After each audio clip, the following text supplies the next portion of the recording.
Chapter 751. What's your plan? Belfinger asked curiously. Bourne chuckled. In terms of strength, I'm definitely not as strong as you guys, but when it comes to escaping, I have a unique skill. Samuel snorted. Don't be so cocky, kid. Show me your plan now, or we're all doomed.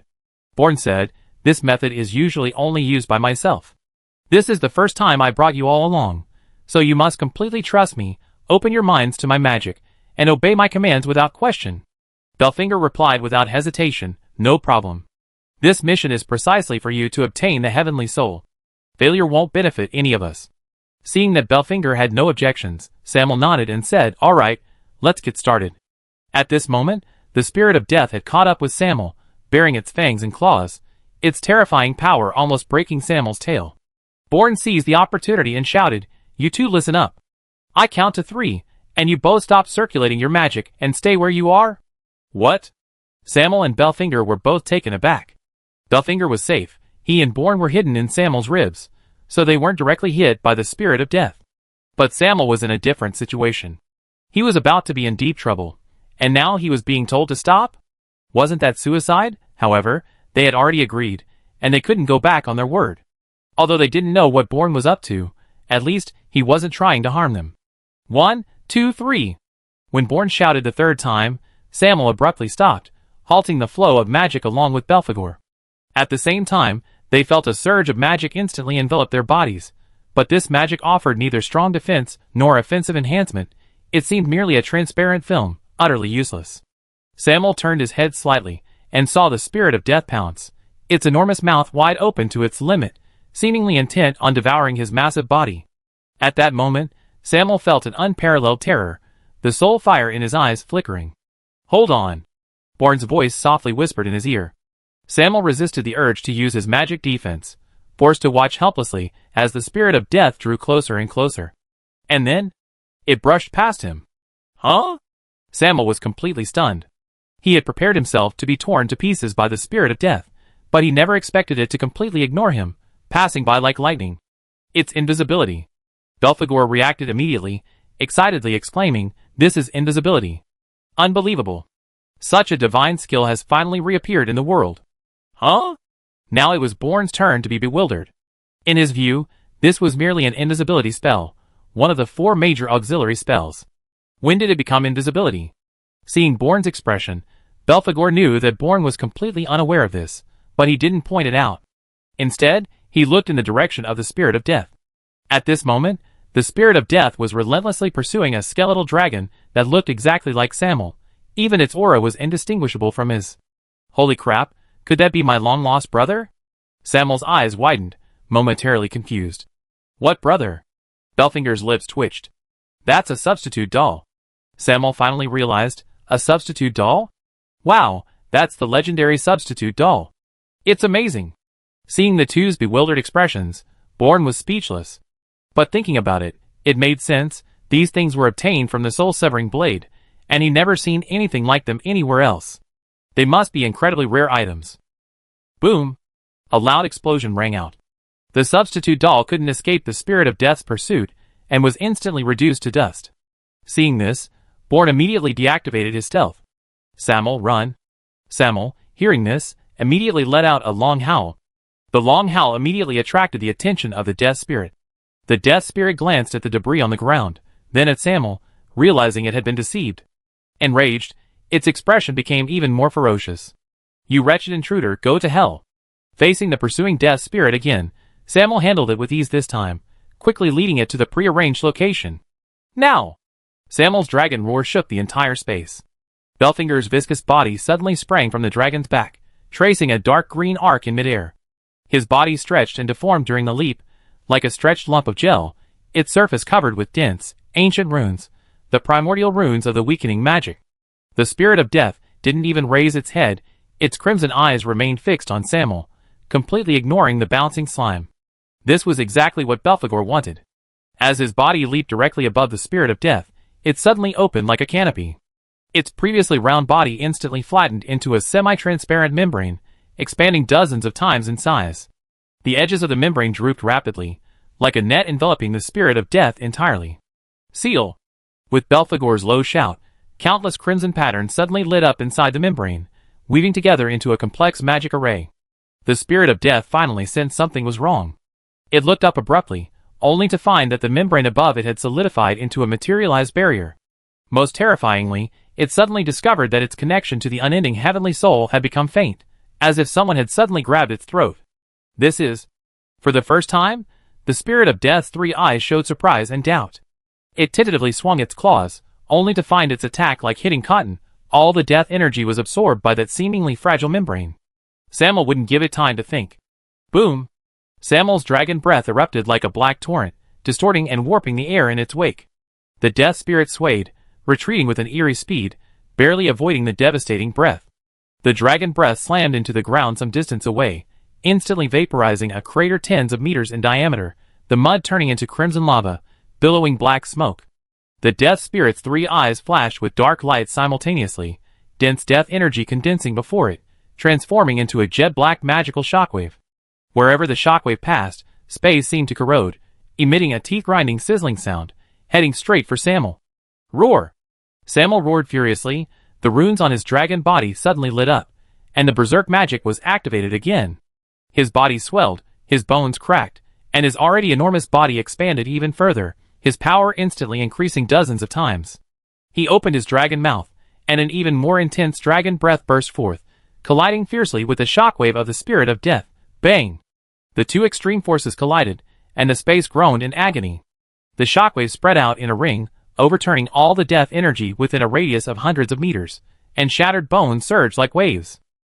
Amidst the smoke and dust, Samuel's massive tail swept out like a steel whip, aiming straight for the death spirit's waist and abdomen. However, the death spirit neither dodged nor evaded. Its 2 enormous claws suddenly shot out, clamping down on Samuel's tail. The death spirit grinned savagely, its terrifying magic surging, actually dragging Samuel towards it. Roar! Samuel roared repeatedly, its dragon claws lashing out fiercely, the tips wreathed in a violent force capable of tearing through space, viciously grabbing at the death spirit's head. If this claw struck, even the death spirit's immortal body would be torn apart. The death spirit dared not be careless. Its black wings suddenly closed, forming a shield in front of it. Clang! The dragon claws collided with the bone wings, producing a piercing, metallic sound, tearing several dark cracks in space. The spirit of death unleashed a burst of power in its arms, violently hurling Samuel high into the air. Awooh! The spirit of death roared to the sky, its hands once again gathering the power of death. A magical shockwave, even more terrifying than before, shot out, striking Samuel, who was unable to regain his footing in midair. Boom! Before Samuel could regain his balance, he was struck head-on by this devastating force. The shockwave pierced through his dragon body, his other wings snapped off under the violent energy, bone shattering and raining down. Samuel slammed heavily into the ground, sending up a towering wave of bone energy. The spirit of death slowly retracted its arm, its 3 scarlet eyes gleaming with cruel light. Samuel, Born, watching from afar, cried out in alarm, and was about to rush to his rescue. However, Samuel crawled out of the crater in a disheveled state. "Don't come any closer," he said, his eyes filled with fighting spirit. "I haven't fought this hard in a long time. I could defeat him just now, and I can do it again." Bourne was stunned. He could see that Samuel's injuries were very serious. Even for an undead, the strength of a high-level undead still relied to some extent on the physical body, so its strength would decline after the body was injured. Samuel was still strong, but definitely not as powerful as he was at his peak. "Trust him," Belfinger said. "Just as we trust you, you must trust us. Samuel will defeat that guy." Bourne knew that they didn't want him to fight, mainly to keep him in good condition to increase the success rate of fusing with the unending heavenly soul later. However, this would put immense pressure on Samuel. This spirit of death was simply too powerful. According to Bourne's assessment, it was at least at the 8th level of the harmonious origin realm, or even higher. Samuel, on the other hand, was only at the peak of the chaotic origin realm. Of course, a peak chaotic origin realm undead lord was incomparable to an ordinary peak chaotic origin realm undead lord. Even without using berserk magic, Samuel's true combat strength was already around the 6th level of the harmonious origin realm, and with berserk magic, his strength would be even greater. As the strongest in attack power among the 7 undead lords, and also possessing the strongest fighting spirit, this was one of the reasons Lucifer sent Samuel to the unending ruins. Samuel's broken dragon wings drooped to the ground, his skeletal body riddled with cracks, the phosphorescent dragon bones igniting with eerie blue flames in the air. Yet, his dragon eyes burned with a fighting spirit more intense than ever before, and the low growl rumbling from his throat sent shivers down the spines of the entire death swamp. A mere monster formed from condensed magic. Samuel suddenly rose to his feet, his broken dragon claws plunging deep into his chest. Does he even deserve to be compared to a pure-blooded dragon? As he withdrew his claws, a ball of boiling crimson energy emerged. This energy coiled around his entire body like a living thing, causing his already massive dragon form to swell even further. The sound of his dragon bones breaking was like thunder, and new, thick bones visibly covered his body. When the dazzling red light faded, a colossal skeletal dragon, more than twice the height of the death spirit, stood between heaven and earth. Bourne looked up and saw that Samuel's pupils had turned a molten gold red, and with each breath, he spewed sparks carrying the aura of death. The death spirit's 3 eyes contracted simultaneously. He retreated 2 steps rapidly, his 6 claws plunging into the ground. Deathly energy, stretching for a kilometer, surged forth like a tidal wave, condensing into a jet-black crystalline armor on his body. But Samuel was faster. With a single flap of his wings, the violent air currents whipped the swamp into giant waves, and his dragon claws, accompanied by a piercing shriek that tore through space, slammed down. Boom! 3 of the death spirit's 6 crossed claws snapped instantly, and his crystalline armor shattered into dust. As he staggered backward, a look of shock crossed his eyes. Samuel's dragon tail swept across like a pillar of heaven, sending him flying hundreds of meters. But as the death spirit tumbled, it suddenly unfurled its tattered bone wings and came to a sudden stop, its shattered claws rapidly regenerating. He inhaled sharply, his chest expanding to an exaggerated degree. What he exhaled was no longer black mist, but countless solid spears formed from the condensed souls of the dead. These death spears, entwined with wailing souls, rained down on Samuel, each leaving a corrosive trail in the air. Samuel neither dodged nor evaded. His dragon jaws opened wide, unleashing a torrent of blood-red breath imbued with berserk power. The instant the 2 forces collided, space cracked like a spiderweb, and the mushroom cloud from the explosion dispersed the perpetual mist that shrouded the sky. When the smoke cleared, the 2 colossal beings were already entangled. Samuel's right claw tore apart the death spirit's left wing, obsidian-like fragments flying everywhere. The death spirit seized the opportunity to bite into the dragon's tail, the death energy erupting from its fangs directly corroding and severing that section of the limb. Samuel roared and swung his severed tail like a warhammer, unleashing a torrent of magical power as it slammed into the death spirit's knee. With a sickening cracking sound, the death spirit crashed to its knees, its legs turning to dust. "You can't kill me!"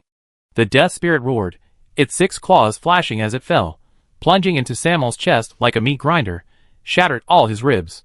But Samuel responded with a headbutt, the immense force smashing half of the death spirit's head to pieces.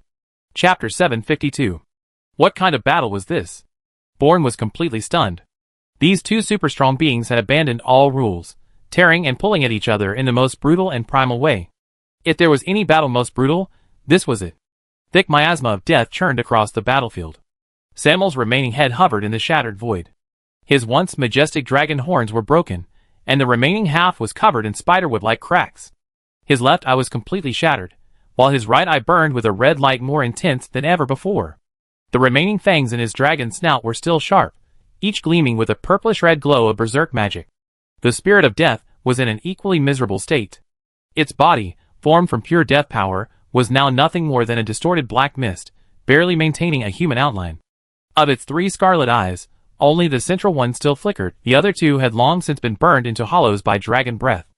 It tightly enveloped its core with its last remaining death energy, the flickering eerie light illuminating it like a candle in the wind. "You lowly reptile." The spirit of death's voice echoed like the wailing of 1,000 souls. "You think you can kill me like this?" Samuel's head swayed slightly, his jaw grinding together with a sickening sound.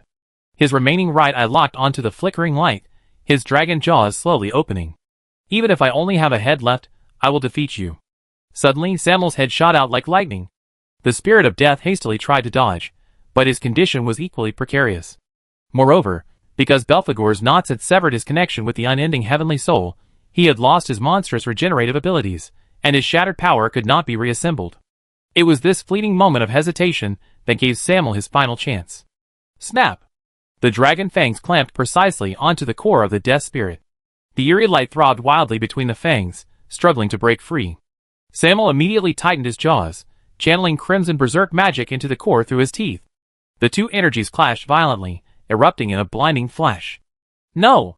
The death spirit let out a heart-wrenching scream, wildly lashing out with its remaining claws, carving deep furrows into Samuel's skull. Dark death energy, like a venomous snake, burrowed into the cracks, attempting to dismantle this last resistance from within. Samuel's skull began to crumble. First, his cheekbone shattered, then his nose collapsed. But his jawline didn't weaken, instead, it tightened. Each dragon fang was deeply embedded in the core, the crimson magic and the dark death energy clashing fiercely, sparking fine energy lightning at their point of contact. Dragon Clan. The soul fire in Samuel's head suddenly contracted, squeezing out the last bit of magic power, which surged wildly across his cracked skull. At that moment, the magic power broke through all constraints. The black mist that had surrounded him was abruptly dispersed. Never give up. His skull emitted a teeth-grinding creak, and crimson light shot from his eyes. The air around his head began to boil, and an invisible force field vaporized the death energy in the space. The core of the death spirit was still putting up a final resistance. It transformed into a gray-black sphere, concentrating all its power, and spiderweb-like runes appeared on its surface, attempting to construct a defensive barrier. But Samuel's fangs had already touched the core. It wasn't a bite of flesh and blood, but an energy surge compressing the entire dragon race's will. The first row of runes crumbled the instant of contact, the second row of defenses turned to dust half a second later, and as the sound of shattering glass echoed from within the core, Samuel's burning reflection appeared in his pupils. Boom! The explosion didn't spread outwards. Instead, like a pebble thrown into water, it created ripples across space. The core of the death spirit shattered into countless tiny black fragments the moment it touched Samuel's magic. These fragments paused in midair for a fraction of a second before suddenly converging inwards, forming a dark singularity that devoured everything. The death power in the swamp was torn from the ground with a howling sound, and hundreds upon hundreds of withered bones were twisted into pretzel-like strands. The closest undead skeletons were instantly reduced to dust upon contact with the shockwave, while those further away were twisted into bizarre shapes, as if time itself had become malleable clay. The next moment, black light filled the entire space, and even Bourne couldn't discern what was happening within. When the energy storm finally subsided, only a massive crater over a kilometer in diameter remained on the battlefield. Samuel! Bourne shouted, adding, Belfinger, dispel the barrier immediately. Belfinger immediately reverted to his original spherical shape, but due to prolonged stretching and the impact of Samuel's battle with the spirit of death, he was now like a deflated balloon, crumpled and limp. The two rushed to the giant pit, which was filled with fine, sand-like bone fragments, making it impossible to distinguish which were the existing bones from Samuel's. Here it is! Belfinger suddenly shouted. Bourne immediately rushed over and saw a small, broken dragon horn protruding from the ground, definitely Samuel's. The two immediately began digging, and when they reached the bottom, they finally found Samuel's head. At this moment, only the head of one of the three remained of Samuel. His once majestic dragon horns were all broken off, his mouth full of sharp teeth was gone, his chin had turned to dust, and his left eye, along with its socket, was completely missing. An ordinary creature would likely be dead long ago, but this was Samuel, a skeletal dragon, a lord of the dead. Belfinger examined him, took a deep breath, and said, "Thank goodness, this guy is still alive, but he's extremely weak. His soul fire flickers erratically, it could go out at any moment. Then we need to think of something quickly," Bourne said anxiously. Belfinger said, "Don't worry about that. I watched Samuel. You go and fuse with the unending heavenly soul." Bourne realized this too. The unending heavenly soul's main function was restoration. If he fused with it, he might be able to pull Samuel back from the brink of death. So he quickly turned back and continued searching in the giant pit. This time, he was looking for the key hidden within the body of the spirit of death. Soon, he found the core fragment left by the spirit of death not far away, which was filled with terrifying death power. Don't be a spirit of death in your next life. Bourne swung his soul-severing blade, severing the fragment in two. The spirit of death's core completely lost its last breath, the black death power dissipating and transforming into the purest, unowned power. Then, a key fell out, a key with a faint green glow and an ancient shape. Bourne bent down and picked it up. Upon holding it, he sensed a distinctly different, powerful force. This force was both incompatible with the realm of the dead and elusive, quite peculiar. Bourne turned to Belphegor and said, "Wait for me here, I'll be right back." Belphegor nodded. "Go quickly, our hopes rest on you." Bourne quickly returned to the location where the spirit of death had appeared. He used his power of light to swiftly dispel the thick death power on the ground, revealing a massive door with a keyhole. Undoubtedly, the undying heavenly soul lay hidden beneath. Without hesitation, Bourne inserted the key into the lock. The instant the key entered the lock, the ancient runes on the entire massive door suddenly lit up, and spiderweb-like golden patterns spread from the lock cylinder. These patterns moved like living things, quickly covering the entire doorway, purifying all the deathly power that had accumulated over millennia. Click! With a crisp click, the massive door slowly slid open to both sides. Bourne instinctively took a step back, and blinding golden light poured out from the crack in the door, almost making him unable to open his eyes. A warm and vibrant life force rushed towards him, a stark contrast to the decaying underworld outside. When the light subsided slightly, the scene before him left Bourne completely stunned. Behind the door lay a vibrant, emerald-green secret realm. Golden mist flowed among the branches of towering ancient trees, luminous vines entwined their trunks, and every leaf was crystal clear, its veins seemingly flowing with liquid sunlight. The ground was covered with glowing moss, soft as a carpet underfoot, each step stirring up tiny specks of light, like shattering a galaxy. Most breathtaking was the colossal tree at the center of the realm, its trunk as transparent as crystal, within which one could see flowing golden energy. Atop its crown floated a pulsating green orb of light, the very form of the unending heavenly soul. Each leaf showered down light, which, upon landing, transformed into shimmering, glowing flowers, instantly dissipating into particles of light. Bourne's soul fire suddenly trembled violently, for streams of heavenly soul power uncontrollably overflowing from his body, transforming into pale purple, deep blue, earth yellow, and crimson light that danced around him. The undying celestial soul seemed to sense its kind, its light suddenly surging, illuminating the entire secret realm like a divine kingdom.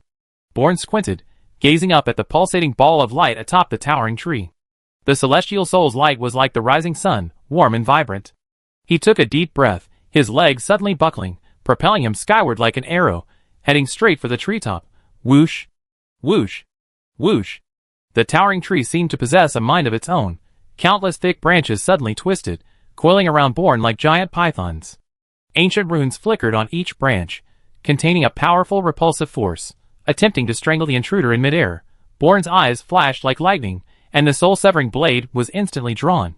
Destruction domain. Unleash. A pale light flashed on the blade, unstoppable in its path.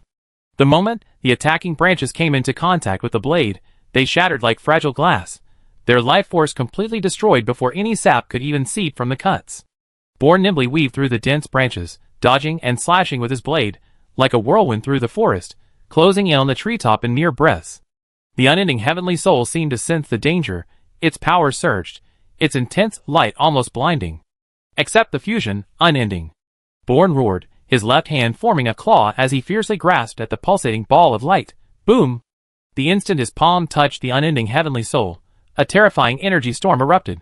Green energy swept out like a tsunami, instantly turning Bourne's sleeve to ashes, his arm bones cracking inch by inch under the intense energy, revealing the marrow shimmering with 4 colors beneath.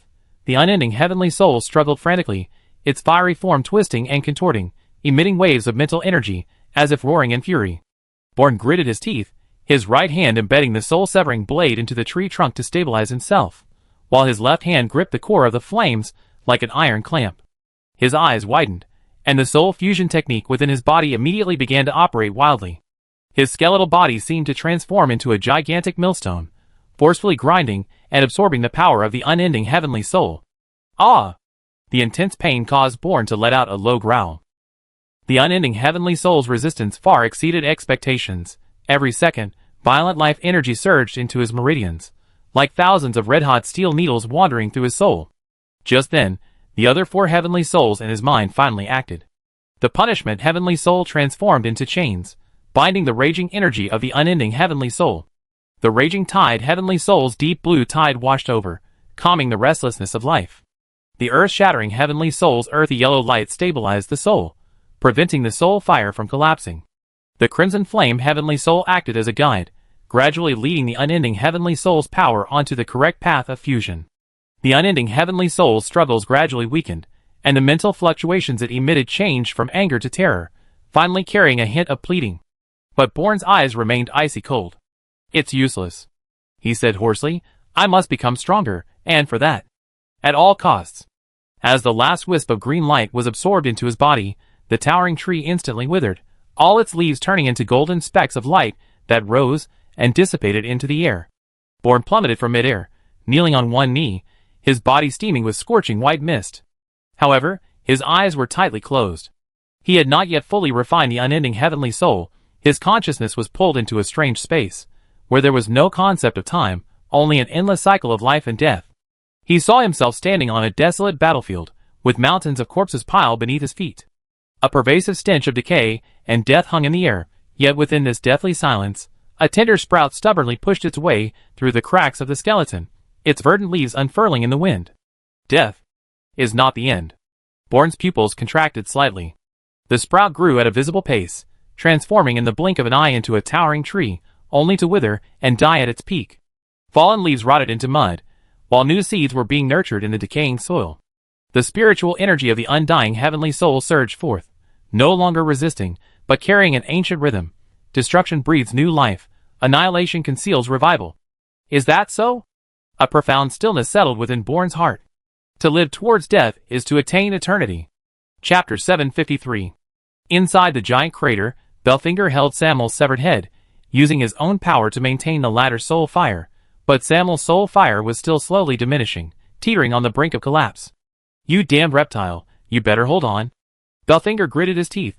The 7 of us have been fighting for tens of thousands of years, and not a single one of us is missing yet. Don't be the first to leave. Hey. Suddenly, a weak consciousness came from, you bastard. Belfinger was startled, then realized that this was Samuel's consciousness. His body was on the verge of disintegration, and there was nowhere left for his consciousness to reside, so it drifted out. Idiot! Belfinger cursed. Control your mind.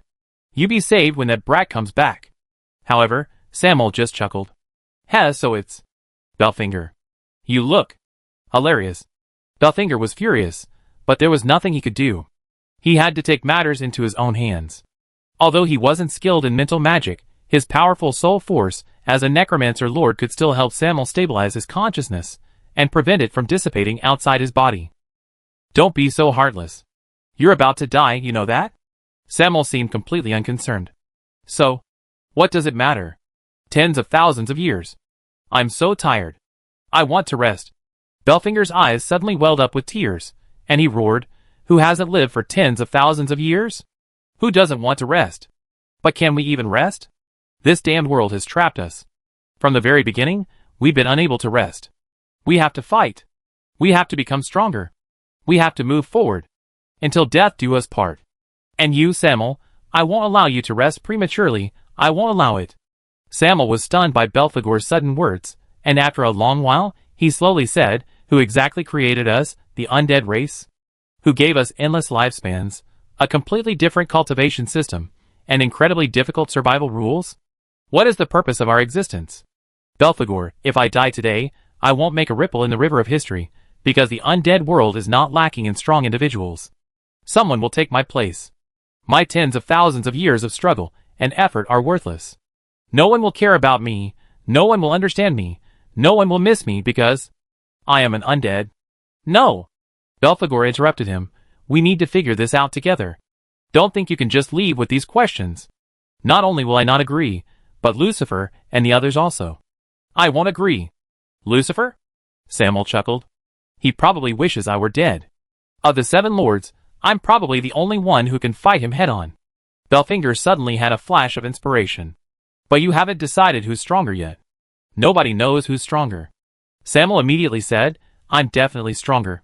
Is there even a question? Belfinger said thoughtfully, but if he uses control magic, can you still beat him?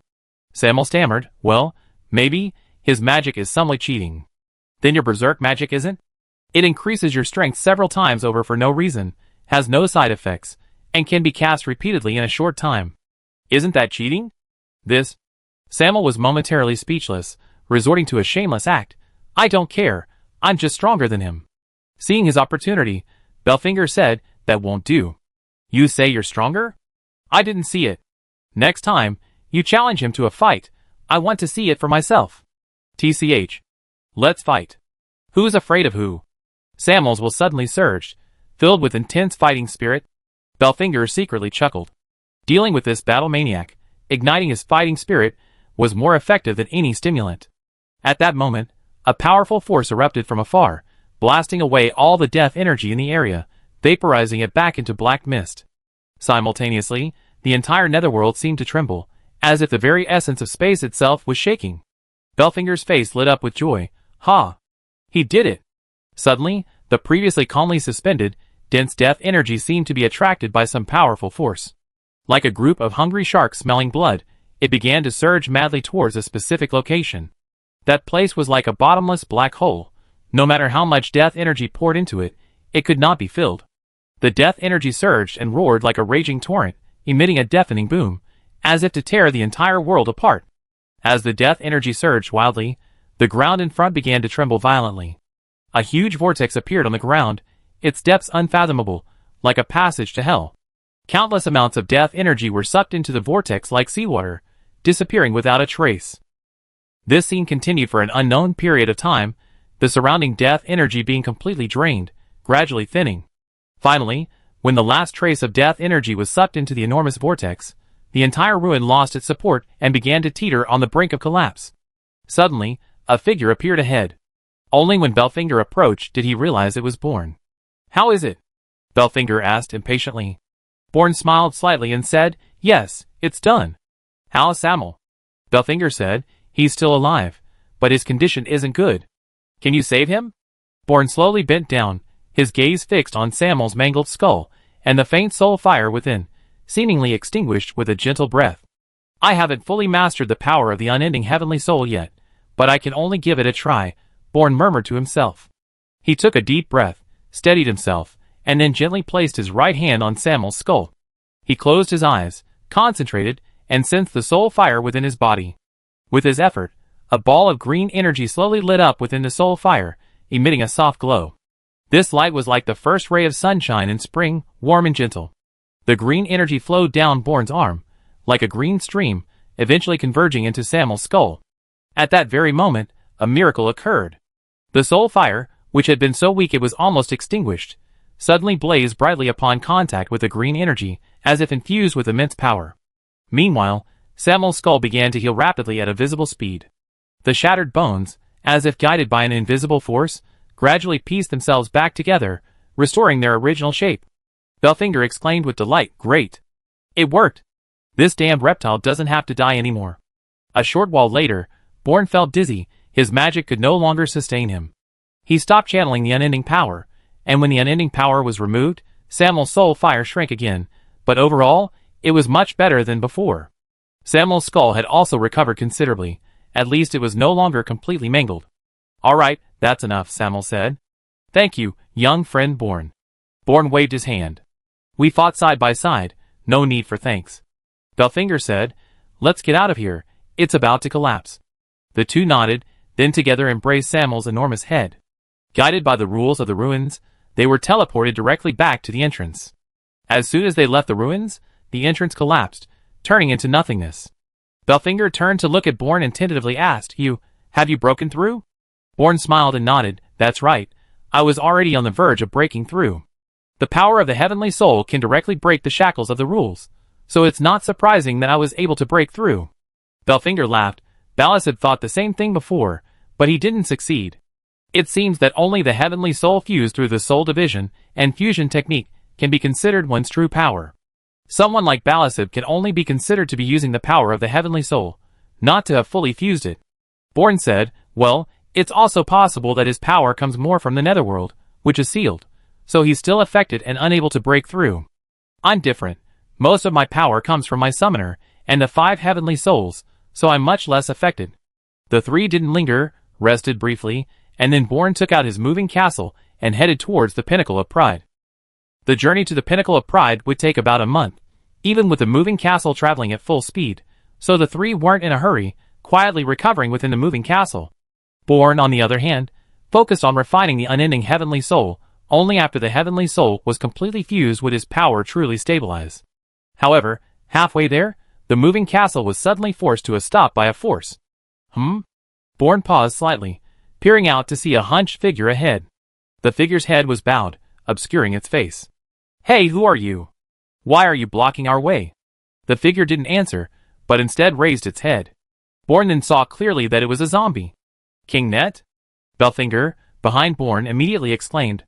Ah? You know him? Born asked. Belfinger's eyes were filled with deep apprehension. He immediately said, Didn't I tell you before that there are 3 undead kings still alive in the netherworld? He's one of them. What? Born was also taken aback. Like undead lords, undead kings cannot be simply considered as cultivators at the Unity Realm level. It's probably the commotion caused by young friend Born's breakthrough that caught his attention. Samuel said in a deep voice, Since he's here, let's go out and meet him. Born nodded, and with a flash of light, the 3 of them left the moving castle and arrived before the corpse demon king. King Nit. Belfinger and Samuel both showed great respect to each other. Born, however, didn't recognize them and therefore didn't bow. Oh! Nit raised an eyebrow. So it's little Belfinger and little Samuel. You two look quite disheveled. At this moment, Belfinger and Samuel hadn't fully recovered. Belfinger still looked deflated, while Samuel had only just formed a complete head. Belfinger gave a wry smile. We just came out of the unending ruins, fought that death spirit head-on, and that's why we're in this state. Knight narrowed his eyes slightly. Unending heavenly soul. Why did you provoke that guy? Even I couldn't completely eliminate or suppress him. However, Knight quickly turned his gaze to Born. You little skeleton look unfamiliar. Who are you? Belfinger immediately introduced. He's Born. We went to the unending ruins because of him. He possesses the soul-splitting and soul-merging technique, which allows him to fuse with heavenly souls and break through the seal. What? Knight's eyes suddenly flashed with a sharp light. Callan. Is it him? Belfinger nodded slightly, whispering, probably, but he doesn't know.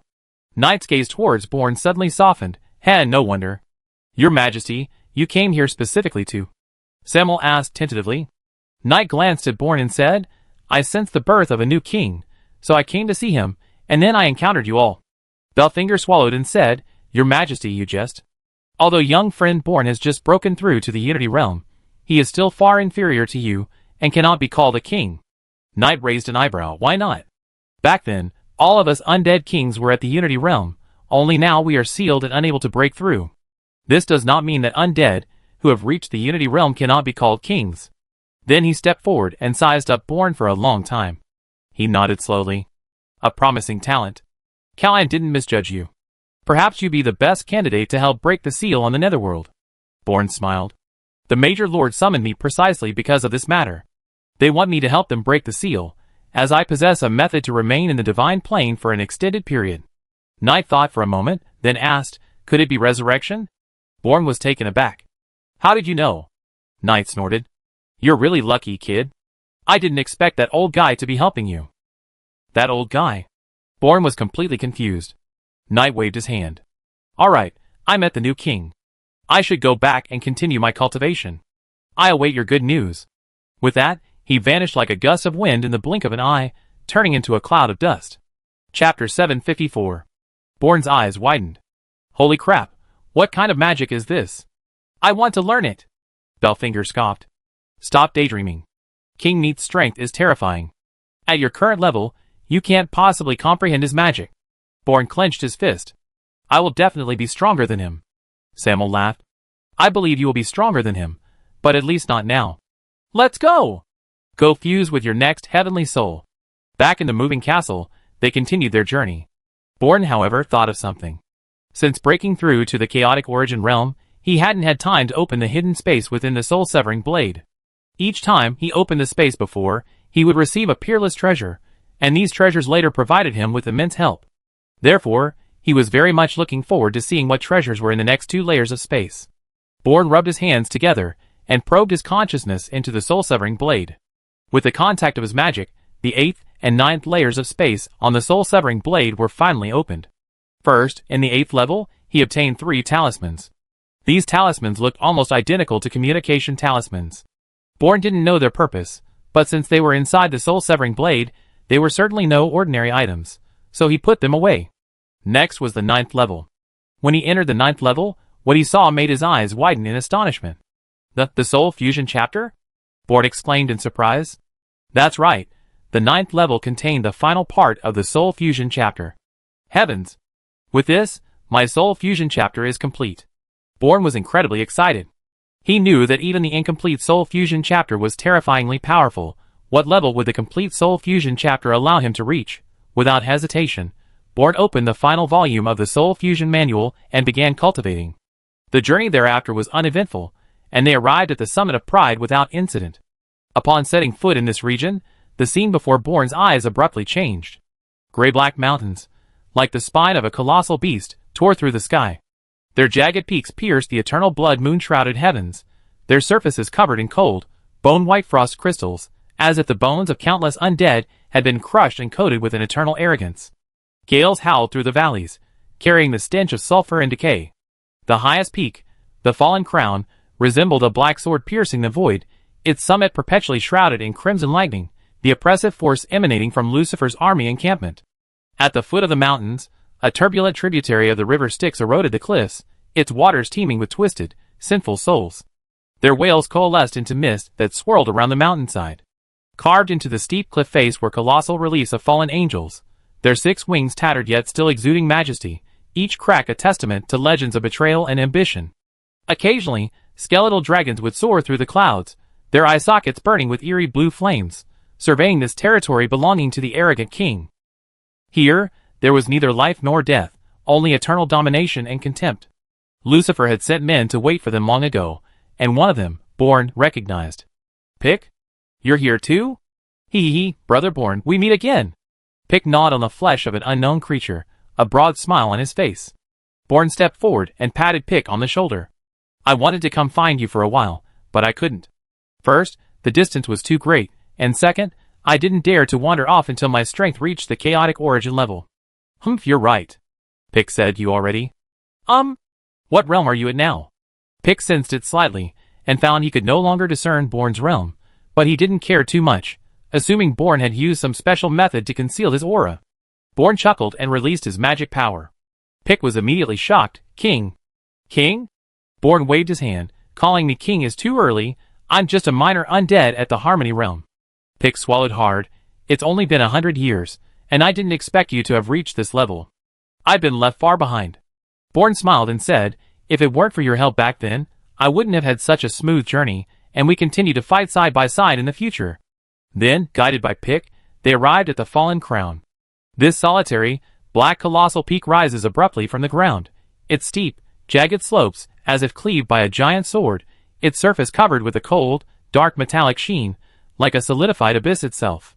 The summit is perpetually shrouded in crimson and deep purple thunderclouds, thick lightning bolts coiling around its body like chains, each strike unleashing a piercing shriek, like the howls of 1,000 departed souls.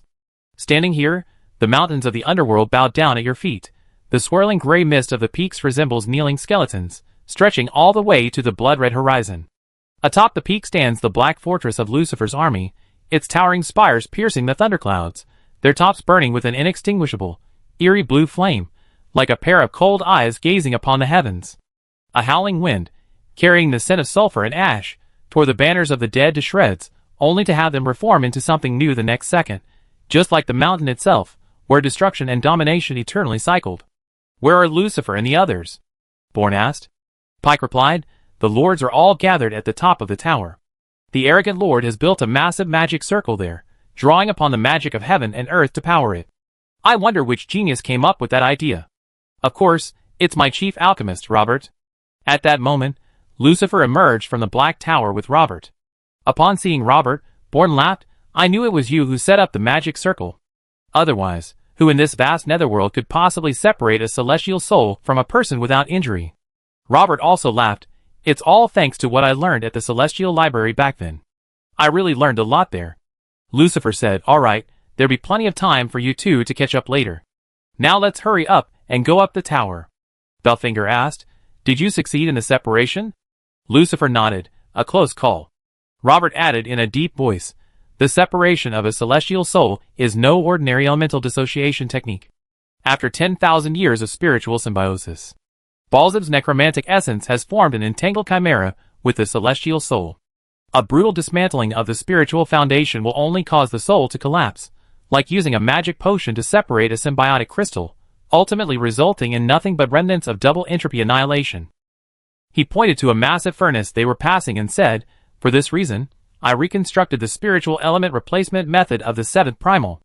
First, a pseudo-soul, resembling the celestial soul, is forged in the chaos furnace, using cursed lunar silver as a matrix, and infused with triple distilled astral extract. When this pseudo-soul reaches spiritual pressure balance during the tempering of spiritual fire, it can gradually replace the original celestial soul's topological structure on a spiritual level, much like replacing pure gold with philosopher's mercury. The group was completely bewildered. Born turned to Belphegor. Did you understand? Belphegor paused, roughly. Lucifer then stated directly, to put it simply, it's about injecting a fake heavenly soul into Balzeb's body, so he can gradually adapt. Oh. Everyone let out a long oh.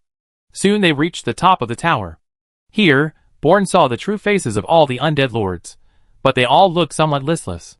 It seemed these high-ranking lords had exerted all their strength to activate this magic circle. The most pitiful was Balzeb. The magic circle directly acted on his body, tearing away the devouring heavenly soul that had coexisted with him for millennia. Therefore, Balzeb now lay sprawled on the ground like a rag doll. How is he? Lucifer asked, stepping forward. Asmodeus, feeling slightly better, stood up and said, I'm alright, I won't die, but it'd probably take at least a century to recover to my peak condition. No need. Lucifer walked to Balzeb's side. Don't we have someone with the power of inexhaustible energy now? Everyone was taken aback, then looked at Born. Born gave a wry smile. He had indeed refined the power of the inexhaustible soul quite well these past few days. He stepped forward and carefully examined Balzeb's condition. Born stared at the curled-up Balzeb before him. This once mighty gluttonous lord, who had shaken the netherworld, was now as weak as a dying worm. His skin was dull and lifeless, his body cracked from the stripping away of his soul, and his soul fire was almost extinguished. Born sighed, kneeling on one knee, his hand gently resting on the cold, wrinkled skin. It begins?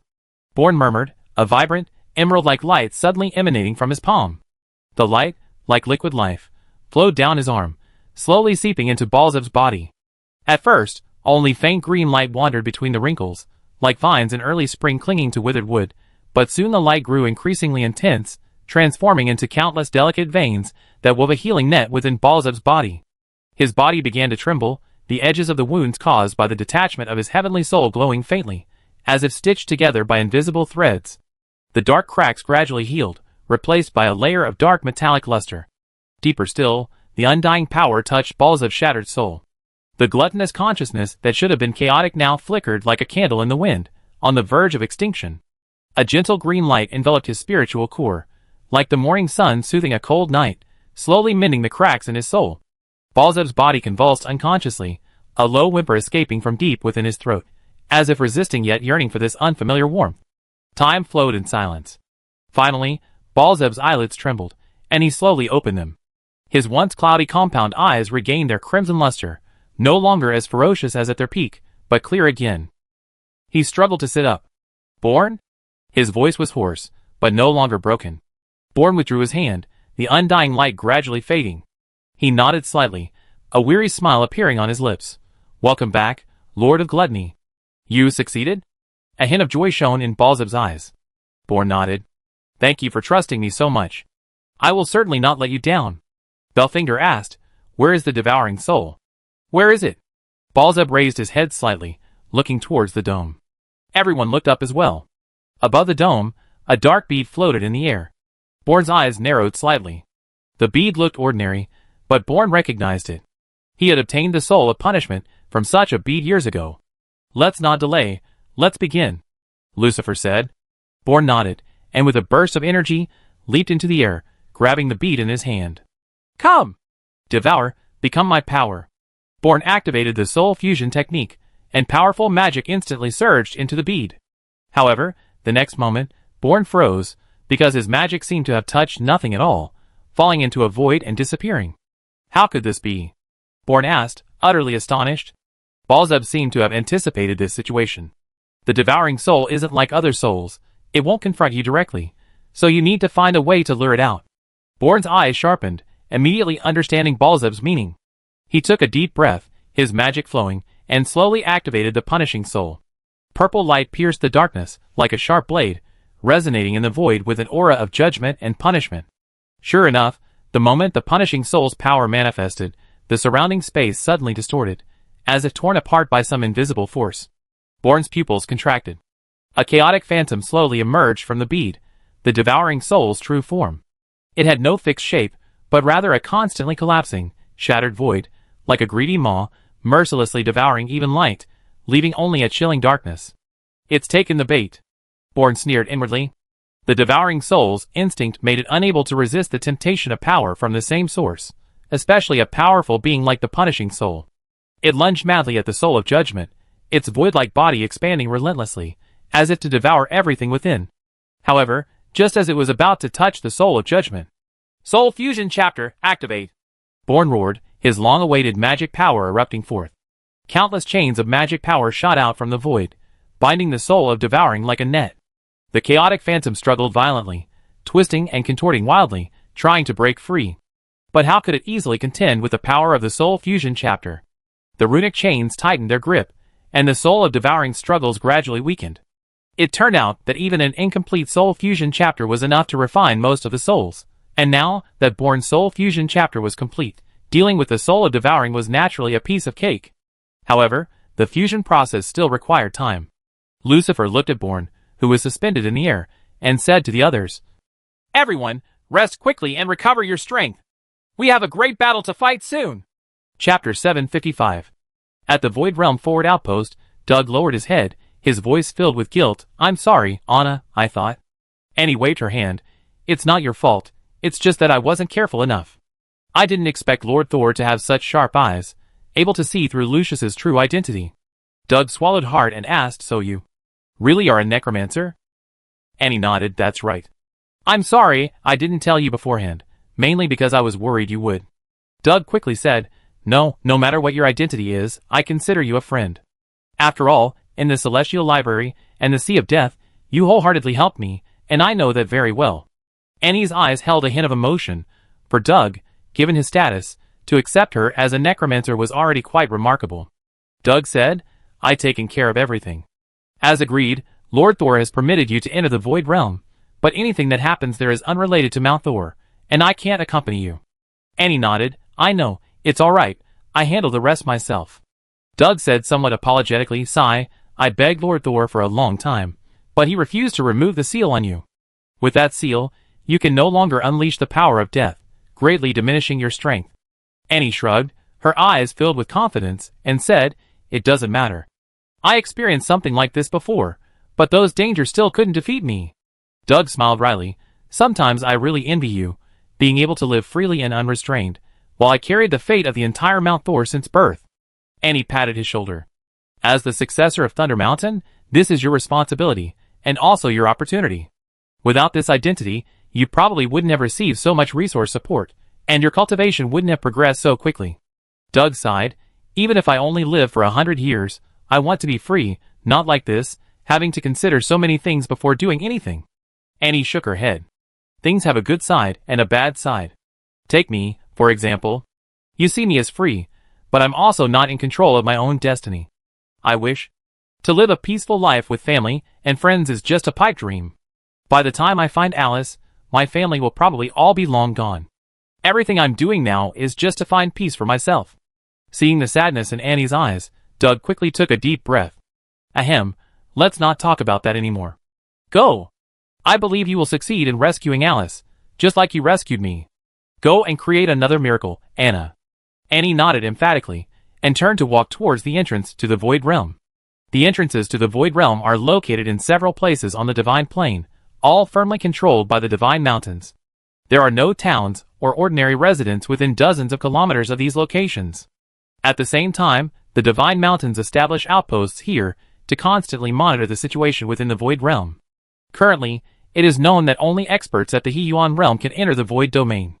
This is a decision made unanimously by all the major Divine Mountains, because the mortality rate for experts below the Hiyuan Realm who enter the Void Domain is far too high.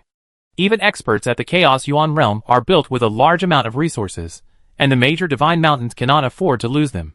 Therefore, Annie's entry was actually an exception, but since Thor didn't say anything, the outpost personnel naturally allowed her passage. Annie stood before the entrance to the Void Realm. A 2-meter square spatial rift lay before her, seemingly no different from any other spatial rift, but it wouldn't heal on its own, it remained permanently open. Annie took a deep breath, nodded to Doug behind her, and then resolutely stepped into the void realm. Upon entering the void realm, Annie immediately felt a suffocating sensation, like a human suddenly plunged into water. Annie immediately circulated her magic, calming her breath. When she calmed down, she realized that the magic here was completely different from that of the god plane, or rather, her original world, but she couldn't pinpoint exactly how. Darkness, boundless darkness. Annie floated in this void, nothing beneath her feet, as if the universe itself had forgotten the law of gravity. In the distance, sparse stars twinkled coldly, like scattered diamonds, too distant to touch. There was no wind, no sound, even her own breath seemed swallowed by the deathly silence. She stretched out her hand, her fingers spread wide in the void, but grasped nothing, only eternal darkness flowed through her fingers. A wave of loneliness washed over her. In this vast emptiness, she was as insignificant as dust, her very existence seeming trivial. Time lost its meaning here, and the concept of space became blurred. She felt trapped between dream and reality, unresponsive, unnoticed.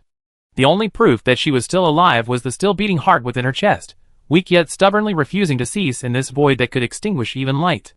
However, Annie quickly mastered the method of movement here, using magic to propel herself forward.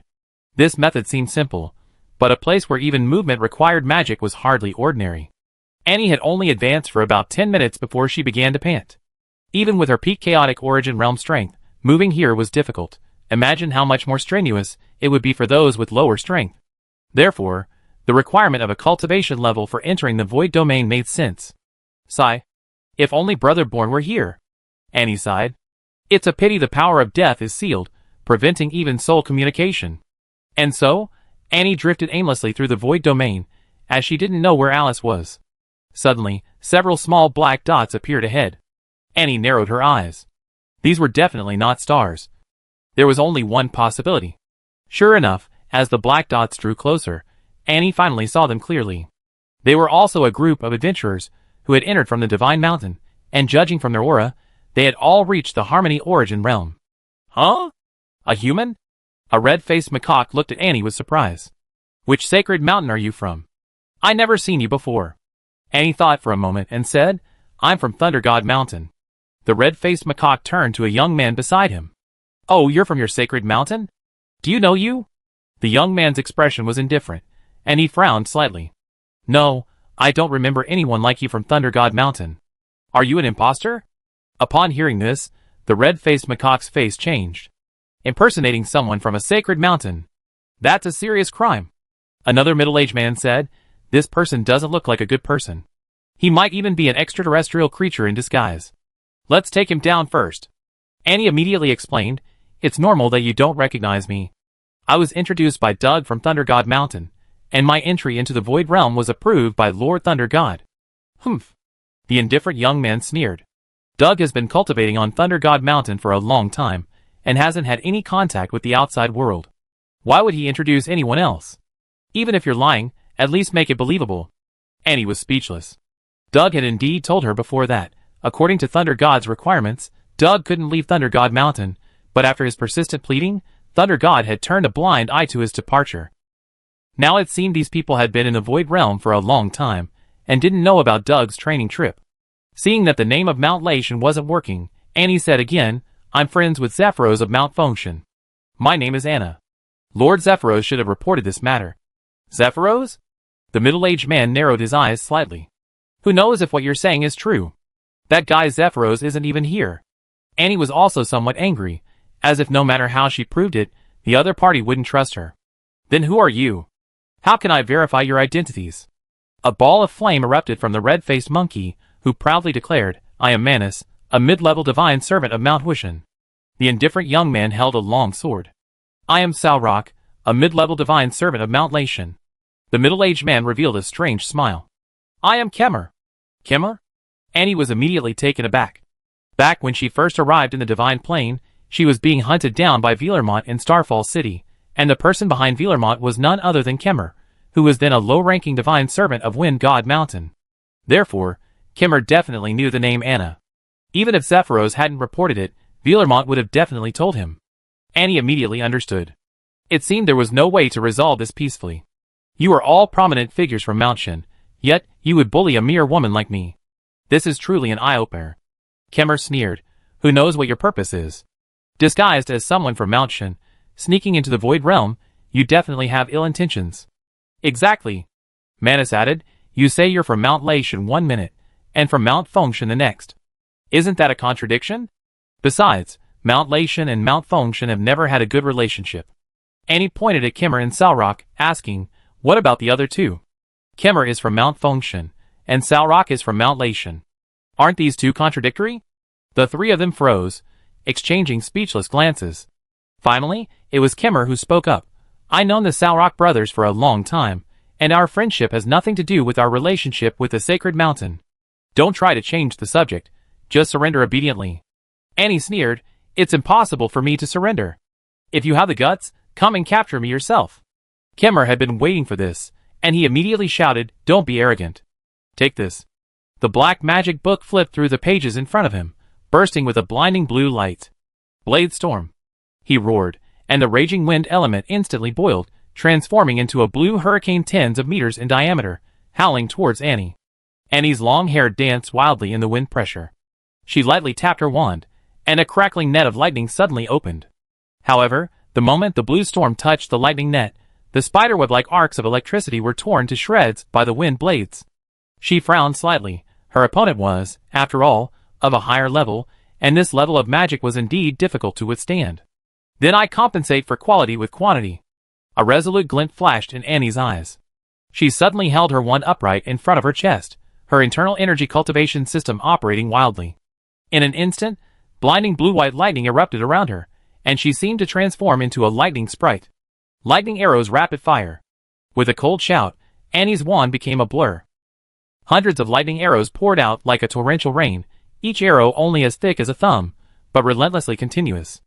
A barrage of lightning instantly wove across the sky, riddling the azure storm with holes from the relentless strikes. Kermer's expression shifted slightly.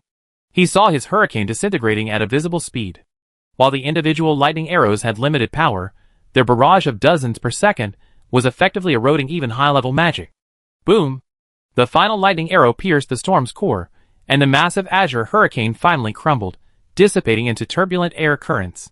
How is this possible? Kermer was horrified. He had never seen anyone cast magic like this before. Those lightning arrows were all legitimate low-level spells, and to unleash them so rapidly and continuously required such a terrifying amount of magical power reserves and such incredible control over the magic to avoid errors. This exchange, however, allowed the three to see Annie's strength clearly, putting their minds at ease. What trouble could a mere peak-stage chaotic origin cultivator possibly cause against three powerful unity origin cultivators like themselves? I'd give it a try. Manus stepped forward, pulling a flaming staff from his back. He softly chanted a spell, and his entire body erupted in flames. I won't be as gentle as Kimmer. Don't blame me if I hurt you. He then flashed forward, the staff tracing a crimson arc through the air, carrying a wave of heat as it slashed down at Annie. Annie's pupils contracted. Her wand swiftly drew a brilliant blue arc as she cried out, "Reinforced water prison." The ground suddenly cracked open, and a torrent of water surged forth like a giant python, sweeping towards Manus. However, the moment the water touched the flame surrounding him, it hissed and shrieked, instantly turning into billowing steam. Manus burst through the white mist, grinning maliciously. Is that all you got? Annie's expression changed slightly. She retreated rapidly, her wand flashing. Ice wall. 3 crystal-clear ice walls rose from the ground in succession. But Manus's attack didn't falter. His long staff, wreathed in flames, slammed down heavily. Bang!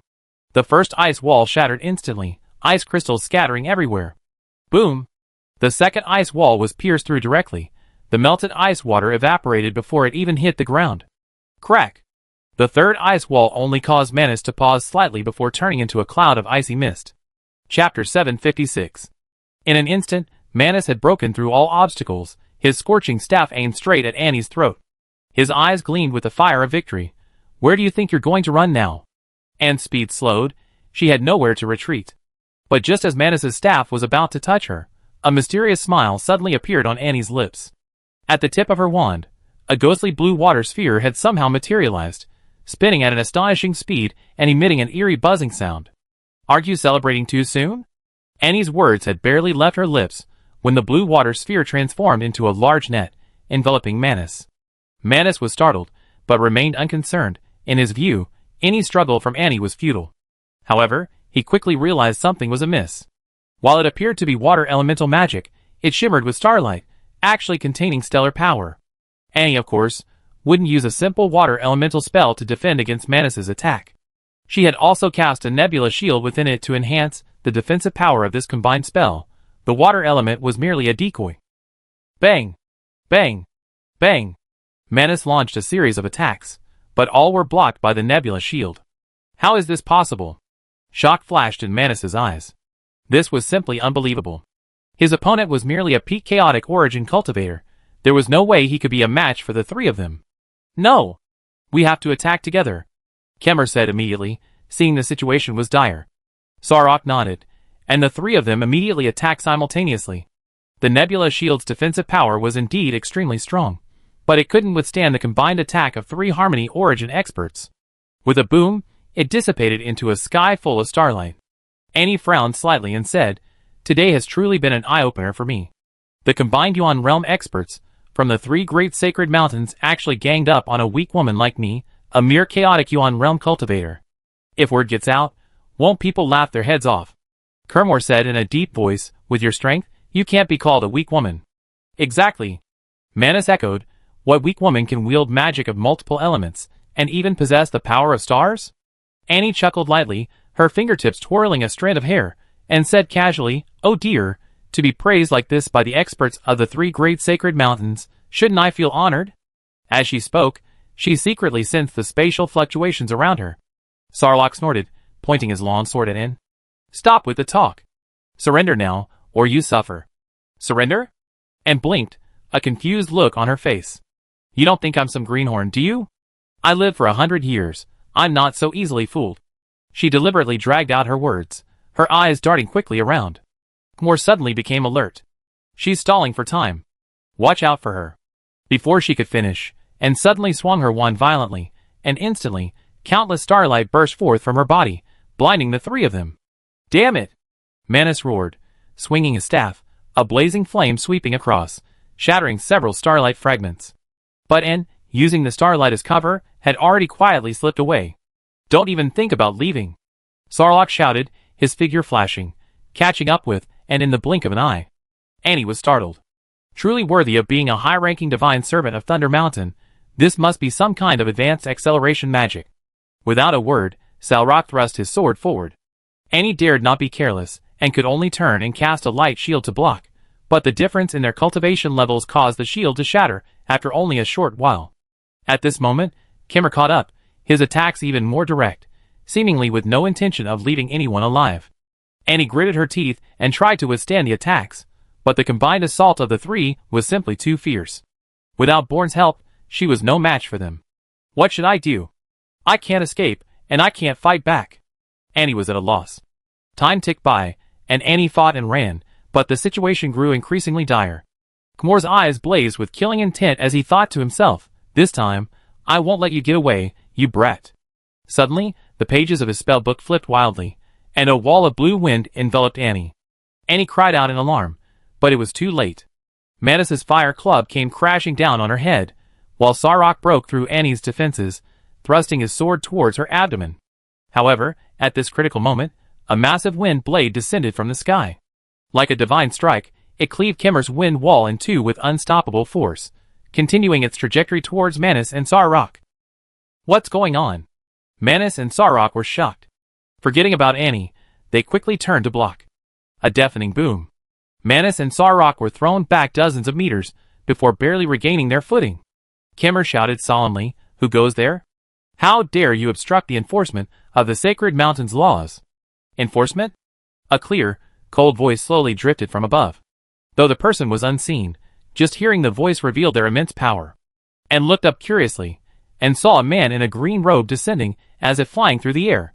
He appeared to be in his 20s or 30s, quite handsome, and more importantly, he possessed an air of domineering authority that made him seem like an emperor. "It's you?" Kermer's expression changed drastically upon recognizing the other man. "You? Why are you here?" The man in the green robe said calmly, "Are only people from your divine mountain allowed to come, and others aren't?" Manus glared angrily. "The divine mountain is the authority of the entire divine plane. We guarantee the safety of the entire world, And it's also for safety reasons that we control the entrance to the Void Realm.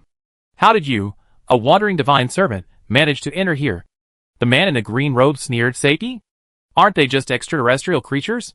They haven't launched a large-scale invasion, and tens of thousands of years have passed, yet you still haven't been able to expel them. You dare to say you maintain the safety of the world? How laughable. Besides, what business is it of yours which entrance I entered the Void Realm through? Manus said, never mind you for now. That woman impersonated someone from the Divine Mountain to enter the Void Realm. We need to capture her for investigation. You can't stop us, can you? The man in the green robe brandished his long sword with a clang, his aura extremely fierce. I will stop you. You? Manus's anger surged, his already flushed face turning a deep purple. Sarok grabbed Manus. Hey, calm down. We're no match for him. Manus suppressed his rage, snarling, you just wait, I'm reporting this to my superiors, and you be in big trouble. The man in the green robe was unfazed. Go ahead, send that old codger Igniza.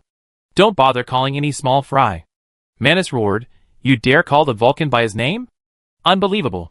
The man in the green robe simply made a face. He, Igniza, Igniza, Igniza, so what if I called him? Annie was speechless. This man in the green robe had appeared like a hermit, speaking with such seriousness, but she never expected him to be so shameless. Manus was so angry he felt he'd have a heart attack if he stayed any longer, so he quickly made his escape.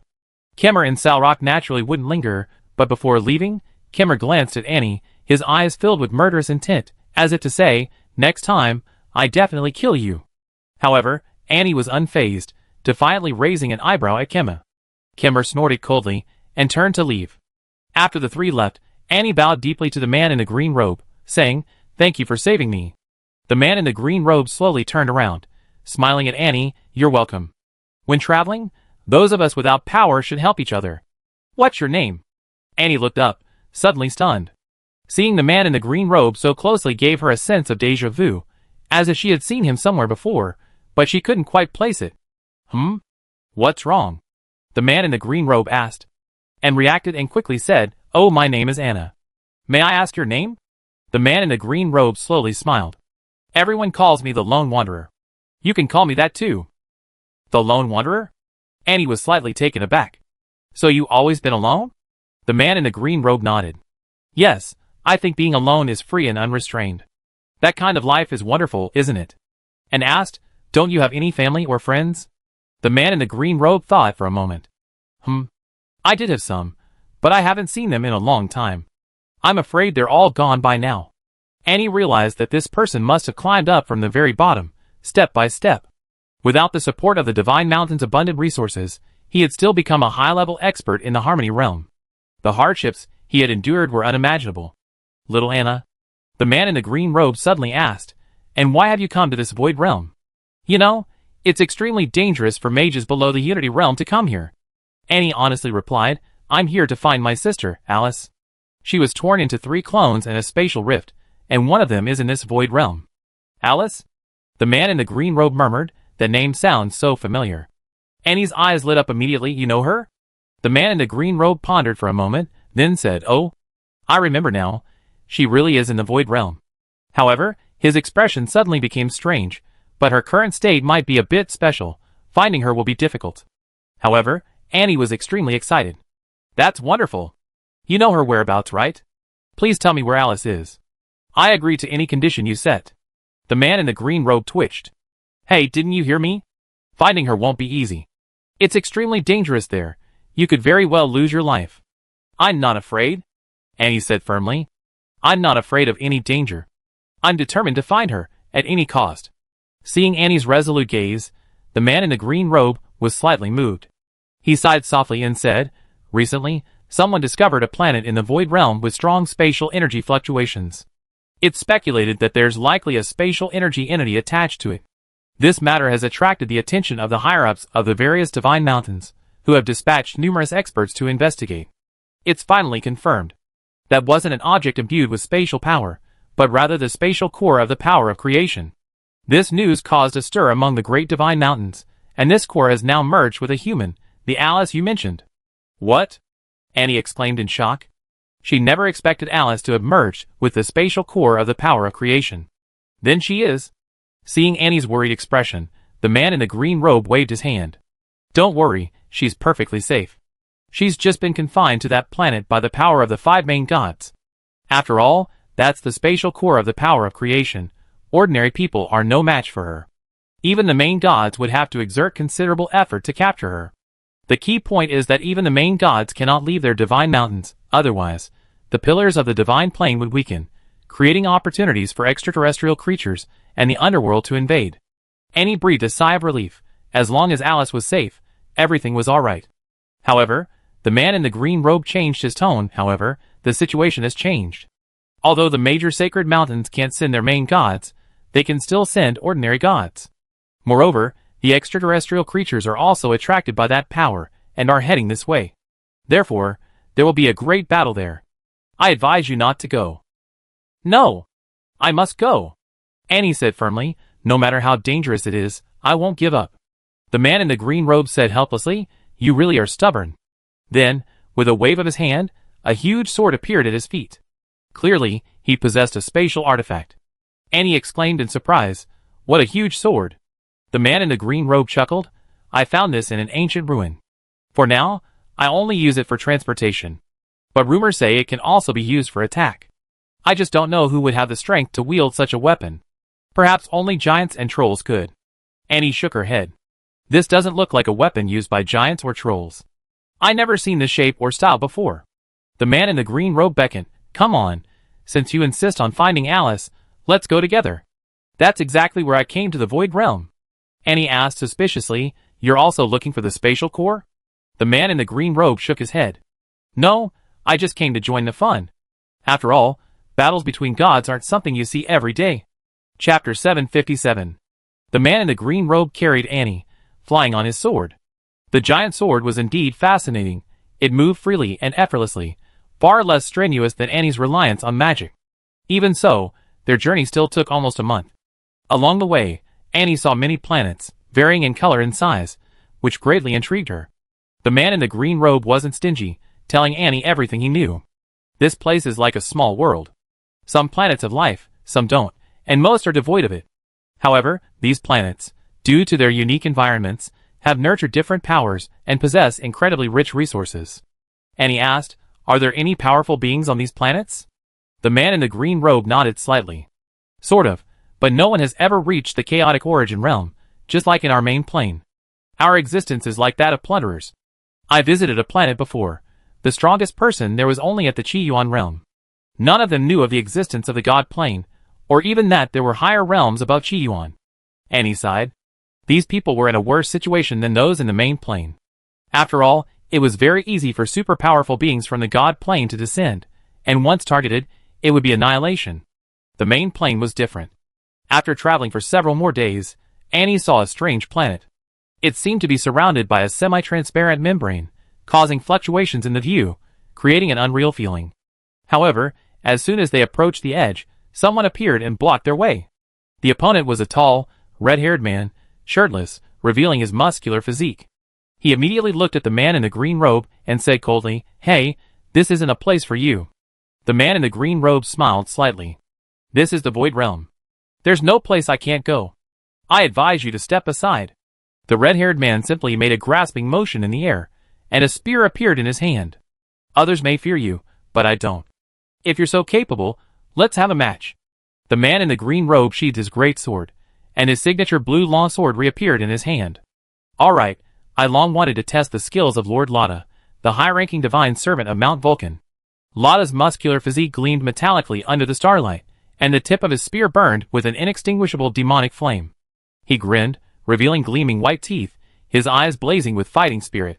Let me see if your wind can scatter my fire. Before he finished speaking, Lotta suddenly took a step forward, the ground cracking under the immense force.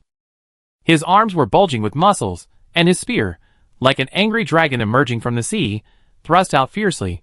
Boom! Flame magic erupted instantly, transforming into a ferocious, flaming maw that lunged at the man in the green robe.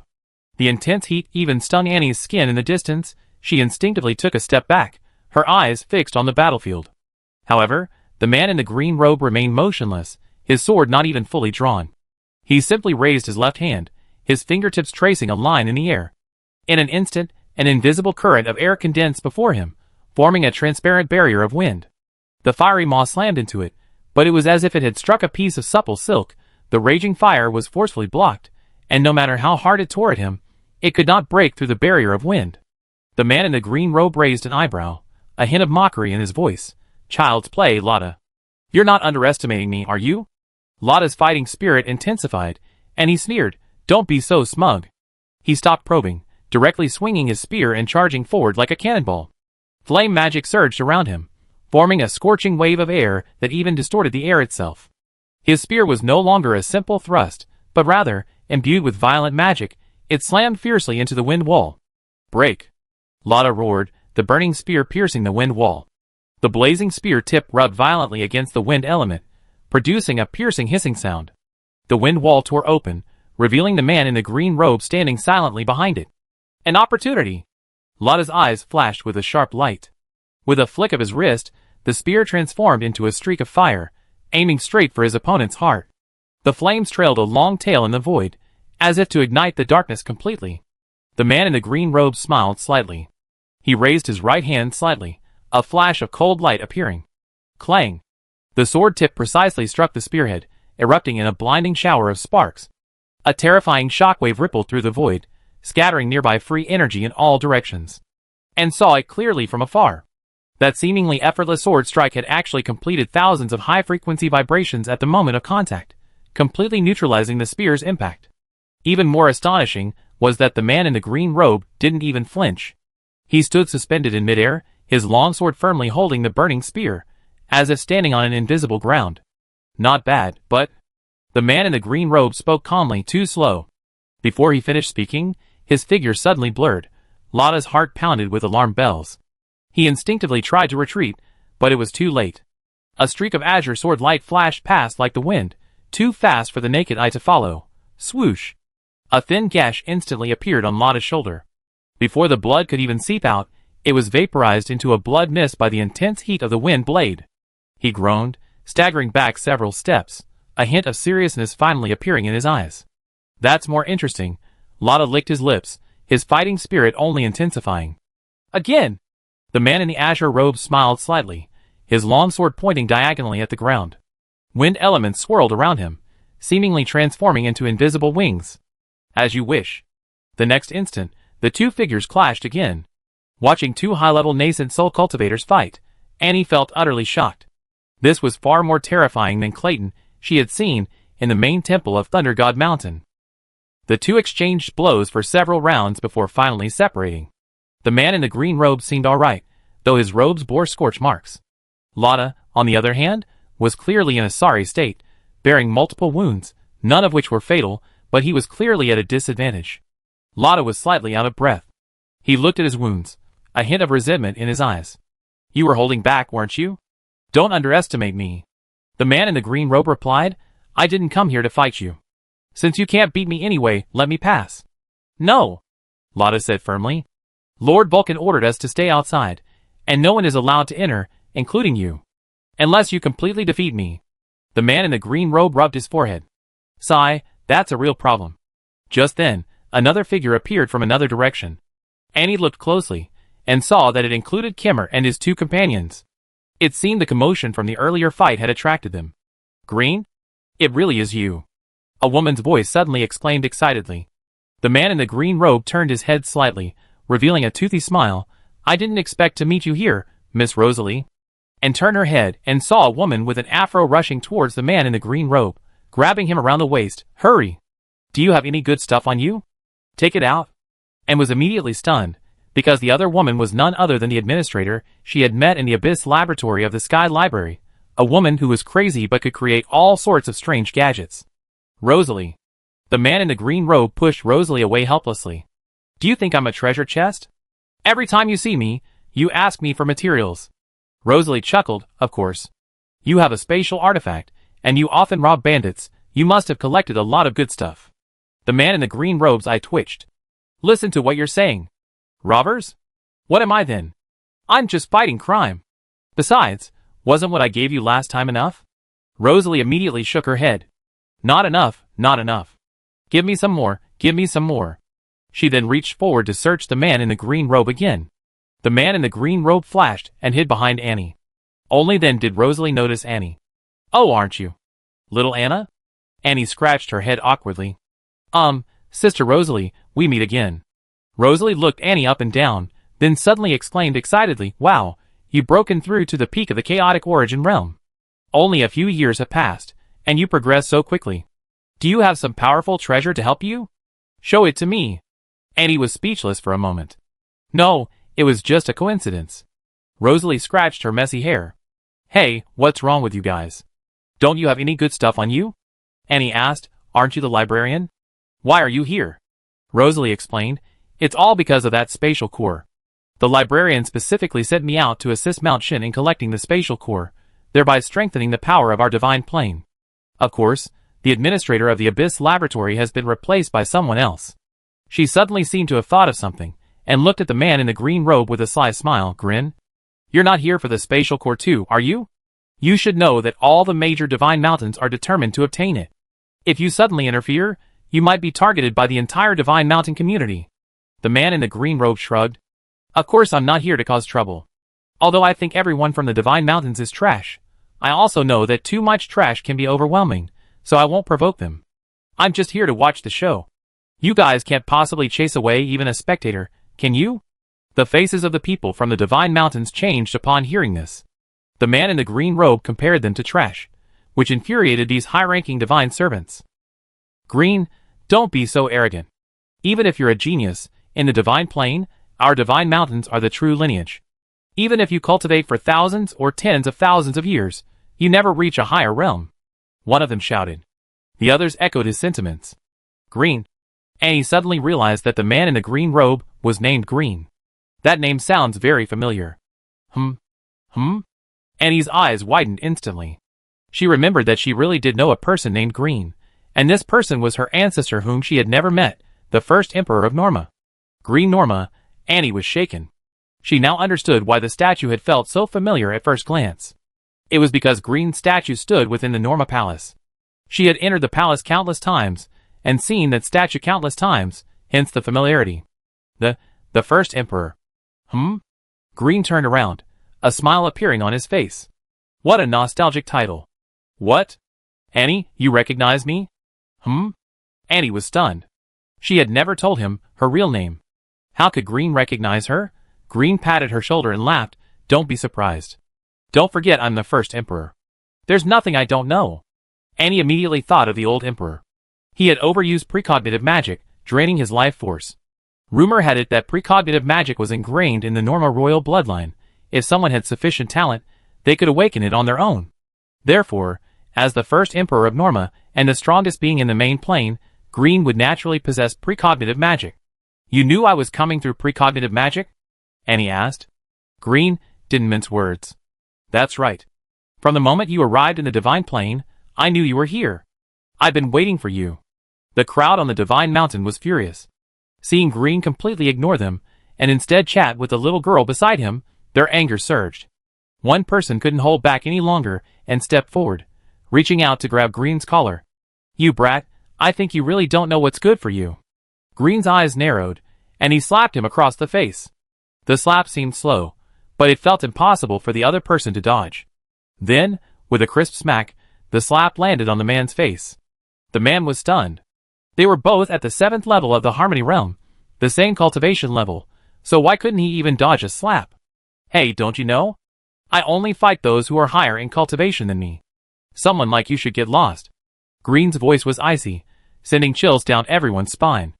The man was so frightened that he stumbled back several steps, his eyes filled with horror. "Don't embarrass yourself." At this moment, a troll stepped forward. He was covered in frost, and a chill emanated from him wherever he went. In a one-on-one fight, none of you would be a match for him. Green chuckled. "Brendaris, who do you think would win if we fought again now?" The troll's lips slowly curled into a smile. "Don't try to provoke me. I'm not falling for that. The best way to deal with someone like you is for everyone to attack together." Green chuckled. "Heh, that's quite interesting. The noble high-ranking servants of Mount Shin are actually going to gang up on a wandering mage like me? What? Does Mount Shin have no one capable of fighting?" Chapter 758. "Don't listen to him," Brendaris shouted, This guy is incredibly strong. His 7th level He-Yuan realm is comparable to a 9th level He-Yuan realm expert. You can't judge his strength by normal standards. Lada nodded. He himself was an 8th level He-Yuan realm expert, and in the previous battle, his opponent had clearly held back. If he had gone all out, he wasn't confident he could escape unscathed. Green curled his lip. Ugh, why all this fuss? I already said I'm not here to cause trouble. Can't I just watch? No, Brindaris said. The gods of the various sacred mountains are about to descend. Collecting the spatial core is no small matter. We can't afford any mistakes. Therefore, we must eliminate all possible risks, including yours. Green immediately objected, pointing at Rosalie. Hey, I feel like her risk is greater than mine. Rosalie was taken aback. Then her eyebrows furrowed. Green, what do you mean? I'm a Heavenly Realm expert, after all. How can you call me a risk when I'm the administrator of the Abyss Laboratory in the Library of the Dome? Annie raised her hand weakly. You're not the administrator anymore. Rosalie hesitated. I used to be. Green crossed his arms and said, cough, look at you, always researching weird things, either explosives or poisons. How dangerous. What if a god is collecting a spatial core and gets blown up by one of your explosives? Rosalie's eyes widened. Can you be any more outrageous? Why would I use explosives to blow up a god? Am I crazy? Green shrugged. Don't you do this often? You? Just as Rosalie was about to retort, Brindaris interrupted her. All right, we believe Miss Rosalie wouldn't do anything to jeopardize our operation. She's sent by the librarian of the Sky Library, and she'd be involved in the mission to retrieve the spatial core, so you better not waste your breath. Green looked at her strangely. You're involved in the mission to retrieve the spatial core? Rosalie put her hands on her hips, a haughty expression on her face. Hee, of course. I'm an authority on alchemy. That was true. As the former administrator of the Abyss Laboratory, no one present was as skilled in alchemy as Rosalie. Brindaris raised his warhammer, his tone dripping with threat. Grim, I'm giving you one last chance. Get out of here now, or prepare to face the wrath of the sacred mountains. Grim rolled up his sleeves, poised to charge into battle. Hey, I don't believe you sacred mountains are so overbearing. I get you sooner or later. However, before he could finish, a mid-level divine servant came running up, panting, shouting, something's wrong. Extraterrestrial creatures are here. Annie turned to look at Grim, her eyes filled with confusion. Grim had stated from the beginning that he came to observe the battle between the gods and the extraterrestrial creatures. And now the extraterrestrial creatures had only just arrived, and judging from Brindaris' attitude and words, only a few gods from the various sacred mountains had come. In other words, everything Grim had said beforehand was based on his precognitive magic. Brindaris' expression changed drastically. They come in large numbers? The divine servant's voice trembled slightly. About 20. All of them are Harmony Realm experts. Lada frowned. There were also over 20 divine servants nearby, but some of them were on the planet stabilizing the seal to prevent the spatial core from escaping. These people couldn't participate in the battle. Basically, all the capable fighters are here. Grim suddenly said, What are you all standing around for? Are you waiting for those extraterrestrial creatures to destroy the seal? Brindaris finally reacted and quickly called out, Everyone, follow me. We can't let the seal be destroyed. But before leaving, he didn't forget to look back at Grim. You better behave yourself, or you regret it. Grim waved his hand impatiently. Hey, stop talking nonsense. Can't I go with you? Brindaris was taken aback. Seeing that Grim had actually brought Annie along, he didn't say anything more. When they reached the other side of the planet, they could already see the menacing extraterrestrial creatures approaching. They varied in form, but all were ferocious looking. Annie even recognized a familiar face among them. Bick. Bick was truly unlucky. With his early-stage nascent soul strength, he already held little advantage within the Empire. He only managed to borrow the altar thanks to the Supreme Leader's favor, intending to transform Alice into his race. However, what should have been a good deed was ruined by Annie and Bourne, and not only that, the altar was lost. This enraged the Supreme Leader, and Bick, as the one responsible, was naturally punished. He was no longer in charge of the army in the Sea of Death, but had been sent to the Void Realm to cooperate with other powerful beings in seizing the spatial core of this world. In this mission, he was merely a collaborator. More importantly, everyone else was stronger than him. If the mission succeeded, he would receive no reward. If it failed, he might not return. Halt! Brindaris shouted, stepping forward. What are you invaders doing here? Get out of here before we make a move. However, the extraterrestrial creatures completely ignored him. One of them, a mantis-headed creature, even swung its hand blade at him. The two sides engaged in combat almost without any exchange. Annie clicked her tongue in amazement. How did these extraterrestrial beings know the spatial core was here? Did they receive the news too? Green explained, these extraterrestrial beings possess incredibly powerful detection abilities, capable of sensing the origin of our world's power. That's their purpose in coming to this world. I speculate that their world must contain an being on par with the Creator God, and that being needs to absorb the primordial power of other worlds to strengthen themselves. Annie swallowed hard. So, besides us and these extraterrestrial beings, there are other worlds outside? Green nodded. Yes, we just haven't encountered them yet. By the way, to be precise, they can't be called extraterrestrial beings, because that term applies to all life forms in worlds other than ours. These guys come from a place called the Vade United Empire. This empire isn't just on one planet, but on multiple planets. Some of these planets are occupied, while others join voluntarily, wanting a share of the spoils. Annie asked curiously, how do you know all this? Green replied with a hint of recollection, I knew a guy before, also from the Vade United Empire, but he was tired of invading everywhere. In one battle, his Legion I occupied a town in the Divine Plane and began a massacre of civilians. He deliberately let many women and children escape, and I witnessed this. Afterwards, I approached him, and he told me everything. Unfortunately, he still died in the subsequent battle. Annie sighed, it seems not everyone in Vade is bad. The battle was intensifying, and injuries were beginning to appear on both sides, with the situation on Mount Shin clearly worse. Brendaris' arms were bulging with muscles, and his heavy thrust hammer, carrying a chilling aura, swept out. Where the hammer's wind passed, fine ice crystals condensed in the air. The mantis-headed creature flashed, its side-like forelimb slicing through the air with a series of cold, sharp movements, striking the hammer with pinpoint accuracy and producing a piercing metallic clang. It used the momentum to leap backward, its 6 compound eyes gleaming coldly, waiting for its next move. The Watermelon Man let out a grotesque laugh, its massive body surprisingly agile. Its arms suddenly expanded and deformed, transforming into resilient vines that fiercely coiled around Brendaris' wrists. You're asking for death. Brendaris roared, slamming his giant hammer down on the Watermelon Man. However, this attack played right into its opponent's hands.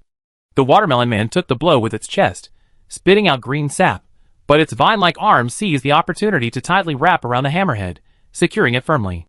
Brendaris struggled to pull back, but the giant hammer remained unmoved. Strange green veins even began to form on its surface, gradually suppressing its icy power. Brendaris felt a chill run down his neck. The mantis head had appeared behind him without his noticing, its sharp forelimbs raised high, aiming a vicious slash at his cervical spine. If this strike landed, it would be enough to sever his head entirely. At this critical moment, Brendaris' eyes were filled with terror. He had finally reached the high level of the Harmony Realm. He couldn't afford to die here.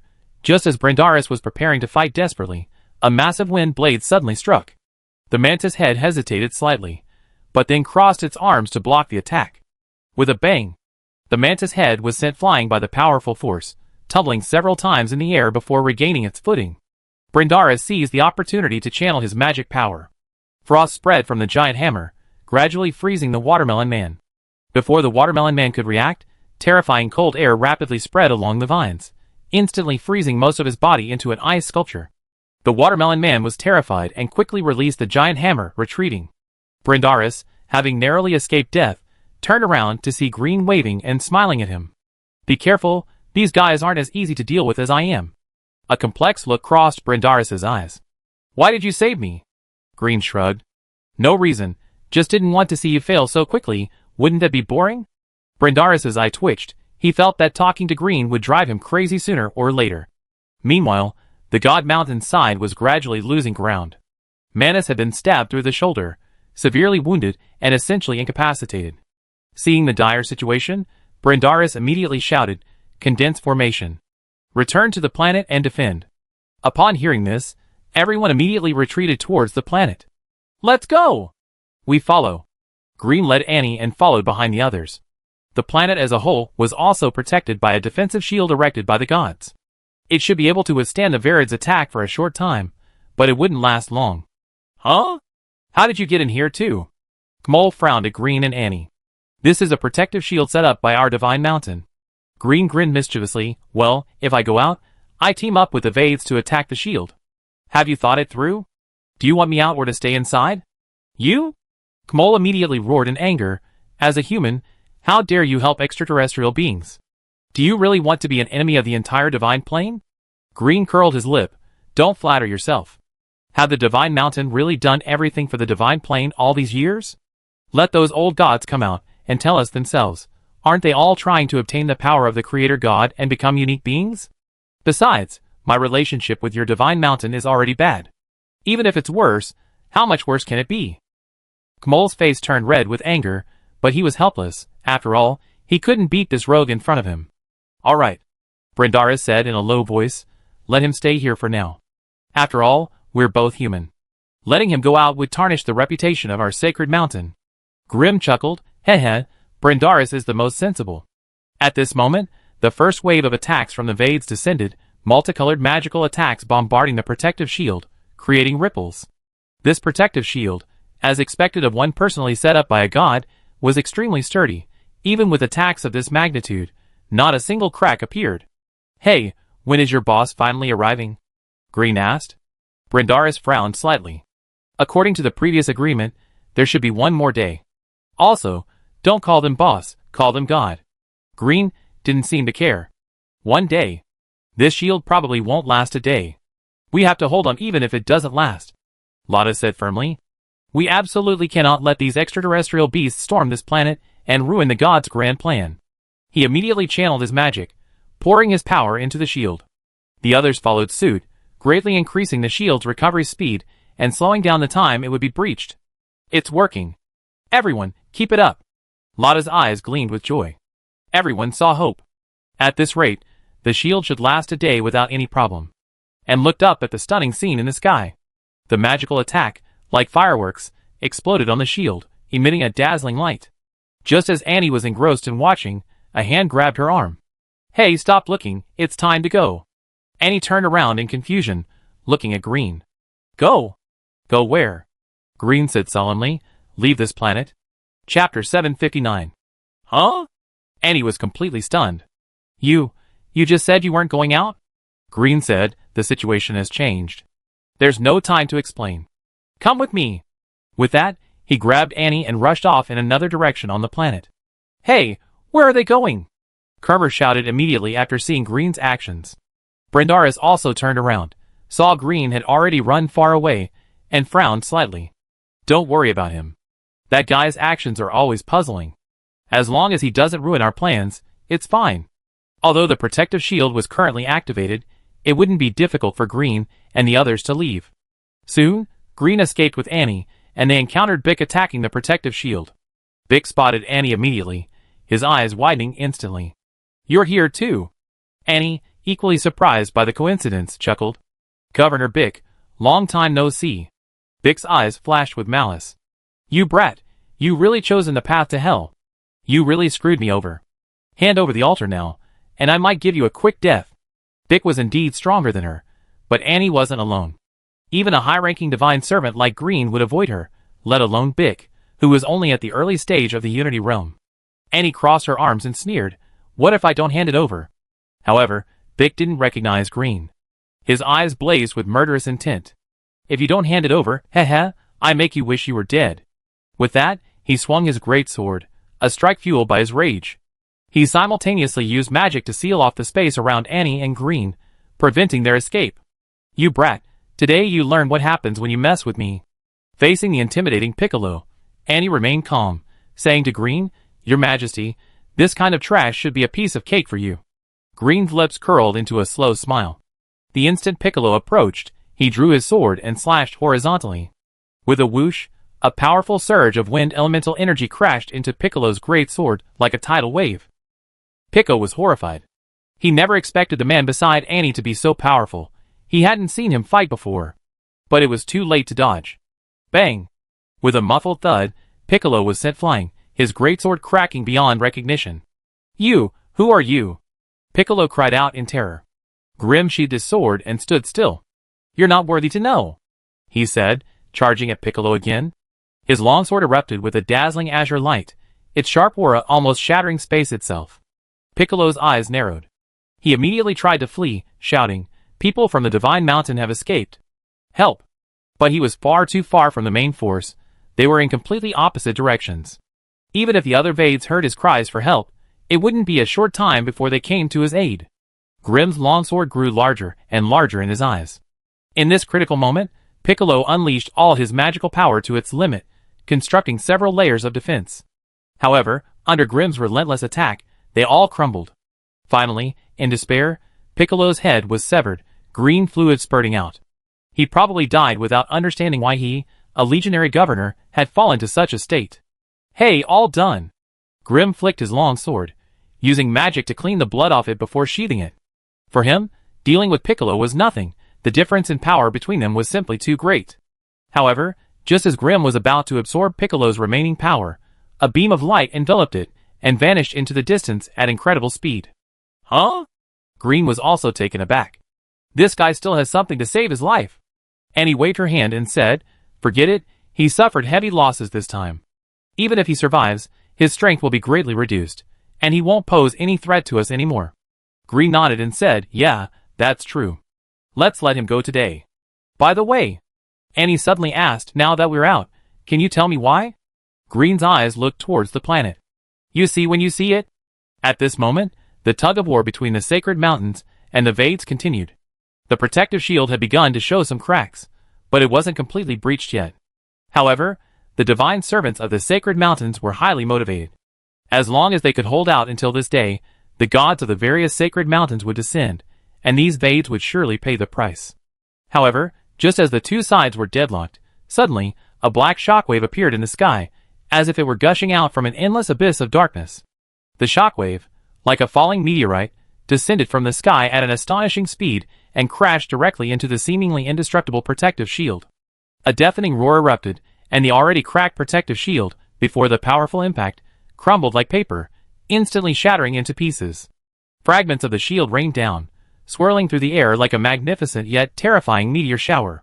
These fragments hurtled through the air, colliding and rubbing against each other with crisp sounds, before instantly transforming into pure energy and dissipating into the air, as if they had never existed.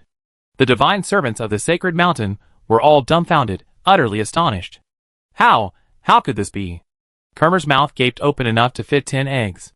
Meanwhile, the Vades were extremely excited, shouting and yelling as they charged towards the planet. "No! Stop them!" Brendaris shouted immediately, rushing forward first. The other divine servants also reacted, channeling their magic to fight back.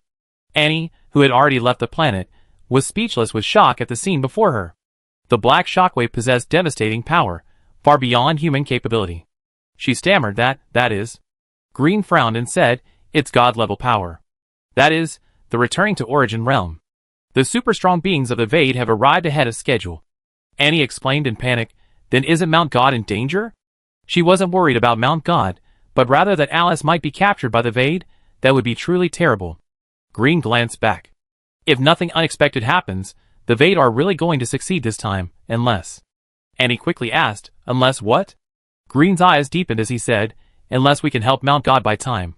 At the mention of buying time, Annie immediately thought of Born, who was an expert in this area. However, with Thor's seal within her, she couldn't use the power of death, and even soul communication was impossible.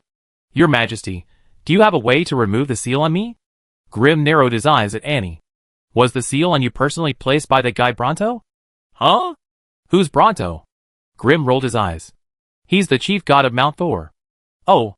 Annie nodded. "That's right, that bearded guy." Grimm slowly placed his hand on Annie's shoulder, carefully examining her condition, then shook his head. "No, with my current strength, I can't remove the seal." Annie sighed. She hadn't held out much hope anyway. "Then how do we buy time? My death power is sealed. Even a regular nascent soul cultivator is no match for me." Grimm thought for a moment and asked, "Why did that Vade man harbor such resentment towards you?" Annie scratched her head and briefly recounted her experience in the Sea of Death. Green immediately fell into deep thought. If that's the case, the other Vades should also know you. That so-called altar must be very important to them. That could be a breakthrough. Annie took 2 steps back. You're not trying to use me as bait, are you?" Green countered, "Don't you want to save your sister?" Annie sighed, resigned to her fate. "All right, what are you planning to do?" Green patted her shoulder and said, "Don't worry, I won't harm you. I definitely ensure your safety." Suddenly, Green pulled a jade talisman from his robes, a wisp of wind blade forming at his fingertip as it sliced through Annie's wrist. The instant blood dripped onto the talisman, it transformed into flowing liquid metal, spreading along Annie's arm and throughout her body, forming a light armor engraved with star patterns. What's this? Annie stared in surprise at the shimmering galaxy-like halo on the armor. Star concealment armor, Green chanted quickly. It can temporarily simulate the aura of death, but only for 3/4 of an hour. As soon as he finished speaking, a familiar black mist erupted around Annie, the power of death forming swirling phantoms on the armor's surface. A piercing chirping of insects suddenly erupted from afar. The recent battle had alerted 3 powerful Vade warriors, who swooped down from the nebula, their compound eyes fixed on Annie. It's her. The Altar Destroyer. Capture her. The plan begins. Grim whistled, then suddenly slammed his hand on Annie's back. A violent surge of wind propelled her like a cannonball in the opposite direction, the trail of death leaving a striking black contrail in the sky. Damn it! You're sending me to my death! Annie's scream still echoed in the air when the entire void suddenly lit up with countless red dots. The Vade warriors, like sharks smelling blood, all turned and chased after Annie, completely ignoring the situation on Mount Shin. Grim's figure had already vanished from the spot. He was now back on the planet. Looking at the stunned Brendaris and the others, he said, "Don't be too happy yet. A powerful enemy is here. We hold out until the God King arrives." The group was puzzled as to why the powerful beings of Vade had suddenly lost interest in him. In reality, the altar held far greater value in the hearts of the Vade than the spatial core of this world, which was why they had pursued Annie relentlessly. As for how they recognized Annie, one reason was that Bick, who had escaped back, had informed them of her existence. Another was that Grim's magic had amplified Annie's aura, making her as conspicuous as a beacon in the darkness. Just then, a ball of black energy suddenly approached. Everyone's expressions tightened, and they quickly assumed defensive stances, ready for battle. A questioning voice emanated from within the black energy ball. What have these useless fools been doing? Never mind, getting the spatial core is the most important thing. The black energy ball then began to disperse, spreading towards the planet. Stop him! Grim roared, simultaneously striking first, his long sword flashing as an extremely sharp wind blade slashed towards the black energy ball. The others then reacted, immediately unleashing their strongest offensive spells as well. However, the black energy cluster scoffed, a mayfly trying to shake a tree. The black energy suddenly erupted, forming a black mist. All attacks that entered it sank without a trace. Grim's eyes narrowed. It really is a returning Origin Realm expert. Brendaris swallowed hard. What do? We can't stop him. Grim's eyes widened. We have to stop him, even if we can't. You are divine servants. Have confidence in yourselves. These words always sounded strangely incongruous coming from Grim, but now was not the time to worry about that. The black energy cluster continued to expand, already enveloping half of the planet. If they weren't allowed to move freely, everyone would likely be trapped. Stop holding back. Get that out now. Grim roared. Brendaris was taken aback. You? What are you talking about? Grim pointed to the black energy in the sky and said, if you don't get it out now, once this planet is completely enveloped, not only will we be trapped, but they also find the spatial core. Our world will be finished, and you be the center of the entire world. Brendaris gritted his teeth and nodded. Fine. I don't know how you know this, but since that's the case, I won't hold back anymore. Take this. With that, he pulled a stone from his robes. The stone looked very ancient, but overall it was ordinary, nothing special. However, when Brendaris infused it with his water elemental magic, cracks appeared on the gray surface of the stone, and at the same time, some intricate and profound runes flashed in the void. This is? Lotta exclaimed in shock. The Holy Spirit Stone? Brendaris nodded, then shouted, everyone, charge with me. We must protect the spatial core, and not let these beasts take it. With a bang, the Holy Spirit Stone in his hand shattered, turning into specks of light that seeped into everyone's bodies. The next moment, everyone's power suddenly surged, and their powerful aura soared into the sky, dispersing all the black energy in the air. Chapter 760. A hint of emotion flickered in the voice of the black energy cluster. Still trying to stop me? You're courting death. The surrounding black clouds immediately churned, forming armored soldiers of black energy that charged towards the group from Mount Shin. However, the power of the Mount Shin members, enhanced by the Holy Spirit Stone, was immense. Their fighting strength increased more than tenfold, and for a time, the black clouds were truly unable to advance an inch. Damn it! The black energy cluster finally roared in fury. Countless bulges appeared on its body, then it began to writhe rapidly, spewing out black spheres that transformed into ferocious black monsters in the air. Die! These black monsters were far stronger than the armored soldiers. Even with the enhancement, some of the Mountain members were no match for them, and were knocked down, including Kimmer and others. Currently, high-level powerhouses such as Green, Brindaris, and Lotta are still struggling to hold on. Hold on! Grim roared, your god is almost here. Brindaris, pale-faced, stammered, but my strength is failing me. The Holy Spirit Stone has overtaxed me too much. Drink this. Grim handed him a vial of potion. Brindaris was stunned, then exclaimed in surprise, this is a god-level recovery potion? Where did you get this? Grim said impatiently, enough with the nonsense. What do you care where I got it? Just drink it. Brindaris said nothing more, and gulped down the potion. God-level potions are priceless treasures, incredibly potent, made from rare and precious ingredients. However, even with the ingredients, it's not enough, a highly skilled alchemist is needed to craft them. Currently, in the entire Divine Plane, only 2 people can craft god-level potions. The librarian of the Celestial Library and Rosalie, the former administrator of the Abyss Laboratory. Rosalie was already protected in a safe location. Her strength wasn't particularly high, and she had other tasks to complete, requiring her to conserve her power, so she wasn't allowed to participate in the battle. Even so, the success rate of their divine-level potions was extremely low, especially for Rosalie, who hadn't successfully concocted one in thousands of years. Therefore, the divine-level potion that Grim suddenly produced truly surprised Brindaris. However, the power of a divine-level potion was indeed immense. Brindaris had already experienced 2 battles, and the Holy Spirit Stone had drained a large amount of his magic power, leaving him extremely weak. But after taking a sip of the potion, Brindaris instantly returned to his peak condition. A surge of power filled his body, making him feel indescribably comfortable. Ha! He roared, and icy cold air shot into the sky, freezing the black monster in front of him into an ice sculpture, before smashing it to pieces with a single hammer blow. Well done! Green excitedly pumped his fist. That's it, kill him! However, the next moment, a massive black fist descended from the sky, slamming directly into the frenzied Brindaris, sending him crashing into the ground like a cannonball, creating a huge crater. Green scratched his head, looking at Rada, maybe we should just leave. We don't need this spatial core. Rada's eye twitched, but to be honest, he also wanted to get out of there as soon as possible. Bang! Suddenly, a booming sound rang out, and a figure shot out of the crater.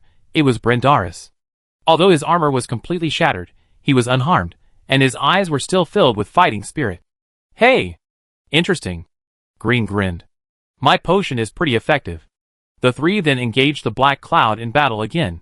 Although they were at a disadvantage, the Black Cloud couldn't conquer the entire planet while ignoring them. Meanwhile, over 20 Vade warriors were frantically pursuing Annie. They were incredibly fast, but Annie's escape route was extremely unpredictable, making it impossible for them to catch up. This won't do. The Mantis had shouted. Leave half the group to pursue her, the rest of you go back to assist the High Priest. The Watermelon Man nodded. Alright, you few come with me. The Watermelon Man then led half of his men away from the group. The Mantis head continued the pursuit of Annie with the rest of the group, but this time, he didn't intend to continue the inefficient chase. His compound eyes flashed with a dark purple light, and suddenly he waved his hands, conjuring rows of blade warriors from magic, surrounding Annie from all sides. However, Annie's speed had exceeded its limits, and no matter how hard the blade warriors pursued, they couldn't catch her. However, the mantis-headed mantis's purpose wasn't just that. He directed his men to block Annie's retreat from other directions, gradually tightening the encirclement until Annie had nowhere to run. Humph, let's see where you run this time. The mantis-headed mantis's eyes were filled with killing intent. He swung his blade, and a slash shot out, aiming directly at Annie's back. Annie immediately dodged to the left, but suddenly a blade warrior appeared from the left, wielding a sharp blade and attacking her. Helpless, Annie could only duck down, trying to dodge, but this played right into the mantis-headed mantis's hands. The mantis-headed warrior shouted, "Withdraw!" The blade warriors near Annie immediately self-destructed, transforming back into dark purple energy that quickly coiled around Annie, tightly binding her limbs. Annie struggled fiercely, but to no avail. The mantis-headed warrior sneered, a hint of excitement on his face. Heh, if I can retrieve the altar, the Supreme Leader will definitely reward me. That's far more important than any spatial core. However, when he reached Annie, he noticed that she showed no panic, or rather, no expression at all. Something's not right. The mantis-headed warrior immediately realized something was amiss, and quickly reached out to grab Annie's shoulder. However, the moment his hand touched Annie, her entire body flashed with a blue light, then exploded with a bang, scattering into specks of blue light. Damn it! Mantis Head roared, veins bulging on his forehead, his face contorted in a ferocious grimace. We've been tricked. It's a fake. The other Vades gathered around, their faces filled with astonishment. What do we do now? Where is the real one? Mantis Head waved his hand. How should I know? But she shouldn't have gone far. Let's split up and search. We must find that bastard. The Vades immediately dispersed, searching everywhere for Annie's whereabouts. In reality, Annie had already returned to the planet and was hidden by Grin. What had been pushed out earlier was merely a shadow. Grin's magic used Annie's blood as its core, releasing an aura completely identical to Annie's true form, thus simulating a phantom that was indistinguishable from the real thing. It was precisely because of this that the shadow's speed surpassed the limits of cultivation levels. The real Annie could never have escaped from a group of powerful cultivators for so long. Annie dared not venture out now. Any powerful figure outside was beyond her capabilities. The best course of action was to wait here for Green to come to her. However, Green did arrive soon enough, but he came crashing down on her. Boom! With a deafening roar, Green slammed into Annie like a cannonball, creating a large crater in the hard ground. Annie swallowed hard. Your Majesty? Cough, cough, cough. A series of coughs escaped as Green scrambled out of the crater.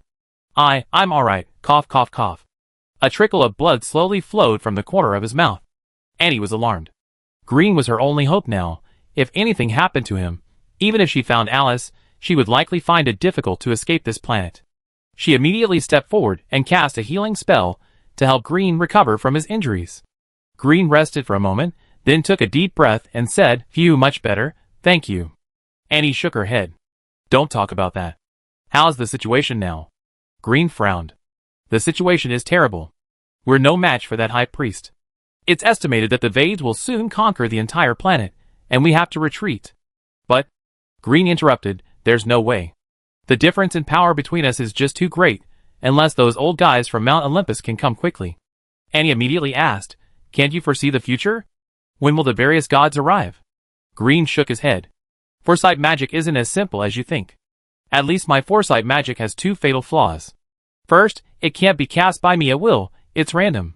I randomly know some future events related to me, but it's not under my control.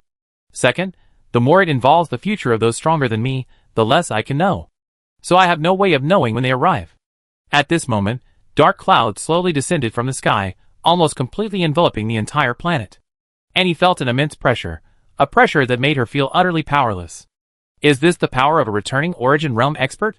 However, just as the dark clouds were about to completely engulf the planet, a golden light appeared, piercing through the clouds with a sharp, piercing cry. The black energy emitted a shrill, piercing sound. Green's eyes lit up.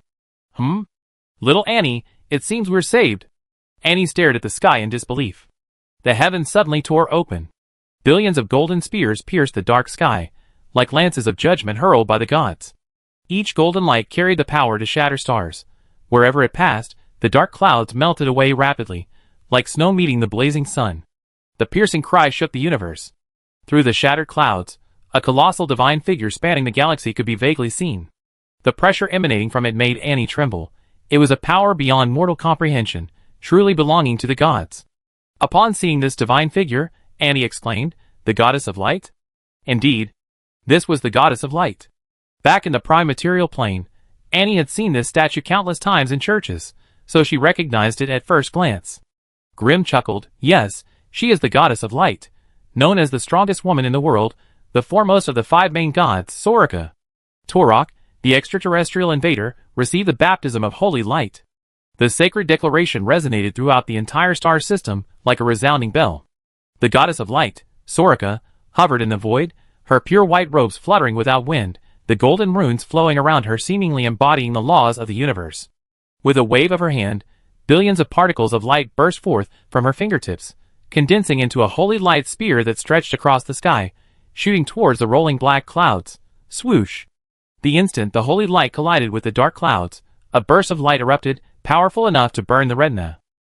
The dark clouds hissed in agony, countless distorted faces appearing and disappearing on their surface. Talik's voice was as grating as metal scraping. Damn it! Why are you here? Don't you care about the battlefield of the Divine Plane? Soraka's lips curled into a cold smile, her golden eyes gleaming. You think you can invade the Divine Plane with your shrimp soldiers and crab generals? She clasped her hands together, and 12 wings of light suddenly unfurled behind her. Dream on! An even more intense holy light erupted from her body, transforming into countless streams of light tearing through the darkness. The dark clouds boiled violently under the holy impact, finally disintegrating like ripped silk, revealing the bizarre form hidden within. It was a constantly writhing, round mass of flesh, its surface covered with countless compound eyes and tentacles. It had no head, no limbs, and not even any biologically consistent structure. Thousands upon thousands of lips opened and closed on the surface of the fleshy mass, uttering maddening incantations. This was the true form of Talik, the high priest of the Vade Empire, a void creature beyond comprehension. You dare destroy my avatar! All the lips screamed simultaneously. The fleshy mass expanded violently, erupting with dark mist 10 times denser than before. This black mist condensed into countless twisted giant claws, carrying laws not belonging to this world, and lashed out at Soraka. Wherever it passed, even space itself was eroded, cracking like a spiderweb. Soraka's wings of light unfurled furiously, holy light constructing a massive sun totem before her. The sun suddenly spun, its burst of light like a supernova explosion. The dark claws melted away like ice and snow in the light, but sporadic black mist still pierced through the holy light, etching scorch marks on her divine robes. On Talik's body, the countless compound eyes suddenly flashed with a deep purple light, as if the darkness of the entire universe had converged on this single point. As the purple light flared, his voice echoed through the void, "Taste the power of varied goddess." Before his words even finished, a gaping maw, like an abyss, suddenly split open in the center of Torok's enormous mass. The instant this maw opened, a terrifying torrent of negative energy erupted like a volcanic eruption. The energy contained within this torrent was enough to annihilate stars and destroy all matter and energy. Faced with such a terrifying attack, Soraka showed no fear. She clasped her hands together before her chest, closed her eyes, and the divine rune on her forehead suddenly radiated a dazzling light, a light like the light of creation, illuminating the entire void. The light of creation merged with her own power, ultimately coalescing into a colossal sword of light. The blade of this sword shimmered with dazzling light, as if formed from countless stars. Soraka, wielding the great sword of light, fearlessly charged forward against the torrent of negative energy powerful enough to annihilate stars. Chapter 761. Ah! Torok roared, cleaving the newly formed black cloud in two once more. He bellowed angrily, "Damn it, Soraka, you just wait. The Supreme Leader won't let you get away with this."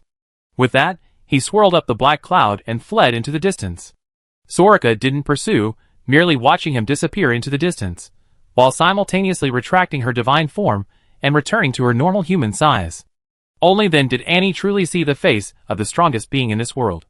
Her face was like a frozen sacred mountain, with clear, sharp lines, slightly prominent cheekbones, always exuding an unyielding aura.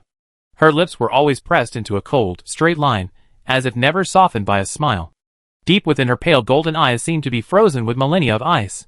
Wherever her gaze fell, even the most turbulent storms would silently still. Even dressed in a simple linen dress, she exuded an invisible pressure that made people afraid to look directly at her, let alone get close. When her divine power awakened, this coldness would transform into tangible law power, and the radiance that burst forth from her eyes when they opened and closed was enough to freeze time and space, and a slight frown could trigger strange phenomena in the heavens and earth. She is the sword of judgment hanging above all living beings, an eternal, solitary peak that no evil spirit dares to disturb. At this moment, her gaze swept across the battlefield below. The entire planet was ravaged by the recent battle, and the divine servants of the sacred mountain all suffered injuries of varying degrees. The goddess of light's eyes flickered slightly, and a gentle beam of holy light descended, as if bathed in a spring breeze. The injuries of the crowd visibly healed. This was the highest essence of the power of light. With every gesture, the supreme might of the laws of light could be displayed. The attendants of the gods bowed respectfully to the goddess of light. The goddess of light waved her hand slightly, and said, "Thank you for your hard work. I don't have much time. After resolving matters here, I must rush back." Brindara said, "The spatial core is sealed inside this planet, but if we forcibly break the seal, the spatial core might escape. The goddess of light nodded and said, "Yes, Valenza told me, which is why we need to come together to break the seal." Brindaris said worriedly, "But if all the gods come to the void realm, then the divine plane." "Don't worry." The goddess of light said calmly, "Verid's army doesn't know I'm here. We still have time." Soon, two more figures swept in from afar. One was a young man in blue armor, and the other was a burly man with red hair and a red beard. Upon seeing the newcomers, the goddess of light said to Brindaris and the others, "All right, you should leave this planet immediately. We need to begin breaking the seal and collecting the spatial core." Brindaris and the others immediately took to the air and left the planet without daring to linger. After a while, Sorika looked at the place where Grim and Annie were hiding and said calmly, "There are still 2 little mice. When are you planning to leave?" Grim's eye twitched, and he came out with Annie. Your Excellency, we are not from the Divine Mountain, so we shouldn't have to leave, right?" Sorika smiled slightly. "It's up to you. Anyway, when the seal is broken, it will release a massive amount of energy, enough to tear you apart. I won't object if you want to stay here." Green immediately pulled Annie into the void, laughing awkwardly, "Hee, I was just joking with you." Brindaris and the others were terrified. No one had ever dared to speak to the goddess of light like that before. Green was truly fearless. They were starting to admire him. The goddess of light ignored him and looked at Annie, a glint of light flashing in her eyes. Green immediately stepped in front of Annie. "Hee, aren't you in a hurry? It won't be good if the Verids react." The red-haired strongman nodded. "Sorika, don't waste time. Hurry up and collect the spatial core. I have things to do back home." The goddess of light shifted her gaze from Annie to the man in the blue robe. "Valenza, remove your protective shield." The wind god Valenza nodded, casually waving his hand, and all the remaining protective shields on the planet disintegrated. "Should we break the seal?" the red-haired strongman asked. "After breaking it, can we capture her?" Rinsa shook his head. "I don't know. If it's just me alone, I definitely can't catch her." Sorika said, "There's no time to hesitate, Janissa. You're in charge of blocking her route. Valenza and I will give chase and capture her. Otherwise, it'd be troublesome if the strongmen of Vade come." Janissa nodded. "No problem. Although I'm not fast, don't even think about getting past me." The 3 main gods stood in 3 directions. The wind god Valenza took a deep breath, and a third eye suddenly appeared on his forehead. It was a pupil materialized from storms, within which rolled billions of blue storms. A hurricane erupted from the divine eye, instantly tearing apart the planet's surface. Mountains were reduced to dust, oceans were swept into the sky, and the entire planet groaned in agony, unable to bear the weight. As the sealing power faded, the planet's core revealed a dense network of runic chains, which snapped one by one in the torrent of wind element. Finally, with a deafening roar that shook the universe, the star that carried the seal was completely reduced to a vortex of stardust, while Valenza's blue robe fluttered in the shattered torrent of laws. Everyone stared intently, and in the center of the stardust vortex lay a beautiful woman, her eyes closed, the space around her constantly twisting and distorting, creating an unreal scene. And recognized her immediately. It was Alice. "Sister, I must save you." Annie made a silent vow, her mind racing, searching for a way to rescue her. Rescuing Alice from the clutches of the 3 main gods was an impossible task, but Annie had no choice. Before her lay Alice's last remaining incarnation. If she could gather all 3, she could return to the Celestial Library and ask the librarian to help her complete the fusion. At that moment, all the seals surrounding Alice were released. The next instant, Alice opened her eyes and tried to escape. "Where do you think you're going?" The voice of the fire god Granisa boomed like thunder, deafeningly loud. His enormous fist erupted like a volcanic eruption, instantly spewing forth scorching flames that transformed into a roaring fire dragon, baring its fangs and claws as it lunged forward. Where this fire dragon passed, even space itself seemed unable to withstand its intense heat, ripples of distortion appearing on its surface. The raging flame seemed intent on burning everything to ashes. However, just as the fire dragon was about to devour Alice, her waterfall-like hair suddenly billowed out, and a blue light flashed in her eyes. Immediately afterward, the space beside her seemed to be torn open by an invisible hand, revealing a dark rift. Without hesitation, Alice leaped into the rift, as nimbly as a swallow. The instant her figure completely disappeared into the rift, the fire dragon pounced like a hungry tiger, devouring her remaining afterimage. In an instant, the fire dragon collided with the rift, creating a deafening roar. Ripples suddenly appeared in the void 100 meters away. From the pale purple spatial rift, Alice's long hair emerged before her body, the stardust stones embedded in her skirt still shimmering with a faint light as she traversed space.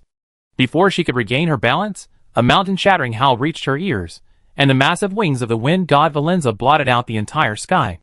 The pair of azure wings, when spread, were 100 meters wide.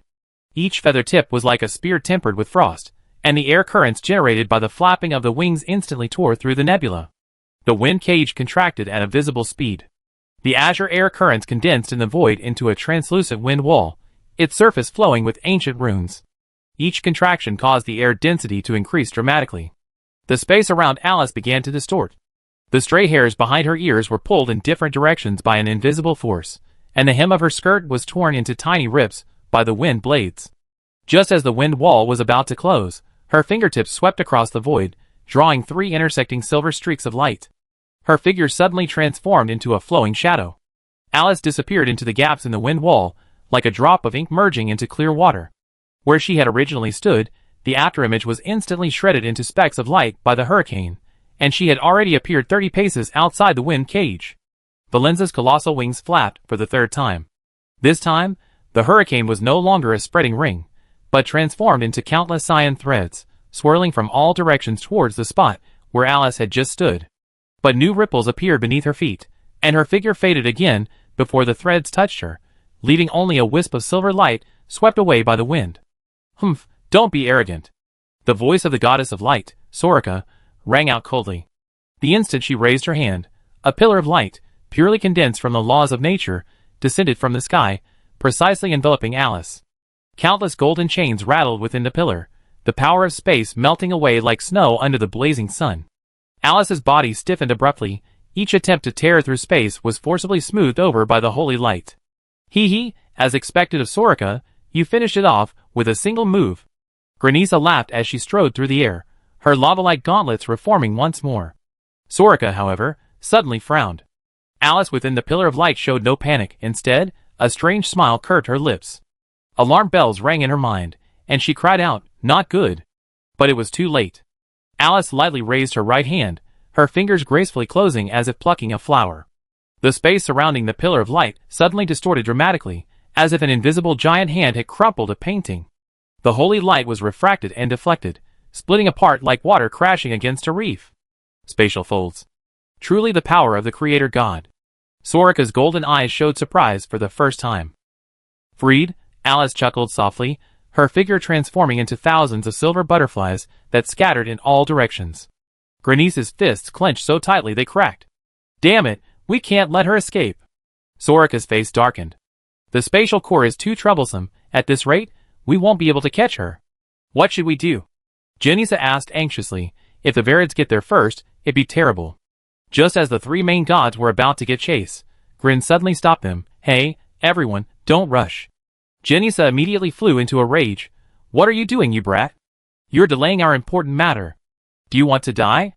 Soraka also frowned and said, "Grin, we already been very lenient with you. If you cause us trouble in this matter, I won't let you off." Grin quickly shook his head. He waved his hand. "Hey, how could I dare to go against you big shots? I have a deal to discuss with you. You see, the spatial core has already escaped. With her manipulation of spatial power, the chances of you catching her aren't very high. More importantly, time is running out. The Vades will be arriving soon, and the main battlefield of the God Plane needs your presence. If we continue to waste time, the situation could become very passive. Enough of your nonsense." Granisa unleashed a palm strike, flame surging towards Grin like a tidal wave. However, the next moment, a gentle breeze blew in, extinguishing the raging fire. Guinea was startled and turned to ask, "Valenza, what are you doing? We don't have time to waste here." However, Valenza calmly replied, "He has a point. Chasing after her like this will definitely not end well. I didn't agree from the beginning that only 3 of us should come to retrieve the spatial core, because I already had contact with her before and know how difficult she is. Now that she's no longer under the seal, how easy will it be to capture her?" Guinea's eyes widened. "Then what do you suggest we do?" Valenza looked at Soraka. "Let's hear what this kid's offer. If the terms are acceptable, why not agree?" Soraka thought for a moment. She was partly responsible for the failed acquisition of the spatial core, so she followed Valenza's advice and said, "All right, in that case, Green, tell us your offer." Green smiled slightly. "You're all gods. To be honest, I don't usually trade with the people of Mount Shan unless absolutely necessary. Stop rambling. Janisa said impatiently, get to the point. Green coughed twice. It's actually quite simple. I find a way to acquire the spatial core so it doesn't fall into the hands of the Vade, but in return, the spatial core must be under our control, and Mount Shan must provide. Protect us, and do not lay a hand on us or forcibly seize the spatial core. Grinsa raised an eyebrow. You're really fearless. The three of us couldn't handle the spatial core, but you think you can? Green laughed, of course, otherwise I wouldn't dare make these demands. Grinsa sneered. Even if you have a way to handle the spatial core, you should hand it over to us. You have no right to dispose of it. Green shrugged. In that case, it's none of my business. When the Vades come and take the spatial core, don't come looking for me. Valenza frowned. What use do you have for the spatial core? You haven't even reached the origin realm. You can't directly refine the power of the creation god. Green shrugged. That's none of your concern. I already stated the terms of the deal. Whether you agree or not is up to you. Chapter 762. Granisa immediately said, No, I won't agree. How can we feel at ease handing the space core over to someone like you? Grim said with a smile, Let's not even talk about whether you can get the space core. Even if you do, what do you plan to do with it? If you forcibly extract the space core from that girl, the only outcome will be the space core reintegrating into this world. None of you will be able to monopolize this power. But I'm different. I can not only guarantee that girl's safety, but I can also completely extract the space core and make full use of it. Janisa waved her hand. How to handle the space core is none of your concern. We will naturally leave it to the Celestial Library. The Celestial Library? Grim beckoned behind him. Come, Rosalie, you explain to him. Rosalie shook her head and walked out from behind Grim. Aren't you the one from the Abyss Laboratory? Valenza raised an eyebrow.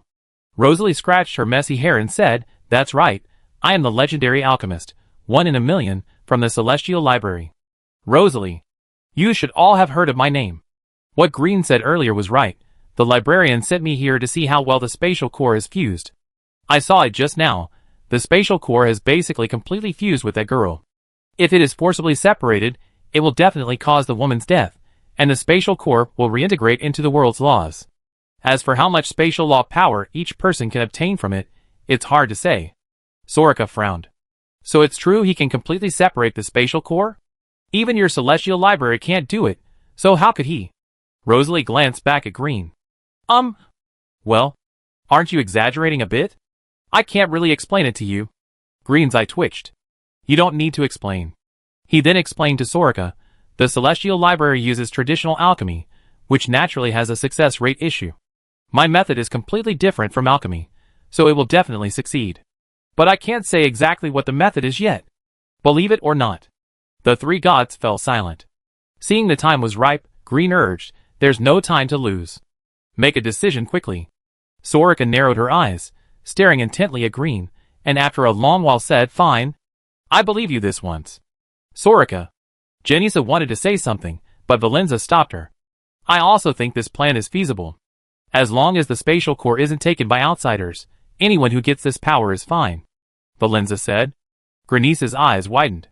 But the three of us can't even grasp the spatial core, and this kid is only at the Harmony realm. Does that mean he's stronger than us? Green said, In terms of combat power, I'm naturally inferior to you, but I have my methods. You don't need to worry about that. Soraka waved her hand and said, All right, our time is limited. You hurry up and grab the spatial core, and we leave here together. Green, however, said unhurriedly, Oh, not yet. We're still missing one step. Valenza frowned slightly. You don't mean to sign a contract with us, do you? Green grinned. As expected of the wind god, you guessed it right away. Granisa's hair stood on end with anger. You brat, you're really pushing your luck. Even Valenza showed anger this time. We gods always keep our word. You're insulting us. Grin shrugged. Don't blame me. In my eyes, you're not gods, just stronger beings than me. Your promises are worthless to me, only contracts are reliable. The power of contracts is integrated into the rules of the entire world. Even gods cannot be exempt once they sign one. Soraka sighed, and directly released a wisp of her soul power, clearly indicating her stance. The wind god and the fire god hesitated upon seeing this. Soraka said, The contract binds not only us, Grin. If you lie to us and fail to control the spatial core, you too will be punished by the power of the contract. Grin smiled and shared his soul power. I know that, of course. Seeing Grin's confidence, the wind god and fire god finally relented.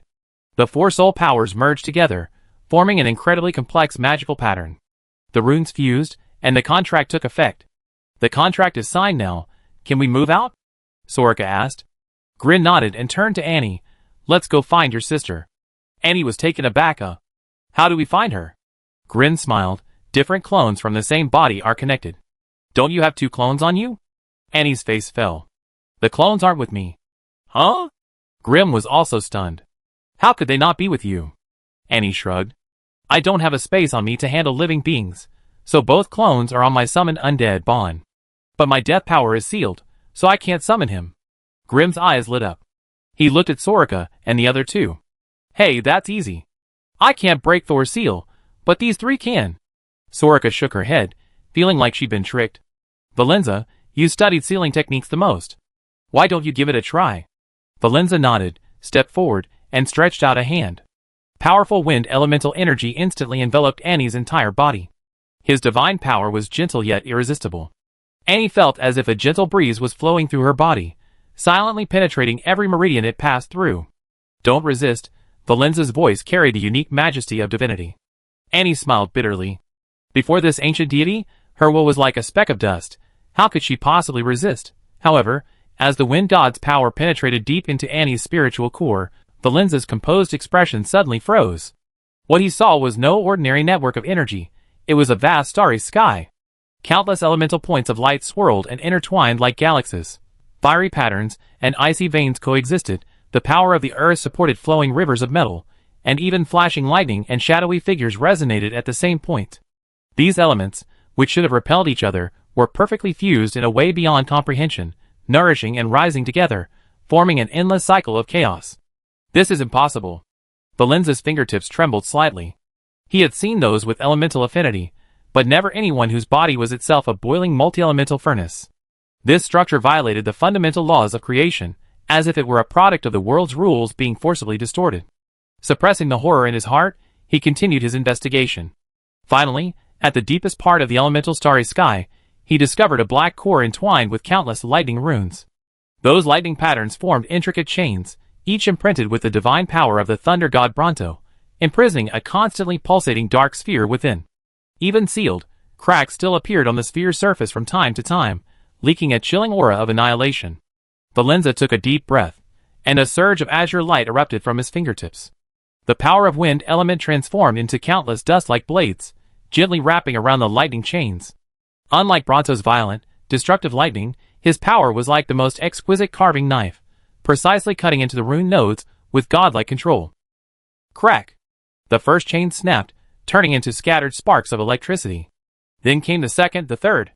The seal laid by Thor crumbled piece by piece before the primal power of the wind god.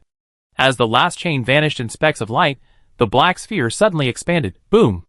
A torrent of deathly power surged forth like a burst dam, instantly engulfing Annie's body in a dark mist. Countless wailing phantoms emerged from the mist, their touch swallowing even the light itself.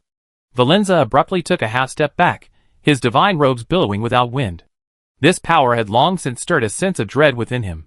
It wasn't merely the element of death, but a more primal, absolute law of termination, the dark side of the universe that even gods dared not touch.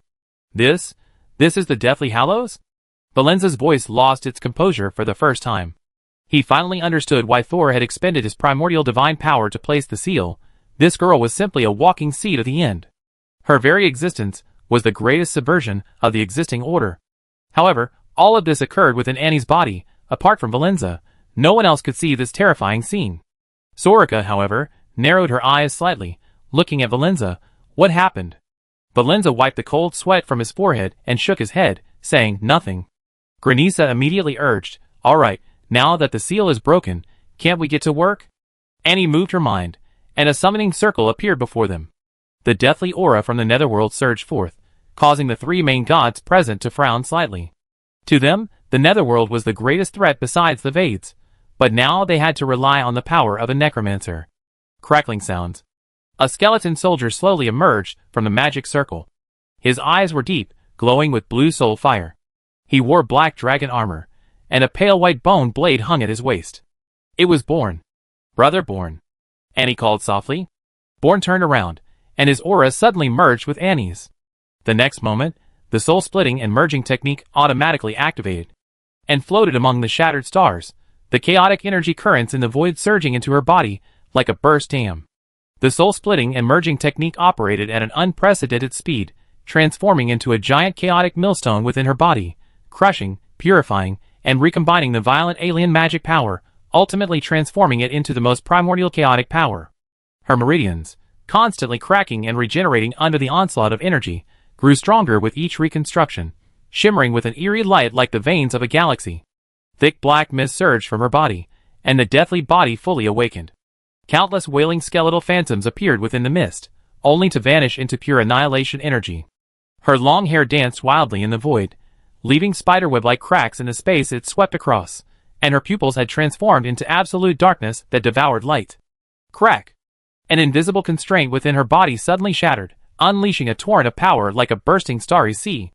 The barrier of the Harmony realm was as thin as paper before the flood of demonic energy, and her aura rose at an alarming rate. Annie's newly solidified first-tier Unity realm surged to the third tier in just 3 breaths, crashing headlong into the barrier of an even higher level. The void trembled at her advancement, and nearby drifting meteorites silently turned to dust, as if even the universe itself shuddered at this forbidden breakthrough. This commotion was truly immense. Soraka and Granisa stared wide-eyed at the scene before them in disbelief. Finally, Annie stopped at the 4th tier of Unity realm, the black mist surrounding her gradually dissipating, and the entire void returned to calm. When Annie opened her eyes, she saw Soraka's icy expression.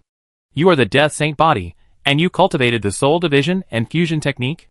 Annie knew there was no point in hiding it any longer, so she nodded and readily admitted that's right. The atmosphere instantly became extremely tense. However, Green suddenly said, "Hey, you 3 big shots, we signed a contract before. If you attack Annie and cause us to fail to collect the spatial core, then you will be held responsible for the breach of contract." Soraka was taken aback, glaring at Green. "You little brat, did you already know?" Granisa was even more furious. "Damn it, we really fell for your trick." Annie smiled at Born. "I didn't expect you to break through so quickly after returning to the underworld." Born gave a wry smile. "Don't mention it. I was conscripted when I went back, but that's how I obtained 2 heavenly souls, which allowed me to successfully break through." Then Born looked around and asked, "Where am I? What's the situation?" Annie briefly explained the situation. "The most important thing now is to find Alice's last clone as soon as possible, and that requires your help." Born clapped his hands. Hee, that's easy." He immediately released Alice's other 2 clones from the soul-severing blade space. The 2 clones floated among the shattered stars, their soul power intertwined like silver threads, rippling through the void like a call. Time passed in silence, and just as everyone's hearts were filled with anxiety, the sky suddenly tore open. The last avatar finally returned, her long hair flowing like a waterfall, her eyes shimmering with starlight that transcended dimensions. But she was not alone. Behind her, the void rift expanded wildly, and countless Vade warships swarmed out like locusts. The buzzing of their vibrating wings instantly swallowed the silence, their sharp brows reflecting a cold, chilling light, and the crimson glow of their compound eyes forming a tide of death. Everyone's face turned grave. "Not good." Soraka frowned. "The Vades have caught up." The cannons of the Vade flagship were already glowing with annihilation light, turning the void blood red. Chapter 763. "Hurry up and run," Valenza shouted. Actually, even without his reminder, everyone was already prepared to escape. Green said, "The 3 big shots, it's up to you now." Guinea's face turned ashen. "I never thought I'd be bossed around by a junior." "Don't waste time, you guys, go. Leave this to us," Soraka said. Green nodded and immediately took Annie, Born, and Alice's 3 clones, fleeing into the distance. "Hey, Soraka, you're not really just handing over the spatial core to them like that, are you?" Guinea asked in a deep voice. Soraka sneered. What do you think?"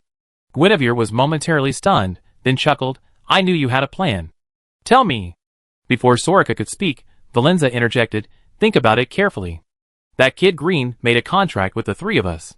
Since that's the case, this contract will restrict the 3 of us, but the divine plane isn't just limited to the 3 of us." Guinevere immediately understood. "So that's it. You want to use Thor Bronto and Water God Terrasin to reclaim the spatial core. But they're currently trapped on the battlefield of the God Plane. Can they spare any manpower?" Soraka laughed. "The Vades have come to the Void Realm with such a large force. How many do you think are left in the God plane? Don't worry, that little girl hasn't grown up yet, and Green's strength is still far behind ours. As long as either Bronte or Terrazin makes a move, they can suppress them. My people have already sent a message. As long as they leave the Void Realm, they will encounter the obstruction of Thunder Mountain and Water Mountain. The spatial core is something we must obtain. Guinea breathed a sigh of relief. Ugh, you should have told me about this plan sooner. It gave me such a scare. I thought you changed your ways and started doing favors for others. Sorika's eyes flashed with coldness. Humph, don't be naive. That's the deathly body, and she's cultivated the soul-splitting and merging technique. She must be connected to that old geezer. Once we catch her, we have to interrogate her thoroughly. Valenza turned to look at the dark mass of Vade's army charging towards them. Let's not talk about that now. Today, the three of us can finally team up and cause some real chaos. Guinea's lips curled into a smile. A burst of intense heat erupted from their bodies. Heh, yeah, it seems like the last time we fought together was over 1,000 years ago. Facing hundreds upon hundreds of extraterrestrial enemies, the three showed no fear. This was the confidence of a god-level expert, the confidence of the strongest being in this world. At the entrance to the void domain of Mount Thunder, Thunder God Bronte waited quietly with hundreds of divine servants. Beside him were two others, Leo and another high-ranking divine servant from Mount Light, Nobel, hailed as the most likely candidate for godhood in Mount Light and even the entire divine plane. Is what you're saying true? Bronte asked, a hint of doubt in his voice. Nobel nodded. Absolutely true. My lord specifically sent me a message, instructing me to come and inform you. Green obtained the spatial core with a woman named Anna, and is currently leaving the void domain. I also informed the water god, and she is prepared. Bronte's eyes flickered slightly. Are you sure that woman's name is Anna? Nobel pointed to Leo beside him, and said, it's confirmed. This guy is an old acquaintance of Anna's. They both came from the prime material plane in the last 100 years. He witnessed it firsthand. Prime material plane? Bronte was slightly taken aback. No wonder, that strange phenomenon back then, was it because of her? Nobel said, this person is extremely dangerous. It's said, she possesses the deathly body, and has cultivated that technique. Bronte waved his hand. I know that. I set the seal within her. Tens of thousands of years have passed, and someone can still cultivate that technique. It's truly interesting. Isn't she afraid of the backlash? Nobel nodded. Yes, she not only cultivated it, but she succeeded. It's truly perplexing. If we could learn the secret to her success from her, perhaps. Bronte glanced at him. I'm afraid only you want to know. You've been stuck at the peak of the Harmony realm for 1,000 years, unable to break through to the god level. If you had that cultivation technique, it should be fine. But it's not a simple matter. Don't blame me for not warning you. No one who cultivates that technique has ever had a good ending. Nobel's eyes flickered slightly. Hee, Lord Thor, you jest. That cultivation technique is an ominous thing. I have no interest in it. Bronte narrowed his eyes slightly. That's for the best. After a while, Bronte asked, is anyone inside tracking them? Do you know which direction they gone? Nobel shook his head. I'm indeed a little ashamed. After all, most people in the Void Realm don't have the ability to track Green unnoticed. That guy is simply a freak. Bronte sighed softly. That's a real talent, but unfortunately, his personality is too eccentric. Otherwise, he could definitely be of use to our sacred mountain, and the battle on the front lines wouldn't be so dire. Nobel laughed. Our divine plane is full of talent. We don't need another one like him. Look at Leo. He's quite good too. He also came from the prime plane, and in just 100 years, he's cultivated to the Harmony realm. Now he's not inferior to Grin. Leo smiled awkwardly, but he knew in his heart that the gap between him and Grin was still huge. Back in the prime plane, the two had known each other and fought side by side. Leo knew very well that he could never surpass Grin in his lifetime. Bronte nodded, without saying anything. Just then, the exit of the void domain ahead flashed with light, as if something was about to emerge. Everyone's spirits lifted, and they immediately stared intently in the direction of the exit. Is it coming? Bronte took a deep breath. If he could seize the spatial core first, he would have an excuse to receive a larger share of the power later. That was the spatial power of the Creator God. Obtaining it would greatly benefit his cultivation level. The spatial rift at the exit rippled out like water, and soon a group of people flew out. Nobel's eyes lit up, and he shouted, "Attack!" The group immediately attacked, and lightning filled the sky, enveloping the entire area within 100 miles. However, Bronte frowned. No, it's not them. Nobel was also stunned, looking closely at the people who had just emerged. Huh? It's you? It turned out that it was Manus and his group who had just emerged. They were all travel-worn and injured, looking quite disheveled. Manus rubbed his eyes. Ah? It's Lord Thor. Upon hearing this, the group immediately landed and respectfully bowed to Bronte. Bronte frowned slightly. How did you get out of here? What happened inside? Manus immediately replied, We were initially fighting the Vades when a god-level expert arrived. To ensure the safety of the spatial core, we fought desperately and were all injured. So the three gods told us to come out early to avoid being caught in the subsequent battles, so we came out through this closest route. Nobel asked, Did you see Grin and the others? Grin? Manus shook his head blankly. They should have set off before us. We didn't encounter them along the way. Judging by the timeline, they should have been. They're out, aren't they? Bronto's brow furrowed even deeper. We've been guarding this place for over 10 days, and not a single fly has escaped. Could it be that Green and the others left from another sacred mountain? Nobel shook his head. Probably not. Otherwise, I should have received the news by now. According to them, this exit from Mount Thor is the closest. They wouldn't go the long way around, would they? Bronto curled his lip. That Green kid is cunning. He might have already seen through your plan. Nobel's expression darkened. But even if he did see through our plan, besides the exits of the 5 sacred mountains, where else could he have gotten out? Bronte countered, Then do you know how he got in? Nobel was speechless. Not only did he not know, but no one present knew how Grimm had entered the Void Realm. Bronte continued, If he can get in unnoticed, he can get out unnoticed too. We're just wasting our time here. Seeing a hint of anger in Bronte's tone, Nobel quickly said, Lord Thor, please calm down. We didn't consider this carefully. Why don't you go back first, and we figure out a way to track them down? Bronte scoffed, Track them down? Easier said than done. Go ahead and chase them. By the time the Vades realize what's happening, the front lines will probably be in trouble again. I'm going back to the ashes now. Tell me when you find Grimm. With that, lightning crackled around Bronte, and he vanished in an instant. Seeing Bronte leave, the other divine servants of Mount Thor also left, leaving only the few remaining guards. Clayton glanced at Nobel and said, Contact me if you have any news. I leave some people here. Nobel nodded, gave a wry smile, and said, Thank you for your help.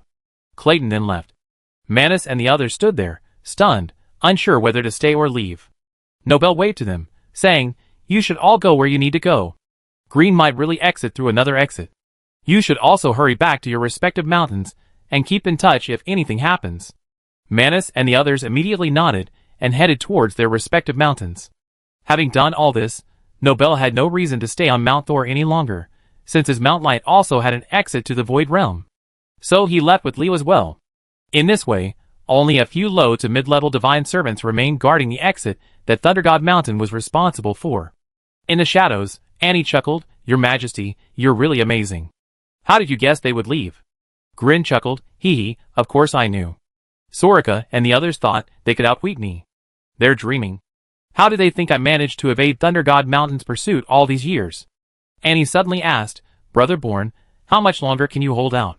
Born swallowed hard, his body covered in cold sweat, and said, I can hold out a little longer, but that was a close call. My invisibility spell is useless against a god-level expert, especially since I had to make the 3 of us invisible. Grin laughed, Hee, don't worry. The magic at the exit of the Void Realm is chaotic, and the space fluctuates slightly, causing Brontosa's perception to be distorted. Look at him. Didn't they not find us? Annie asked. Then when can we leave? Green thought for a moment and said, Not now. They probably haven't gone far. Let's wait another day. A 1 day. Born's eyes widened. Even if you were the first emperor, you should at least consider the duration of my magic, right? Green looked at him suspiciously. What? You can't even last a day? Born held up a finger. There's only a quarter of an hour left before the invisibility is dispelled. You better think of something. Green calmly said, Then hold on for as long as you can. When the time is up, you guys rush out first, don't look back, go straight to the Celestial Library. What about you? Annie asked. Green waved his hand and said, Don't worry about me, they won't do anything to me. Their target is the spatial core on Alice's body, and the spatial core chose Alice's clone mainly because of her pure spatial adaptability. To put it bluntly, Alice was split into 3 parts mainly because of the spatial core. So, When you get to the Celestial Library, as long as you merge Alice's 3 clones together, the spatial core will repel them on its own. There's no need for any separation technique at all. I see. Bourne was surprised. Did you already know this, which is why you were waiting for us in the Void Domain? Green revealed a mysterious smile. Hee, heavenly secrets cannot be revealed. Bourne thought for a moment and said, actually, it doesn't have to be so complicated. Green asked suspiciously, what? Any other methods? Bourne chuckled. After I returned to the Netherworld last time, I met Robert at the Pinnacle of Pride. From him, I learned what the Divine Talisman retrieved from the 8th level of the Soul-Severing Blade was for. Not only that, I also asked him to refine more for me. Although I only have 3 now, it's just enough. And he perked up immediately. You opened the 8th level? Not only the 8th level, but also the 9th. Didn't you notice any changes in me? Annie pondered him. How should I put it? It does feel somewhat different, but I can't quite put my finger on it. Bourne didn't keep her in suspense any longer. I obtained 2 heavenly souls in the Netherworld. Not only that, the 9th level of the Soul-Severing Blade also gave me the final copy of the soul-merging chapter. In other words, our soul-separating and soul-merging technique is now complete. Chapter 764. And was overjoyed, so that's how it is. That's wonderful. No wonder my breakthrough was so easy this time. Green asked, you said so much, but you still haven't told us what that talisman is for? Bourne explained, according to Robert, it's a teleportation talisman used for spatial travel. That means, once my invisibility ends, we can use the talisman to lead directly here, letting them chase after thin air. Green was also surprised. He never heard of such a thing before. If you had something so good, why didn't you bring it out sooner? Bourne said, I was waiting for an opportunity, wasn't I? We haven't encountered any obstacles along the way. Also, this teleportation talisman has a flaw. If a powerful force seals off the surrounding space, even with the talisman, you can't escape. So it's best not to use the talisman in front of a god-level expert. After saying this, he took out 3 teleportation talismans from the Soul-Severing Blade's space, giving 1 to Annie and 1 to Green, while keeping 1 for himself. I count to 3. At the same time, channel your magic into your hands, focusing on your destination. Then we can leave together, Bourne explained. Annie and Green both nodded, indicating they understood. As time passed, Bourne's invisibility spell finally reached its limit. Ready, 1, 2, 3. His words were barely out when the invisibility spell was dispelled, instantly revealing the 3 of them. The Thunder Mountain God's attendant, guarding the exit, was immediately alarmed and shouted, quick! Report to Lord Clayton. The target has appeared. The others immediately surrounded them, blocking their path. Green chuckled, too late, little brothers of Thunder Mountain, bye-bye. As he spoke, the 3 of them simultaneously channeled their magic into the teleportation talismans in their hands. The talismans flashed with golden light, and the next moment, the 3 of them vanished from the spot without a trace. Huh? The mid-level divine servant guarding the spot widened his eyes in disbelief. How could this be? He immediately went to where Green had just stood, but found nothing unusual. They just disappeared like that. Meanwhile, Green and his 2 companions appeared in a desolate area 30 kilometers away. All 3 were thinking about the Celestial Library, but the teleportation talismans had a limited range. Currently, they could only travel 30 kilometers. However, that was enough. It was more than enough to escape their pursuers. Looking at the teleportation talisman in his hand, which gradually turned into pale golden light, Green exclaimed, this is truly a wonderful thing, Brother Bourne. If you manage to refine this successfully, could you give me a few more? Bourne's eye twitched. You think this is as cheap as cabbage? The materials for refining teleportation talismans are extremely precious, and the refining process is incredibly difficult. If it weren't for Robert, I doubt anyone in the world could actually refine one, so forget about it. Green didn't seem disappointed. Don't worry, I exchanged it for something of equal value. Annie then said, let's not talk about that now. How are we going to get to the Celestial Library? If we go through towns, we'd definitely be discovered by the Divine Mountain. But if we don't go through towns, the Divine Plain is just too vast. Who knows when we arrive? Green looked at Bourne, who had already possessed Lucius's body. This body of yours was originally supposed to be a Shadow Pavilion assassin, right? The Shadow Pavilion has many methods. Do you have any way to contact them? Bourne shrugged. This body is indeed from the Shadow Pavilion, but I know absolutely nothing about them, and their people aren't very strong. Asking them for help probably won't be useful, will it? Green shook his head. You don't know this? Professional matters require professionals. While the Shadow Pavilion assassins aren't very strong, they're masters of concealment and escaping pursuit. Then where should we look for the Shadow Pavilion? Bourne asked. Green looked around and then said, this place is quite close to Coal Village. I remember there's a guy from the Shadow Pavilion hiding here. Let's go find him. Then, after a series of disguises, the three became ordinary mercenaries and, led by Green, arrived at a small village. The village was very small, only about a tenth the size of Thunder City they had visited before, and it was still daytime, so there weren't many people on the road. Green explained, this village is relatively close to Thunder City, so most of the young people go to the city during the day and only return at night, leaving very few people in the village. However, there are a few days each year when it gets a bit busier because a type of magical beast that inhabits the area becomes active during that time, attracting many mercenaries and hunters. As their group arrived, the people on the street cast curious glances. After all, it wasn't hunting season, and the sudden arrival of mercenaries seemed quite abrupt. However, the villagers were quite tactful and didn't pay much attention. The three quickly arrived at a butcher's shop, which sold meat for monsters hunted nearby. It was somewhat well known in the village. The owner, a burly middle-aged man, was wielding a cleaver, chopping at the bones of some monster with a series of loud thuds, filling the shop with a bloody stench. Hey, Munster, we meet again. Green greeted them. The middle-aged man paused slightly, scrutinizing the three for a moment before asking doubtfully, do I know you? Green removed his mask. It's me. Green Norma. Damn it. The middle-aged man immediately dropped his cleaver and ran towards the backyard. Hey! Don't run. Green flashed in front of him, blocking his path. I'm not here to cause trouble. Why are you running? Munster's face fell. Brother, I haven't been doing assassin work lately. Please let me go. Green smirked.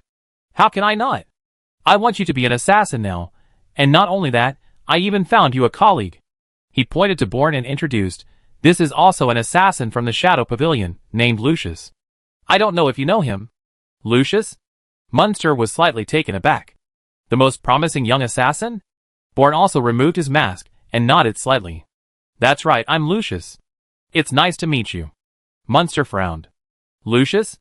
Weren't you already dead? Bourne was also stunned. Huh? Who's saying I'm dead? I'm alive and well. Munster curled his lip. Of course, it's the organization. The message came directly from above saying you're dead. That means even if you were alive, you wouldn't be considered one of us in the Shadow Pavilion. Bourne and Green exchanged glances, momentarily at a loss. And suddenly said, that's not right. Munster asked, what's wrong? The organization must have made a mistake. Lucius isn't dead, he's alive and well. His identity should be restored immediately based on the facts. Munster shook his head. That won't do, it's against the rules. Seeing that Munster was unmoved, Green rolled up his sleeves, ready to resort to force, but Annie stopped him. Brother Munster, you see, rules are rules, but people are flexible. Lucius isn't really dead, he returned to the organization sooner or later. We'd be running into each other all the time. If you can help him now, he'd definitely remember you for any future benefits, don't you think? Bourne immediately replied, that's right. My identity has been exposed, and I'm being hunted by the various sacred mountains. If you help me reach the outskirts of the Holy City of Light, I repay you handsomely. Munster narrowed his eyes slightly. You just want to use the organization's secret channels? Secret channels? Ah, yes. The secret channels. Bourne chuckled dryly. Munster took a deep breath. That's not impossible, but the secret channels can only be used by members of the Shadow Pavilion. Lucius was originally a member of the organization, so that's fine. But you and this little girl aren't, so you probably can't use the secret channels. Grin immediately said, then can I join the Shadow Pavilion first, and then leave when we reach our destination? Munster's eye twitched. Are you kidding me? Green stepped forward and grabbed Munster's shoulder. Hey, we've known each other for years. Can't you do me a favor? Munster roared. What kind of friendship do I have with you? Every time I see you, it's nothing good. I used to be the organization's top assassin, but after you robbed me a few times, now I'm stuck in this little village as a butcher. And you have the nerve to talk to me about friendship. Looking at Munster's pitiful expression, Annie felt a pang of sympathy for him. However, they really needed the underground channel. Otherwise, they wouldn't be able to reach the Sky Library in such a short time. Munster, please, we really need your help. Munster remained unmoved. No, I can't break the organization's rules. Even if you kill me, I won't help you. Just then, a voice rang out from outside the door. Hey, old buddy, don't be so rigid. Everyone was startled and looked towards the door. A man in black robes stood in the doorway, smiling at them. Annie exclaimed in surprise, Blood Raven's Eye? What are you doing here? Blood Raven's Eye winked at Annie and smiled. Miss Anna, we meet again. What a coincidence. I just arrived in this village a while ago, and I didn't expect to run into you here. Udis, you know each other? Munster asked, looking surprised. Blood Raven's Eye, Udis nodded. I saved you before, and you've been wanting to repay me, haven't you? If you can help those three get to the Celestial Library, you won't owe me anything. Munster frowned. These are two different things. Udis shook his head. No, for me, it's one thing. Munster was silent for a moment, then finally nodded. All right, this violates the organization's rules. If anyone finds out I'm dead. Udis laughed. Don't worry, neither of us will tell anyone. Nobody will know. Annie was very surprised. Udis, why are you helping me? Udis turned to Annie. Anna, after you went to the Sea of Death, I went there too. I saw the ruined succubus lair, and the queen's torn corpse. To be honest, my feelings were very complicated at that time, because I originally wanted to take revenge on the succubus Queen Astaroth myself. I once had a sister. We relied on each other since childhood, but she lacked talent for cultivation and her cultivation level wasn't high, though she could barely protect herself in ordinary towns. However, she was lured into the Sea of Death by Astaroth's men and ultimately died tragically at Astaroth's hands. Countless times, I wanted to rush into the Sea of Death to seek revenge, but I lacked the ability until your appearance gave me courage. That day, when I received orders to intercept you, there was a significant difference in our cultivation levels, but you showed no fear and managed to escape unscathed even under such extremely unfavorable circumstances. A crazy idea popped into my head. If you can do it, why can't I? That's why I decided to go to the Sea of Death. Even though I'm not Astaroth's match yet, I want to give it a shot. But when I actually saw her die, I didn't know whether to be happy or sad. I couldn't kill her with my own hands, but she was indeed dead. I used magic to vent my anger on her corpse for over an hour, until all my magic was exhausted and my tears had dried up. I don't know if my sister would be satisfied with this ending, but after all, Astaroth is dead at your hands. So Anna, you not only gave me hope, but also helped me take revenge. I have no way to repay you, that's all. And was greatly shocked after hearing this. She had no idea that Blood Raven's unusual behavior along the way was all because of this.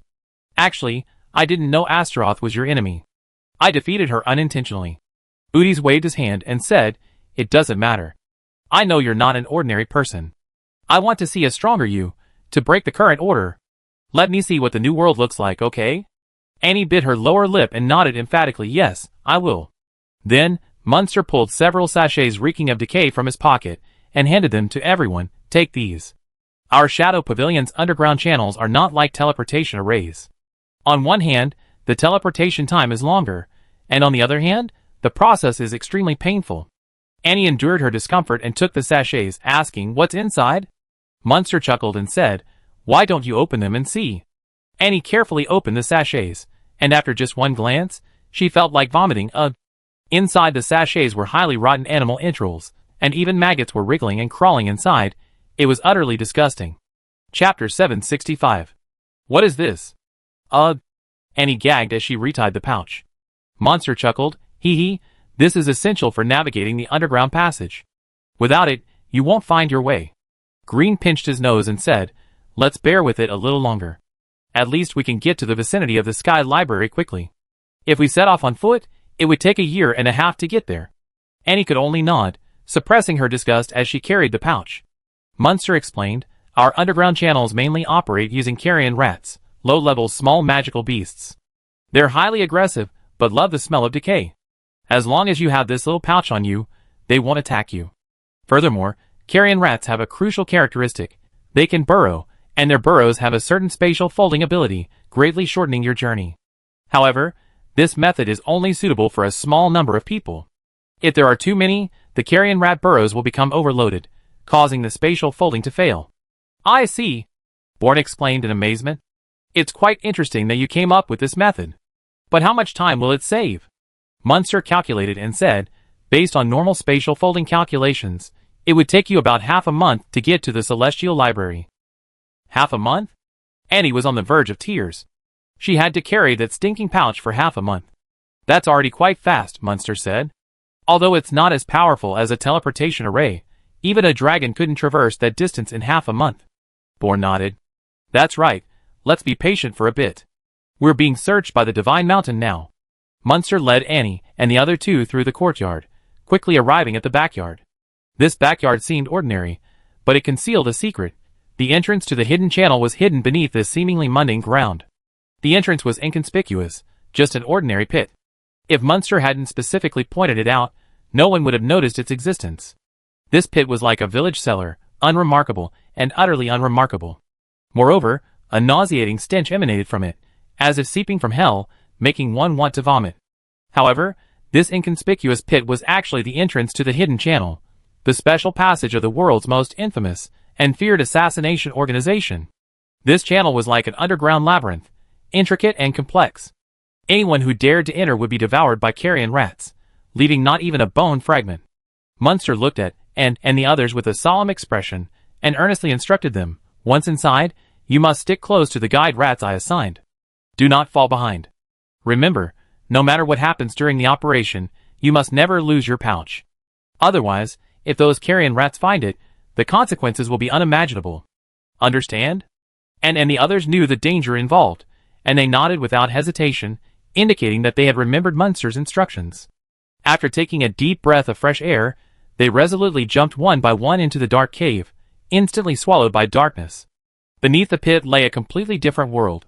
The putrid, damp air clung to her skin like a tangible substance. Annie's footsteps plunged into ankle-deep, sticky mud. The cave was pitch black, so dark you couldn't see your hand in front of your face, but then, a few eerie blue lights flashed.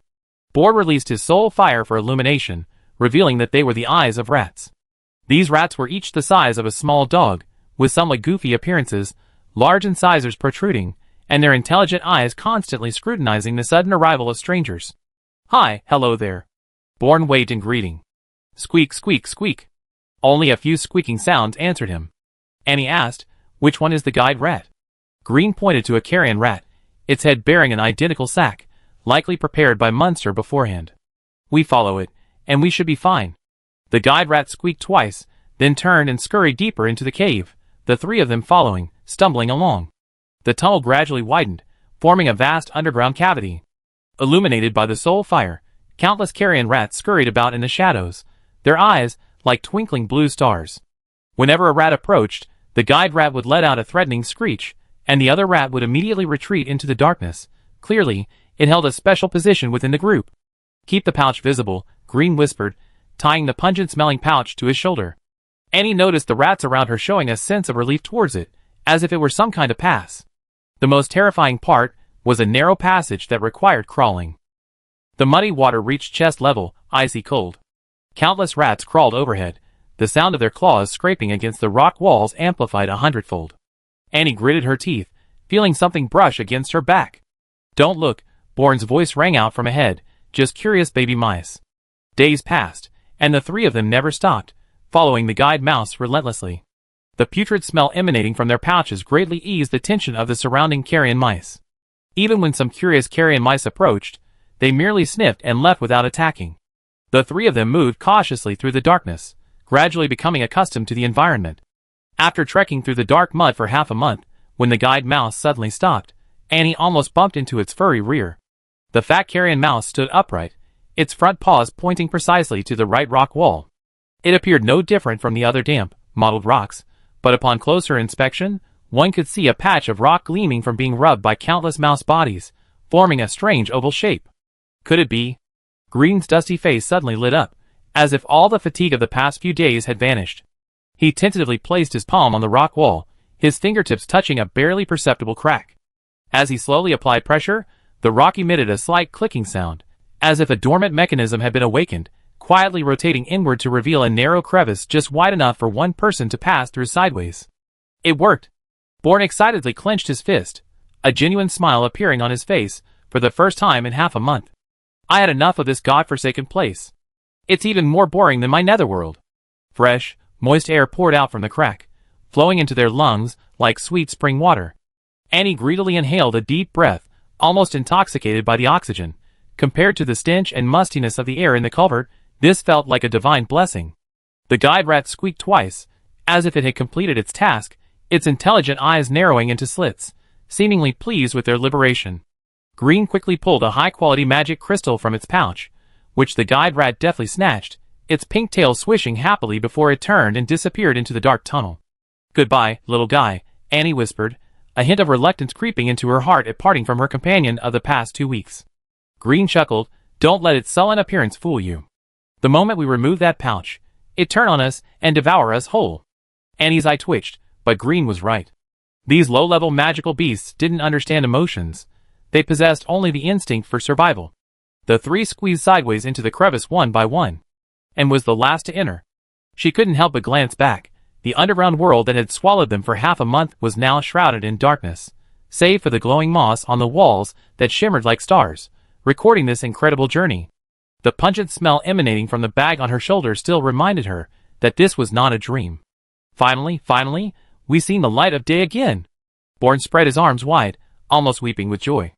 He pointed to the glowing moss embedded in the walls. "Look. This is the holy light moss unique to Mount Light, meaning we entered their territory." Green stroked the man-made stone steps, his eyes gleaming with excitement. "Half a month. A whole half a month. I finally don't have to eat those damn rations anymore, sleep in the mud, or constantly be on guard against those curious little claws." He exaggeratedly took a deep breath. "I even feel sorry for the pursuers from Mount Thundernell. They're probably still wandering around like headless flies in the wasteland tens of thousands of miles away." And couldn't help but chuckle softly, finally releasing the pent-up emotions of the past 2 weeks. She noticed Bourne carefully wiping the mud off his face, and even the usually composed Green was straightening his worn robes. The first time in 2 weeks that they had cared about their appearance. The stone steps wound upwards, and a faint sound of flowing water drifted from afar, like the most beautiful melody. Bourne quickened his pace. "Hurry! According to Munster, crossing the underground river ahead will truly lead us to the territory of Mount Light." However, just as the three were about to rush out of the underground river, Green frowned and grabbed Anne and Bourne. "Wait. What's wrong?" Bourne turned around, puzzled. "Something's not right." A hint of wariness flashed in Grimm's eyes. "This is near the entrance to the underground channel of the Holy City of Light. Logically, there should be many people from the Shadow Pavilion here, but why are we the only ones here?" Bourne scratched his head. "Could it be they're not working today?" Grimm's eye twitched. "Are you crazy? Do assassin organizations even have holidays?" He, as expected of Grimm, your sense of smell is indeed sharp." Suddenly, a voice appeared ahead. And heard the voice, and felt it was very familiar, but when she saw who it was, her pupils contracted sharply, and in a flash, her wand was already in her hand. "Hermod, you're actually here." Hermod had a faint smile on her face. "And is it? You came to the Divine Plane, and didn't even come to see me. It really chills me. I missed you terribly after we parted ways at the Land of Fallen Gods." Bourne also recognized her. You're the one who came through the altar back then."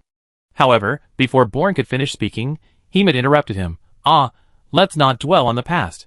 But I come here today on other matters." 4 or 5 light servants appeared behind him, all mid-level light servants, possessing considerable strength. Green chuckled and said, "Ahem, I thought it was something important.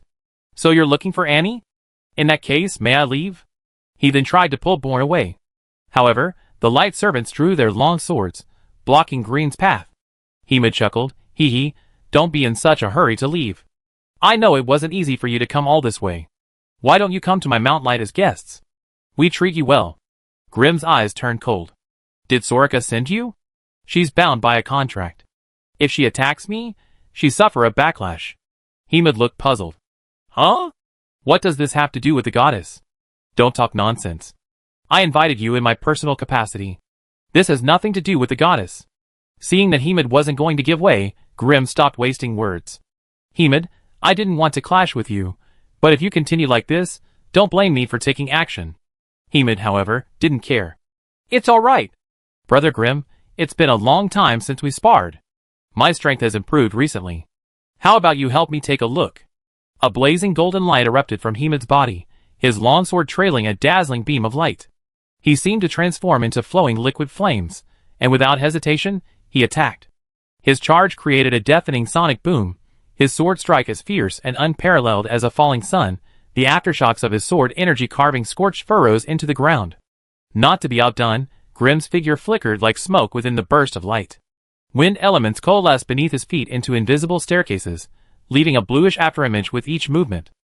Just as the sword of light was about to strike his head, he always managed to veer off by the slightest margin, his precognitive magic allowing his pupils to anticipate his opponent's attack trajectory half a second in advance. Truly amazing precognitive magic. Hermod laughed wildly, spinning and slashing horizontally. Suddenly, the sword light split into 12 beams, sealing off all escape routes. Grimm's sword swiftly pierced the void, the tip precisely striking the weakest point of each beam, the crisp clanging like a sudden downpour. The dissipated energy melted the surrounding rocks into a glassy state, only to be pulverized by the subsequent impact. Hermod's eyes turned cold, and the sword of light suddenly erupted with a blinding light like a solar flare. Grimm sensed the danger, but it was too late to dodge, forcing him to forcibly summon wind elements to form a spiraling shield. Light and wind collided violently, sending him flying backward. His robes were scorched with several holes, but he gracefully flipped in midair, dissipating the force, and landed lightly on a floating pebble. Your premonition, how many times can it see through? Hermod pointed his sword forward, endless light energy beginning to condense into a massive sword of judgment. Grimm's lips curled into a smile, the blade rippling with space-time distortions. The trajectory of the next attack was already clearly reflected in his eyes. Chapter 766. Don't think I only know precognitive magic. A chill ran through Grimm's voice. He bowed slightly, magic power gathering in his palm, before he poured it into his long sword, causing it to emit a dazzling azure light. Hermod was slightly startled, but the killing move he had unleashed was irreversible. Boom! A deafening roar erupted as a violent surge of wind elemental power swept through, filling the entire space, and even overwhelming the power of light, sending Hermod flying. A look of disbelief crossed Hermod's eyes. You really cultivated all by yourself? Without seeking refuge with a divine mountain? Grimm sheathed his sword, a slight smile playing on his lips. What? You still don't believe me? Don't you remember the chaos I caused at Wind God Mountain back then? Which divine mountain dared to accept me? That's true, Hermod murmured, but to cultivate to such a level solely through your own strength is truly remarkable, a peerless genius, but that's all. Without the help of a divine mountain, you could never achieve godhood. Grimm curled his lip. TCH, acting like you can achieve godhood yourself. You and Nobel have been exploring for thousands of years, haven't you? Maybe I break through before you do. Hermod scoffed, dream on. So, are all you people from Mount Light stuffed with holy light crystals? Grimm twirled his sword, deliberately drawing out his words. Let me tell you the truth, how did you break through? A vein throbbed on Hermod's forehead, and golden holy flame surged once more. Despicable exile. If not for your precognitive abilities, you would already. Before he could finish, he suddenly noticed countless blue runes lighting up beneath his feet. During their earlier argument, Grimm's magic had been quietly circulating. Wind prison thousandfold locks. Grimm suddenly retreated. Countless wind elemental chains burst forth from the void, instantly weaving into a massive azure cocoon, completely enveloping the two. Ripples of space-time distortion flowed across the chain's surface. When Hermod's luminous longsword struck them, only blinding sparks flew, the recoil numbing his hands. When? Hermod was shocked. These magical chains weren't created in an instant. It was clearly a trap set from the beginning. Grimm chuckled, heh, did you think I was really going to fight you to the death? While we were fighting, I already set up a runic barrier around us, just waiting for you to take the bait. Humph. Shameless. You're supposed to be a Unity Realm expert. How can you be so despicable? Hermod roared, transforming into a blazing inferno as he rammed into the cage walls. But the cocoon, like a coiled spiderweb, was resilient and absorbed the force. After 3 fierce attacks, he was shocked to find that the cage had actually shrunk by half a meter. The servants of light outside the cage swung their swords, but the holy light struck the wind prism like a stone thrown into the sea. One servant attempted to use a purification spell to dismantle the runes, but the azure patterns absorbed the light energy and became even more solid. Grimm sat leisurely on a suspended chair woven from wind chains, his fingertips manipulating the threads of law that controlled the cage. Don't waste your energy. This is a cage woven from wind spirit crystals. External attacks will only be converted into reinforcement energy. He chuckled and tapped the trembling cage wall. Unless you defeat the caster inside, otherwise. You all stay here with me. Hermod, enraged, his golden light shimmering, finally gave up on breaking out, turned, and pointed his sword at Grimm, As you wish. I tear your mouth apart within 30 seconds. Green, however, showed no fear. Instead, he turned to Annie and Bourne and said, "All right, I'll hold this troublesome thing off. You two hurry to the Celestial Library." Annie asked worriedly, "Then you?" "Don't worry." Green smiled slightly. With his meager strength, he can't do anything to me. Annie nodded and, without further hesitation, ran towards the exit with Bourne. "Stop them!" Hermod shouted. The light servants all attacked, trying to stop Annie. However, Annie had now broken through to the mid-stage of the Harmony Realm. With her and Bourne joining forces, even a high-stage Harmony Realm expert would have to think twice, let alone these low and mid-stage servants. Boom! Boom! Boom! A huge phantom of an evil spirit appeared in the void. It opened its terrifying maw and let out a shrill howl. The sound waves contained terrifying power that pierced straight to the heart. All the servants directly hit by the sound waves rolled their eyes back and briefly lost consciousness. Only a few of the stronger ones could barely maintain their sanity. "Aya!" A servant of the light god roared, wielding a long staff and smashing it down at Annie's head. However, Bourne wouldn't let him succeed.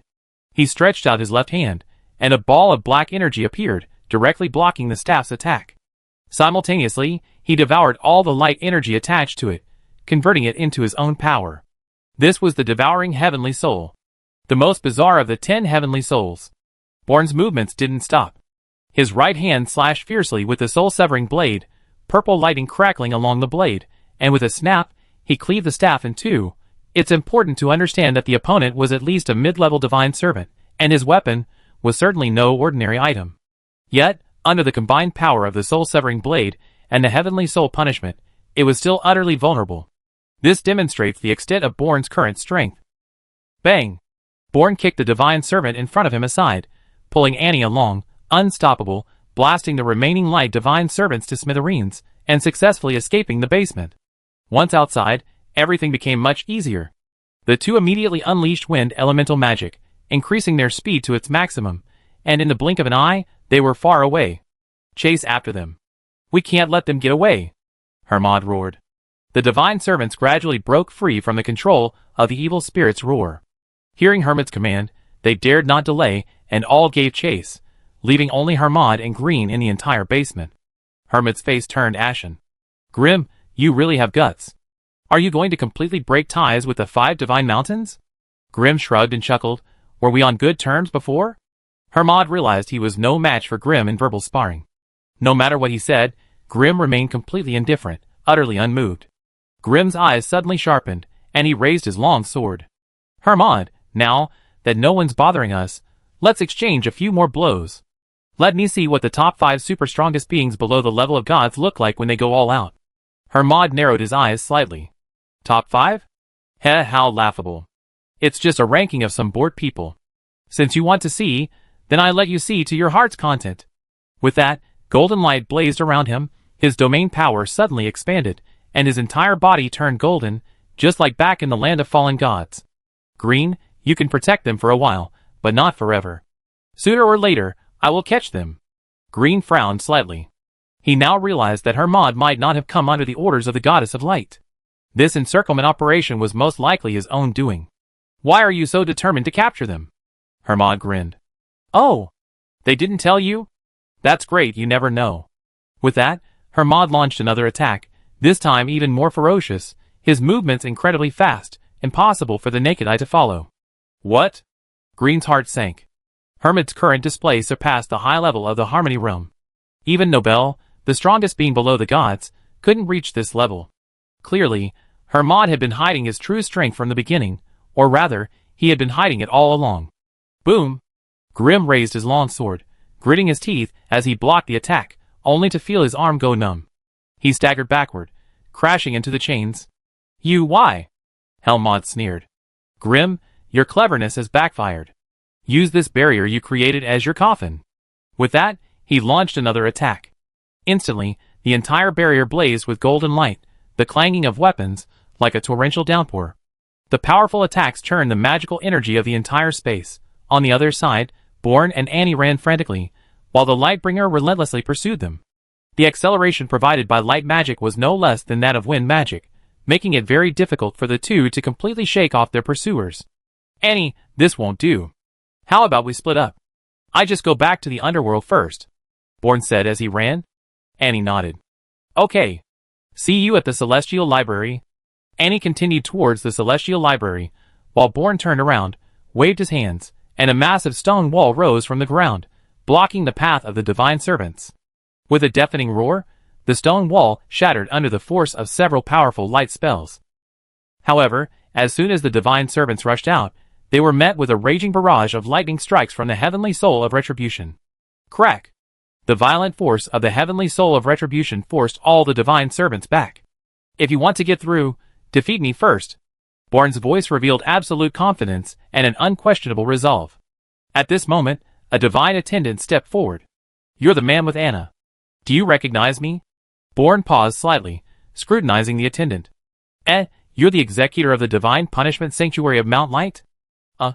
What's your name again? The attendant's eye twitched. My name is Robinson. We met in the Holy City of Light.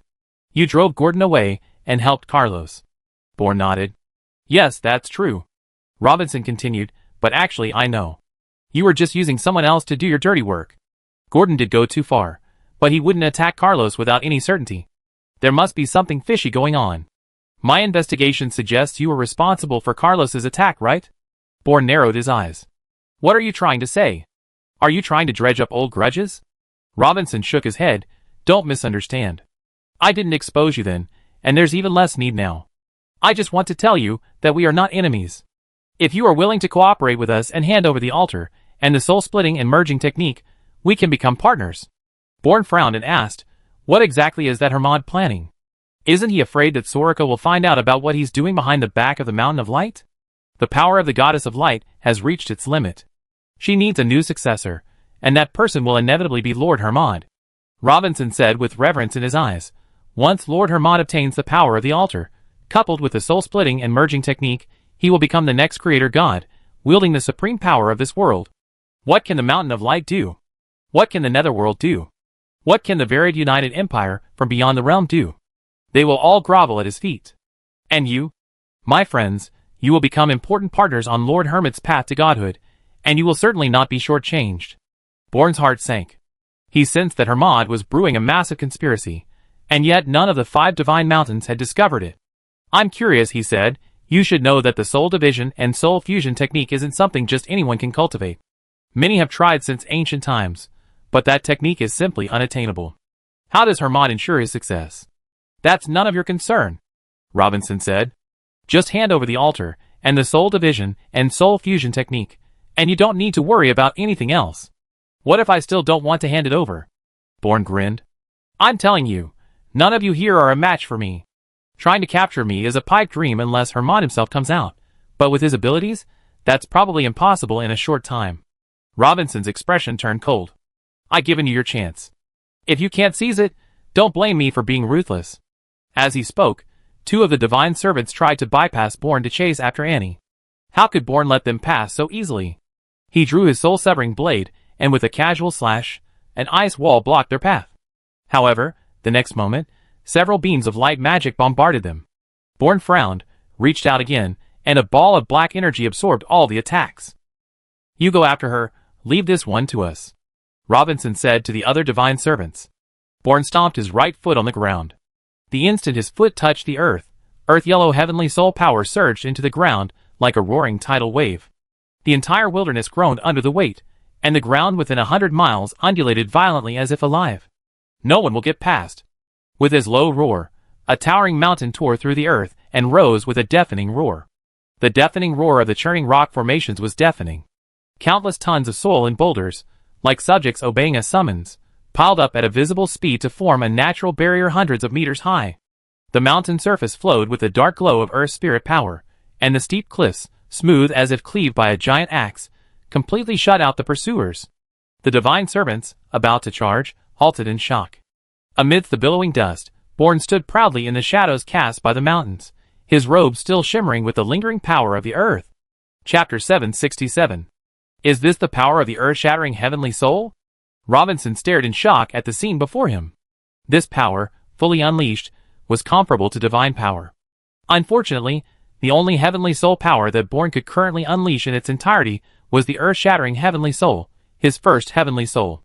However, fully unleashing the heavenly soul's power also carried inherent risks. A miscalculation could lead to being controlled by the heavenly soul, losing control of one's own consciousness. Therefore, Born wouldn't easily release this power unless absolutely necessary. Now you know. Born was slightly out of breath. As long as I'm here, none of you will get through. Is that so? Suddenly, a cold voice rang out, followed by a golden light that struck the mountain like a comet, instantly causing the heavens and earth to shatter, blasting a massive breach into the mountain. What? Born's heart sank. The golden light gradually dimmed, revealing a figure within. Hermod. How did you get out? Where's Grin? Born asked. Hermod sneered. That ignorant arrogance? How could he possibly be my match? I already killed him with a single sword strike. Born narrowed his eyes slightly. He knew Hermod was lying. Green's strength was comparable to Hermod's. Even if Hermod could repel Green, he couldn't have escaped unscathed. But Born couldn't understand why Green had retreated. With his strength, continuing to hold Hermod back wouldn't have been a problem at all. Hermod pointed his long sword at Born. Boy, I advise you to surrender quickly, or my divine sword of light won't show mercy. The soul-severing blade in Born's hand emitted purple lightning, releasing its power of retribution. Tiny arcs of electricity began to appear in the air. Don't talk big here. Even if you come, I won't let you pass. Truly courting death. With that, Hermod's body transformed into a blazing streak of light, like a spear of judgment tearing through the sky, shooting straight at Born at a speed beyond visual perception. Wherever it passed, the air was ionized by the intense heat, emitting a burnt smell, and the earth cracked inch by inch from the pressure. Born's pupils contracted sharply, and his left hand swiftly tapped the ground. Dozens of thick stone pillars burst from the ground with a roar, forming a defensive line layered upon layer. But before the golden light, these stone pillars, strong enough to withstand 1,000 armies, were as fragile as paper, vaporized into molten lava before even making contact with the light. Devour the heavenly soul. Born roared as he soared into the air, a deep darkness erupting from his left palm. A fist-sized black hole suddenly appeared, frantically tearing at the surging power of light. The golden light was swallowed up, like a river flowing into the sea, and the surface of the black hole trembled violently, actually slowing the momentum of the flowing light. Hermod's cold snort came from the core of light, devouring the heavenly soul. Interesting, but it's all in vain. An even more powerful burst of light energy erupted, enveloping the entire black hole in a giant golden cocoon. With a piercing cracking sound, the black hole was forcibly burst by the overloaded power of light. The remaining golden light, like a bursting dam, continued to pour down towards Born. Break! Born roared, swinging his soul-severing blade. The purple lightning crackling around the blade transformed into a roaring thunder dragon, and the power to punish the heavenly soul distorted the surrounding space, creating spiderweb-like cracks. This was a strike that concentrated all his power. Boom! The golden and purple energies collided violently, the resulting shockwave ripping away the ground within 100 meters radius. The stalemate lasted only half a second before the thunder dragon let out a mournful cry and crumbled piece by piece. The soul-severing blade trembled violently, blood spurting from Bond's tiger's mouth, as he was blasted away by an irresistible force, crashing into the mountains behind him like a meteorite. The rock face collapsed with a deafening roar, and the tumbling boulders instantly buried him. Hermod, his light fading, stared indifferently at the ruins. I must say, you do have some strength, kid. Back in the prime material plane, that old ghost who shattered my clone was hiding on you, wasn't he? You stole my clone's divine essence, causing a huge loss of my power. I haven't even settled that score with you yet. Born scrambled out of the rubble. That's your own fault. Who told you to always be thinking about going to the prime material plane? Hermod sneered, still being stubborn even when you're about to die. But I still want to give you a chance. As long as you hand over the altar, and the soul-splitting and merging technique, we can call it even. Born spat out a mouthful of blood. Paw. Don't even think about it. Hermod's eyes turned completely cold. He turned to Robinson and the others, and hissed, what are you all standing there for? Go after that little girl. Robinson and the others finally reacted, and rushed towards the gap in the mountain. However, the next moment, a gigantic wave descended from the sky, completely blocking the breach. Raging wave heavenly soul? Hermod narrowed his eyes slightly. Just how many heavenly souls have you fused with, kid? Born grinned. Heh, more than you anyway. Hermod's eyes flashed. Indeed, there's a connection between heavenly souls. It's normal that you could discover my secret. Born suddenly swung his soul-severing blade, unleashing a slash of retribution. Hermod casually flicked his wrist, a golden light flashing out, shattering the slash. The Retribution Heavenly Soul truly lives up to its reputation as the most ferocious power among the 10 heavenly souls, but your strength is too weak to unleash its full power. Therefore, it's no match for my Holy Light Heavenly Soul. So it really is the Holy Light Heavenly Soul. A smile appeared in Born's eyes. Since you know the Holy Light Heavenly Soul is on you, that makes things easier. Hermod raised an eyebrow. What? You still want to take advantage of me? Why not? Born shrugged. Not just yours. All heavenly souls are my targets. Since you know the soul division and merging technique, you should know its characteristics. Only by obtaining more heavenly souls can I have a chance. You break through to an even higher realm. Hermod nodded. Of course I know. That's good. With you helping me collect the heavenly souls, I won't have to bother. Born scoffed, you really are a madman. If you really want the soul splitting and soul merging technique, I give it to you. No need for all this trouble. But if you suffer a chi deviation during cultivation, don't blame me. Hermod narrowed his eyes slightly. That won't do. You also need to tell me how you two succeeded. Born shrugged. Can't you see? I'm an undead, and Annie is my summoner. We each cultivated half, perfectly resolving the conflict between soul splitting and soul merging. That's how we succeeded. You can't replicate this method at all. Hermod's eyes narrowed. How do you know I can't? It's just a matter of finding someone else to cultivate with. It's not that simple. Born said. The two people cultivating the Spirit Division chapter and the Soul Fusion chapter separately must have their souls connected. This only exists between a summoner and a summoned undead. How can you, a light mage, do that? Hermod frowned. Was this path always a dead end? Why did that person leave such a glimmer of hope, only to prevent everyone from seizing it? No. Any necromancer would do. Why? Why is he so biased towards the undead? Damn it! Born had no idea what Hermod was muttering, but he knew his task of stalling for time was complete. With the earth-shattering heavenly soul and the raging wave heavenly soul present, those light servants whose strength wasn't yet at the fusion realm couldn't possibly break through. Annie could use this time to enter the celestial library. Alright, Hermod. Born grinned. You know you can't catch me. Hermod's heart sank. You mean? Born immediately dispelled the possession spell, his body repelled by the laws of heaven and earth, vanishing with a pop, leaving only a few words echoing beneath the empty mountains, until we meet again. Hermod was furious. Didn't you say you give me the soul separation and union technique? However, no one could answer him anymore. Hermod gritted his teeth, but he was powerless against Born. After all, the dead must return to the netherworld. This was the law of this world, and no one could stop them except a god, but Hermod hadn't reached that level yet. Hermod's face flushed crimson, his chest heaving violently, an uncontrollable rage burning within him. His eyes widened, fixed on the mountains before him, his hand gripping the hilt of his sword tightly, the veins on his arm bulging from the strain. Suddenly, he roared, a thunderous roar, and swung his long sword with tremendous force. This strike, imbued with all his power and fury, traced a dazzling golden arc through the air, carrying a sharp, powerful aura, like a falling meteor, striking directly at the mountains before him. In an instant, a deafening roar resounded, as if the mountains had been ripped apart by a gigantic hand, cleaved in two. Countless fragments of rock and dust were blasted into the air, scattering in panic like a flock of startled birds. Golden light radiated, illuminating the entire valley, so intense that it was impossible to look directly at it. The severed mountains crumbled and collapsed under the impact of this powerful force. Chase her. We must catch that bitch. Helmold roared. Robinson and the others fell silent, immediately giving chase, but they had already lost track of Annie and had no idea which direction to pursue, and ran frantically, and after an unknown amount of time, she finally received a telepathic message from Born, and, where are you? Are there any pursuers? And looked back and said, no, but it might take me another 3 days to get to the Celestial Library. Born pondered, they probably don't know our destination is the Celestial Library. How do you know? Annie asked.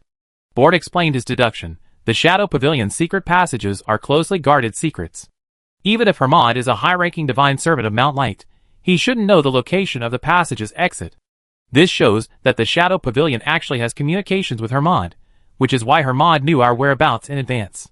But he only knows where we appear, not where we want to go, so don't worry, no one should be able to find you.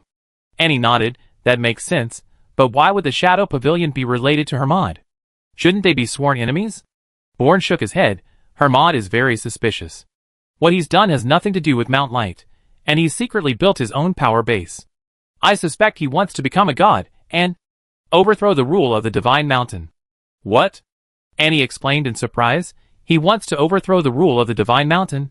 But he's not even a god-level powerhouse. Even if he could break through to god level, he wouldn't be a match for veteran god-level powerhouses like Soraka. Bourne sighed. I don't quite understand this either, but I always have this feeling that Hemat has been planning a huge conspiracy, a conspiracy aimed at Soraka and the others. Annie quickened her pace again. Never mind, the most important thing now is to merge Alice's clone. Everything else is irrelevant to me. What divine plane, what divine mountain, let them do whatever they want. Sure enough, Annie didn't encounter any more people from the Divine Mountain along the way, nor was she hindered.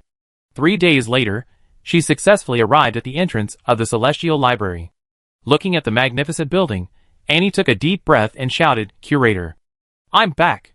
A huge gem at the top of the Celestial Library flashed with blue light, and then a colossal figure appeared. "Oh! Little Annie, you brought back Alice's clones?" Annie nodded.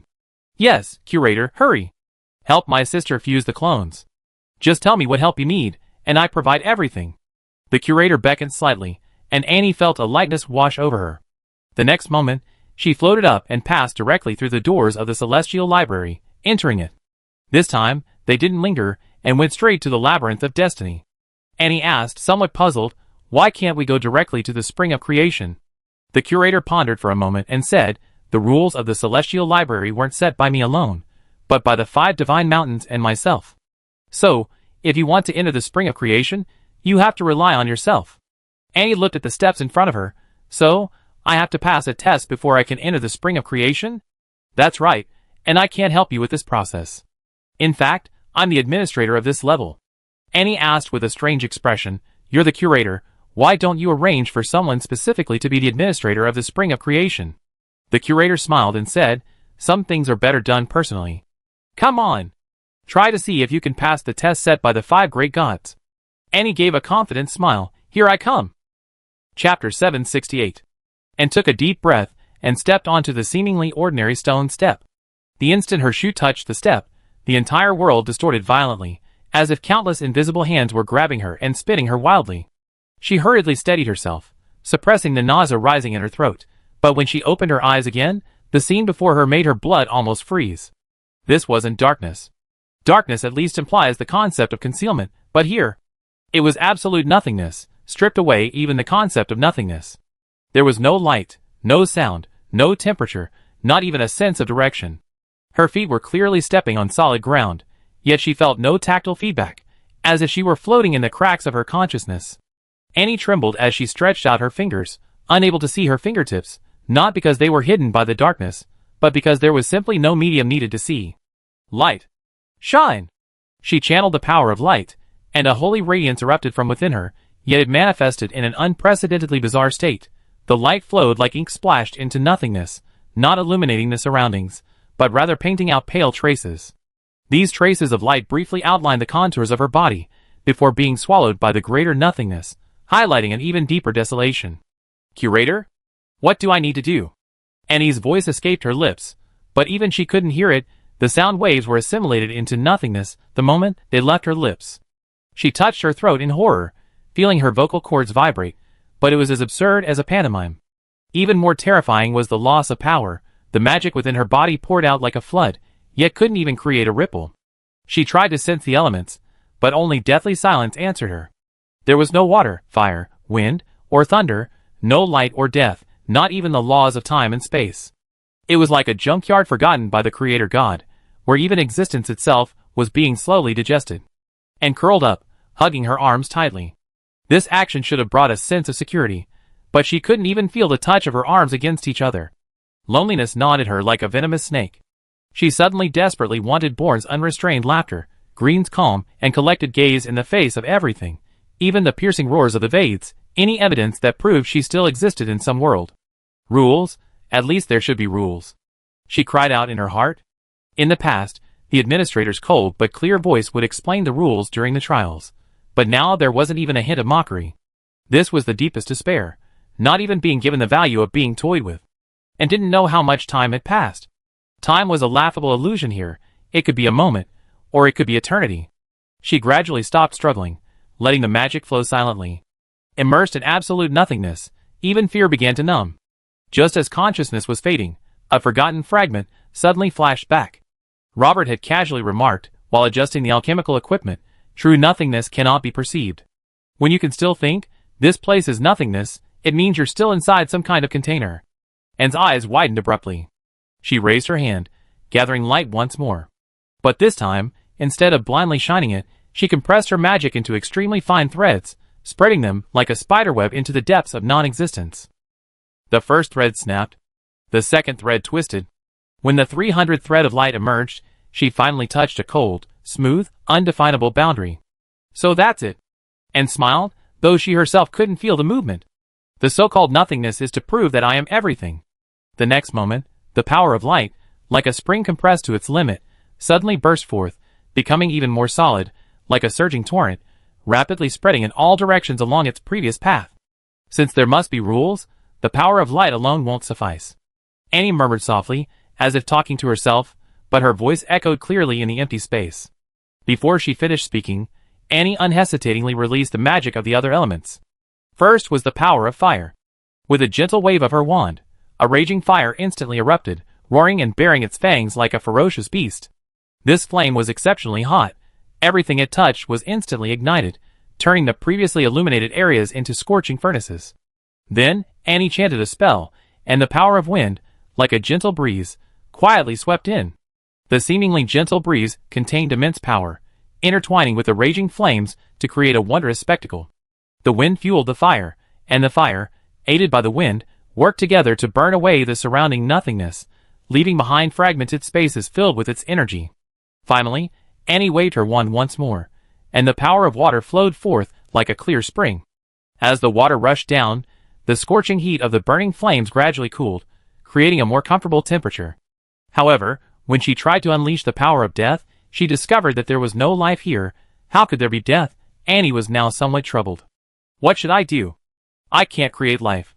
Besides, there's not even land here. Even if there is life, there should at least be a place to survive. Thinking of this, Annie's eyes lit up. That's it. She immediately cast a necromancy spell. Fortunately, this place wasn't completely isolated from the previous world. The summoning circle functioned normally, connecting to the netherworld, and Born was summoned again. Born had just emerged from the summoning circle, when he was stunned by the scene before him. Where is this? Annie smiled wryly and said, This is the trial of the spring of creation. From what I understand, to pass the trial, one should need to open up this space. Born stroked his chin, examining the nascent world Annie had constructed. The flowing elemental forces, though already taking shape, always seemed like exquisitely crafted dolls lacking a soul. The laws are clear now. He flicked away a wisp of restless flame, but the cycle of elements can never be closed. Look here. He pointed to a gray void. These elements are like rootless duckweed, drifting wherever they please. Annie waved her hand helplessly, dispersing the dissipating aura of light. I tried directly injecting energy, but they were either torn apart by the elemental turbulence, or became like this, half dead. Life needs a nurturing environment. Born suddenly grinned. Watch this. The earth-shattering soul condensed into a thick, earth-yellow sphere of light in his palm. As he spread his arms, countless boulders emerged from the void like soldiers obeying a summons, colliding and merging with deafening roars. Annie's fiery power joined in, and molten, flowing light coiled around the rock, forging it into a more solid matrix. As the wind element swept across, carrying cooled stardust, a rocky planet 1,000 miles in diameter was suspended in the void. Its surface was crisscrossed with ravines, and jagged mountains cast menacing silhouettes in the light and shadow. How about it? Born clapped his hands proudly. This was built to the standards of an ancient star's core. Annie circled the stone sphere, observing it, her fingertips tracing the cold rock surface. The shape is perfect, but isn't it a bit too lifeless? She tapped the hard rock. How can a planet without even moss nurture life? Oh dear, I forgot the most crucial element, water. Born laughed suddenly. A torrent of celestial energy surged forth as azure light, like a brushstroke of creation across the planet's surface. Water rushed and converged between the ravines, forming winding rivers and vast oceans. As water vapor evaporated into clouds that enveloped the planet, the entire planet seemed to radiate a vibrant energy. The two floated above the clouds, gazing at the blue-brown planet beneath their feet. Bourne suddenly scratched his head. Everything's ready now, but how exactly does life come into being? And he tried to infuse a wisp of light into the ocean. The magic spread like ink drops, only causing the seawater to shimmer temporarily before quickly returning to its lifeless state. Does it have to be like the creator god, splitting one soul and body to form the first life? She was startled by this thought. Just as the two were lost in thought, Annie suddenly remembered something. Wait! I asked Robert. He's an expert on alchemy, he's the one to ask. Soon, a voice, accompanied by the clanging of experimental equipment, came through the soul link. Life signs? Let me think. Robert seemed to be searching through data. I indeed been researching materials with life force lately, and interestingly, all substances containing life energy are discovered under extremely destructive environments. For example, charred wood after a lightning strike will grow spirit mushrooms, and star tear, or will be born at the site of a star core explosion. New life and destruction? Annie pondered. More accurately, the aftershocks of absolute destruction. Robert's voice suddenly became excited. I'd done experiments. After bombarding some materials with elemental cannons, faint life fluctuations can be detected in the residue, although they only survive for 3 seconds. After the communication was cut off, Bourne murmured, repeating the phrase, life originates from destruction. He suddenly grabbed Annie's shoulders. Speaking of destruction, what power comes to mind first? Lightning. Annie answered without hesitation. It's the most violent of all elements, capable of destroying everything instantly. Wait! Her eyes suddenly gleamed. Without a word, Annie summoned lightning, transforming it into a raging purple dragon that crashed down on the planet with the force torn apart the heavens. Continental plates shattered in the storm, oceans boiled and evaporated, and the entire planet instantly became a hellish inferno. But in the eye of the destructive storm, a miracle was unfolding.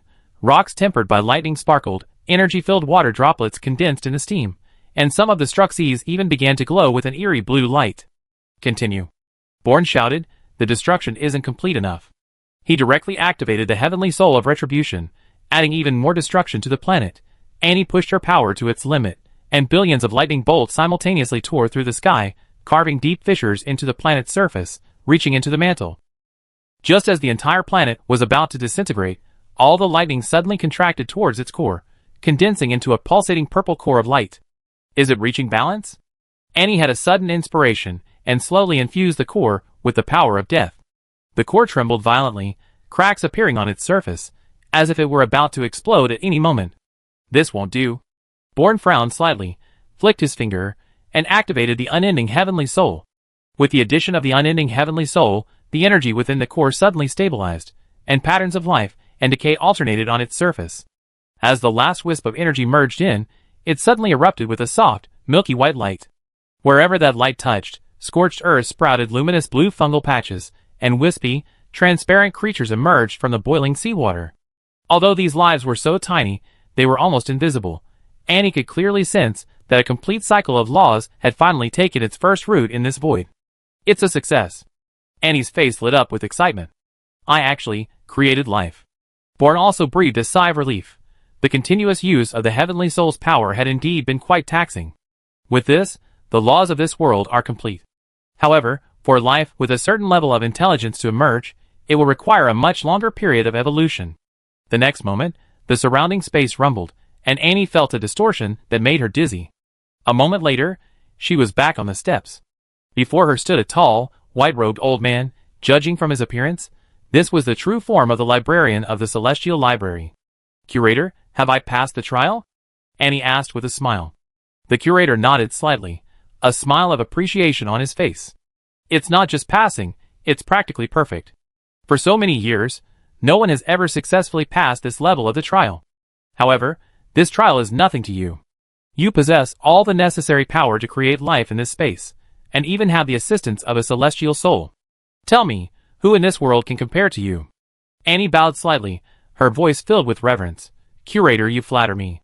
Although I was fortunate enough to create some tiny life forms, they are merely primordial, like mayflies, lacking even the slightest intelligence. They are truly unworthy of such high regard.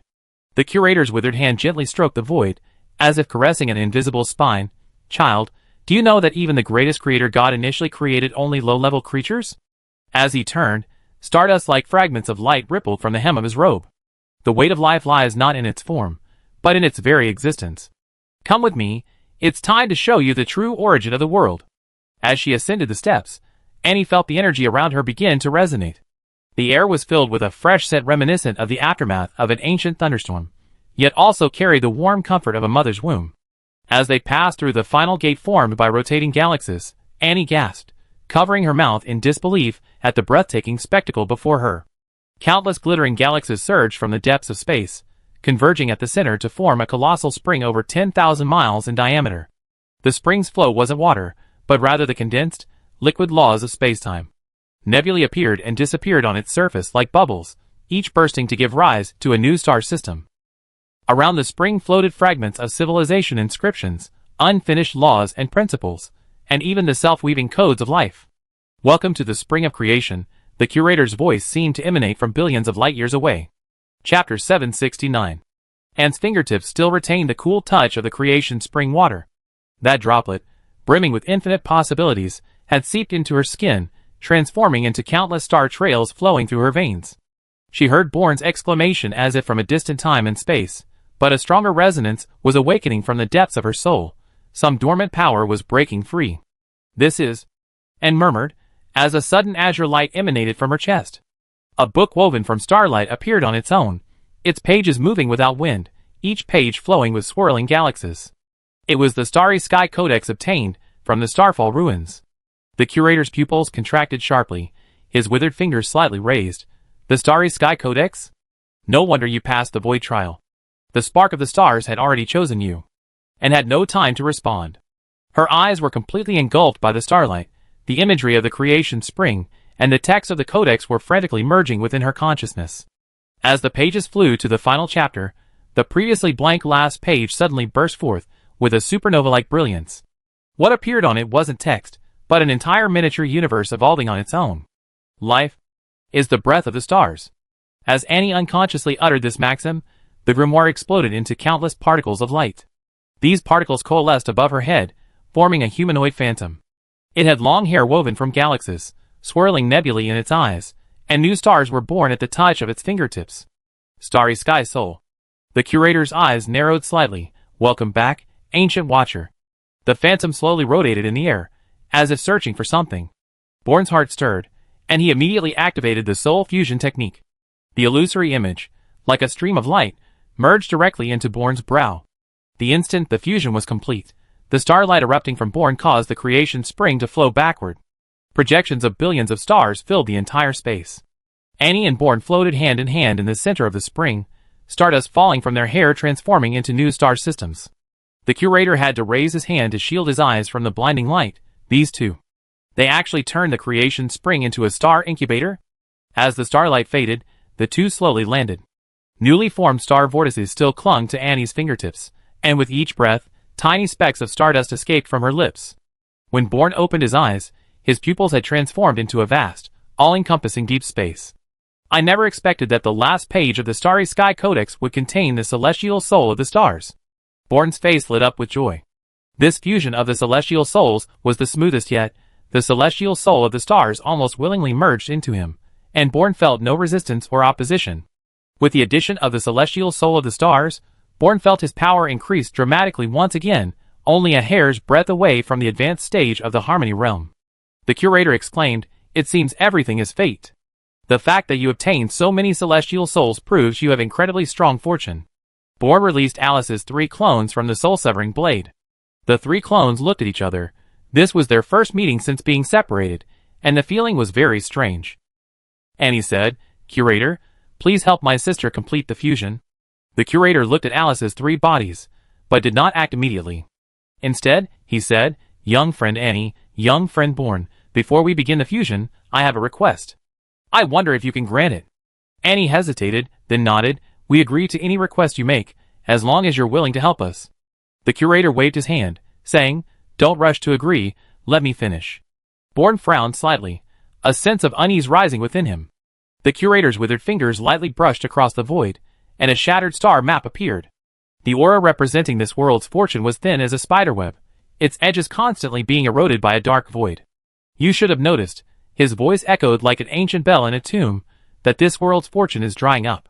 Like a giant tree hollowed out by termites, its exterior still intact, its core already rotten. The star map suddenly split into two cruel premonitions. On the left, a scene of a deadly battle between the undead legion and the combined forces of the divine mountain appeared, continental plates collapsing in the clash of divine power, countless souls wailing as they fell into the fissures. On the right, the varied mothership fleet blotted out the sky, root-like conduits piercing the Earth's core to extract energy, everything withering into grey dust. Regardless of the outcome, it is the end of the world created by Father. The curator waved his robes, scattering the star map to reveal his true face. His skin was covered in large, cracked geographical patterns, ancient moss grew in his hair, and a magma-like luster flickered deep within his eye sockets. I am the progenitor of giants, the third son of the Creator God, and now the only one of the Creator bloodline still alive.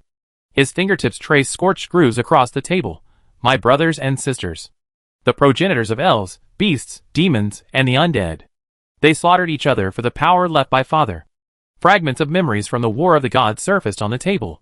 Dragon breath burning forests, giant axes cleaving mountains, and the elven hymns transforming into soul-rending screams.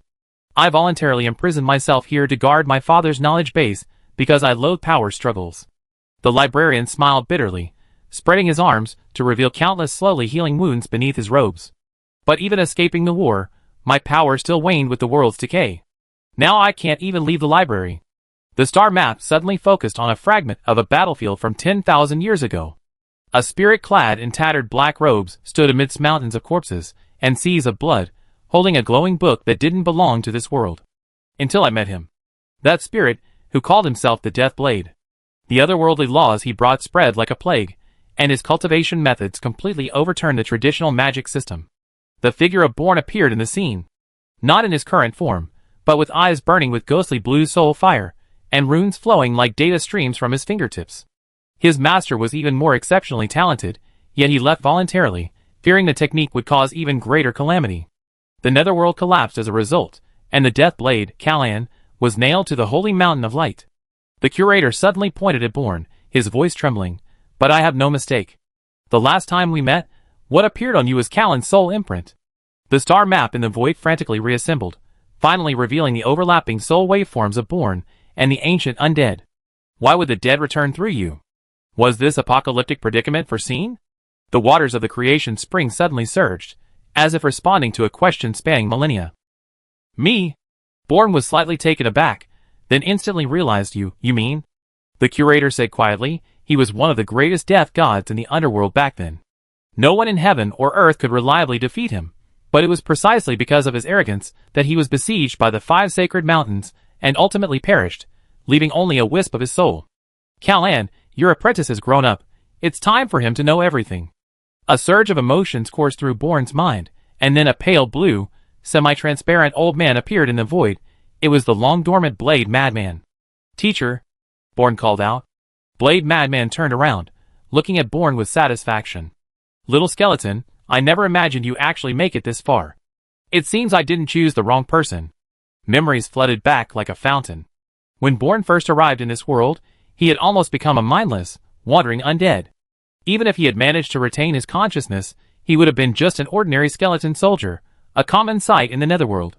If it weren't for Blade Madman's help, he might have already died in the vast, desolate wilderness of the netherworld, becoming a crunchy skeleton in the mouths of hellhounds. "Teacher, everything I have is from you. It's just a pity that I haven't been able to help you rebuild your body along the way, but I believe it should be soon." Dao Quang shook his head. "Rebuilding your body isn't difficult. The difficulty lies in my incomplete soul. If I want to survive independently, I may have to start from scratch, abandoning everything I have now. But now is not the time. I want to watch you grow stronger, to watch you complete the work I left unfinished." Bowen nodded emphatically. "Teacher, whatever you need me to do, I will do my best. I want you." "Callan." The curator suddenly spoke, interrupting Dao Quang. "All the grudges should be settled in these 10,000 years. Dao Quang said, "You're an outsider. How can you know what my undead realm is going through? Before the War of the Gods, the world was originally one. My undead race was also a child of the Creator God. But why did those 5 divine mountains expel us? Drive us to that barren land?" The curator sighed. "If war breaks out again, the world will eventually be destroyed. That's not what you want to see, is it? That man was even willing to leave to preserve this world. As his disciple, can't you understand his feelings? Dao Quang clenched his fists, staring intently at the curator, but remained silent. The curator turned to Born and said, "My request is simple. I hope you can protect this world from collapse, and allow it to continue to exist, in any way, at any cost." Born gave a bitter smile. "Curator, even a super strong person like you can't do it, so what ability do we have?" The curator said in a deep voice, "It's different. You are people with great fortune. I already seen that. Whether it's the inheritance of Kalan or the soul division and fusion technique, these are not things that ordinary people can obtain. You had this assistance from the beginning, and later you even obtained several heavenly souls. Heavenly souls are products of the evolution of the world's primal power, containing the Father's most original power. Each heavenly soul represents this, the fundamental rules of this world. Now, of the 10 heavenly souls, you have obtained 6. This kind of fortune is unprecedented. You will eventually reach the pinnacle of this world, so this matter must be done by you." Annie sighed, "But even if you say so, the 5 divine mountains won't recognize us. What should we do?" "Who cares about recognition?" The curator waved his hand. "If it weren't for the invasion of the Vades, I would have long since given up dealing with those guys from the divine mountains. The Celestial Library is a neutral force. Our purpose is simply to create more powerful beings, nothing more. But the divine mountains are insatiable. They only think about maintaining their own rule and haven't considered uniting to fight against external enemies, which has led to the current situation where many parts of the divine plane have fallen." Born thought for a moment and said, "If we're talking about mediating the conflict between the underworld and the divine realm, there's actually still a chance. The underworld is now depleted of talent. The powerful cultivators have all gone into seclusion and rarely show themselves. While the major underworld lords are powerful, they're still far from being god-level experts. Even if they were to launch a counterattack against the divine realm, they'd be easily suppressed. If I explain the situation to them, there's a chance I can persuade them to abandon their counterattack. However, the divine realm must make some concessions, otherwise, it's impossible." The curator shook his head. "Those people on Mount Shan won't concede. That's where your intervention comes in. To put it bluntly, if you don't agree to my request, even if I help you fuse Alice's clone, it won't matter. This world will eventually collapse, and Alice and you will both be homeless." Annie and Born exchanged a glance, their eyes filled with deep helplessness. They had originally thought that helping Alice fuse her clone would put an end to everything, but now it seemed this was just the beginning. Born's gaze slowly turned to Dao Quang. He hesitated for a moment before asking, "Teacher, you?" Dao Quang was silent for a moment, then sighed and said, "Fine, that old ghost is right. If my teacher were here, he certainly wouldn't want to see this world collapse. So go do what you should do." Hearing Dao Quang say this, the curator suddenly laughed. He looked at Dao Quang and said, "Old man, don't be so sad. I can help you rebuild your body. You can stay here with me then. Let's not go out and cause trouble." Dao Quang looked. The curator glanced at her, seemingly tempted, but shook his head, saying, "No need, I'm used to my current state." Seeing this, Annie quickly said, "Curator, we agree to your request. However," she immediately added, "however, we can't guarantee success in the end. But we will do our best." The curator smiled slightly, a satisfied expression on his face. "Your words are enough." However, Dao Quang sighed again at this moment. This 10,000 years of waiting, in the end, has all come to nothing. His voice was filled with endless melancholy and loss. The curator turned and waved his hand, and Alice's 3 clones were lifted up by a force and slowly immersed into the fountain of creation fusion. Begin. Chapter 770. The curator's giant body erupted with primordial power. The fountain of creation seemed to be stirred by an invisible giant hand, its boiling waters carrying countless fragments of stars soaring into the sky, transforming into 3 spiraling pillars of light that enveloped Alice's clones. The clones simultaneously let out painful groans, their bodies beginning to quantum decompose. Their silver hair turned into flowing light dust, their robes disintegrated into fluttering runes, and interwoven chains of laws appeared beneath their skin. In the name of creation, peel away the layers. The curator's chant invoked the most ancient purifying power deep within the fountain. The pillars of light suddenly contracted, forcibly tearing impurities from the 3 clones. These foreign objects emitted sharp, mournful cries in the fountain, ultimately being annihilated into nothingness by the pure energy. The fusion entered its most crucial stage. The 3 clones trembled violently at the center of the vortex, their floods of memories colliding like a burst dam. One clone still remembered the humiliation of imprisonment and pursuit, another harbored the exhilaration of unbridled power, and the third retained the endless loneliness of wandering the void realm. They tore at each other like struggling drowning people, until the curator threw a giant blood crystal into the vortex, returned to the sea of memories. The blood crystal exploded into countless points of light, forcibly reorganizing the chaotic threads of memory.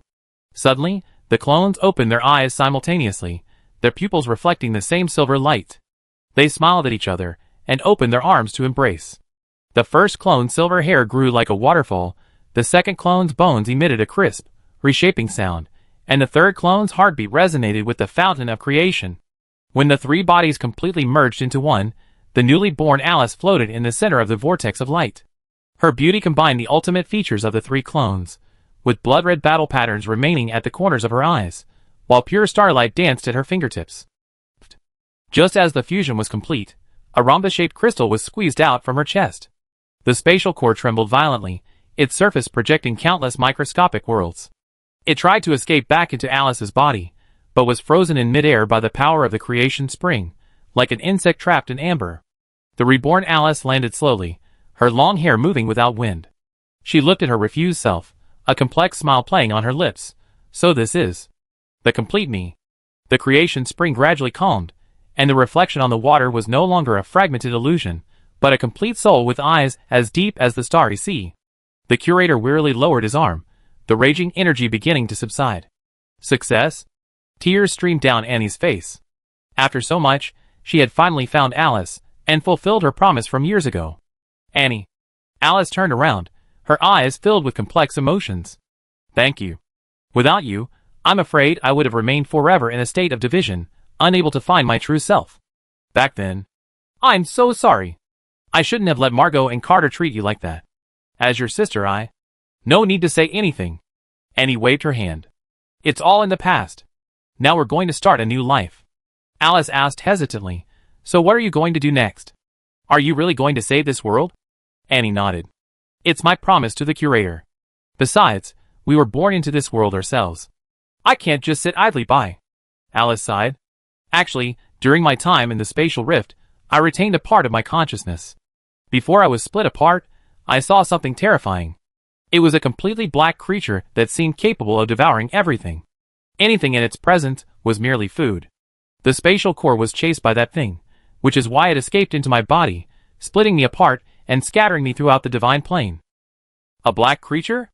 Annie frowned, glancing at the curator and Dao Quang beside her. The curator's brow was also furrowed, his expression grave. Calan, it seems that thing hasn't disappeared yet. Dao Quang nodded slightly, taking a deep breath.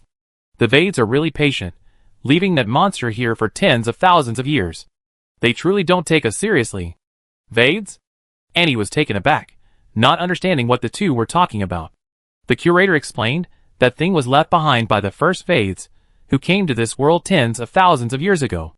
Back then, they suffered a crushing defeat at the hands of our world's gods. After all, our world was powerful then, teeming with strong individuals. The Vades were utterly defeated, and haven't dared to return to cause trouble for tens of thousands of years. They brought that monster with them. It could devour everything, and was incredibly powerful. We had to unite many forces to finally defeat it. I never expected it to still be alive, and living right here in a spatial rift. Alice said, that thing is truly. I'm terrified. I never seen such a powerful creature before. We can't fight it with our current abilities. Annie asked, even the curator isn't its match? The curator nodded. I can't handle it alone, but if the God Realm and the Underworld join forces, there might still be a chance. Bourne said, the Underworld no longer has any God-level experts. The strongest are only 3 kings. You're wrong. The curator smiled slightly, pointing to Dao Quang. Isn't there still a God-level expert here? Bourne was stunned. Dao Quang shook his head with a wry smile. What can I do in my current state? Don't torture me. The curator, however, said, Calan, the great death god has willingly sacrificed himself to preserve the netherworld. If you can return to the netherworld, you can directly rule all the undead.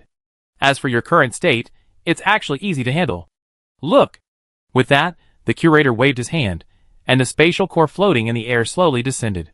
With the spatial core of this world, there's a way to replenish your remaining soul. Combined with the effect of your unending heavenly soul, young friend Bon, it can help you recover to your peak condition. It's nothing difficult. Dao Quang raised an eyebrow. You're really willing to help me? The curator sighed, now it's a matter of life and death. I've been a coward for tens of thousands of years, and now, I had enough. Bourne immediately said, Curator, if you really have a way to help my teacher recover, then hurry up. I can agree to any request you make. The curator smiled slightly and looked at Dao Kuang. You really take it on a good disciple. Come, Callan, let the world see your glory again. Callan's remnant soul, like a wisp of smoke, drifted and disappeared into the fountain of creation. The faint soul shadow was almost invisible in the vast waters, as if it would be completely swallowed up by the surging torrent of laws in the next moment. The curator's eyes were solemn. His giant body erupted with a power that shook the void. With a series of swift movements, rare treasures pierced through space and were thrown into the spring. Fragments of a star's core, beads of time, the reverse scale of an ancient void dragon. Each one a rare and precious artifact capable of causing a sensation. The spring of creation boiled completely. Like an ancient beast awakened, the spring water gushed forth countless streams of colorful energy. These forces intertwined into a massive vortex of light, enveloping Callan's remnant soul, gradually condensing into a 7-colored cocoon over 10 meters in diameter. The surface of the cocoon was etched with patterns of innate laws, as if it were nurturing a primordial god from the beginning of chaos. To reshape the true form, the soul must first be mended. The curator's voice boomed like thunder, as he suddenly reached out and grabbed the suspended spatial core. The core trembled violently, attempting to escape, but was crushed by his massive hand. Pure spatial primordial power surged forth like a galaxy, but the curator, with unparalleled control, restrained it into a trickle, slowly flowing into the giant cocoon. The spring water began to pulsate rhythmically, like the heartbeat of the universe. The giant cocoon gradually became transparent, and a figure curled up within could be vaguely seen. Callan's soul image was solidifying at a visible speed. Fragmented memories were being rewoven by the spatial primordial power, and his incomplete soul was being gently repaired by the creation spring. 7 full days passed, and when the giant cocoon had completely transformed into a crystalline amber color, the curator suddenly shouted, Young friend Bourne, it's your turn. Bourne had been preparing for a long time.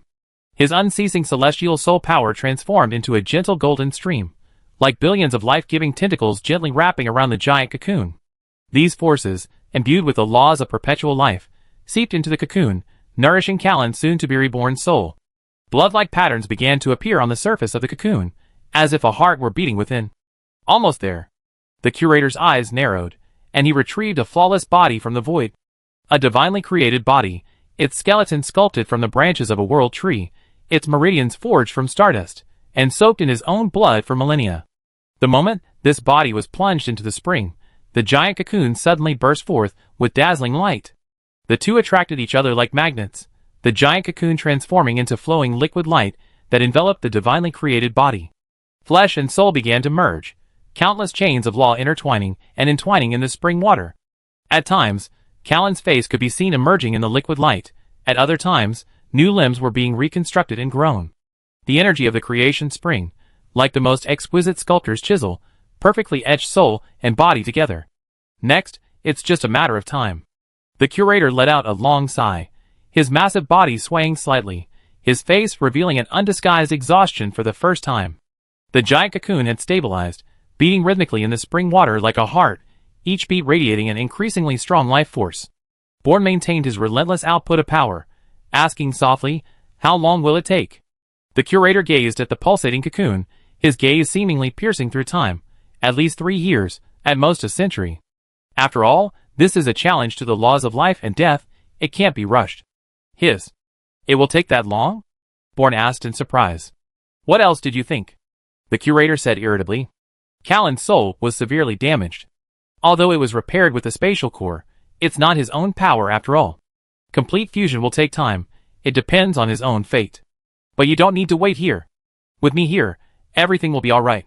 Bourne thought about it and agreed. Waiting here wouldn't help much, so he said, Curator, actually, there's something else I need your help with. The curator waved his hand. I know, you want me to lift the seal on the netherworld, right? I can't do that.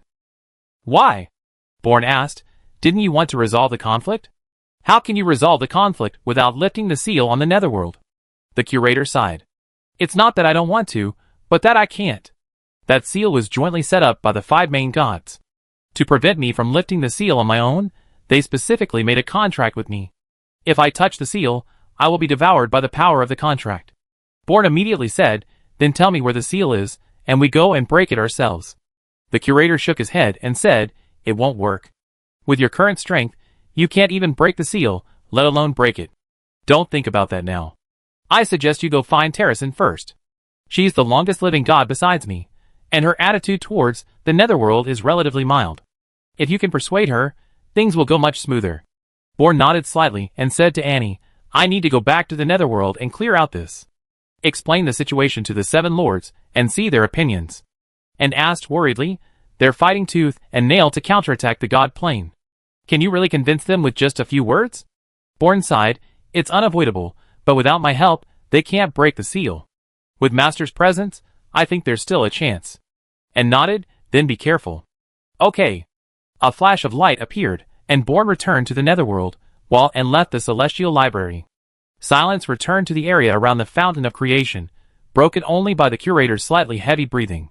He looked at Callan, who was slowly merging into the water, and murmured, "Old friend, the rise and fall of this world depends on your apprentice."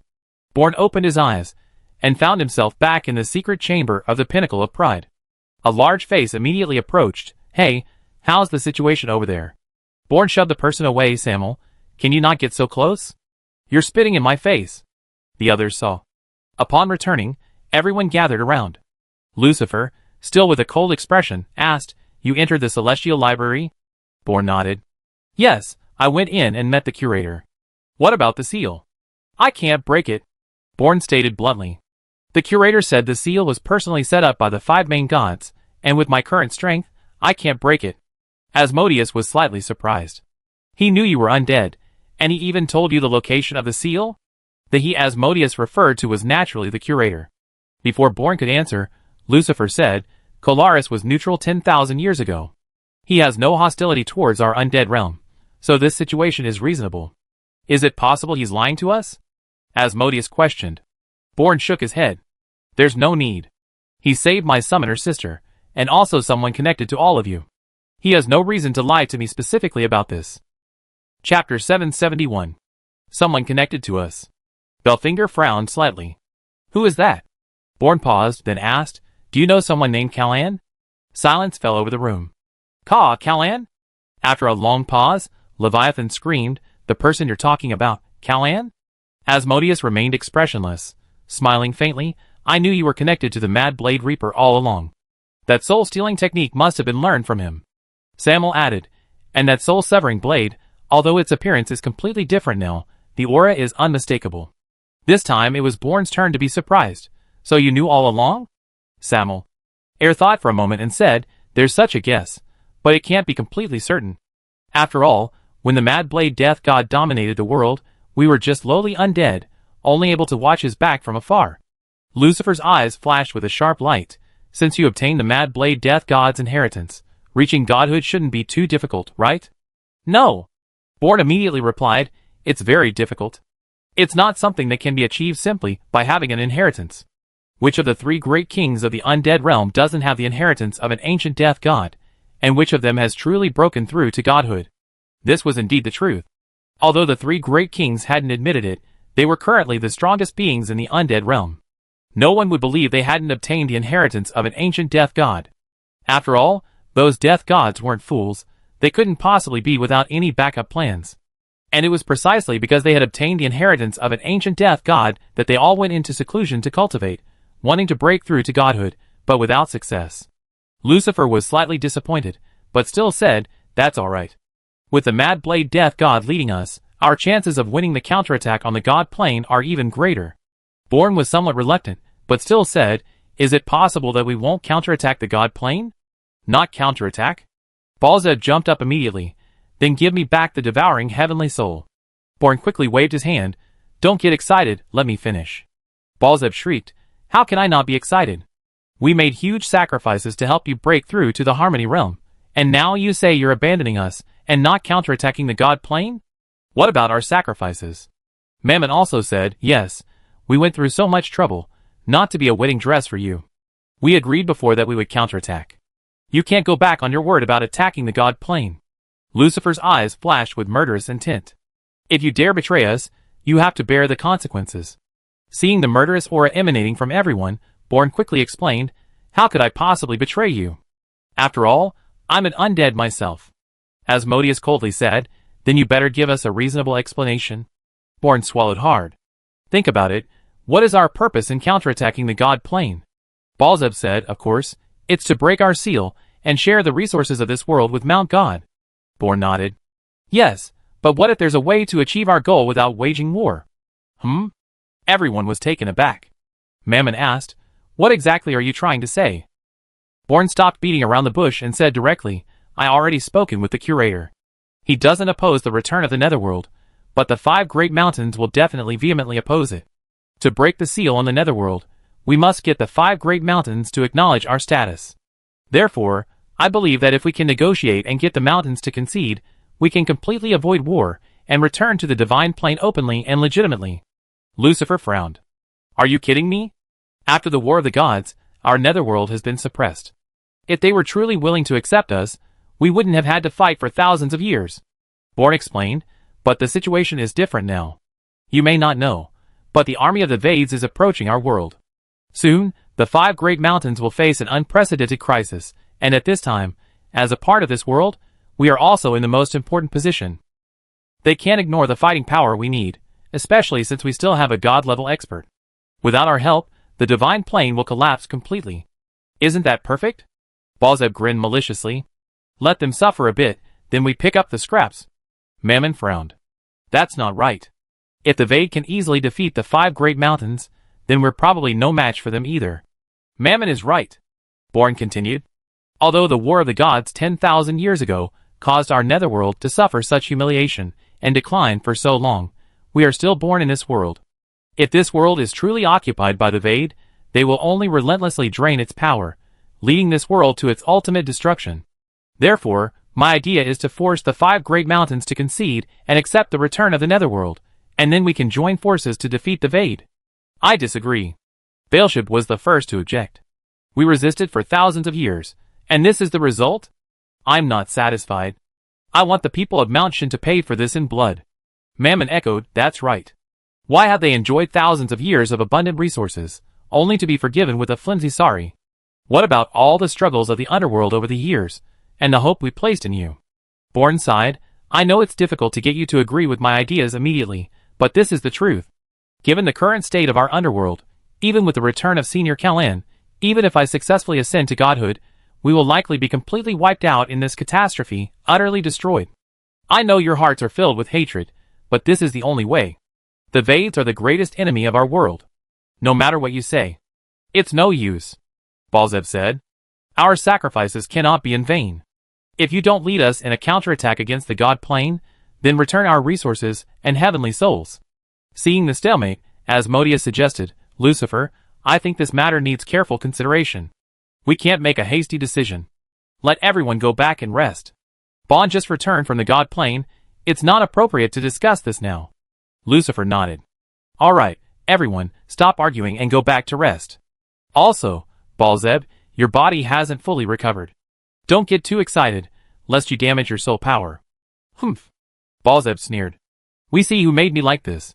I sacrificed so much to help this kid break through, but how did he treat me? How did he treat us? This is betrayal, blatant betrayal. Samuel pulled back the nearly enraged Balzeb. All right, I told you to calm down. Let's go, I go with you to digest. You ate so much soulfire, you look a bit indigestion. Samuel dragged the grumbling Balzeb out of the secret chamber. The others also tactfully left, leaving only Lucifer and Asmodeus in the chamber. Born shrugged. You also think my idea won't work? Asmodeus shook his head. Quite the opposite, I think it makes perfect sense. This constant fighting and scrambling is no good for any of us, it only benefits the Vades. If the Divine Mountain is willing to compensate us and relinquish the resources of the Divine Plane, then we can consider a peaceful return. Don't you agree, Lucifer? Lucifer didn't speak, but moved closer to Born, his tone somewhat icy. Are you sure the Mad Blade Death God is still alive? Born replied, to be honest, he's been present in my soulfire from the very beginning. It was thanks to his help that I was able to grow from a mere skeleton soldier to my current level, and now, with the help of the librarian of the Sky Library, I recover quickly. Lucifer took a deep breath, a relieved expression on his face. It really is him, he's finally back. Asmodeus, seeing Born's puzzled expression, smiled and explained, you don't know, Lucifer was originally a vanguard under the Mad Blade Reaper. Born was taken aback. Is that so? Lucifer suddenly grabbed Born's shoulder. So Lord Reaper agrees with your opinion? Born nodded. Yes, he didn't understand at first either, but he eventually agreed. Lucifer took 2 steps back, clenched his fists, but still sighed, alas, well, if even he compromises, what else is there to say? Born immediately said, this isn't compromise, but the best way to resolve the problem under the current circumstances. Once we drive away the Vades, and receive the compensation from the sacred mountains, the netherworld will surely flourish again. Given the unique nature of the undead, surpassing the 5 sacred mountains is entirely within our grasp. Asmodeus nodded, yes, we don't need to ruin our future because of past hatred. This world is ours, I can't just hand it over to the Vades. Lucifer was silent for a moment before saying, you're right, but persuading those guys will probably take. That's not enough. We need to take it slow, we can't rush it. Born, if you could get the water god to approach us first, things might be better. But if you're the only one talking, they won't back down. I know that too. My summoner has already gone to the water god mountain. If everything goes smoothly, we should be able to gain the water god's support first. The water god mountain. Lucifer pondered for a moment. I hope everything goes well for you. If you need my help, feel free to let me know. Asmodeus added, me too. Born was deeply moved. In this situation, the two of them were so steadfast in their support, it was truly remarkable. With their help, persuading others wouldn't be impossible. After bidding farewell to Lucifer, Born headed straight for the outskirts of the camp, where Robert's alchemy workshop was located. Lucifer designated a specific area for Robert as his alchemy workshop, forbidden to anyone within a 10-mile radius. The closer one got to Robert's workshop, the more chaotic the elemental fluctuations in the air became.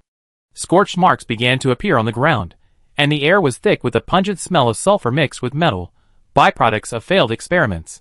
The 10-mile radius around the workshop was designated an absolute no-go zone, not by Lucifer's orders, but because all undead creatures instinctively avoided it. 3 furnaces, each over 100 meters tall, spewed flames of different colors. A blue furnace smelted fragments of space, a crimson furnace boiled dragon blood magma, and a black furnace emitted a sickeningly corrosive sound.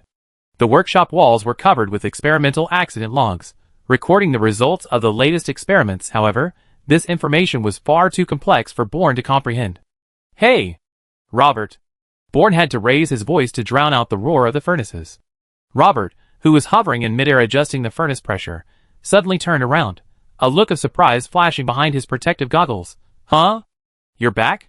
He closed the flame valve and landed on the ground, his burned arms revealed beneath his removed fireproof robe. How's Annie? Born laughed and gave his old friend a hug, but was choked by the residual alchemical potion on the other's robe, sneezing repeatedly. Cough cough, you smell even better than a putrid swamp. I'm trying to use void whale oil as a stabilizer, Robert said, pointing to the blue furnace. The churning, silvery white liquid. Let's get down to business. The success rate of the teleportation talisman has just reached 3%, but the quality of each finished product still needs improvement. He handed Born a newly crafted teleportation talisman. Last time, the distance was less than 100 miles. Born examined the exquisite patterns on the bone talisman. It's already very impressive. This is an ancient relic that even Teacher Callan couldn't replicate. He carefully put away the bone talisman. But I came to see you today for something else. He then took out 2 miniature altars from the soul-severing blade space. The moment the altars appeared, the 3 furnaces in the workshop simultaneously went out. Robert abruptly took a half step back, his protective goggles automatically switching to multi-layered filters. Wait! What are you doing taking this thing out? Hee hee. Born placed the altar on the isolation array. These 2 altars are important treasures of the Vades. I still haven't figured out their specific function, only that any attack is ineffective against them. I'm wondering if I can forge them into weapons. Robert circled the altars, the beam of light from his scanning staff distorting each time it touched the altar's surface. Incredible. They're actually storing energy using an anti-entropy structure. Look at these patterns.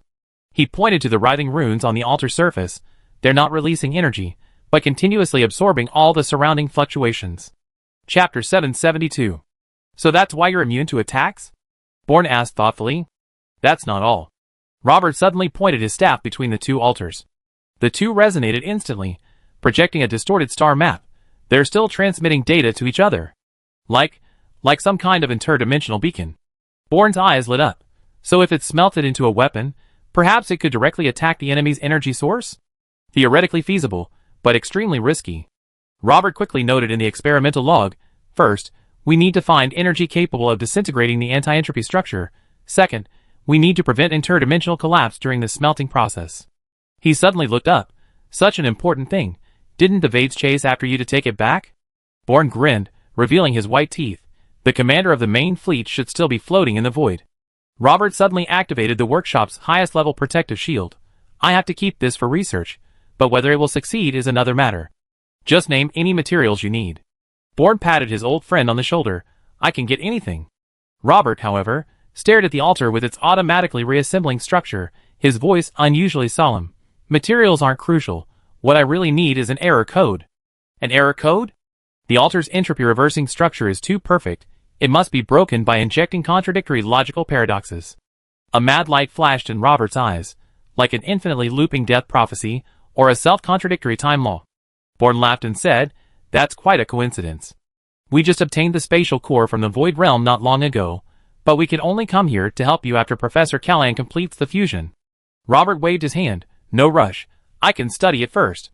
Bourne reminded him, but you must be careful. This altar is extremely dangerous and highly sensitive to magic. Make sure to take precautions beforehand. Robert nodded. Okay, I understand. Meanwhile, Annie, carrying the token she received from the curator, successfully arrived at the foot of Mount Water God. Mount Water God is shrouded in misty fog year-round.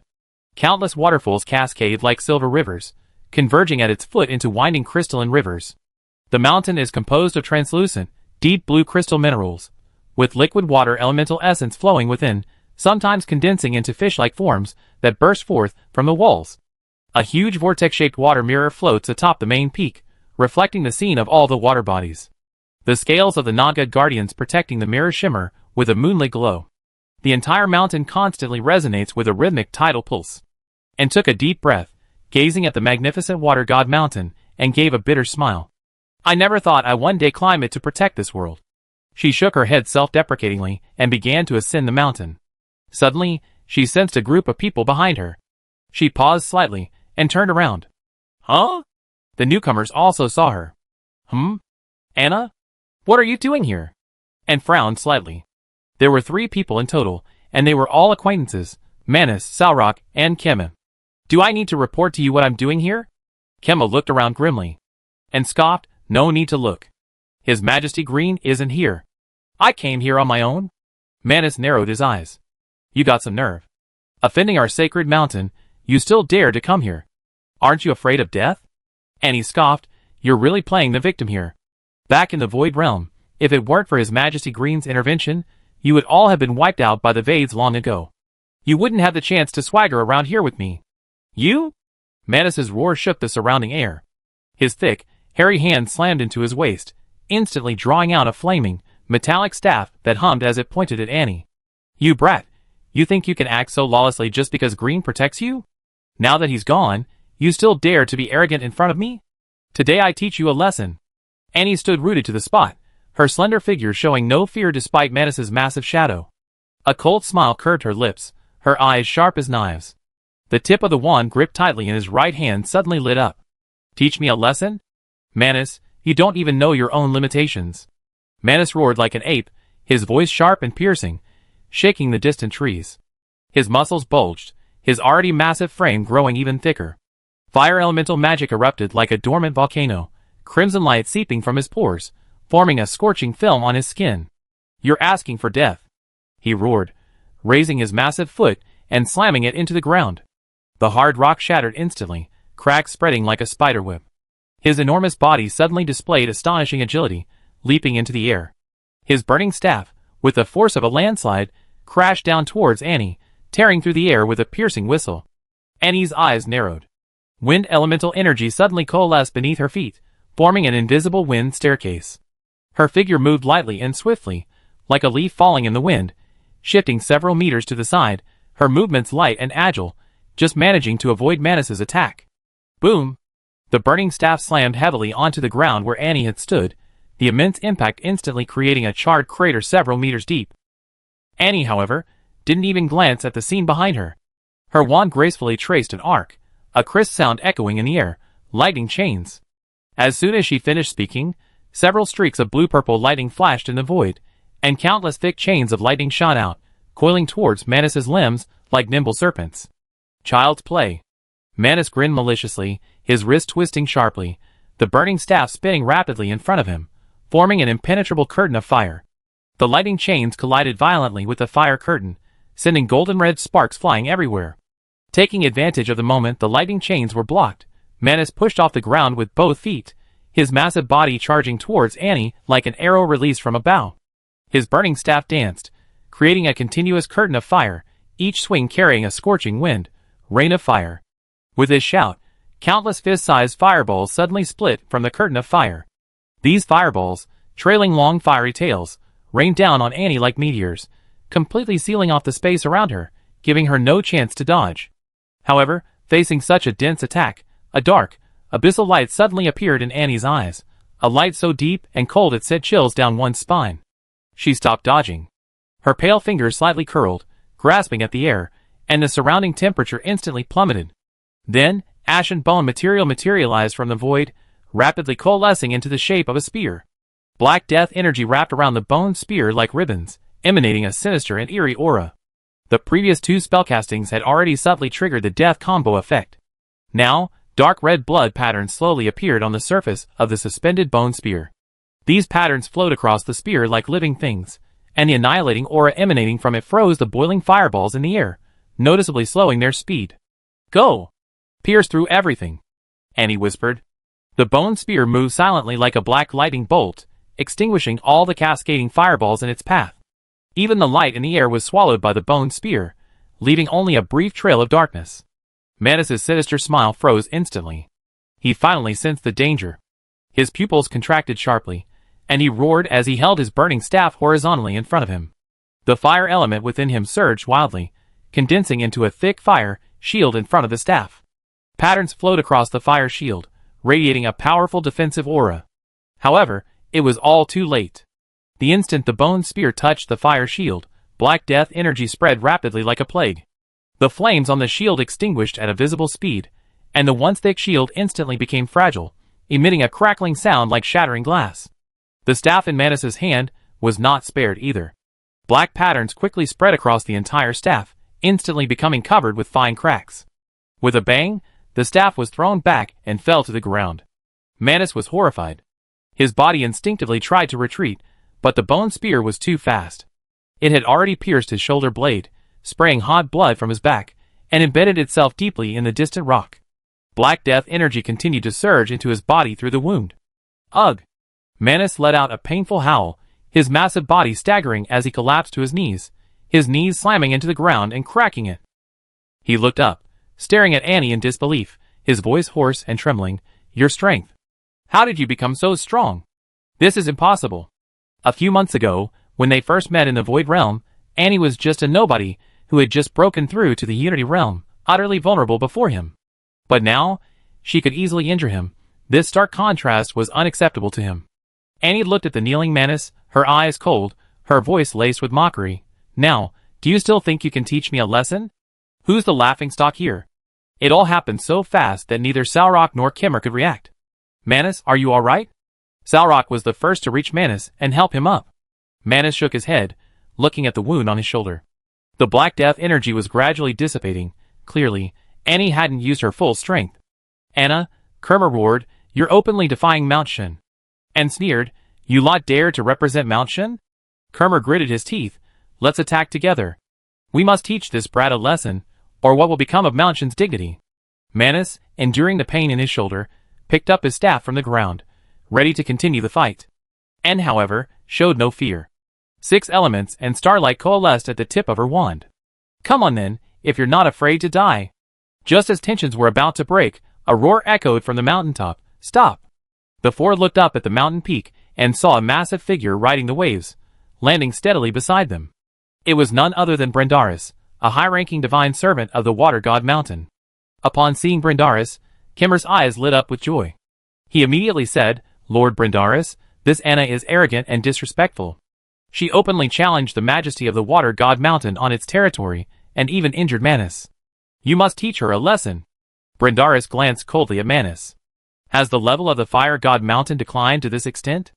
Manas's expression changed, but considering the other party's status and strength, he ultimately said nothing.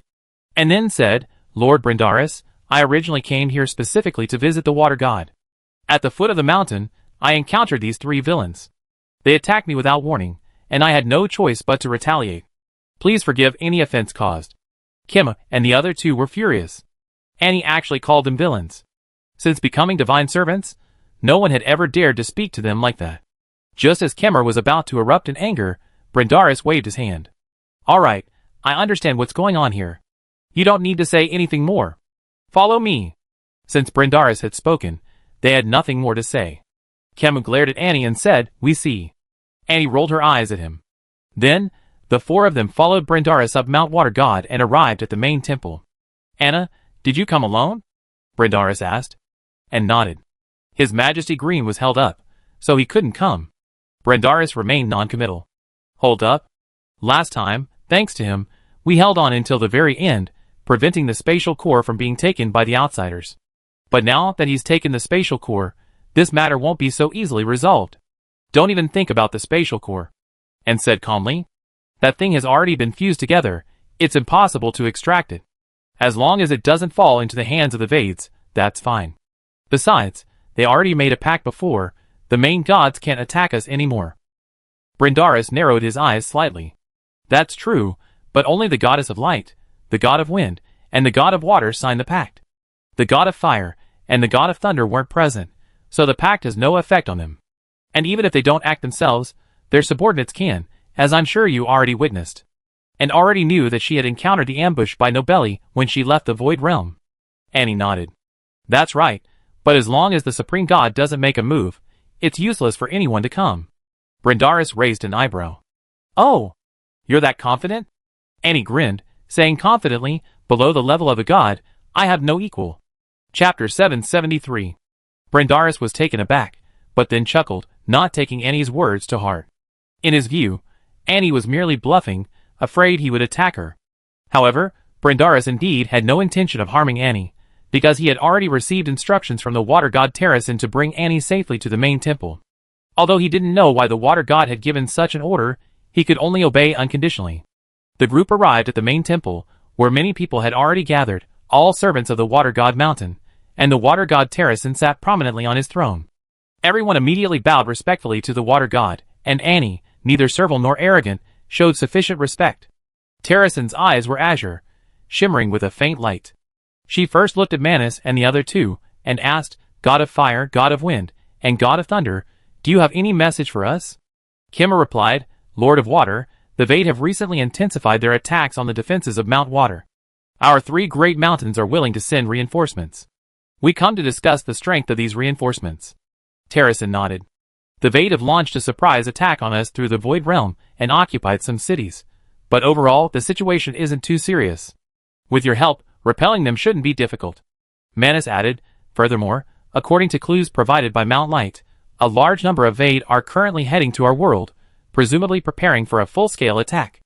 The defenses of Mount Water are relatively weak, so we hope you can entrust a portion of the defenses to us. We also request that you cover our supplies during this time. Terrasin frowned slightly. The 5 sacred mountains are one entity. We already suffered heavy losses in the battle against the Vade, so it wouldn't be fair to ask us to provide more resources. Sarok said, this should have been agreed upon beforehand, right? Terrasin shook her head. I only agreed to provide a portion, not all of it. She paused, then continued, there's no rush. I discuss it with the 3 of them when I have the chance. Your people can move in first, and Brindaris will handle the specific coordination. Terrasin's gaze shifted from Manus, and the other 2 to Annie. She casually brushed the water droplets floating before her with her fingertips, her voice carrying the unique composure of a deity. Little friend Annie, what brings you to my water god mountain alone? Annie's smile faded slightly upon hearing this.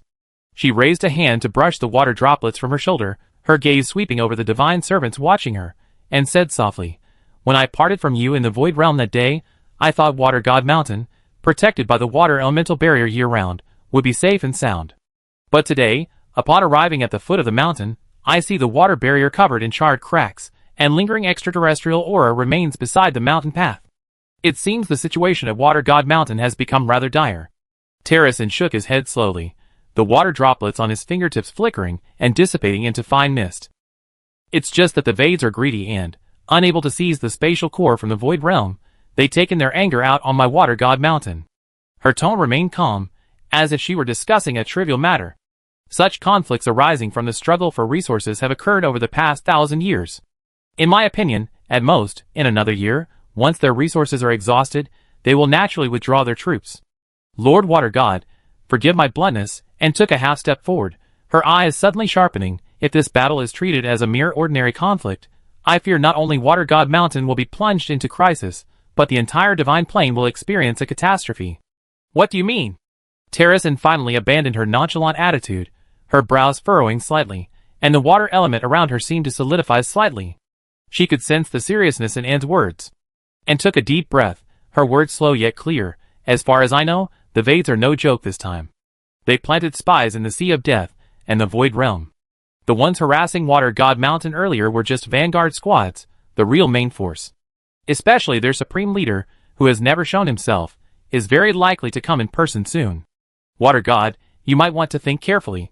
If that's the case, with Water God Mountain's current defenses, plus the other 4 great divine mountains possibly not being able to come to our aid in time, what are our chances of winning?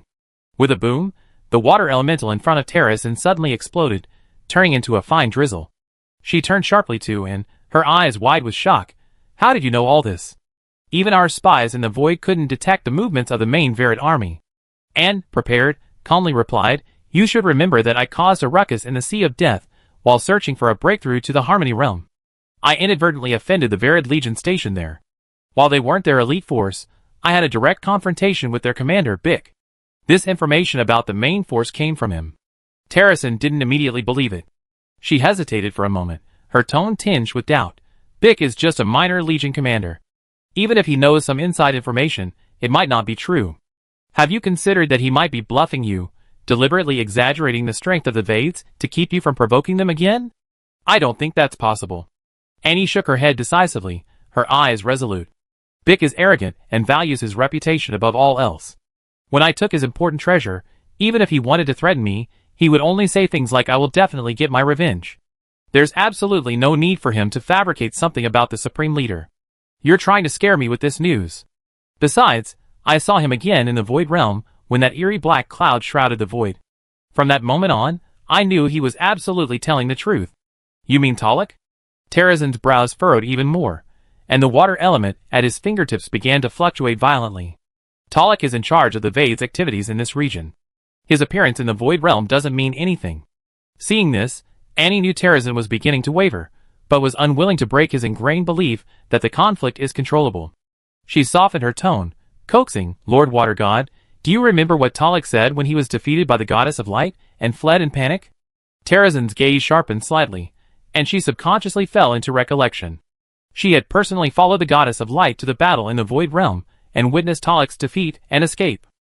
At that time, Torok was being forced to retreat, and he did roar a fierce word before leaving. However, everyone thought it was just an angry outburst after the defeat, and no one took it to heart. Thinking of this, her eyes suddenly narrowed, and the water element around her instantly froze into tiny ice spikes. Seeing her reaction, Anne understood and said softly, that's right, you remember now. Back then, Torok didn't say I won't let you go, nor the Vades won't let you go, but rather the Supreme Leader won't let you go. Water God, think about it carefully. If the main force of the Vades hadn't come to the Divine Plane, even if Torok had been defeated and fled, he would have only uttered some harsh words about personal grudges. But he specifically mentioned the Supreme Leader. Doesn't this mean they already planned for the Supreme Leader to personally launch a full-scale attack on the Divine Plane?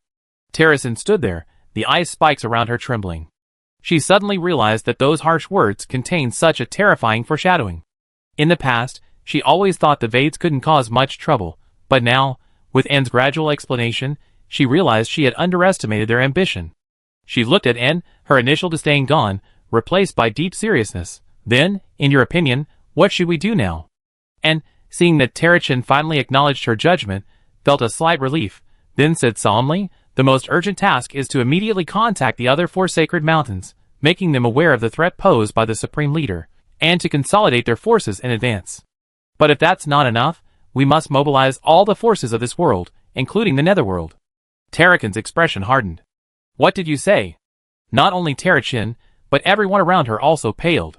Manus roared, Anna, have you already sided with the Netherworld, and are you spouting these dangerous and alarming words to allow the evil undead to defile the divine plane once more? Exactly. Kimmer chimed in, Lord Water God, please don't believe her.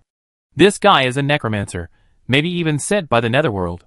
The other attendants of Water God Mountain were also whispering and pointing at Annie. Terrasen remained silent, staring intently at Annie, his gaze seemingly trying to pierce her soul and see everything about her. And however, paid no heed to the surrounding noise, looking directly into Tarasen's eyes and saying, I think you understand. The supreme leader of the Vade has led his main force into our world.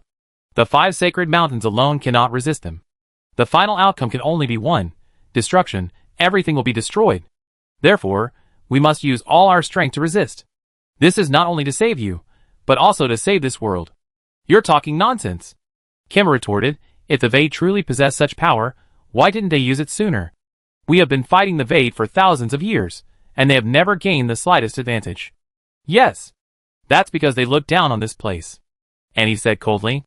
Our world has entered a period of decline. Resources are scarce, not even enough to support everyone's cultivation. That's why there are the God Plane, the Prime Plane, and the Netherworld. In the eyes of the Vades, this place has no value, which is why only a small force is invading here. But if they really start fighting, even if all the God-level experts are mobilized, how long can the 6 God-level experts from the God Plane hold out? Saurak frowned, his tone full of doubt, but the Netherworld also doesn't have any God-level experts currently guarding it. Even if they joined, it would probably be meaningless against the main force of the Vades, wouldn't it?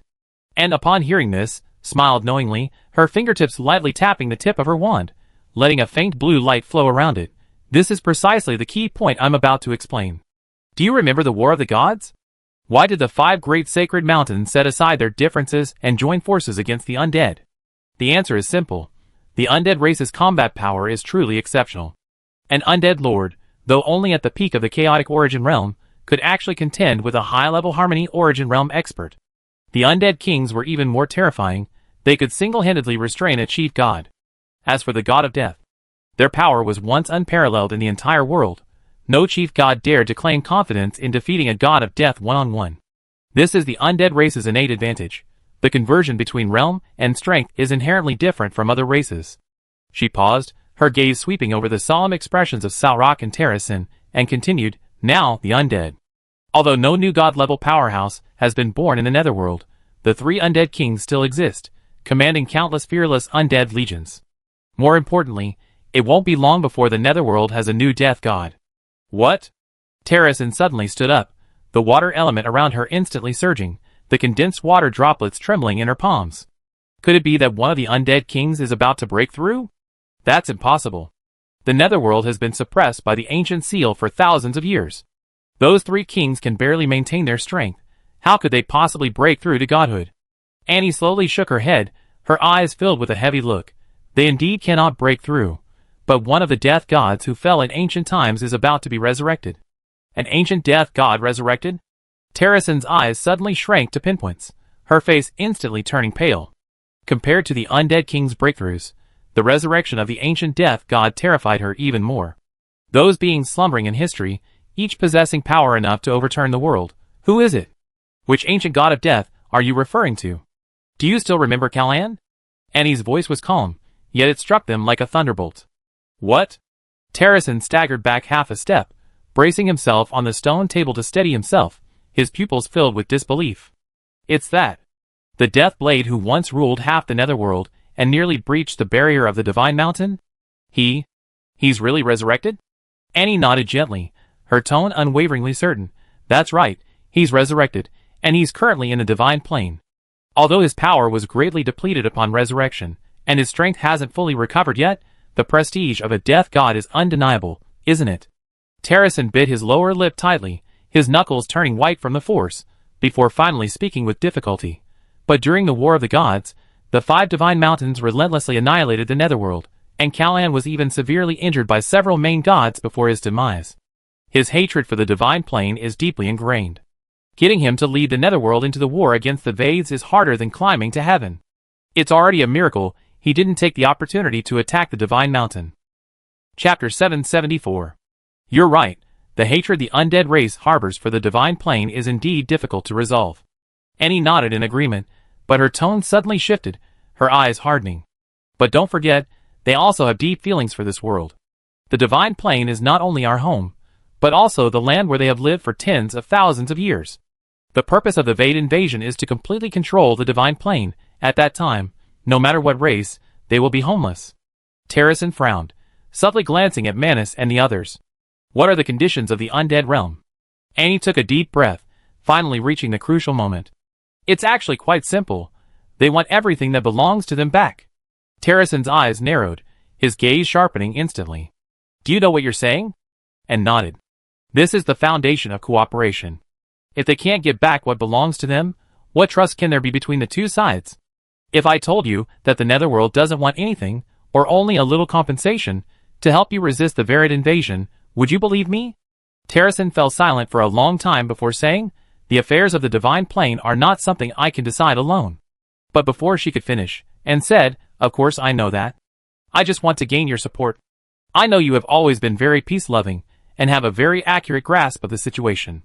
You will definitely understand the stakes immediately, which is why I came to you first. After leaving Mount Water God, I will continue to travel to the other 4 divine mountains to promote comprehensive cooperation in this world. Terrasen paused, then gave a wry smile. I don't know what to say anymore. I always heard that you're fearless and impulsive, and now that we met, it's certainly true. But don't underestimate Soraka and the others. They're not as easy to talk to as I am. Annie gave a slight bow, knowing her mission for the day was complete. Thank you for the reminder, Senior. I will do my best. Just as Annie was about to take her leave, Terrasen suddenly called out to her, Wait! Annie was startled and turned to ask, Is there anything else? Terrasen hesitated for a moment, then asked, I heard that your summoning of the undead has obtained the soul of the raging tide. Could you please show it to me? Without hesitation, Annie nodded in agreement. She reached out and cast a necromancy spell, summoning Bon from the Netherworld. Brotherborn, the water goddess wants to see the raging tide's soul. Could you show it to her? Born glanced at Terrasen, nodded, and casually conjured a water sphere in his palm, drawing astonishment from the surrounding crowd. This was the first time they had seen Born. In their understanding, ordinary skeleton soldiers could only use the power of death, not other elemental magic. But Born's abilities completely overturned their understanding. He could not only use water elemental magic, but also possess the raging tide's soul. Born gave a low shout rise. The water sphere in his hand burst open with a poof, and a huge water dragon soared into the air, hovering throughout the hall. Terrasen's eyes gleamed. That's right, it's the power of the raging tide's soul. I never expected that a skeleton soldier would ultimately obtain it. Born casually grabbed at the water dragon, which shattered instantly and vanished without a trace. Terrasen exclaimed, Excellent. Little friend Annie, if you can agree to one condition, I will not only agree to an alliance with the underworld, but I will also help you persuade the other 4 sacred mountains. Annie was stunned, not understanding why Terrasen's attitude had suddenly changed so drastically. However, she also understood that the condition he mentioned was certainly not a simple matter. If the water god himself were to intervene, I believe the probability of us forming an alliance would greatly increase. But what condition do you wish to propose? Terrasen stared intently at Born and said, I want him to join the Water God Mountain. What? Everyone was stunned. Water God, our 5 sacred mountains have never accepted the undead before. This is probably not appropriate, isn't it? Someone immediately objected. However, Terrasen waved his hand dismissively, saying, Since there's no precedent, let's make one. Young friend Bon possesses the soul of raging waves. I ask everyone here, who dares to say their water elemental magic is as pure as his? Everyone was speechless.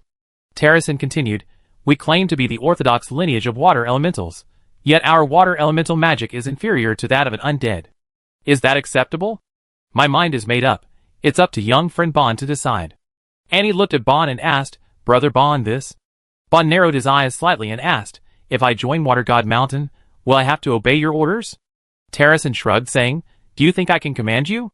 Don't worry, I won't restrict your actions, but if Water God Mountain needs you, I hope you can lend me a hand. Born thought for a moment and said, If that's all, it's not impossible.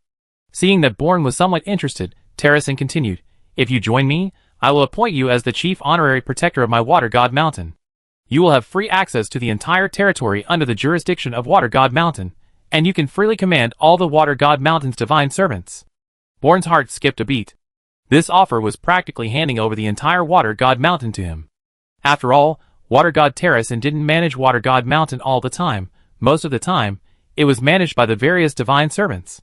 If Born really became this honorary protector, it would be equivalent to being able to directly command these divine servants. And frowned and asked, "Can you tell me why? I don't think you're the kind of person who would make such an important decision after just meeting someone." Terrasen's eyes deepened. "You don't need to worry.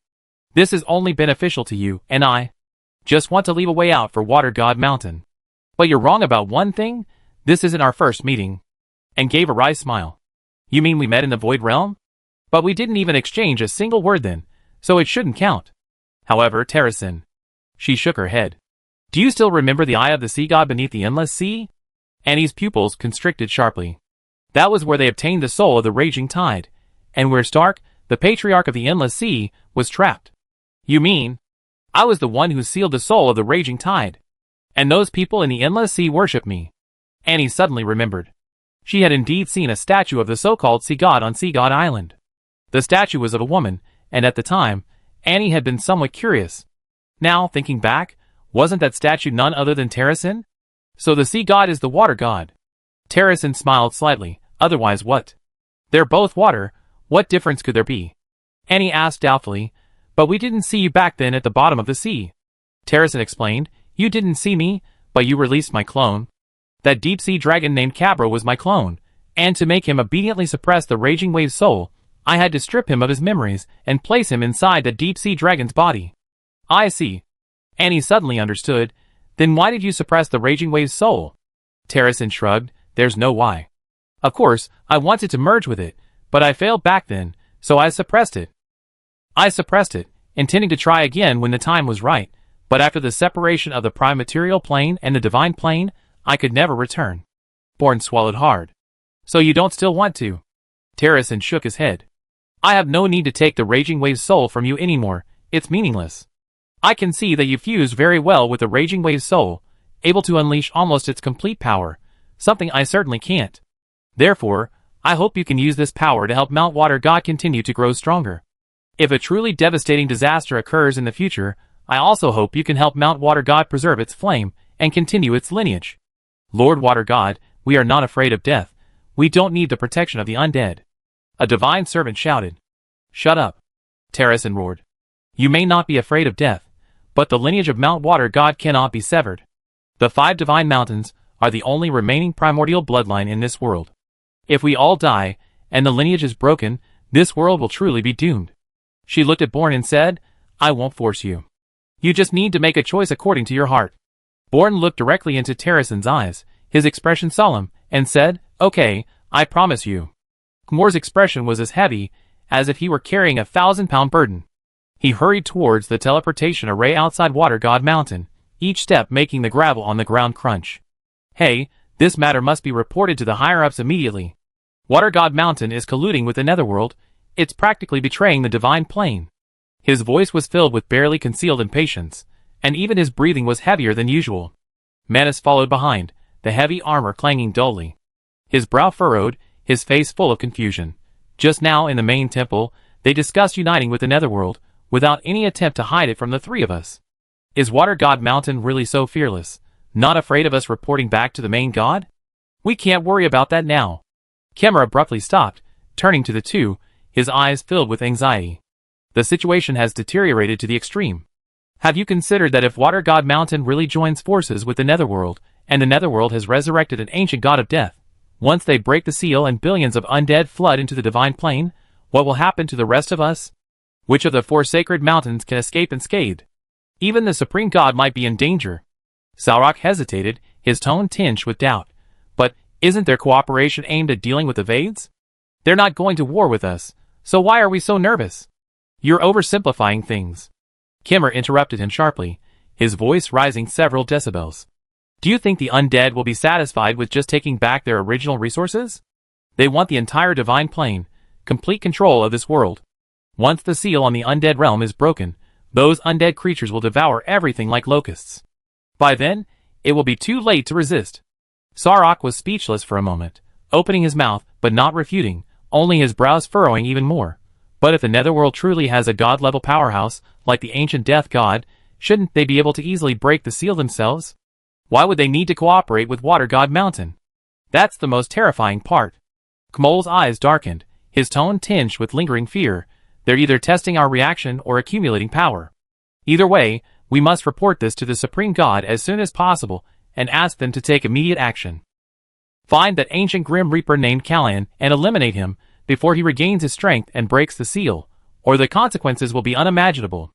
Just as the three quickened their pace, about to reach the outer barrier of Water God Mountain, a cold voice suddenly came from behind, carrying a hint of amusement. Lord Kimmer, even now, you still haven't given up.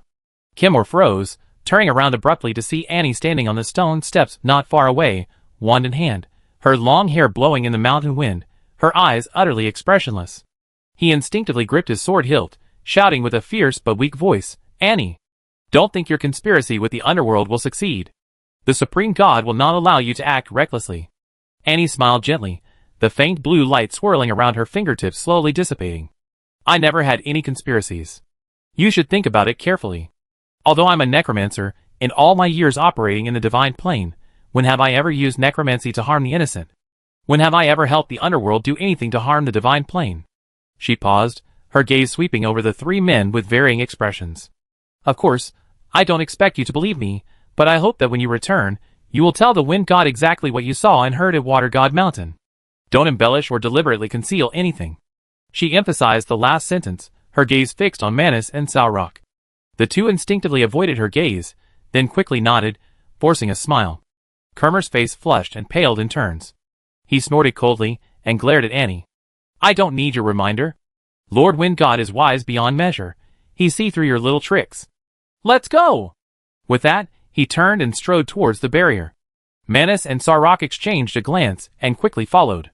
The three of them disappeared into the barrier's glow without looking back. Only after their figures had completely vanished did Bourne emerge from the nearby woods, his brow furrowed. Is this really all right? Kermer's hostility towards the netherworld runs so deep, he'd definitely exaggerate when we get back, perhaps making the other gods even more wary of us. Chapter 775. And turned around and looked southeast, where the sky faintly glowed with holy light, the direction of Mount Light. A confident smile played on her lips. Don't worry, although the four main gods are wary of the underworld, they are not unreasonable. If I rashly go to explain, they will only think I'm guilty. Let Kimmer and the others act as messengers. Even if he deliberately slanders us, Manus and Salrock will still tell part of the truth. The main gods only need to analyze it a little to understand that the key right now is to unite against the enemy, not to fight amongst themselves. Bourne followed her gaze and nodded thoughtfully. So, our next stop is Mount Light to find the Goddess of Light. And nodded, that's the toughest. We must get this bone down. Bourne gave a bitter smile. Light and death have always been opposing forces. The Goddess of Light probably won't give in so easily. Annie sighed, there's nothing we can do. She's the strongest being in the entire divine plane, or rather, in this world. Her attitude can sway the entire situation. Holy Light City sits on the alluvial plain south of Mount Light. The entire city is built with holy light crystals as its skeleton, and white jade as its skin. From afar, the milky white city walls gleam with a soft yet unassailable halo under the sunlight, like a sacred object personally bestowed upon the mortal world by the Goddess of Light. As the second most important city under Mount Light's rule after Holy Light City, its territory is even more expansive than Holy Light City's. From the Holy Light River in the east to the protective barrier in the west, it spans over 20 miles. Even riding a magnificent winged steed at full speed, it would take at least half an hour to traverse the entire city. In terms of popularity and scale, Holy Light City ultimately falls slightly short. Holy Light City, possessing the teleportation array connecting the 5 sacred mountains, sees a bustling flow of merchants carrying rare treasures from all over, divine servants carrying urgent secret letters, and adventurers with dusty packs, filling every street and alley with vibrant life. Holy Light City, lacking a teleportation array, is primarily frequented by local residents and border guards, lacking the lively cross-dimensional exchange, thus its prosperity lags behind. Even so, Holy Light City's status remains crucial. It is the first line of defense for the sacred mountain of light against the southern void rift. Its walls are densely engraved with ancient runes of light. Every nightfall, these runes are activated by the power of holy light, flowing with golden patterns that can both dispel demons lurking in the darkness and provide a sharp warning of anomalies in the void's energy. The city lord's mansion was built on the highest gentle slope in the city, constructed entirely of holy light wood that had remained uncorrupted for millennia. Crystal chandeliers hanging from the eaves emitted a constant holy light day and night, and even deep within the mansion's underground chambers, one could faintly sense the aura of holy light floating in the air. At this moment, in a secret chamber on the third basement level of the mansion, the candlelight was deliberately dimmed to a yellowish hue. 3 tallow candles were placed on bronze candlesticks, their flickering flames casting distorted and elongated shadows of Hermod and his 4 trusted attendants. These shadows, projected onto the stone walls inscribed with defensive runes, resembled phantoms lurking in the shadows. Hermod sat in the center of the chamber on an obsidian chair, his fingers unconsciously tracing the divine runes of light carved on the armrests. His eyes lacked the clarity befitting holy light, instead, they churned with a calculating coldness. Even the way his fingertips traced the runes carried a hint of nonchalant contempt. "My lord, are we really going to let that Annie continue causing trouble?"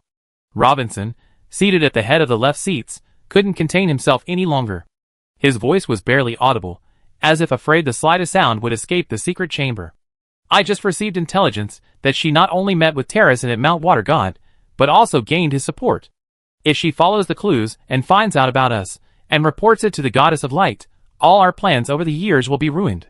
Hearing this, Hermod sneered, lightly tapping the stone table before him with his fingertips, the soft tap-tap sound particularly clear in the silent chamber.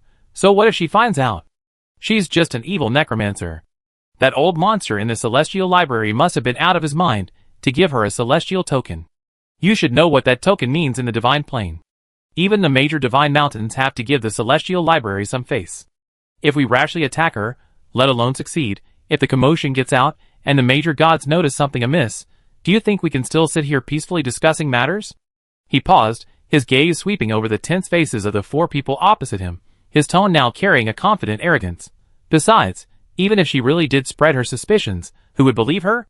The 5 major divine mountains' wariness of necromancers is ingrained in their very bones. Annie herself is a necromancer, and she's inextricably linked to the ancient god of death, Kalan.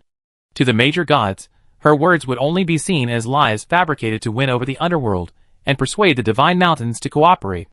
Without solid evidence, who would doubt me, the head of the battle sanctuary, who has served on the Mountain of Light for a century and repeatedly repelled demons, based solely on the one-sided words of a necromancer?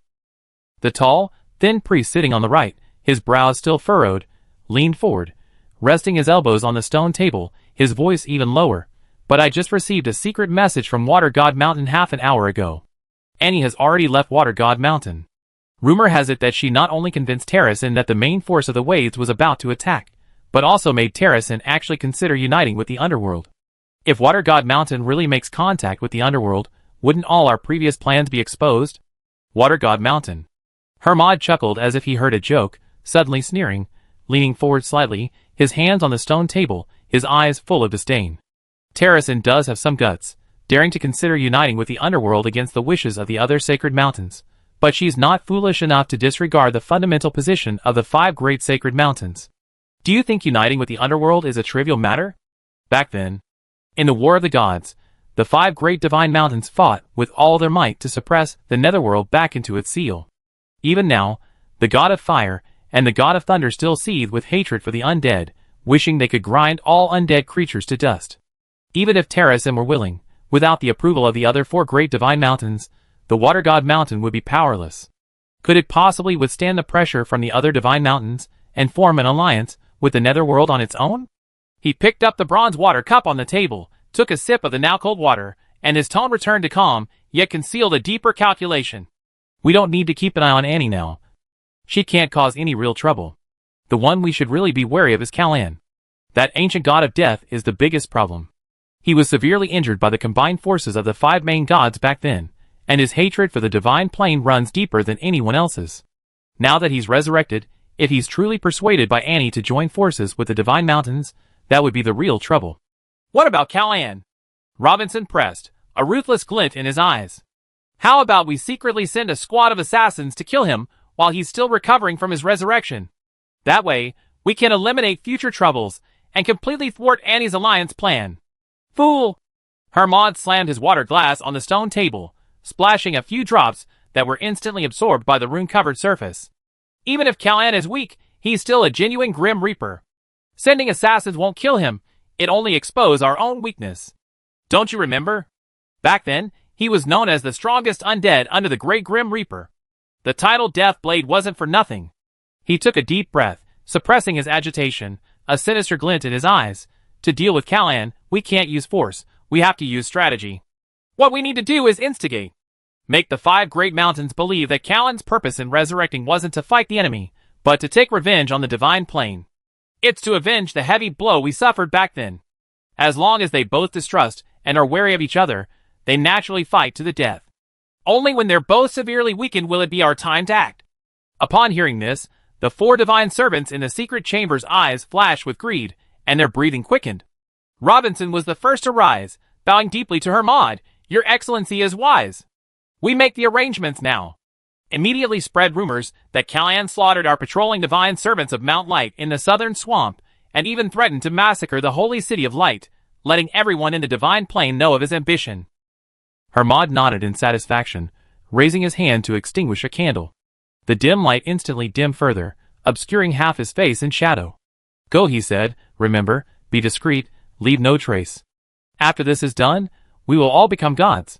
The 4 divine servants responded in unison, bowing and retreating with cat-like steps, disappearing in the blink of an eye behind the secret door of the chamber. Hermod remained alone, gazing at the flickering candlelight, a cold smile slowly curving his lips.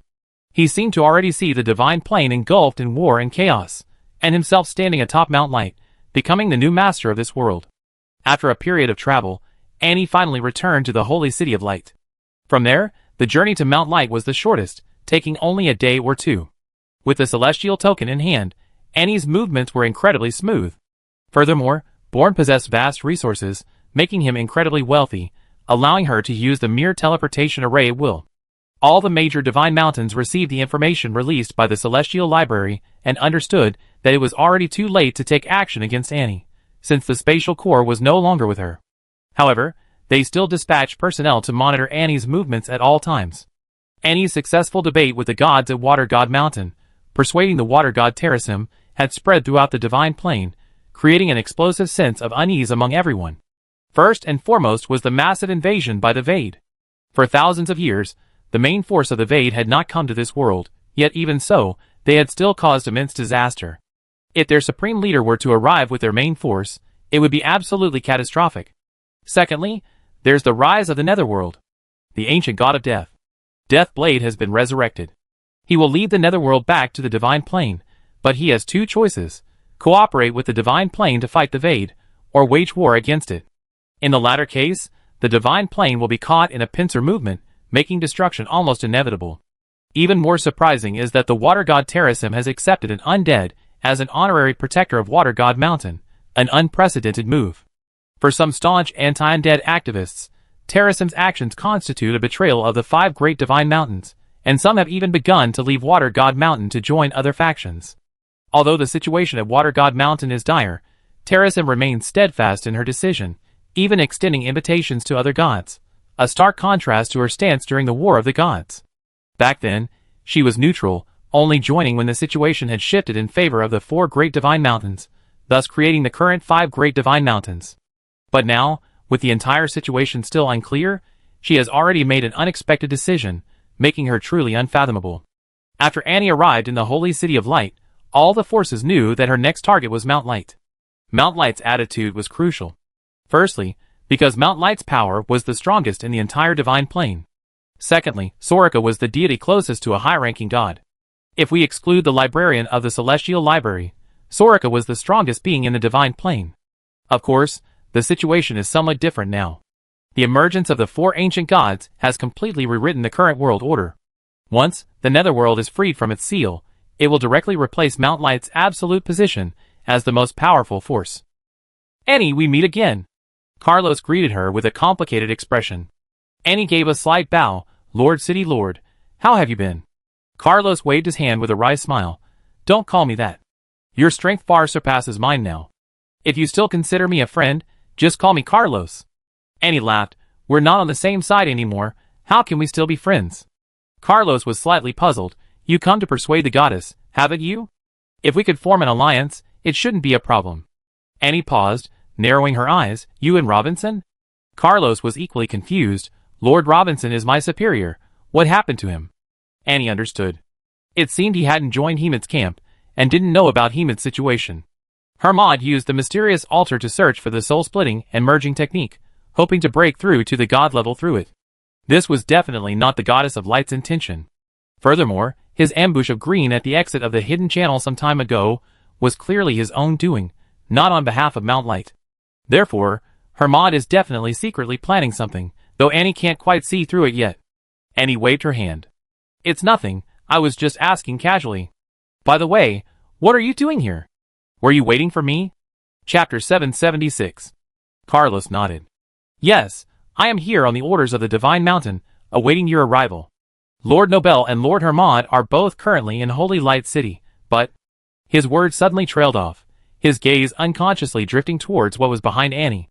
Anne's heart skipped a beat. Following his gaze, she turned around and saw three figures facing off on the watchtower built entirely of holy light crystals behind the teleportation array. The runes of light engraved on the tower shimmered with golden light in the sunlight, yet they could not dispel the tense atmosphere between the three. Annie immediately recognized the two standing on the left side of the tower's eaves. The one clad in silver-white armor, with the emblem of the Holy Mountain Battle Sanctuary inlaid on his shoulder armor, was Hermod. The one beside him, wearing a dark gold robe with the Eye of Judgment pattern unique to the Divine Punishment Sanctuary embroidered on the collar, was Nobel, the head of the Divine Punishment Sanctuary. The figure confronting the two of them caused Annie's pupils to shrink abruptly. The familiar cyan robes, the ancient longsword hanging at his waist, and the raging wind element surrounding him, it was none other than Grin, whom she hadn't heard from in a long time. Grin at this moment was completely different from when they last met in the Void Realm. His dark robes were billowing in the wind, the hem fluttering like a rock about to spread its wings. His previously gentle demeanor had completely vanished. He was like a peerless blade just drawn from its sheath, its sharpness fully revealed. The wind elements around him were no longer flowing gently, but had transformed into visible streams of cyan energy, swirling and howling around him, the resulting shockwaves even causing the holy light banner beside the distant teleportation array to shake violently. That undisguised, powerful aura pressed down on Hermod and Nobel like a mountain, revealing that he had broken through to the advanced stage of the Harmony Realm. You actually broke through? Hermod's pupils contracted sharply, his fingers instinctively pressing on the hilt of the lightsaber at his waist. He stared intently at the wind element surrounding Green, his eyes filled with disbelief. When he ambushed Green last time, the opponent was only at the mid-stage of the Harmony Realm. Even with his formidable combat strength, he was no match for him. But in just a few months, Green had actually broken through to the advanced stage of the Harmony Realm, and judging from his aura, he had clearly stabilized his realm. Green slowly raised his head, a cold smile curving his lips beneath his robes. His voice, carried clearly through the howling wind, reached Hermod's ears. What? Surprised? Lord Hermod, you didn't really think that the tricks you used last time were enough to kill me, did you? His words were filled with undisguised sarcasm, causing Hermod's face to instantly darken. He glanced discreetly at Nobel beside him, then said to Green, I was careless last time, you were lucky. Hermod slowly released his hand from the hilt of his sword, his tone growing increasingly sinister. But you dared to come here today, causing trouble on the territory of the Holy Light City, the land of the Holy Light Mountain. It seems you really don't want to live. Causing trouble? Green scoffed, his gaze sweeping over the crowd gathered below the watchtower. His voice suddenly rose several decibels, loud enough for everyone around to hear. I'd like to ask Lord Hermod, do you dare to tell me in front of Lord Nobel what you've been planning lately? How did you know the location of the Shadow Pavilion's underground channel? And why did you ambush me without authorization from the Holy Light Mountain? These words immediately drew gasps from the surrounding crowd. The assembled divine servants all wore expressions of shock, their eyes filled with doubt and wariness as they looked at Hermod. Nobel's brow furrowed even more. He turned his head, looking at Hermod with a questioning gaze, his tone serious. Hermod, is what he said true? Hermod panicked, but forced a calm expression. He glared at Grin, his eyes filled with rage. Grin, don't you dare slander me like this. I am the master of the Battle Sanctuary of Mount Light, guarding the Southern Void Rift for millennia. I have slain at least 1,000,000 Vades. My loyalty to the Mount Light is as clear as day. You are clearly harboring resentment because of my ambush last time, and you are deliberately fabricating these lies to sow discord between me and Lord Nobel, so you can escape. He spoke with righteous indignation, even deliberately feigning a hint of being slandered, his eyes full of trust as he looked at Nobel. Lord Nobel, we have worked together for many years. Don't you know my character? My loyalty to the goddess of light is well known. How could I possibly betray her? Nobel's expression softened slightly. He and Hermod had indeed worked together for many years, and Hermod had made significant contributions on the battlefield against the Vades and the undead, without ever showing any abnormality. On the other hand, Green, who had always been a wanted criminal by the Mountain of Light, and whose whereabouts were shrouded in mystery, suddenly appeared in Holy Light City and uttered such words, which did indeed seem suspicious of sowing discord. Green, I advise you not to cause trouble in the Holy City. Nobelli stepped forward, a faint golden light emanating from his body, releasing the aura of a high-level Harmony Realm cultivator, which collided with Green's wind elemental aura, causing subtle energy ripples in the air. Your nonsense cannot be tolerated here. If you leave immediately, I can pretend nothing happened. If you insist on spreading rumors here, don't blame me for turning my back on you. Green looked at Nobel, a flicker of disappointment in his eyes quickly replaced by a cold laugh. Nobelli, you're still so easily fooled. I warned you long ago to be careful of this guy beside you. He's not as honest as he seems. Enough. Nobel abruptly interrupted him, his tone impatient. Green, don't waste your breath. Hermod has served as the master of the battle sanctuary for so many years, fighting countless battles against extraterrestrial creatures and undead. His achievements are evident to all of Mount Light. His loyalty cannot be tarnished by a few words. If you continue to argue, don't blame me for being impolite. Green shrugged, a knowing look on his face. He no longer looked at Nobel, but instead turned his gaze back to Hermod, his tone icy. Since you don't want to believe me, then there's nothing more to say. Nobelli, stop wasting your breath on him. Hermod felt relieved to see that Nobel was now completely on his side. He then winked at Nobel, his tone urgent. This guy just broke through to the high level of the Harmony Realm. His cultivation level is definitely not fully stable yet, and his combat strength may not be as strong as it seems. He escaped by chance last time. This time the two of us can join forces and take the opportunity to suppress him. Once we capture him, we can interrogate him properly. Nobel hesitated for a moment, his brow furrowing slightly. But the Vades could launch a major attack at any time, and the Divine Plane is currently short of manpower. Although Green is listed as a wanted criminal, his combat strength is indeed formidable. If we can persuade him to join the anti-enemy camp, he would be a considerable force. Persuade him? Hermod scoffed, his tone full of disdain. Lord Nobel, you are too naive. Do you think someone wanted by the Mountain of Light would sincerely fight alongside us against the Vades? He came to Holy Light City today to spread rumors and sow discord among our troops. Such a person is a disaster to be kept alive. The sooner the better.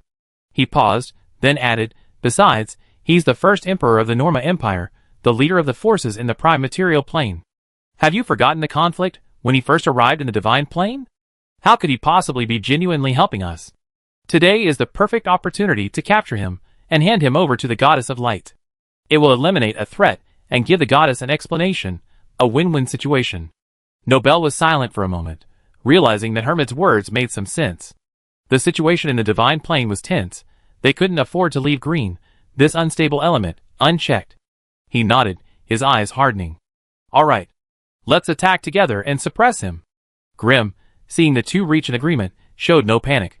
Instead, he stood with his arms crossed, a cold smile spreading across his face. Have you two decided? If you're going to attack, hurry up. I have important business to attend to with the Goddess of Light. I don't have time to waste here. Humph.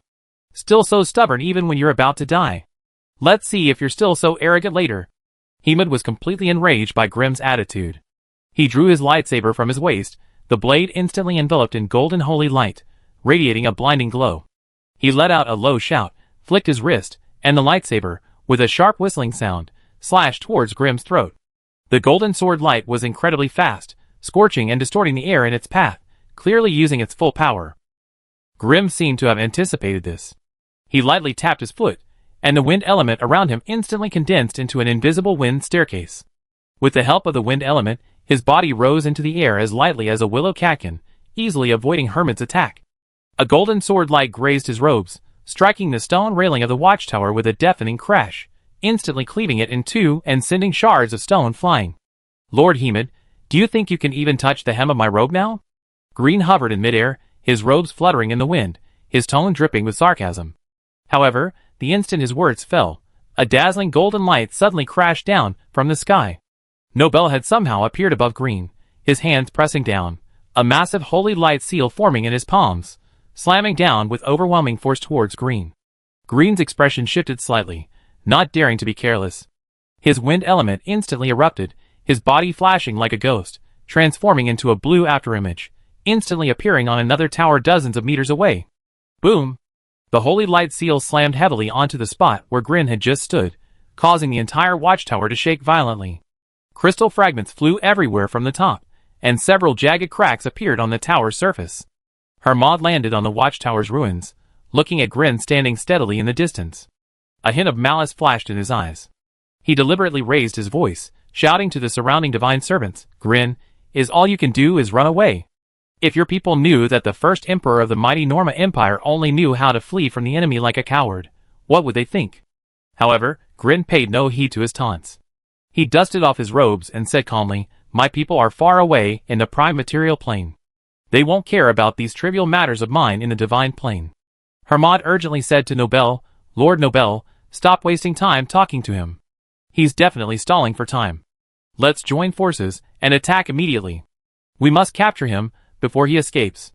Nobel nodded, the golden light around him growing even brighter. He raised his hands again, preparing to launch an even stronger attack. Meanwhile, Green slowly drew his ancient long sword from his waist. Azure wind elements began to gather wildly on the blade.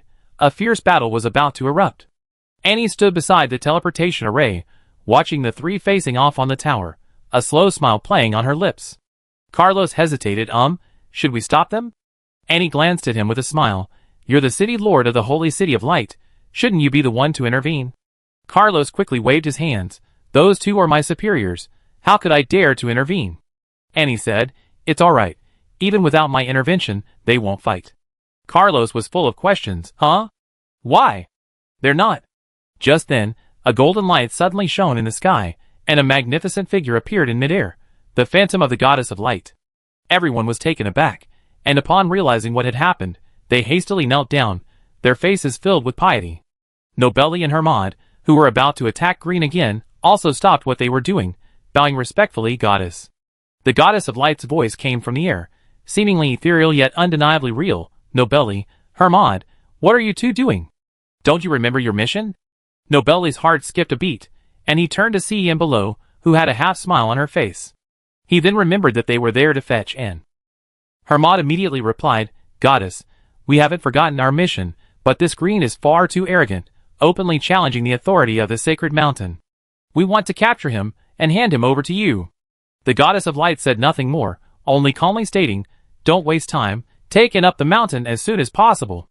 Then her ethereal figure vanished. Seeing the illusory figure disappear, Hemid glared fiercely at Grin. "You're really lucky I let you go today, but I won't let you escape again next time."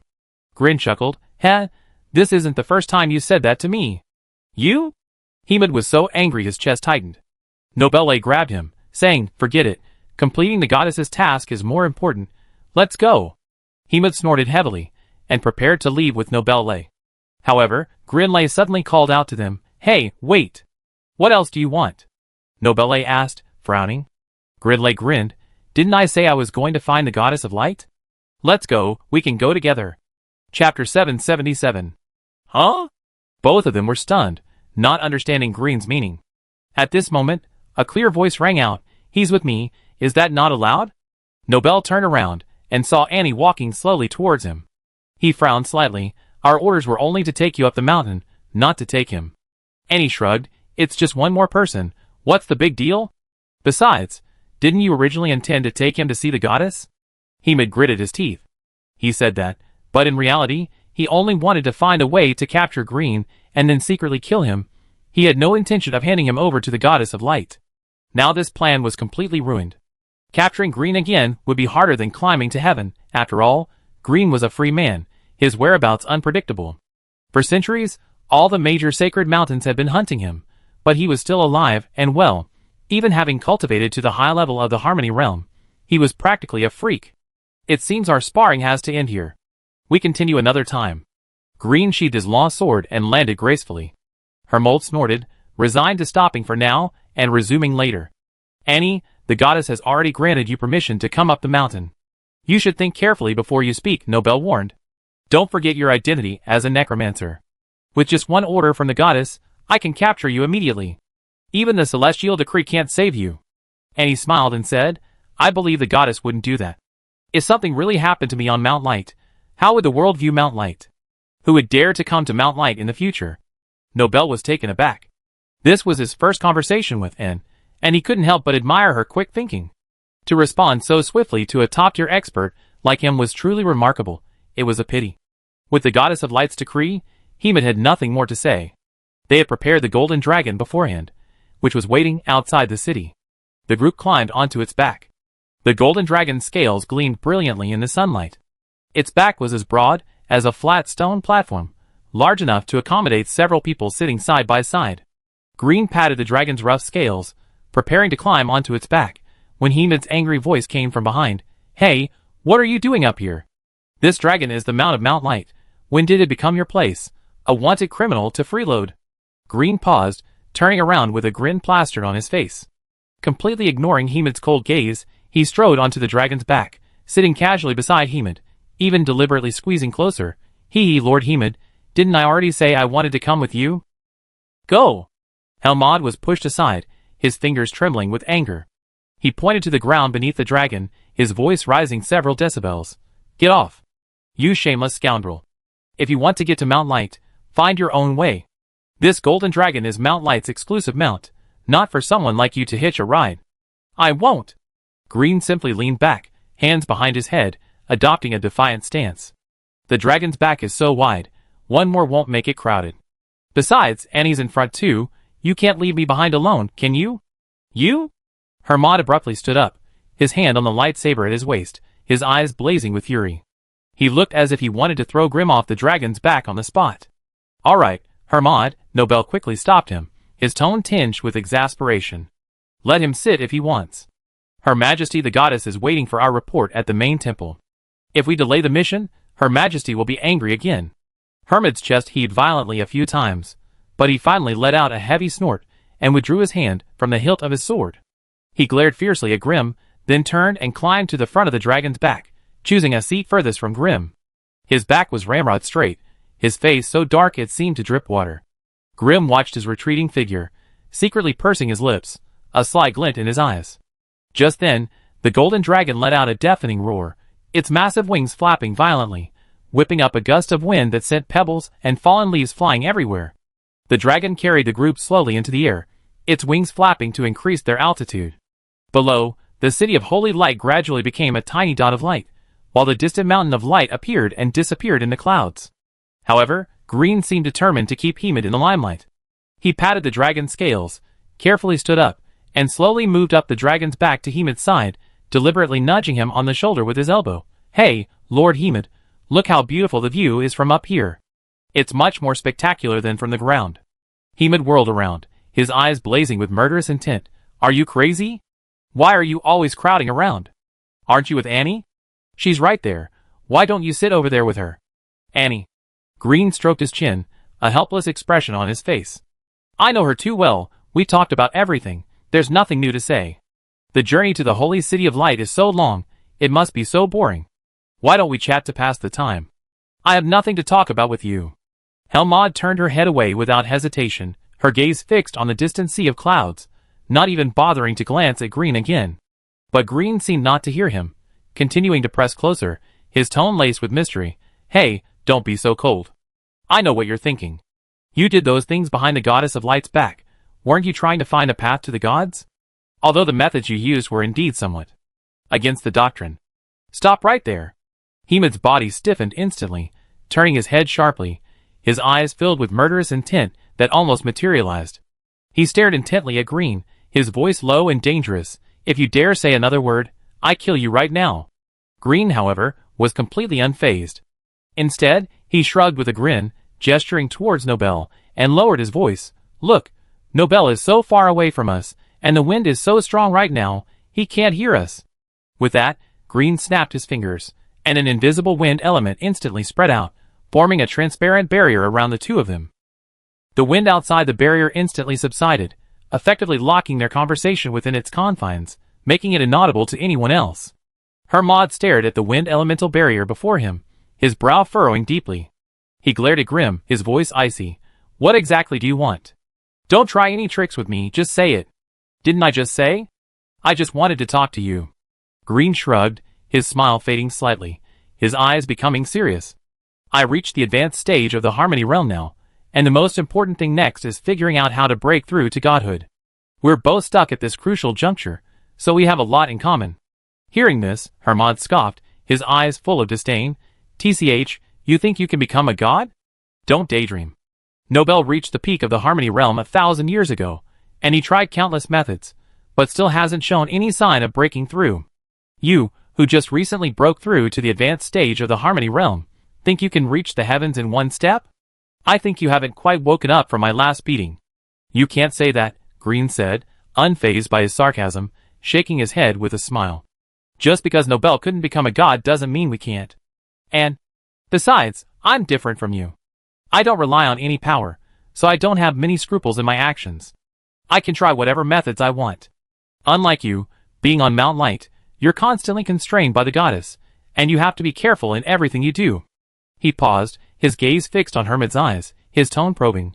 So I'm curious, how exactly do you want to become a god? You went to great lengths to obtain the soul division and soul fusion technique, and even tried to seize the space core. Can these things really help you break through to godhood? Hermod was silent for a moment, then finally gave a soft snort, his tone somewhat perfunctory. Didn't you already know? My path to godhood was cut off long ago. That soul division and soul fusion technique isn't meant for humans to cultivate. Even if I were lucky enough to get that manual, it would be a waste of effort.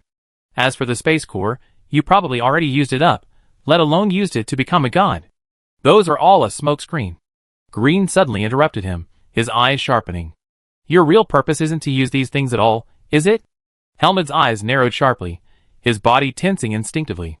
He stared intently at Green, his lips pressed into a straight line, saying nothing, but the wariness in his eyes betrayed his inner turmoil.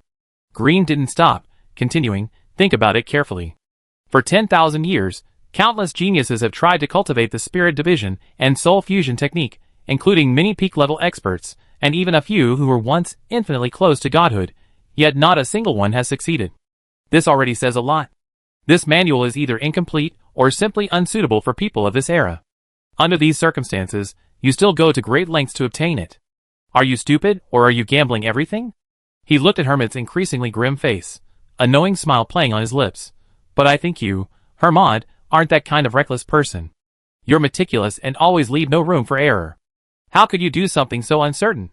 So I guess, you want to obtain the spirit division and soul fusion technique not for your own cultivation, but to give it to someone else. Boom!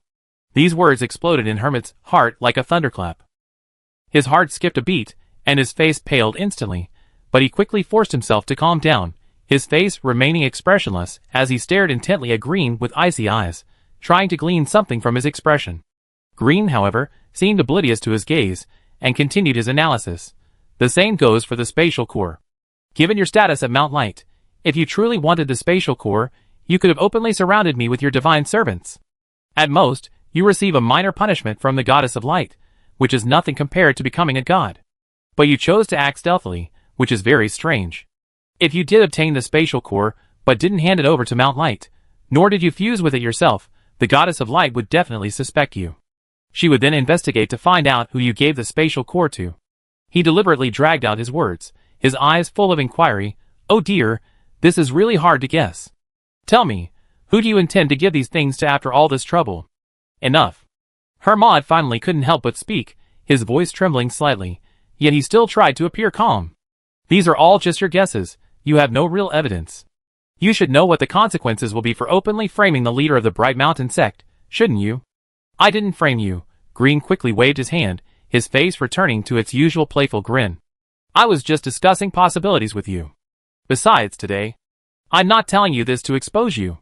Think about it, if we join forces, maybe we really can find a shortcut to godhood? He leaned forward, lowering his voice, his tone somewhat seductive. You helped me obtain the key resources to break through to godhood, and I keep your secret. I can even help you accomplish what you want to do. The two of us working together can practically do whatever we want in the god state. At that point, becoming a god won't be impossible, and even controlling the god state itself won't be out of the question. Bang! Just as Green finished speaking, a dazzling golden light suddenly erupted, shattering the wind elemental barrier he had erected. Hermod abruptly stood up, surrounded by holy light, his eyes becoming incredibly resolute and holy. He shouted at Grin, "Don't even think about it. I am a faithful follower of the goddess of light, and I would never betray her in this lifetime. You treacherous fellow had better stay away from me. I want nothing more to do with you." With that, he strode to the front of the dragon's back, creating even more distance between himself and Grin, even deliberately releasing a barrier of holy light to completely separate them. Grin watched his resolute back, but the smile in his eyes didn't disappear. Instead, it deepened. He didn't chase after him, but slowly sat back down, closed his eyes, and entered a meditative state, as if the heated exchange had never happened. Hermod, sitting in front, caught a glimpse of Grin entering meditation out of the corner of his eye. He gritted his teeth in anger, his hands clenched into fists, his knuckles turning white from the force. He desperately wanted to rush over and kill Green on the dragon's back with a single sword strike, but he knew he couldn't. Not only had Green's strength increased recently, but if the two actually fought, he might not have the upper hand without using special powers. More importantly, Annie was nearby, and given her protectiveness towards Green, she would definitely not stand idly by. If Annie and Nobel were alerted, things would only become more complicated. Chapter 778. The golden dragon's wings traced a final golden arc high in the sky. With a deep, resonant roar, its massive body slowly descended onto the plaza of the main peak of Mount Light. As its claws landed, the thick white jade ground trembled slightly, and the resulting air current stirred the flames on the sacred fire altars on either side of the plaza, causing the leaping golden flames to leap even higher. After 7 days of flight, the group had finally arrived at the most sacred mountain in the divine plane, the main peak of Mount Light. Stepping off the dragon's back, Annie instinctively looked up. The Temple of Light sat atop the main peak, constructed entirely of millennia-old, incorruptible holy white jade. Its roof was covered with layers of gilded tiles, which, under the midday sun, radiated a brilliant yet gentle holy light, like a divine palace fallen from the heavens. On either side of the temple's main entrance stood 2 towering guardian statues, each tens of meters high. The statues held staffs of holy light, their eyes inlaid with enormous crystals of light, seemingly overlooking everyone who stepped into this place. An aura of solemnity and holiness permeated the air, inspiring awe and preventing any thought of disrespect. The divine servants in the plaza were already lined up, dressed in uniform white robes, the collars and cuffs embroidered with exquisite golden patterns, and belts inlaid with holy stones around their waists. As Annie and Green dismounted from the dragon's back, all the servants' gazes turned towards them, their eyes devoid of warm welcome, filled only with undisguised scrutiny and wariness, as if appraising 2 intruders into the sacred ground. Green subconsciously touched his nose and chuckled softly to Annie. "Looks like our necromancer and wanted criminal combination isn't exactly welcome on Mount Light," and nodded slightly, her expression remaining calm. This was expected. The conflict between Mount Light and the realm of the dead has been ingrained for 10,000 years. Their reaction is perfectly normal. Hermod and Nobel walked ahead, their steps steady, as they headed towards the temple's main entrance. Hermod deliberately kept his distance from Anne and Green, as if unwilling to have anything to do with them.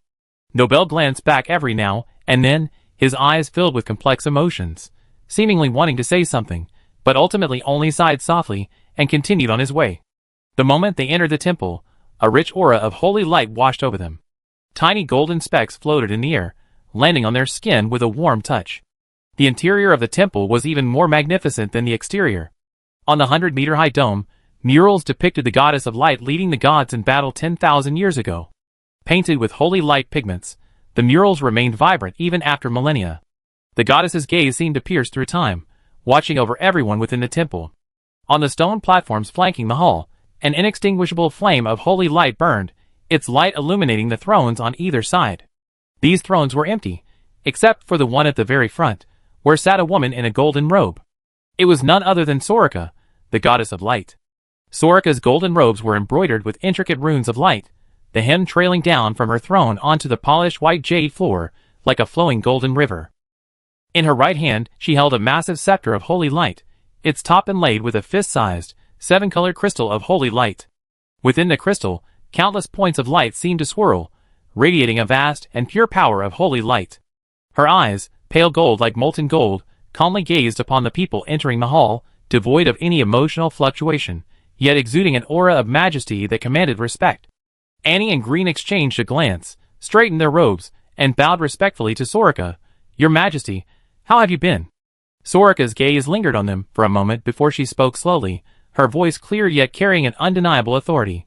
"I sent people to fetch you up the mountain only to give that old codger, Colaris, from the Celestial Library face. It doesn't mean I approve of you, much less that I accept your absurd proposal to unite the underworld against the enemy." She paused, her gaze sweeping over the attendants in the hall, and continued, "What you said to Terrace and at Mount Water God has already been relayed to me through the communication crystal.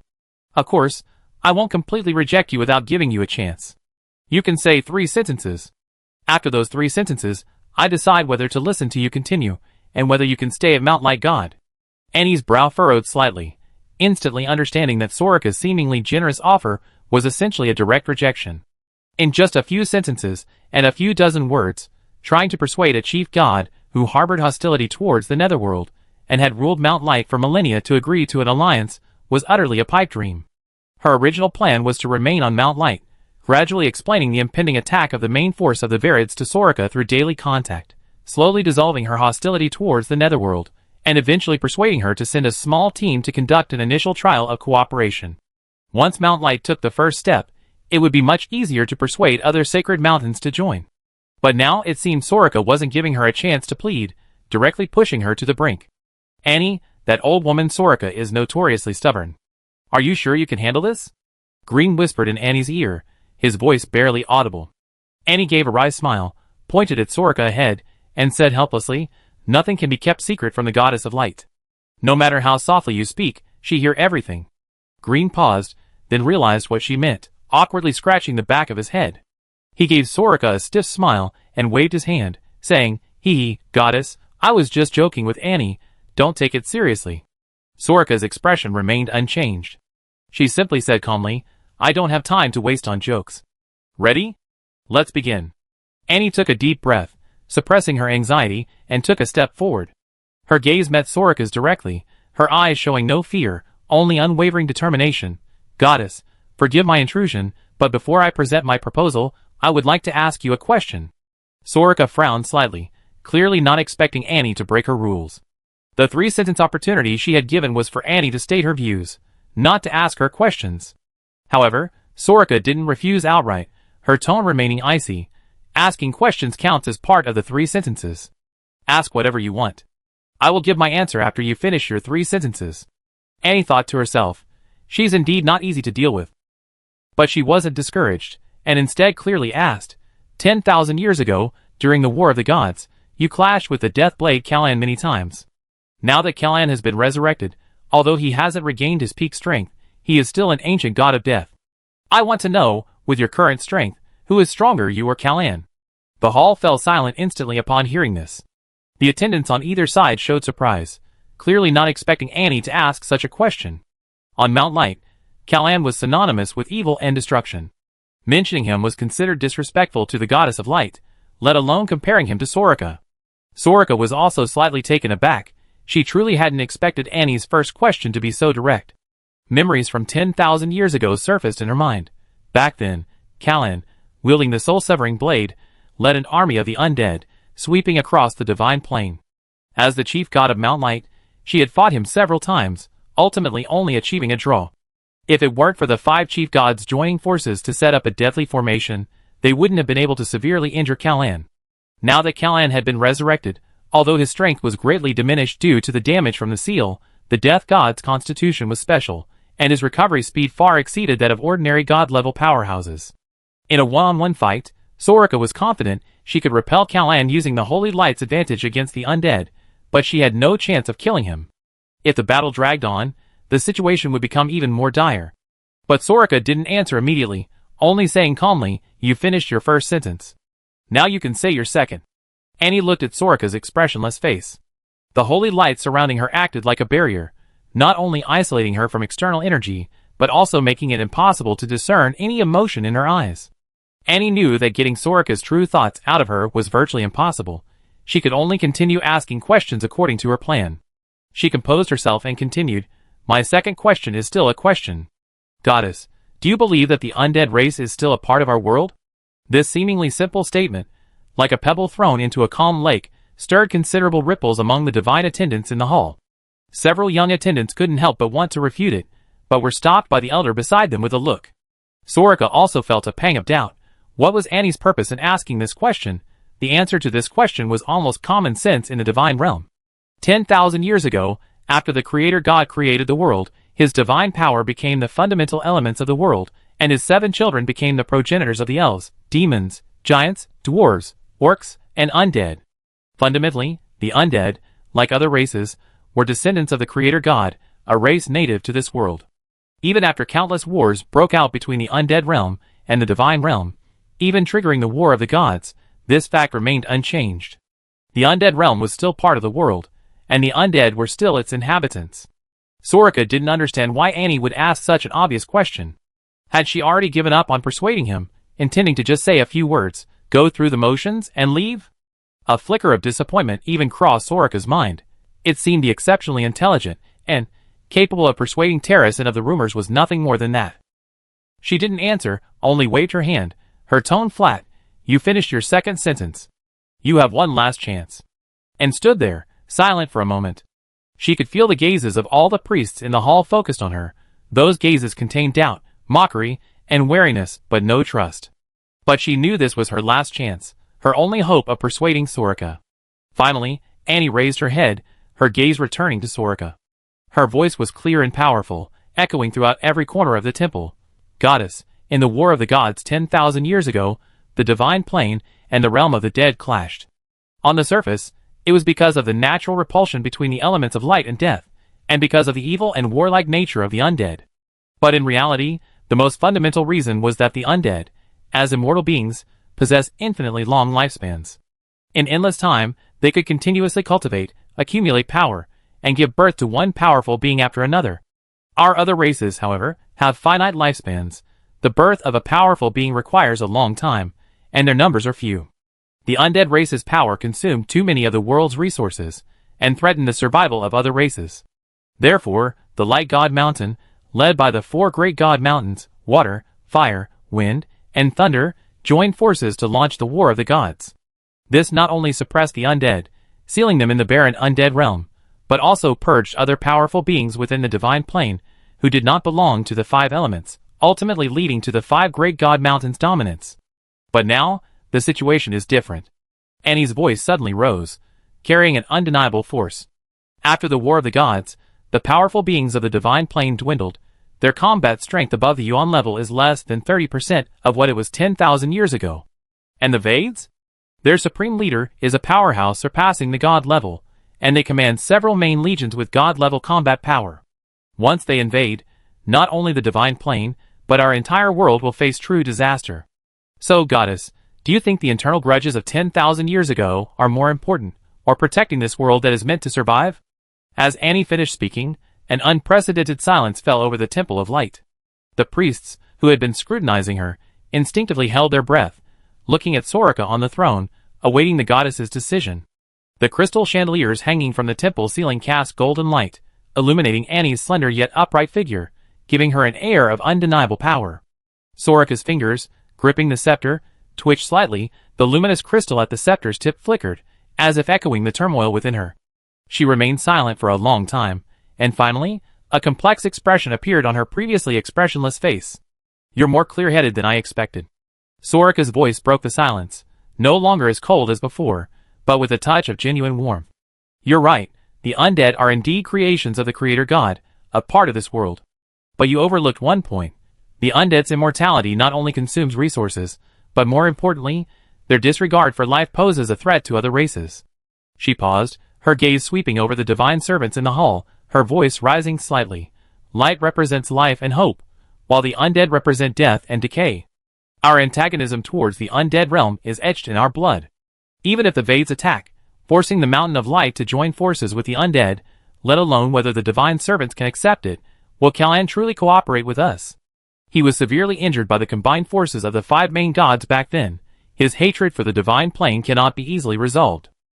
Chapter 779. And was overjoyed. Soraka's willingness to take the initiative to analyze the problem meant that she had softened her stance. She quickly stepped forward, her tone sincere. "Your Majesty, I understand your concerns. Callan's hatred for the divine plane is indeed real, but he cares more about the survival of the undead realm. The Varids invasion aims to completely control this world. Not only will the divine plane be destroyed, but the undead realm will also suffer the same fate. As the god of death in the undead realm, Callan will never stand idly by and watch his people be annihilated. As for the divine plane's hostility towards the undead, we can proceed gradually, first letting both sides fight side by side on the battlefield, letting the divine servants see the undead race's determination to resist the enemy, and then slowly dispelling their prejudices. Gradually? Soraka gently shook her head, her eyes still filled with doubt. The battlefield situation changes rapidly. The Varids could launch a large-scale attack at any time. We don't have that much time for gradual progress. Moreover, Callan has just been resurrected. His strength hasn't fully recovered. How much help can he provide in resisting the enemy? What if he betrays us on the battlefield? Wouldn't we be attacked from both sides? Annie's heart tightened, fearing that Soraka would refuse. But then, Soraka changed the subject. However, you have indeed shown me your sincerity and foresight. I can give you a chance to stay on Mount Light. In the days to come, you can stay in the temple's guest hall or interact with the divine servants. If you can change some of the divine servants' views on the undead within a month, I will seriously consider the proposal to unite with the netherworld. Annie immediately breathed a sigh of relief, a smile spreading across her face. Thank you, goddess. I certainly won't let you down. Green couldn't help but show a relieved expression. He cupped his hands in a gesture of respect to Soraka, saying, Your Majesty is wise. With Annie here, our chances of victory against the enemy have increased even further. Soraka glanced at Green, her tone indifferent. Don't be too happy yet. Green, I can spare you the treatment of a wanted criminal, but during your stay at Mount Light, you must not act without authorization, and you must not provoke any trouble. Otherwise, I will not let you off easily. Green quickly nodded. Don't worry, I promise to behave myself and not cause you any trouble. Soraka said no more, and instructed the maid beside her, take Annie and Green to the guest hall to settle in. Don't let them enter the core area of the temple at will. The maid respectfully responded and gestured for Annie and Green to follow her. Please come with me, gentlemen. Upon exiting the main hall, Green patted Annie on the shoulder and praised, not bad. Even that old woman's attitude softened a bit because of you. You're really impressive. Annie smiled and said, although the goddess hasn't agreed yet, I think things are moving in a positive direction. I just wonder how Grandpa Dao Quang is doing. By the way, Your Majesty Green, how did you escape? And what about your cultivation level? What happened? Green shrugged and recounted what happened that day. Actually, it's nothing much. That day at the exit of the culvert, I fought a fierce battle with Hermod. That guy was clearly hiding his strength. His true cultivation level should be at the peak of the Harmony realm, and he could unleash power stronger than Nobel. Naturally, I couldn't defeat him. After fighting for a while, I tried to escape, but he suddenly unleashed a power that injured me. If I hadn't acted decisively and used my precognitive magic to its fullest extent, I probably would have been defeated there. Even after escaping, I was seriously injured. I wanted to find a place to recover properly, but Hermod's power was very strange, constantly eroding my life force. At the crucial moment, a strange energy flowed into my body, not only helping me neutralize Hermod's power, but also allowing me to break through to a higher level. However, when I fully awoke, I couldn't find the source of that energy at all. Annie frowned slightly. Green's strength had already reached the 6th level of the Harmony realm at that time. It would have been extremely difficult for him to break through. Yet that power not only accomplished it, but seemed to do so effortlessly, which was very puzzling. Where were you recuperating at the time? Green thought for a moment and said, nothing special, just a small hill nearby. The forest was dense, and there was a small magic crystal vein there. The magic power was quite mixed, which made it easy for me to hide. Annie stroked her chin. That's very strange. Who could it be? Green shook his head. I haven't figured it out. To be honest, I do have a few friends in the god realm, but their cultivation levels, well, that's hard to say. It's unlikely they would do something like this. That's strange. Didn't you find any clues at all? Annie asked, puzzled. Green smiled wryly. I was severely injured at the time. My consciousness was blurred. Since the other party had the power to resurrect the dead, avoiding my detection was naturally a piece of cake. However, I did sense something strange. What's strange? Annie quickly asked. Well, how should I put it? It was like a feeling of ill intent, as if I would be used as a test subject and explode on the spot at any moment. Annie's lips twitched. What kind of description is that? But suddenly a figure flashed through her mind, perfectly matching this feeling. However, Annie quickly shook her head, dismissing this unrealistic thought. Impossible, impossible, how could she be here? It must be a coincidence. What did you say? Green asked, puzzled. Annie shook her head. Ah, nothing, I was just overthinking. But since you're saved, it means there's still a powerful figure supporting us in secret, which increases our chances of winning. I just don't know just how powerful the supreme leader of Vade is. At this, Green became serious.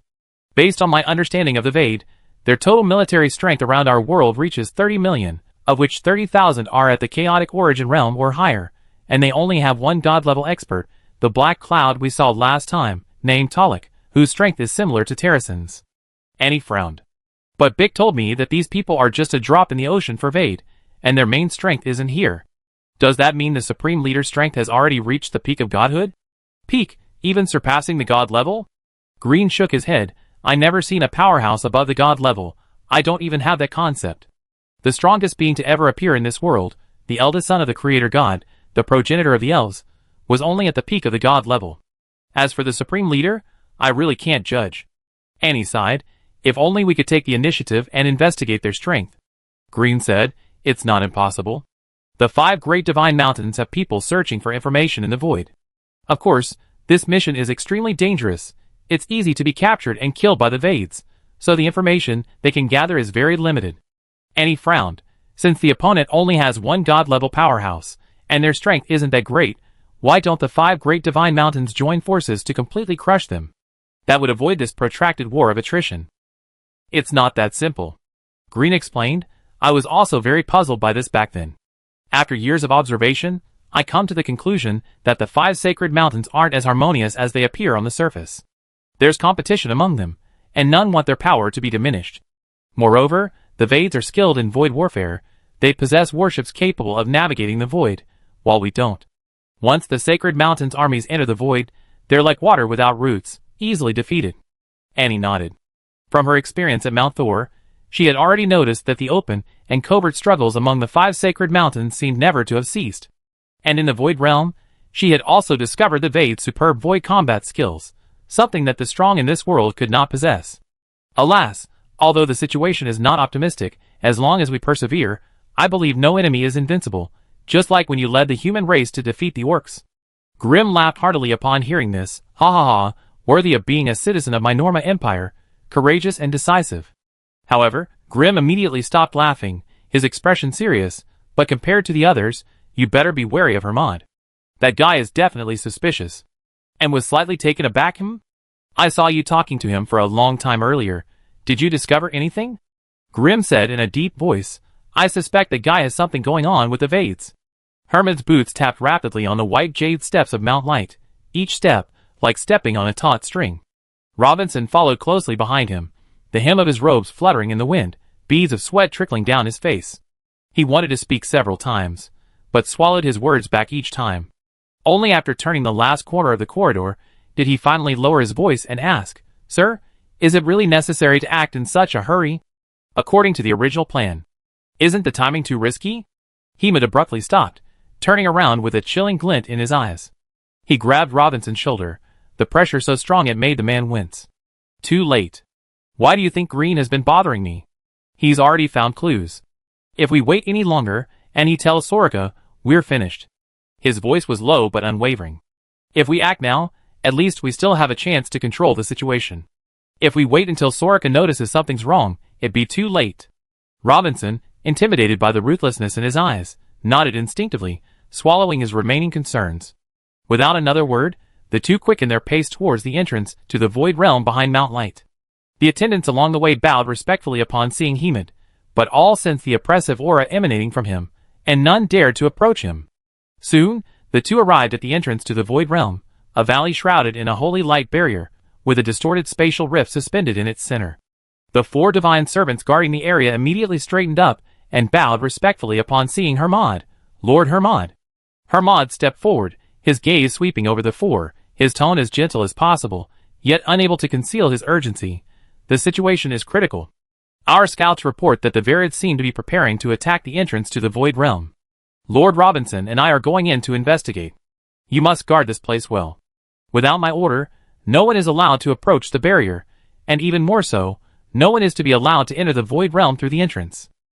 Yes. Your subordinate obeys. The 4 divine servants responded in unison, their holy light spears crossed, forming a tight defensive line outside the barrier. Hemed nodded in satisfaction, raising his hand to cast a holy light mark, activating the passage rune on the barrier. The distortion of the spatial rift instantly intensified, the emanating void energy chilling the surrounding air. He stepped into the rift first, Robinson close behind, their figures quickly disappearing into the rift. Passing through the spatial rift, a desolate void came into view. Distant stars emitted a faint glow, floating rubble lay beneath their feet, and the surroundings were so quiet that only their own breathing could be heard. The area near the entrance was calm, without any trace of the Vades. Even the void energy seemed exceptionally stable. Robinson breathed a sigh of relief, about to say something, when he saw Hemed fly without hesitation towards a dark red planet in the distance. That planet appeared unremarkable in the void, its surface covered with a thick layer of volcanic ash, with magma occasionally erupting from cracks in its crust, radiating a scorching heat. Hermod moved with incredible speed, his holy light forming a protective shield that shielded him from the cold of the void and the intense heat of the planet. Soon, the two landed on the planet's surface. The moment their feet touched the ground, a scorching heat washed over them, volcanic ash reached above their ankles, making each step incredibly difficult. The surroundings were eerily quiet, save for the distant gurgling of flowing lava and the pungent smell of sulfur in the air. This environment certainly didn't seem like a place where life could survive. Suddenly, the ground began to tremble, and a thick cloud of black mist erupted from the volcanic ash, instantly enveloping the two. A deep voice, like countless needles piercing their eardrums, came from within the black mist. Hermod, according to the agreement, the operation is still half a month away. Have you come here now to ruin the Supreme Leader's grand plan? The black mist slowly condensed, eventually forming a black sphere about 2 meters in diameter. A gigantic eye emerged from the sphere's surface, its pupil a bottomless black, staring intently at Hermod. This is the true form of the varied priest Torok. Hemed met Torok's gaze without flinching, his tone grave. I didn't want to act prematurely, but the situation has changed. That guy Grin has begun to suspect me. He was subtly probing me on the Golden Dragon, trying to probe my background. If he tells Soraka his suspicions, our entire plan will be exposed. Torok's pupils contracted slightly, and the black mist on the surface of the black sphere rippled. Grin? That human wanted by Mount Light? What could he possibly discover? Chapter 780. He didn't find concrete evidence, but his intuition is sharp. Hemed gritted his teeth. What's more troublesome is that there's a necromancer named Annie who's currently lobbying the 5 great mountains to unite with the underworld against our enemy. If she succeeds, we'd be facing not only the 5 great mountains, but also the power of the underworld. The underworld? Tolok let out a disdainful sneer, his black mist churning violently. That godforsaken place, besides a bunch of skeletons who only know how to gnaw on bones, what powerful beings could it possibly have? This time not. Same, Hermod exclaimed hastily, his voice tinged with urgency. An ancient god of death has been resurrected in the netherworld, named Kalyan. That guy could once stand against Soraka head-on, and even suppress her somewhat. He's even more troublesome than Soraka is now. If he really joins the 5 great mountains camp, our situation will be dire. Torlok's laughter abruptly ceased, the black mist on the surface of the black sphere instantly solidified, and his enormous eyes stared intently at Hermod, his tone finally turning serious. Even more troublesome than Soraka. Troublesome? If that's the case, it seems we really need to act sooner rather than later. Seeing Tolok relent, Hemed was overjoyed and quickly pressed his advantage. Everyone thinks the Vades will attack the weakly defended Water God Mountain, and most of the forces of the 5 great mountains are concentrated there. Although the Light God Mountain has also sent some reinforcements, its internal vigilance has relaxed considerably. This is the perfect opportunity for our surprise attack. He paused, pointing towards the entrance to the Void Realm, a calculating glint in his eyes. We don't need to fight Soraka head-on. As long as we take the entrance to the Void Realm, we can establish a connection with that world. Then, we guard the entrance and wait for the Supreme Leader to arrive. Even if Soraka is strong, she won't last long. Moreover, the 5 great mountains aren't on good terms. The Light God Mountain has always been the leader of the 5 great mountains, and the other mountains have long been wary of it. This time, when we launch a surprise attack on the Light God Mountain, they might observe for a while, and not easily lend a hand. This is our best opportunity. Torlok remained silent for a moment, the black mist on the surface of the black sphere flowing slowly, as if weighing the pros and cons. After a long while, he finally spoke. What you say makes some sense. But acting prematurely means our preparations are insufficient. Our main force will need another year to reach this area. In that year, if Soraka launches a counterattack, we might not be able to hold the entrance. We don't need to hold it for a year. Hemet quickly said, as long as we take the entrance and set up void traps around it. Even if Soraka wants to counterattack, the traps will delay them. At most, the Supreme Leader's advance force will arrive in 6 months, and then the situation will be completely under our control. Torlok's eyes narrowed slightly, and the black sphere slowly rotated once, as if confirming the truth of Hemet's words. Finally, he let out a low laugh. Good. Do as you say. I contact the advance force now, and tell them to speed things up. A month from now, we meet at the entrance to the Void Realm and launch the surprise attack. Hemet breathed a sigh of relief, a smile appearing on his face. Good. A month. I find a way to distract the guarding divine servants and coordinate with your operation. Torlok said no more. The black sphere transformed into a cloud of black mist, quickly merging into the ground and disappearing. The surrounding temperature instantly returned to normal, leaving only residual void energy in the air, proving that the conversation hadn't been an illusion. Robinson looked in the direction Torlok had disappeared, still feeling uneasy. My lord, can we really succeed? The goddess won't. There's no turning back. Hemet interrupted him, a ruthless glint in his eyes. Success or death. As long as we take Mount Light, we gain the Supreme Leader's favor. Then, the path to godhood will no longer be a dream. Having said that, he didn't linger, turning and flying towards the entrance to the Void Realm. Robinson watched his retreating figure, gritted his teeth, and quickly followed. During her time at Mount Light, Annie, as promised, traveled to various divine servants, visiting all 4 major sanctuaries.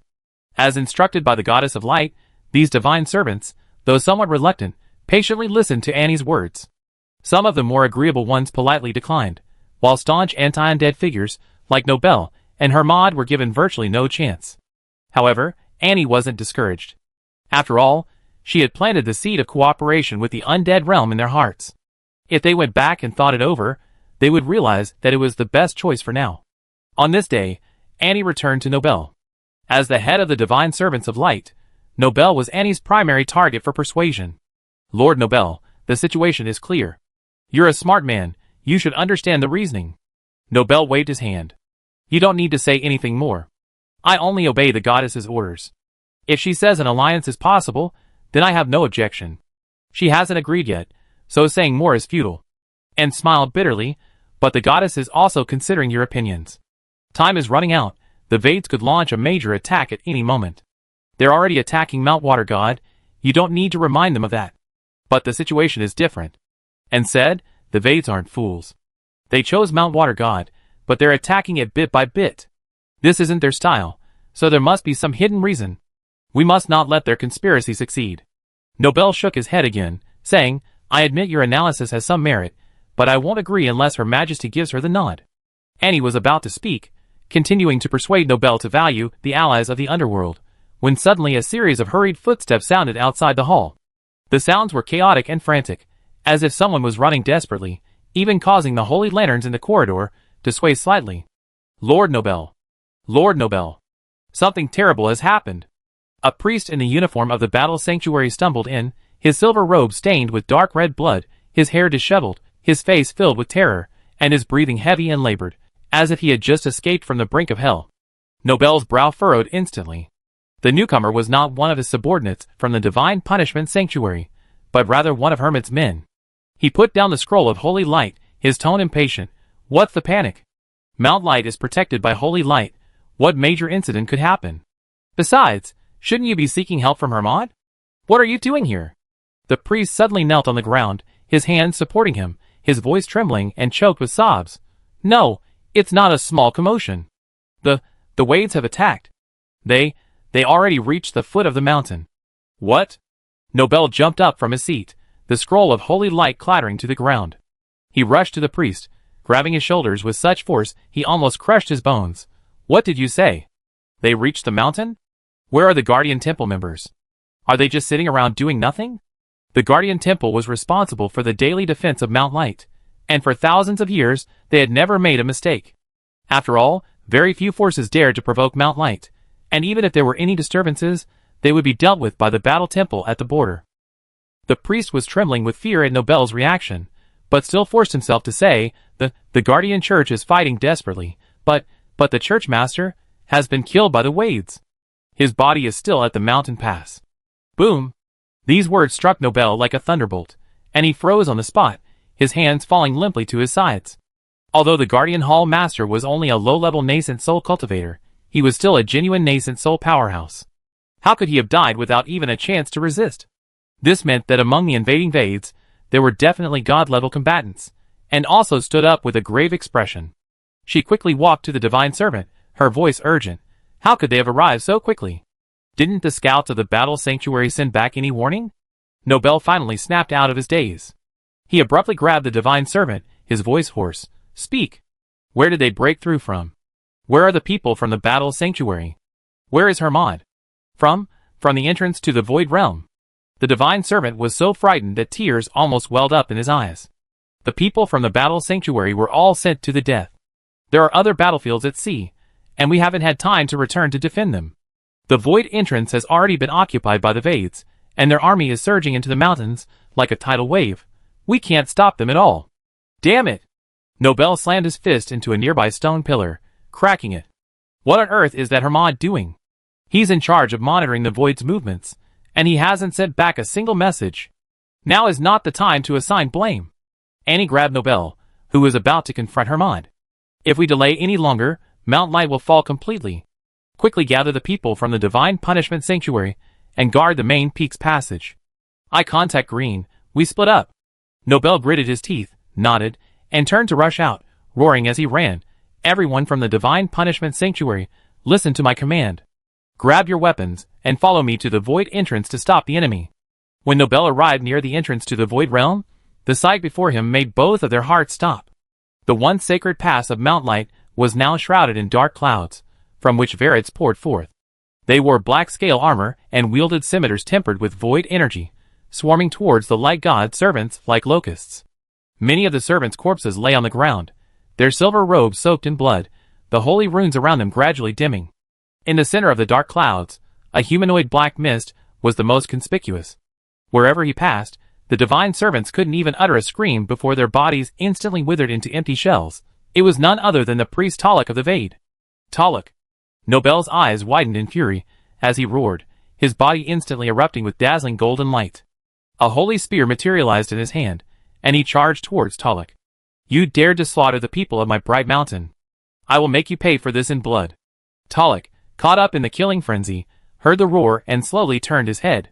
A scarlet eye appeared from his black mist as he looked at the charging Nobel and let out a piercing laugh.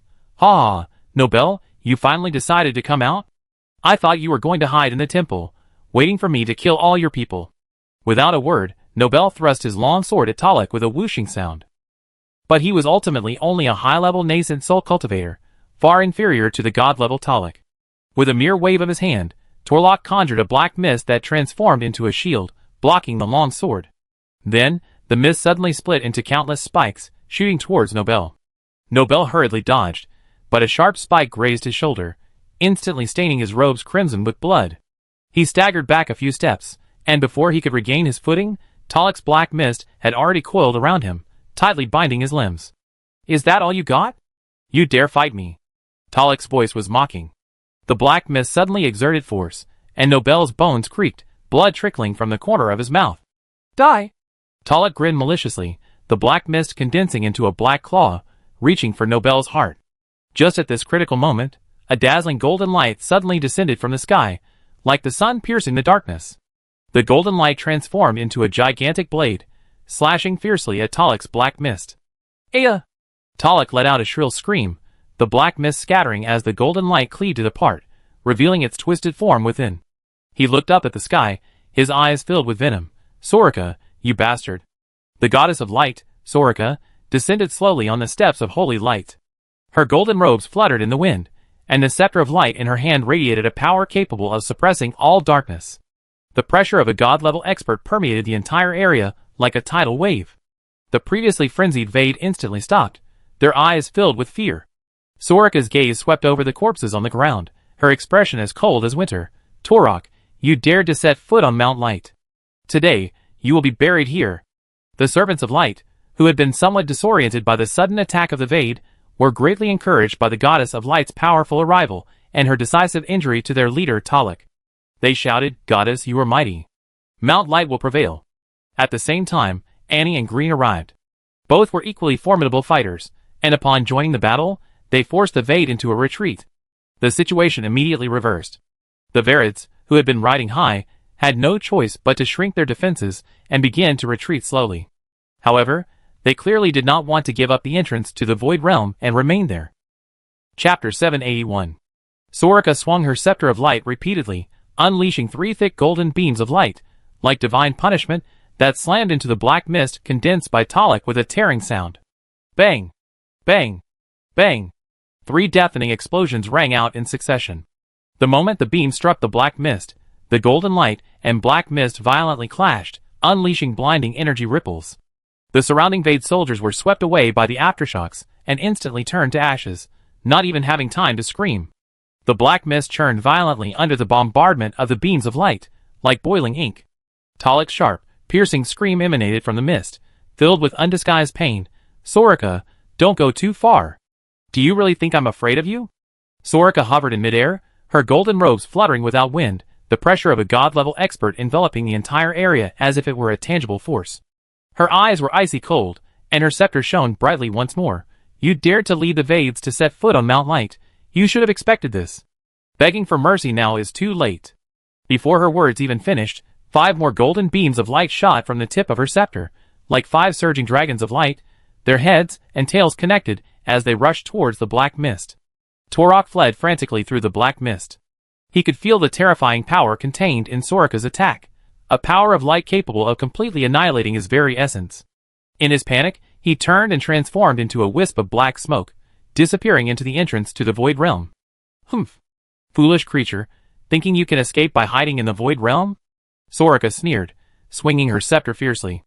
A massive slash of light appeared out of thin air, like a golden blade traversing the heavens and earth, sweeping towards the Vades at the Void Realm entrance. With a whoosh, the Vade soldiers pouring into the sacred mountain were instantly cleaved in two, their blood and limbs splattering across the ground around the entrance. Having dealt with the remaining soldiers, Soraka's feet glowed with holy light, and in a flash, she too entered the Void Realm, determined to make Torok pay. Within the Void Realm, darkness and cold were the dominant themes, the distant stars casting a faint glow, adding to the desolation. Seeing that Soraka had truly caught up, Torok suddenly stopped his escape, hovering in the void, the black mist around him slowly gathering, no longer as panicked as before. Soraka landed 100 meters away from Torok, watching his unusual behavior, and sneered, "What? Finally facing reality, ready to give up resistance? Give up resistance?" Torok suddenly burst into maniacal laughter, the black mist surging violently, as if countless black hands were churning within it. "Soraka, I think you underestimated us Vades. Did you really think I'd launch a surprise attack on Mount Light unprepared? You dared to chase me in alone. Are you overconfident in your strength, or are you simply brainless?" Soraka raised an eyebrow slightly. She naturally sensed the abnormal energy within the void domain. A faint dark fluctuation permeated the air, clearly indicating that Torok had set an ambush. But as the strongest being in this world, she had absolute confidence in her strength. Facing Torok, even if he had indeed laid an ambush, she was confident she could handle it. "Enough nonsense, bring out your tricks. Let me see just how capable you, the leader of the Vades, really are." A glint of madness flashed in Torok's eyes. Black mist began to spread outwards. He raised his hands, his voice like a dagger from the abyss. "Ha ha ha, good. Since you're so impatient, then let me show you what endless darkness is. What despair is." Boom! Boom! Boom! With Torok's roar, the surrounding void suddenly trembled violently. The previously stable space began to distort, and massive amounts of black mist surged from the void, rushing towards Soraka like a tidal wave, instantly filling the entire void area. In the darkness, countless pairs of scarlet eyes lit up, as if countless monsters were lurking in the shadows, sending chills down one's spine. Soraka's expression remained unchanged. She merely glanced indifferently at the surrounding black mist, a disdainful smirk playing on her lips. "Humph, mere tricks to create illusions, daring to show off in front of me?"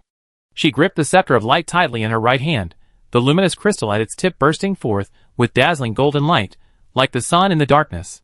Radiance. With a low shout, a golden wave of light spread outwards from her, melting away the black mist in its path as quickly as snow meeting the sun. Immediately afterward, Soraka flicked her wrist, and a golden beam of light, condensed to its fullest extent, shot from the tip of the scepter, piercing through the black mist like a sword, aiming directly at Talik's true form. However, just as the beam had traveled less than 10 meters, a sudden change occurred. The surrounding black mist abruptly condensed into an invisible barrier. The moment the beam struck the barrier, it seemed to sink into quagmire, its speed abruptly slowing, the golden light visibly dimming. Finally, the beam of light completely dissipated 5 meters away from Torlok, without even causing a ripple. Soraka's disdain vanished, replaced by surprise. She could clearly sense that the barrier wasn't ordinary dark energy, it also contained spatial power, capable of devouring and dissolving her light energy. Looks like you do have some skill. This formation is quite interesting. She abandoned her contempt, her holy light intensifying. However, with just this, you can't stop me. Before she finished speaking, Soraka flashed, transforming into a golden light and charging towards Torok. She intended to attack at close range and break the strange formation directly. But just as she entered the core area of the black mist, black runes suddenly lit up on the ground, forming a huge circular magic circle. Countless black chains shot out from the circle, coiling towards Soraka like venomous snakes. Dark Annihilation Array. Talik's voice echoed through the black mist, tinged with smugness. Soraka, this array was forged from the Void Core and the souls of millions of Vaids, specifically designed to counter your light attribute powerhouses. Today, you will perish here. Soraka's eyes narrowed, and she swung her scepter rapidly, golden holy light condensing into a shield that blocked the attack of the black chains. Clang! Clang! Clang! The chain struck the light shield, producing a piercing metallic clang, and cracks appeared on the shield. Soraka was startled, the chain's power far exceeded her expectations, actually shattering her holy light shield. She dared not be careless, immediately retreating, while simultaneously wielding her scepter, unleashing dozens of golden light blades at the black chains. But the light blades were immediately devoured by the dark energy on the chains upon contact, unable to cause any damage. At the same time, countless black rays shot out from the magic circle again, heading towards Soraka. Soraka could only dodge continuously, her golden figure weaving through the black mist with the agility of a startled swan. But the rays within the black mist grew increasingly dense, and the magic circle's range shrank continuously, leaving her with less and less room to maneuver. Gradually, Soraka began to struggle, fine beads of sweat appeared on her forehead, and her breathing became rapid. Torok, watching clearly from the center of the magic circle, wore a cruel smile. Soraka, weren't you so powerful? Why are you running around like a headless fly now? Let's see how long you can last. The black mist around him thickened, the magic circle's light intensified, and the power of the black rays increased accordingly. A black ray grazed Soraka's shoulder. Although it didn't directly hit her, the dark energy contained within the ray still invaded her body, instantly causing her left arm to lose sensation. Soraka groaned, forcibly circulating her divine power to expel the dark energy from her body, but her face still paled slightly. She knew that if this continued, she would eventually be worn down by the formation. She had to find a weakness in the formation and break it as soon as possible. Soraka calmed herself down, dodging attacks while carefully observing the runes of the formation. She discovered that each rune in the formation was constantly absorbing the surrounding dark energy, and the energy flow between the runes converged towards a black dot of light at the center of the formation. That must be the core. Having found the weakness, Soraka took a deep breath, and the holy light around her began to burn wildly. She concentrated all her divine power into her scepter. Divine punishment of light. With a roar, a huge golden beam shot out from the tip of the scepter, like a divine judgment, towards the black dot of light at the center of the formation. Seeing this, Torok's expression changed drastically. He hadn't expected Soraka to find the core of the magic circle under such unfavorable circumstances. He immediately lunged towards the core, attempting to block the beam's attack. Don't even think about it. Torok poured all his dark energy into the core, further strengthening the magic circle's barrier and blocking the golden beam's attack. Bang! The golden beam collided with the black barrier, energy ripples spreading outwards, causing the entire void to tremble violently. Soraka and Torok were both thrown back several steps by the aftershocks, coughing up blood. Soraka's left arm wound reopened, blood staining her golden robes, clearly indicating a minor injury. Torok was also in bad shape, his dark energy was greatly depleted, and his face was ashen.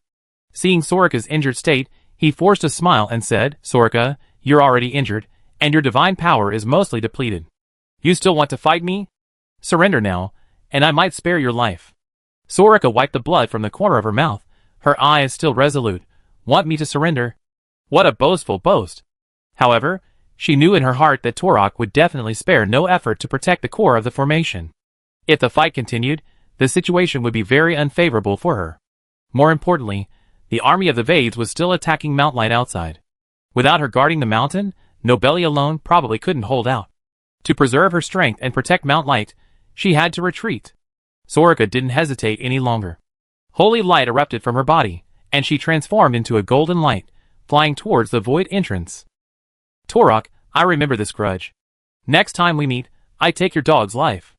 Torok himself was injured and dared not give chase, forced to watch helplessly as Soraka escaped. He stared in the direction Soraka had disappeared, coldly scoffing, good riddance. But this void entrance has been captured by me. From now on, it's the Varid's domain.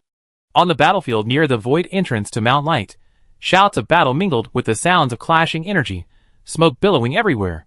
Norbeli was surrounded by 3 Varid warriors.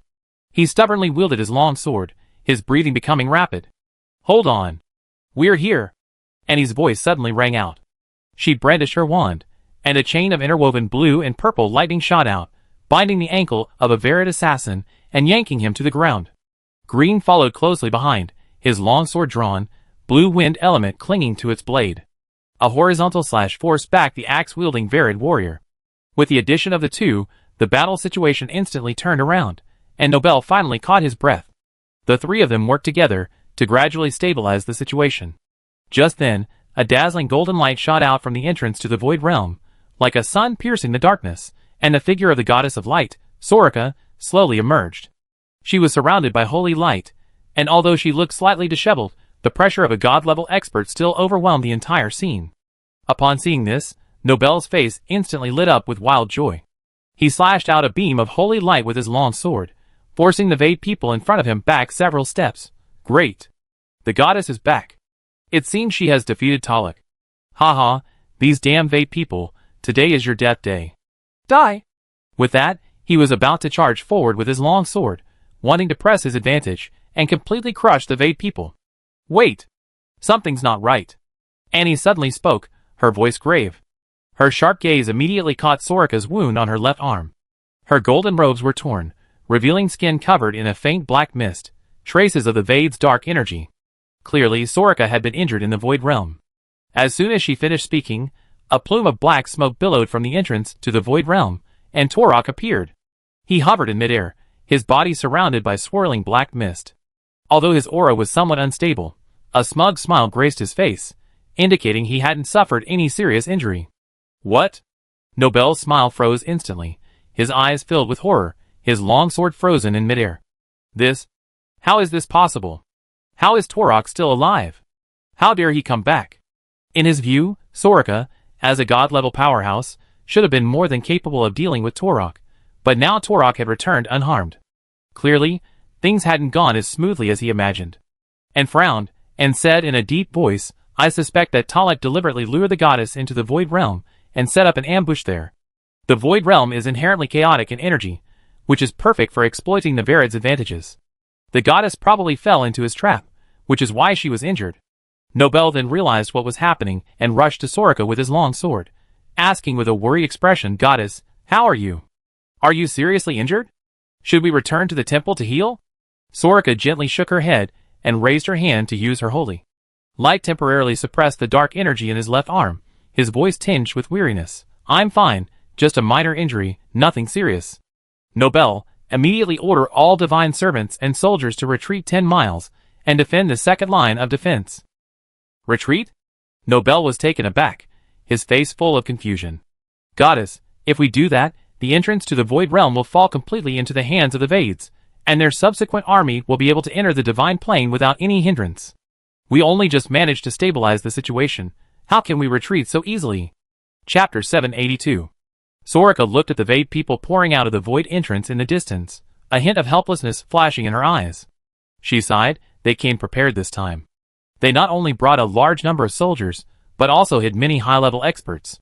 Talak even set up a formation specifically targeting the light attribute. The Vade people are numerous, so losing some soldiers and experts is not a problem. However, the number of our Light Mountain's divine servants is limited, and each one is a valuable fighting force. Continuing to fight here head-on will only result in heavy losses for us, which is not worth it. Retreating now, preserving our strength, and waiting for the other 4 great divine mountains to come to our aid is the safest choice. Nobeli followed Soraka's gaze, and saw the Vade people surging in from the void entrance like a tide, their numbers far exceeding their own. He gritted his teeth, though unwilling, he understood that Soraka was telling the truth. He took a deep breath, turned, and roared at the messenger beside him, quickly. Pass down the order. Everyone retreat 10 miles immediately, and take up the second line of defense. Move fast. Protect the wounded. The messenger dared not delay, immediately grabbing a horn and running to higher ground, blowing the retreat horn. The melodious horn sounded across the battlefield. Hearing the horn, the light servants fighting the Vade began to retreat in an orderly fashion. Green and Annie led a group of servants to cover the rear, blocking the Vade's pursuit. Torlock watched the light servants retreat in an orderly fashion, but did not order a pursuit. He knew that although Soraka was wounded, her strength was still not to be underestimated. A forced pursuit would likely result in a counterattack. He sneered and ordered the Vade general beside him, immediately send men to guard the void entrance, reinforce the fortifications, and await the arrival of the main force. Soon, the light god servants all retreated to the second line of defense 10 miles away, while the Vade occupied the entrance to the void realm. The fighting temporarily ceased, resulting in a stalemate. Soraka stood at the front of the defensive line, gazing at the distant void entrance, her brow furrowed. She knew this war had only just begun. News of the fall of the light god's void realm entrance spread, like wildfire, through the Divine Plains communication crystal network in just half a day. Everyone knew the Vade had been making moves, but no one expected them to act so swiftly, and for their primary target to be the strongest being in the Divine Plane, the light god. When the news reached the ears of the various smaller factions, panic intensified. Those tribes affiliated with the 5 great divine mountains hastily reinforced their defenses, even drastically reducing their daily trade and travel. Everyone knew that even the light god couldn't withstand the Vade's offensive. These smaller factions were even more vulnerable. For a moment, the entire divine plane was shrouded in a gloomy atmosphere, and despair seemed to permeate the air. Inside the council chamber of the Temple of Light, Soraka's golden robe still bore traces of battlefield smoke. She slammed the communication crystal heavily onto the stone table, the faint light emanating from its surface making her face appear even colder. I issued 3 mobilization orders, but Water God Mountain only sent a small team of 1,000 men. Fire God Mountain, Wind God Mountain, and Thunder God Mountain refused to send troops, citing the need to protect their homeland's void entrance. Her voice was filled with suppressed anger, her hand slamming on the edge of the table, her knuckles turning white from the force. Have they forgotten the principle of if the lips are gone, the teeth will be cold? Annie stood to the side, looking at the silent divine servants in the council hall, and sighed softly. Water God Mountain was originally the target of the Vade people's initial harassment. It's understandable that Lord Terrasin couldn't provide full support because he had to divide his forces to guard multiple lines of defense. But the other divine mountains? They're clearly afraid of depleting their own strength and want to sit back and watch the outcome. Green leaned against the wall, toying with the long sword at his waist, his tone full of sarcasm. The major sacred mountains have been scheming for millennia, the word prophet etched into their very bones. They rather watch Mount Light be besieged than suffer losses to their own forces. After all, in their eyes, as long as their own sacred mountain is safe, even if the Vades occupy Mount Light, they can join forces to take it back. But they've forgotten that Talek is merely the Vades' vanguard. Once the main force arrives, no one will escape. Soraka closed her eyes, took a deep breath, and when she opened them again, the anger in her eyes had been replaced by helplessness. She looked at Annie, her tone softening slightly. You mentioned earlier about uniting with the undead realm. Before she could finish, the council chamber door was suddenly flung open, and a disheveled figure stumbled in. It was Hemid, who had been missing for days. His armor was covered in scratches, his shoulder armor had been cleaved off, blood still clung to his lips, and his hair was plastered messily to his face. He looked utterly wretched. Upon seeing him, Nobel's pent-up rage erupted instantly. He rushed forward, grabbed his collar, and slammed him against the wall. Hemid, where have you been? The Vades have invaded Mount Light. The guardians of the sanctuary are all dead, and you, the guardian of the battle sanctuary, are nowhere to be found. Have you already sided with the Vades? Hemid's face was flush red from the choking, but he still struggled to explain. Goddess. Lord Nobel, you misunderstand.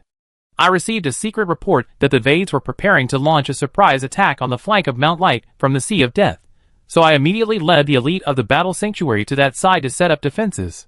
But I didn't expect. It was a feint by the Vades. We guarded the Sea of Death for 3 days, without even seeing a shadow of the Vades.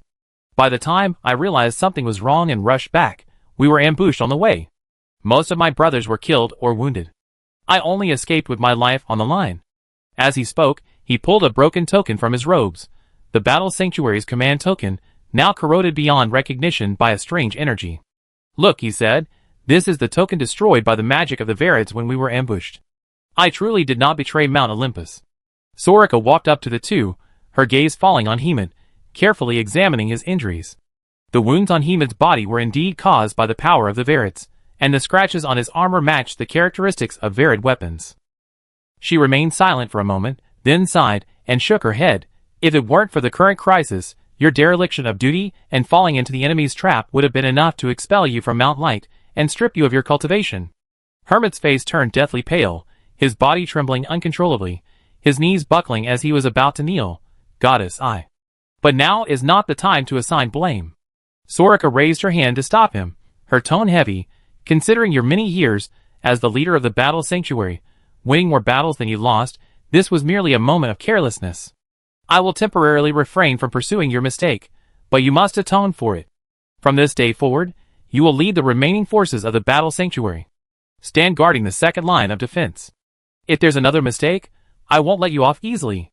Hemod, feeling like he'd been granted a pardon, quickly kowtowed. "Thank you, goddess. I will not fail your trust. I swear to defend Mount Light to the death, annihilate all the Vades, and avenge our fallen brothers." Green, watching this scene, curled his lip in disdain, raised his hand to create a small wind elemental soundproof barrier, and whispered in Annie's ear, "TCH, what a convincing performance. I think this whole thing was most likely his doing. If he hadn't deliberately drawn away the Battle Sanctuary's forces, how could Torok have so easily breached the void entrance? Only Soraka would believe his lies."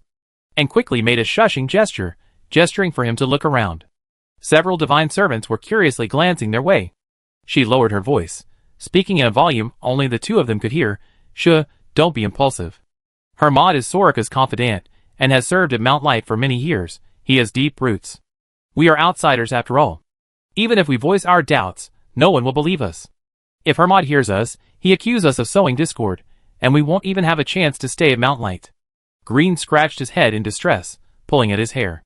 "Then what do you suggest we do?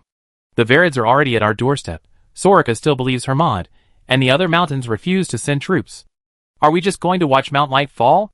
And didn't answer. Instead, she turned to look out the window, her gaze passing over the white jade walls of Mount Light, towards the direction of the Celestial Library. She remained silent for a long while before slowly speaking. "Now, all we can do is wait." "Wait? Wait for what?" Green asked, puzzled.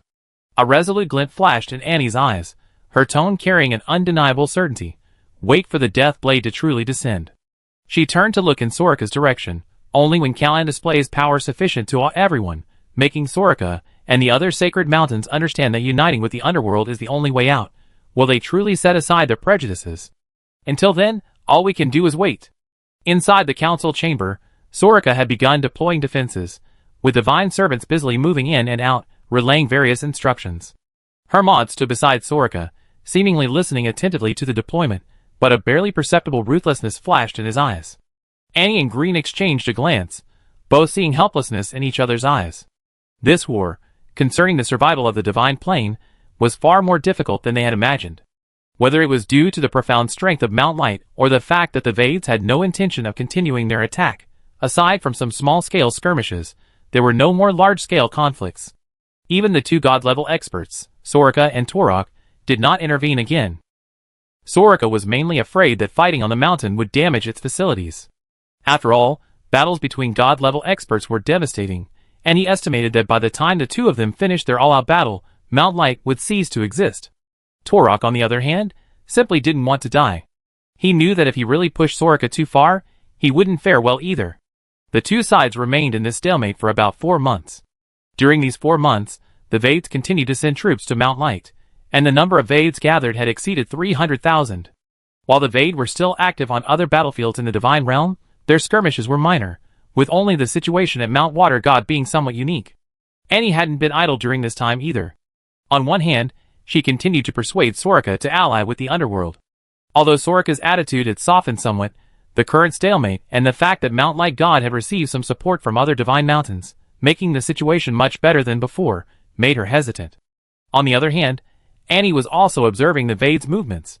The Vade were now focusing all their efforts on Mount Light God, and their forces were steadily increasing, clearly preparing to make it their main battlefield. Even with their numerical advantage, the Vade weren't launching a fierce attack, as if waiting for something. It was obvious they were waiting for the main Vade force to arrive. Annie was extremely anxious. So much time had passed, and there was still no news of Dao Quang. She didn't know his condition. If Dao Quang couldn't return before the Varid's full-scale attack, then everything Annie had done would be in vain. That day, clashes broke out again at the front lines. A small Varid force bypassed the enemy and launched a surprise attack on the battle sanctuary's left flank, resulting in a small-scale battle. Annie arrived in time, but the fighting didn't last long. The Varids left behind a few corpses and withdrew. These guys are so annoying. Nobel clenched his fist. They've been harassing us non-stop these past few days, wearing down our forces. If it really came down to a decisive battle, we might not be afraid of them. It's a pity. And shook her head. The Vades definitely have a backup plan. The goddess's considerations are correct, but dragging this out isn't a long-term solution. It shouldn't be. Nobel gritted his teeth. The other 4 sacred mountains have already agreed to fully support the Mountain of Light in reclaiming the entrance to the Void Realm. Talek's good days are numbered. Even if he has some preparations, what waves can he stir up against 5 god-level powerhouses? And raised an eyebrow. Oh! They finally. Did you agree? Nobel nodded. Of course. Otherwise, a breach in Mount Light would be equally disadvantageous for them. They know this basic common sense. And the underworld. Nobel interrupted. Let's not talk about that. Do you know that because the water god agreed to your request, the other mountains have stopped supporting her? Furthermore, some of the water god's servants have deserted, making their defenses even weaker. If the Vades attack from there, the water god's situation will be extremely difficult.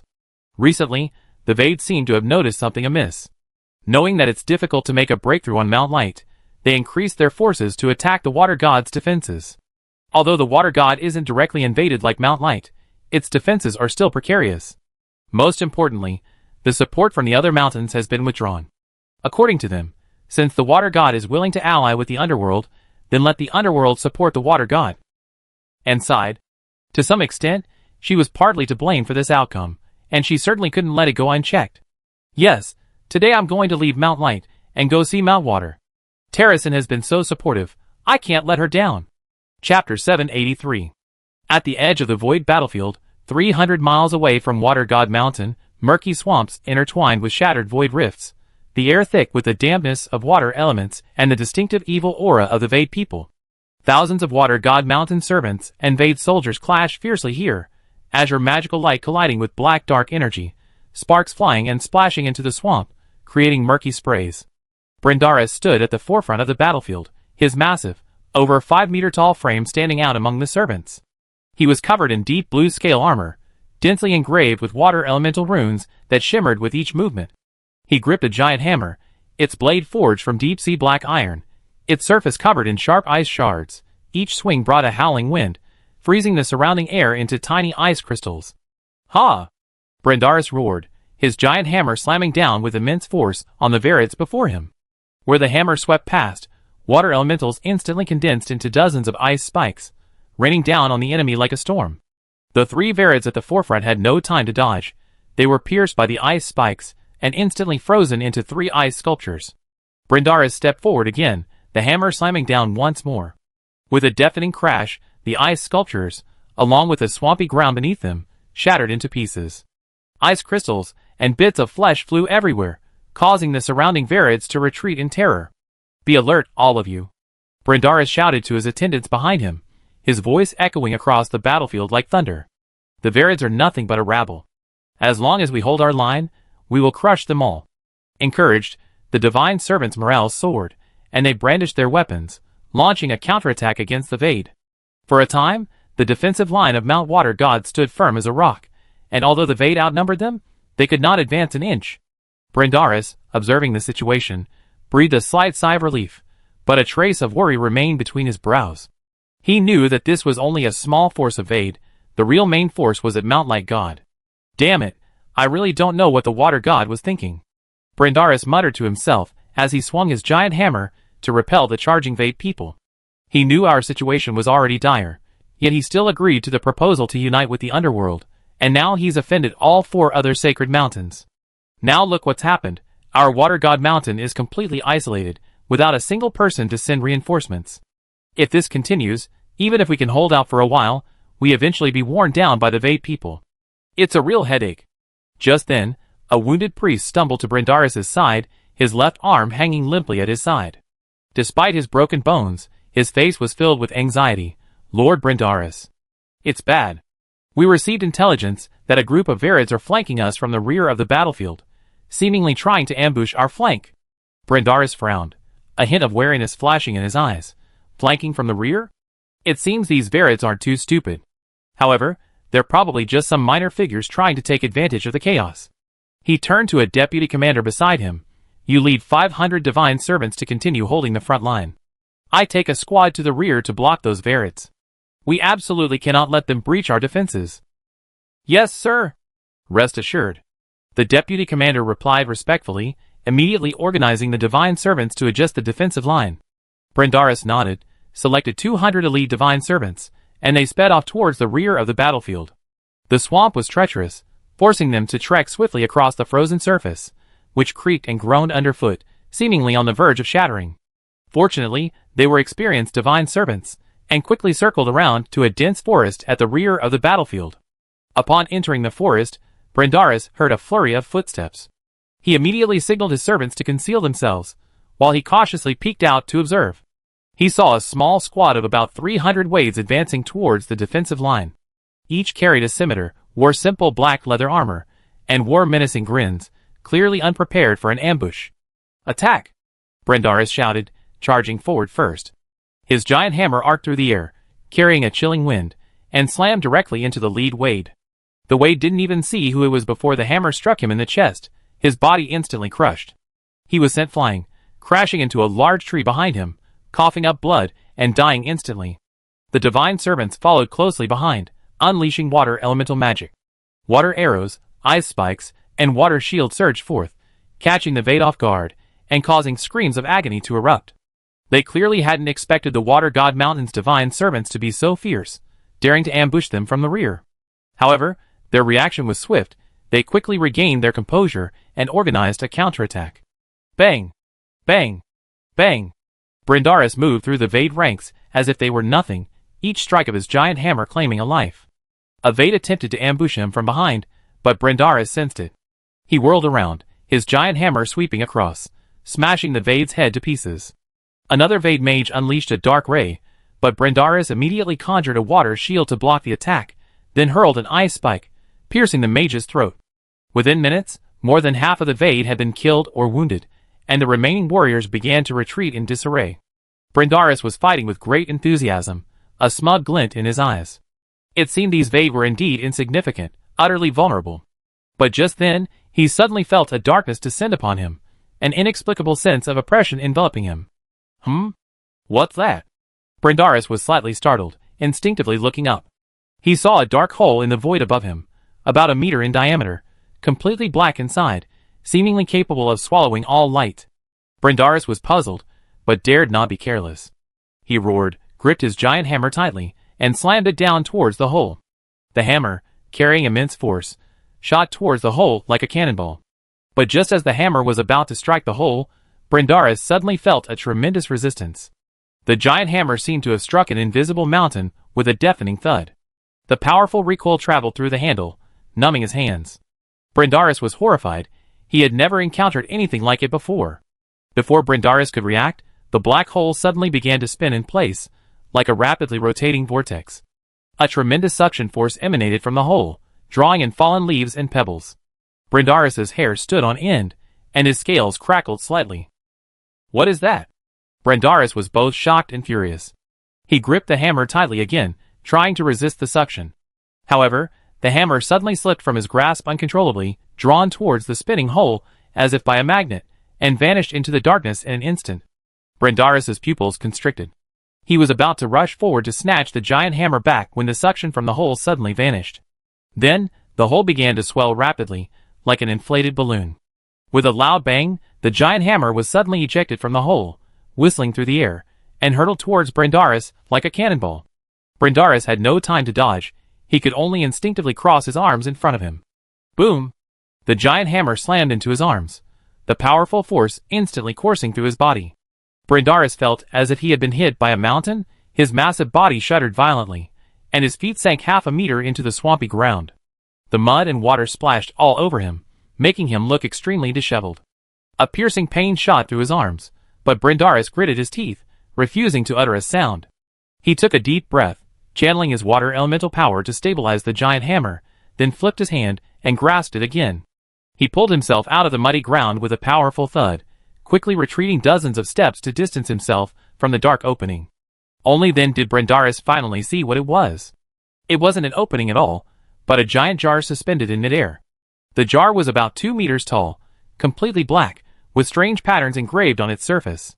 The opening faced upwards. The opening he had seen was the jar's open mouth. Pass, pass, pass, big oaf, clumsy, easy to deal with. A deep, strange voice came from inside the jar, indistinct and somewhat childish, as if it came from underwater. Suddenly, a round head poked out from the opening. The head was about the size of a watermelon, with skin the bluish-black characteristic of the Vades, covered in sparse black hair. Most strangely, it had large, round eyes with dark red pupils, giving it a goofy, innocent look, a stark contrast to the typically ferocious appearance of the Vades.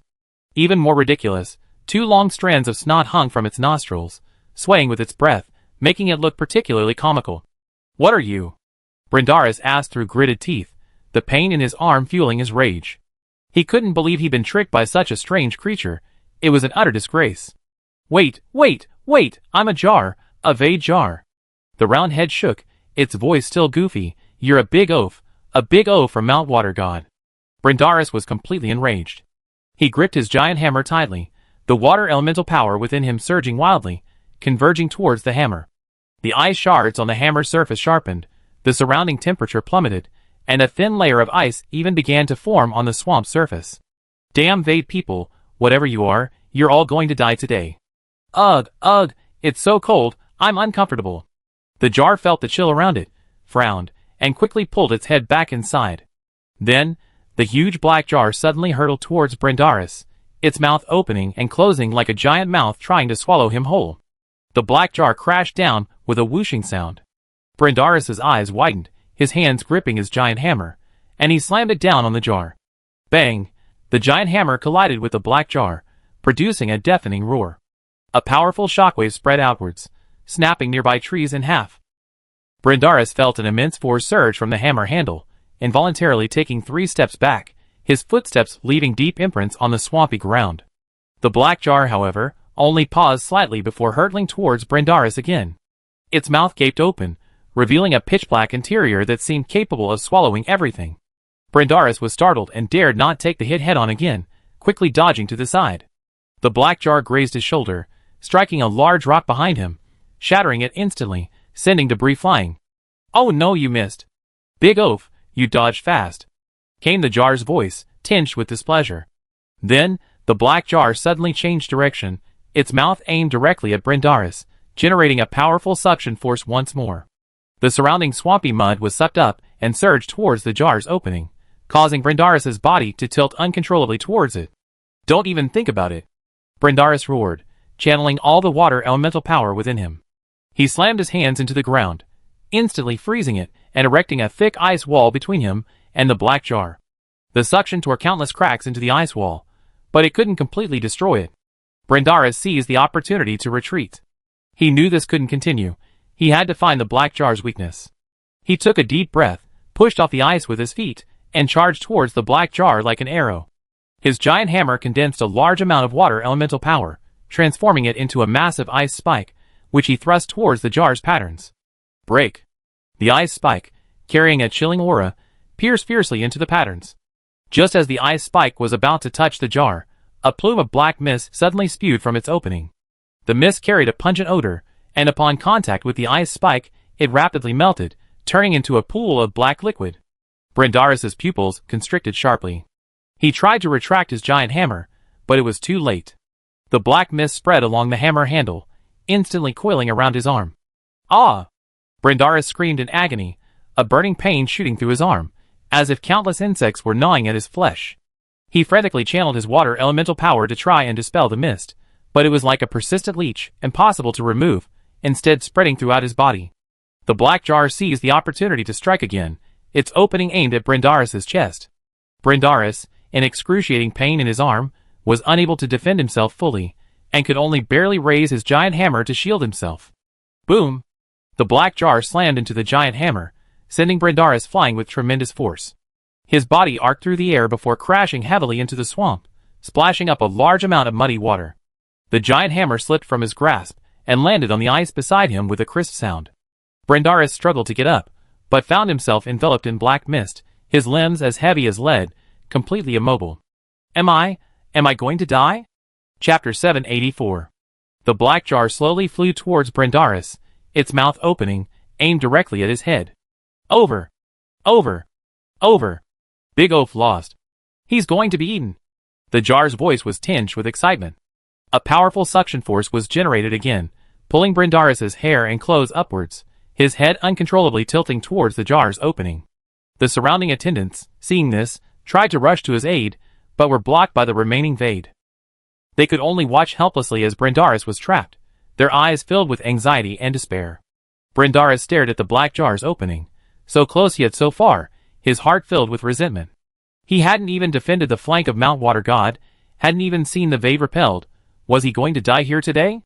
The suction grew stronger and stronger. Brindaris's consciousness began to blur. He could feel his body being sucked little by little towards the jar's opening. Just as his life hung by a thread, a dark and chilling aura jolted Brindaris awake. As a high-ranking divine servant of the Water God Mountain, he had fought against the undead countless times, and he was intimately familiar with this aura. It was the undead.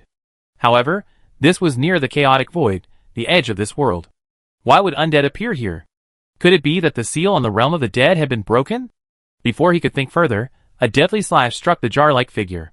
The runes on the jar flashed, emitting energy that blocked the attack. The next moment, a dazzling starlight spear shot forth. Its terrifying penetrating power caused even the already formidable jar-like figure to pale. Oh no! Oh no! It quickly moved away from Brindaris, spinning away to the side. Boom! The starlight spear slammed into the ground behind the jarman, creating a deafening roar and sending mud flying. Who's there? A sneak attack. The jarman poked his head out, looking around furiously. He quickly found the culprits, a woman and a skeleton soldier. Anne? Brindaris stared at the person before him, momentarily incredulous. Weren't you at Mount Light? Annie waved her wand, a force lifting Brindaris to his feet. I heard the battle here is fierce, and the major mountains are unwilling to come to your aid, so I thought I'd come and see, and I just happened to run into you. A complex look appeared in Brindaris's eyes. He had never liked Annie, and they had even had some conflicts before, such as, now that the other party had disregarded past grievances, and even saved him, he felt somewhat ashamed. Thank you. Thank you. Annie waved her hand. No need for that. Our biggest problem now is that ugly monster. The jarman immediately shrieked, Come on, you're the ugly monster. I'm not. Born chuckled. You're still not convinced when I call you ugly? Come on, let's see if you can devour magic. I can too, let's have a go. The devouring soul power around Born surged continuously, and the pitch-black energy condensed between his skeletal hands, forming a rotating energy vortex. This power was different from the dark energy of the Vades, and also different from the elemental power of the divine plane. It carried an aura of annihilation from the netherworld.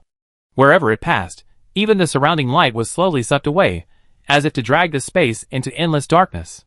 The jarman's round eyes were fixed on the vortex, his snot still dripping from his nostrils, his voice brimming with greed. Pass, pass, pass. Good stuff. Mine, all mine. Before he finished speaking, he manipulated the black jar, charging towards Born. The jar's mouth opened again, unleashing an even stronger suction force.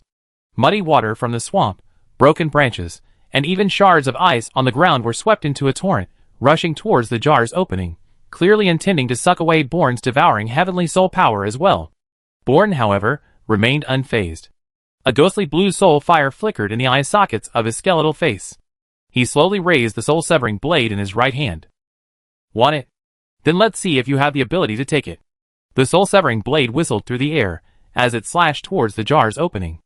As the blade sliced through the air, it tore a gap in the suction force generated by the jar's opening, causing the surrounding torrent to momentarily halt. Seeing this, the jarman let out a shriek. Over! Over!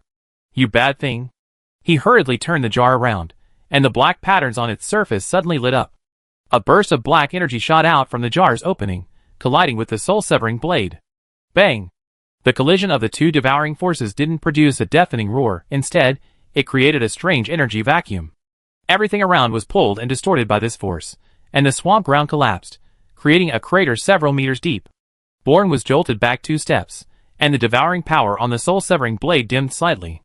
The jarman wasn't faring any better. The black jar shook violently, and even a tiny crack appeared on the edge of the jar's opening. From inside the jar came his aggrieved cries. Over! Over! It hurts! You're bad! Annie, watching closely from the side, waved her wand, and several bolts of bluish-purple lightning shot towards the black jar, attempting to restrain the jarman's movements. But the jarman reacted incredibly quickly, manipulating the black jar to spin, forming a black barrier. Lightning struck the barrier, but was directly absorbed, transforming into energy to nourish the jar. It's good! Lightning is good too!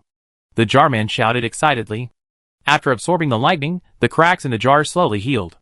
Born waved to stop Annie's continued attack. It's alright, I handle this guy, you don't need to lift a finger. Immediately, the soul fire in his eye sockets blazed brightly. He charged towards the black jar, his soul-severing blade once again gathering the power to devour heavenly souls. This time, instead of attacking the jar's opening, he slashed at the brightest black line on the jar's surface. The jarman sensed the danger and hurriedly manipulated the jar to dodge, but it was still a step too slow. Swoosh! The bone blade sliced through the line, the black line instantly dimming, the jar trembling violently, and the suction force at the jar's opening weakening considerably. It hurts! It's so uncomfortable! The jarman roared angrily, manipulating the black jar to crash into Born. This time, it no longer relied on its devouring ability, but instead used the jar's hard material to launch a fierce attack. Born nimbly dodged to the side, simultaneously spreading his devouring soul power to form a large black net that enveloped the black jar. Trying to escape? Not so easy. The black net continuously contracted, attempting to trap the black jar. The jarman struggled desperately, spewing out large amounts of black energy from the jar's mouth, impacting the net, but the net clung to the jar like a leech, constantly absorbing its energy. It hurts! Let me go! You bad thing! The jarman screamed in despair. The black patterns on the jar grew increasingly dim, and the suction almost disappeared. Born stepped on the broken ice of the swamp, approaching the black jar step by step. His skeletal feet clattered against the ice, each step feeling like a blow to the jarman's heart. The eerie blue soul fire flickered in his eye sockets, his tone dripping with sarcasm. Ugly freak, weren't you so arrogant just now? Why are you quiet now? I told you long ago, you're no match for me. The black jar trembled slightly on the ground, its mouth quivering as it opened a crack, revealing the jarman's round eyes, his pupils filled with terror, even the snot in his nostrils receding in fright.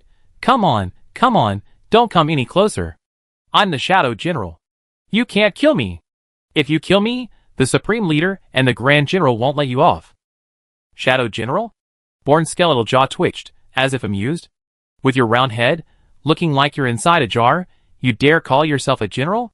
It seems the Vade people are truly desperate. Even this kind of trash can be a general. These words completely shattered the jarman's psychological defenses. He dared not show his face again, and with a whoosh, he retreated back into the jar. Immediately, the black jar sprang from the ground, shooting into the air like an ignited cannonball. Its body spun rapidly, the black patterns on its surface glowing again, and it actually tore a hole in Born's net. Trying to escape? Born's eyes narrowed, and he swung his right hand fiercely, his devouring soul power instantly coalescing to try and mend the crack. But the black jar's speed far exceeded his expectations. The moment the energy cord touched the jar, it had already drilled through the hole, leaving only a blur. Go, go, go, you stinking skeleton! Just you wait. I be back for revenge. As the jarman fled, he didn't forget to stick his head out, viciously hurling a curse, his voice filled with resentment and bitterness. Heh! You dare talk back even when you're trying to escape. Born wasn't about to let him get away with it. His punishing soul power surged wildly, attaching itself to the soul-severing blade, and then he swung it fiercely, unleashing a slash carrying a violent, destructive aura towards the Jarman. By this time, the Jarman's devouring ability had been completely exhausted by Born, and the Black Jar's defenses were extremely fragile. Just as he was about to escape, he was struck squarely by a slash. Bang! With a deafening crash, the Black Jar, like a ball struck by a tremendous force, instantly lost control and flew towards the sky. The black patterns on its surface completely extinguished, and a deep crack appeared on its body. Ouch! Ouch! Ouch! It hurt so much. I be back. The Jarman's mournful cry echoed from the sky, growing fainter and fainter until it vanished completely into the void, leaving only a faint black trail. Born withdrew his power, watching the direction the Jarman had fled, the soul fire in his eye sockets slowly subsiding. He turned around, his voice calm, and said, "He's injured and won't cause much trouble for a while." However, the Vade people must have even stronger forces behind them to appoint someone like him as a general. We need to prepare as soon as possible. Annie nodded, her gaze falling on Brindaris. Let's put that aside for now. Lord Brindaris's injuries can't be delayed any longer. Born smiled. Leave this to me. He reached out and gently placed his hand on Brindaris's wound, a pale green light emanating from it and illuminating the wound. Brindaris felt a warmth spread through him, and the dark energy in his body gradually dissipated like melting snow, allowing him to slowly regain his mobility. This is the Undying Soul? Unbelievable. A dead person actually possesses such miraculous regenerative power. Born didn't speak, but focused on helping Brindaris heal his injuries. Whoosh! Whoosh! Whoosh! At this moment, a pale blue streak of light rapidly approached from afar. Everyone looked closely, and saw that it was the water god Terrasin. Lord Water God, what brings you here? Brindaris, still somewhat weary, bowed to Terrasin. Terrasin frowned slightly, and gently helped Brindaris up. This is a battlefield, no need for formalities. I originally intended to go to the front lines, but when I arrived I didn't see you. They said you were here, and I had a bad feeling, so I rushed over. What's the situation here? Brindaris smiled wryly. You guessed right, I encountered a fierce battle here. If Annie and the others hadn't arrived in time, I might have been in real danger. He then briefly recounted what had happened. Terrasin looked at Annie gratefully. Thank you so much. I didn't expect you to come to our rescue at such a crucial moment. Born waved his hand. Well, I'm the honorary protector of Water God Mountain, I have to do my part. Annie asked, what's the deal with that Jarman? Have you seen him before? Brindaris shook his head. Judging from his strength, he should be around the peak of the Harmony Realm, but I never heard of him before. Annie stroked her chin. It seems things are getting bad. These people might be the vanguard of Vade's main force. If we don't speed things up, it'd be too late. Terrasin nodded. Luckily, it wasn't a god-level expert who came today, but it still really surprised me, Born. Young friend, now that you possess multiple heavenly souls, dealing with ordinary god-level powerhouses shouldn't be a problem, right? Born shook his head. This time it was just luck. The opponent was a powerhouse skilled in devouring magic, and I happened to possess a devouring heavenly soul. There's probably no power in this world purer than a heavenly soul, so I only needed to suppress his devouring magic, which basically secured the victory. If it were someone else, it might not have been so easy to win. Annie also said, yes, I was really nervous just now. Brindaris grinned. Not just you, I was nervous too. Ha ha ha. Everyone laughed, but then their expressions became even more serious. The Vade's attack was no longer a small-scale skirmish. Since Vade powerhouses, who hadn't appeared before, were appearing on other battlefields as well, under these circumstances, how long could the Divine Plane hold out? No one knew the answer, but they understood that their time was running out. Lord Water God, can you help us break the seal on the Netherworld? I estimate that the main force of the Vade people is not far away. Even if the other sacred mountains don't trust the Netherworld, as long as they see the cooperation between the Netherworld and the Water God Mountain, they will eventually accept it. Annie asked with hope in her eyes. Chapter 785. Terrasin's fingertips lightly traced the water elemental ice crystals that had condensed before her. The chaotic scene of the void battlefield in the distance was reflected in the ice crystals. She took a deep breath.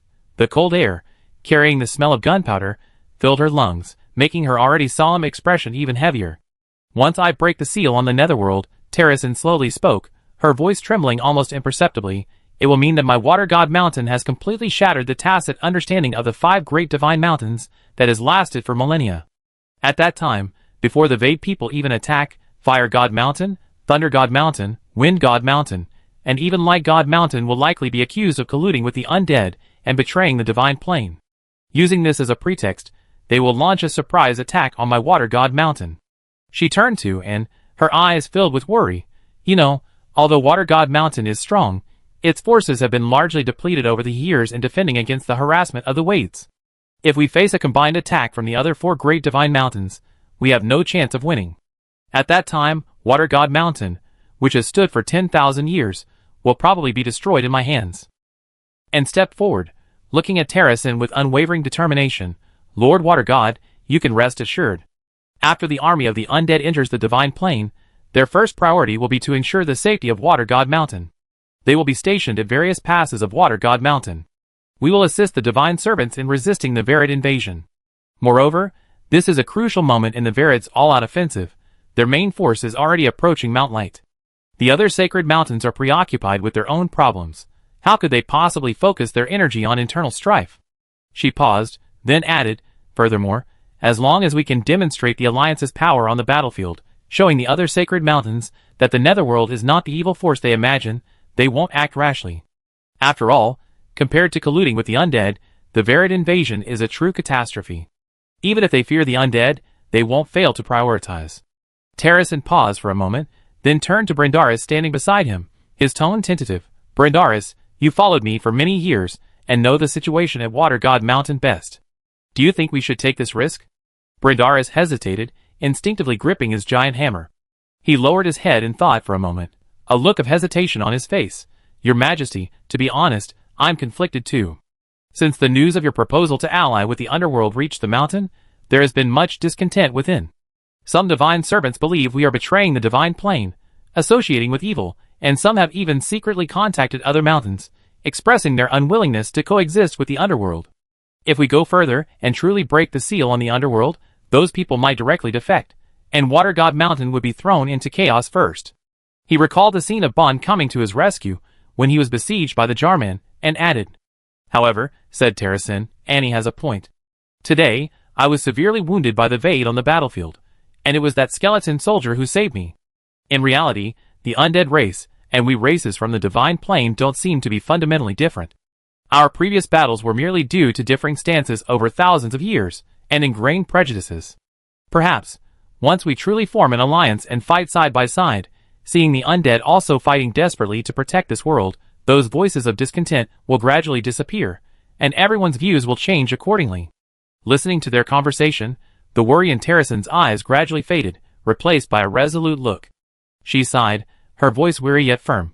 Alas, the world thinks that our Water God Mountain is a fence-sitter among the 5 great divine mountains, that we are always seeking advantage and avoiding harm, lacking the backbone of the other divine mountains. But they don't know that in this chaotic world, the most important thing is not who is the strongest, nor who can ultimately reach the top and become the overlord of the divine plane, but who can live the longest, and who can ensure the continuation of their lineage. She turned to look at the defensive barrier of Mount Water God, each line bearing the history of the mountain. From the day I became the sole chief god of Mount Water God, the continuation of Mount Water God has been my primary consideration. During the War of the Gods, I chose to keep Mount Water God neutral, not out of cowardice, but to prevent the annihilation of my race. Now, facing the invasion of the Vade, I have chosen to ally with the underworld, again to ensure Mount Water God's survival in this catastrophe. This time, I'm betting the future of Mount Water God. Annie, I hope you won't let me down. Annie looked at the resolute determination in Terrasen's eyes, and solemnly said, Lord Water God, rest assured. I assure you, as long as the army of the underworld can successfully enter the divine plane, we will fight alongside Mount Water God, we will protect Mount Water God, and we will protect this world. We will not betray your trust, and we will not allow Mount Water God to fall into crisis because of this alliance. Terrasen nodded, his tense expression finally easing slightly. Suddenly, as if remembering something, she asked, By the way, how is Callan now? Has his strength returned to its peak? Annie shook her head, her tone uncertain. I don't know his specific situation right now. However, when you break the seal on the Netherworld, you might learn more. After all, the core area of the seal is where he recovered. Terrasen paused, then seemed to understand something, a knowing glint in his eyes. I see. I was wondering before how Callan, being just a remnant soul, could be resurrected so easily. Now that I think about it, it must be the librarian of the Celestial Library, Colaris, who helped him. The Celestial Library possesses the Fountain of Creation, which can repair souls. All he needs is to find a body capable of housing a god-level soul. With the Fountain of Creation's help, his resurrection makes sense. She turned to, and, her tone turning serious, I head to the Celestial Library now. Firstly, I need to check on Callan's recovery. Secondly, I need to consult with Colaris on how to safely break the seal on the Netherworld, avoiding unnecessary chaos. While I'm gone, I entrust the defense of Mount Water to you. Please assist Brindaris in guarding Mount Water, and prevent the Verids from taking advantage. When I return, we officially begin the first step of our alliance. And nodded solemnly. Rest assured, Water Goddess, I will definitely guard Mount Water with Lord Brindaris until your return. Brindaris stepped forward and knelt on one knee. Your subordinate will not fail your Majesty's trust. Even at the cost of my life, I will never allow the Verids to set foot on Mount Water. Seeing their resolute expressions, Terrasen's last shred of hesitation vanished. She said no more. Water element surged around her, transforming into a blue streak of light, and flew towards the Celestial Library. On the dimly lit swamp, Annie and Brindaris exchanged a glance, both seeing determination in each other's eyes. This gamble, concerning the fate of Water God Mountain and even the entire Divine Plane, had officially begun. The teleportation array on the main peak of Water God Mountain was hidden beneath a secluded pool. The pool, perpetually enveloped by water elements, shimmered with a faint, eerie blue light. The array was paved with millennia-old jade, its surface engraved with dense, ancient runes, with tiny spatial crystals embedded between the runes. While not comparable to the ancient teleportation arrays of the Divine Plane, this was currently the most advanced teleportation technology. Only the divine power of a god-level expert could activate it, and each activation consumed a vast amount of energy. It would never be used lightly unless in a life-or-death situation. Terrasen slowly stepped into the pool. The icy water reached her ankles, but was automatically insulated by the water element around her. She gazed down at the magic circle beneath her feet, her fingertips lightly tracing the runes on the surface of the jade. A complex expression flickered in her eyes. How many years? How many years has it been since I last set foot in the Celestial Library? The next moment, she no longer hesitated. She swung her hands upward sharply, her divine power awakening like a dormant ocean. A torrent of blue energy surged from her palms, cascading down like a waterfall and pouring into the teleportation circle beneath her. The runes on the jade instantly lit up, a deep blue light spreading along them, illuminating the entire pool as if it were daytime. The spatial crystal hummed softly, and the space at the center of the magic circle began to distort, forming a deep blue teleportation portal. The powerful spatial suction drew in the surrounding water element, ultimately engulfing Terrasen's figure completely.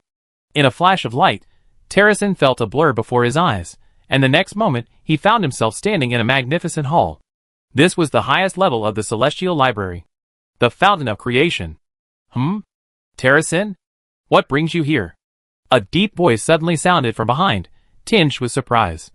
Terrasen paused slightly, turning around to see a tall, elderly man standing beside the fountain not far away. He was 10 meters tall, making Terrasen appear as small as an ant standing before him. The old man's hair and beard were snow-white, yet he showed no signs of age. His eyes shone brightly, as if they could see through all the mysteries of the world. This was none other than the librarian of the Celestial Library, Colaris. Colaris, long time no see, Terrasen said with a faint smile. I didn't expect that after all these years, you haven't changed a bit. Colaris waved his hand, his tone tinged with impatience. Don't give me that. We both reached the god-level realm, our lifespans are nearly infinite, and our appearances are already fixed at their peak. How could they possibly change?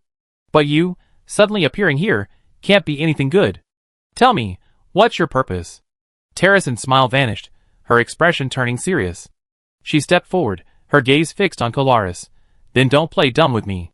The Fountain of Creation is the most precious treasure of this world, guarded by you closely for countless years.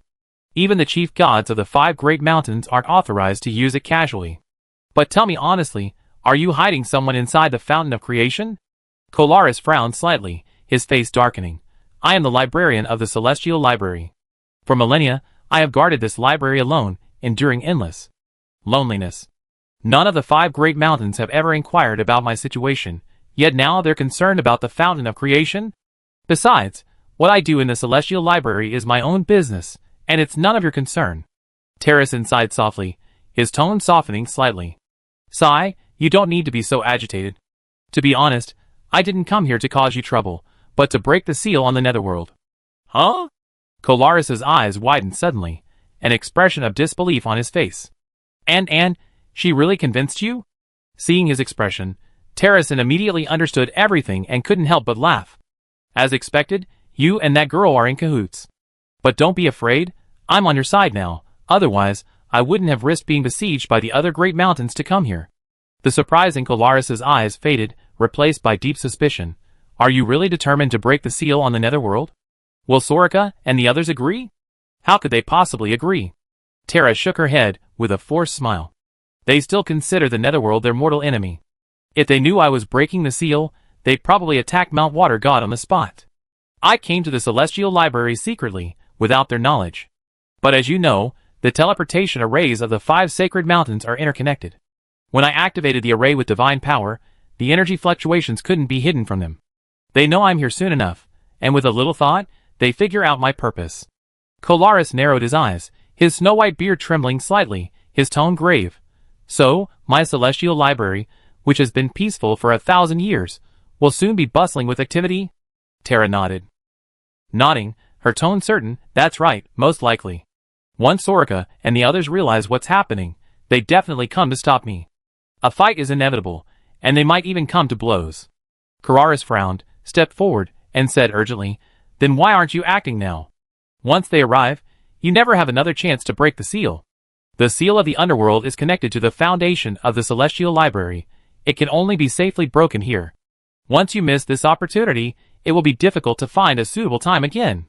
Terracin, however, remained unusually calm. She slowly shook her head. Before breaking the seal, I need to confirm one thing. Is the one you resurrected in the fountain of creation the Death Blade? Callan?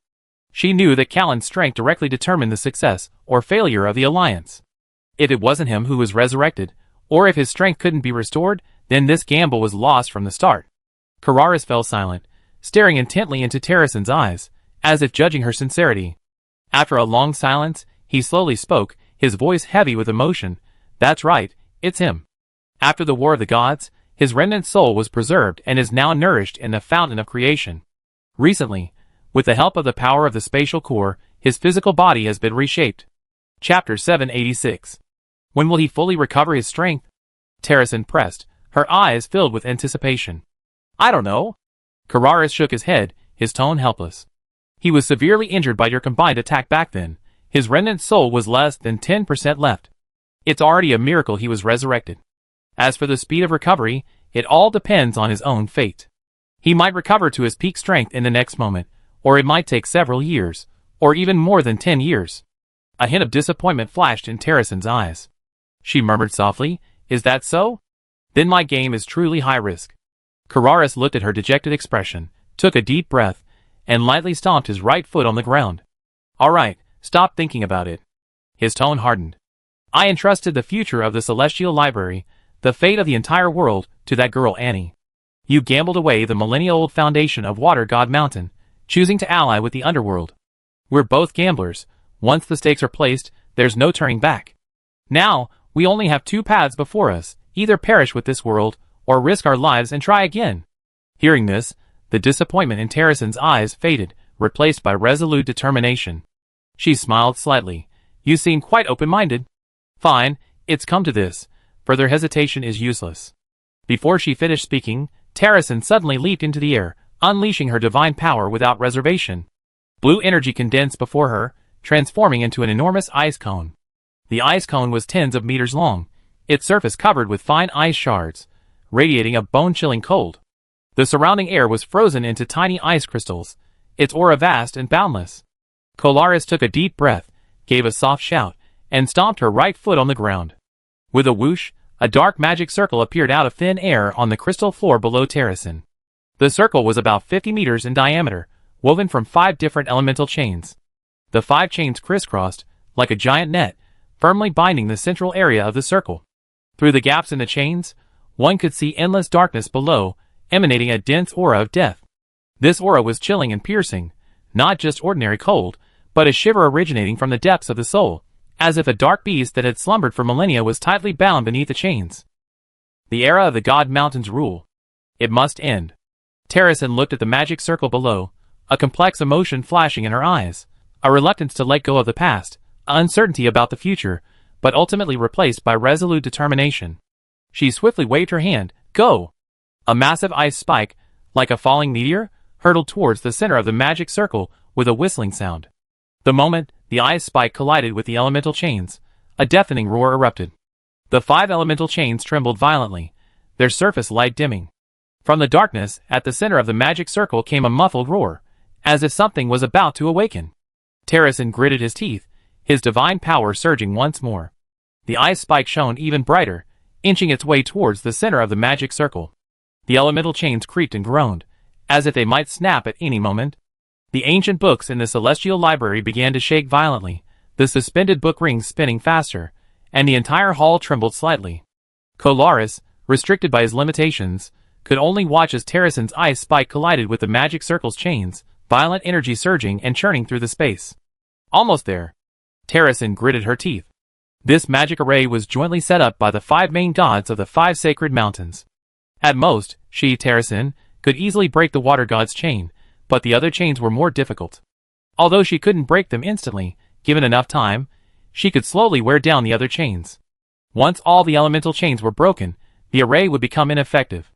However, at that moment, the teleportation array suddenly flashed again. Kararis was slightly taken aback. Did they act so quickly? The teleportation array suddenly brightened, and azure wind elements flowed within it like living things. The next moment, the figure of the wind god Valenza appeared in the center of the array. A faint vortex of wind surrounded him. As soon as he landed, his gaze precisely locked onto Terrasen in midair. The ice spike, tens of meters long, was desperately holding against the elemental chains in the array. The light on the chain's surface had dimmed considerably, clearly on the verge of collapse. It really is you. Valenza's voice was urgent. He stepped forward, looked up at Terrasen, his tone filled with disbelief. Terrasen, do you know what you're doing?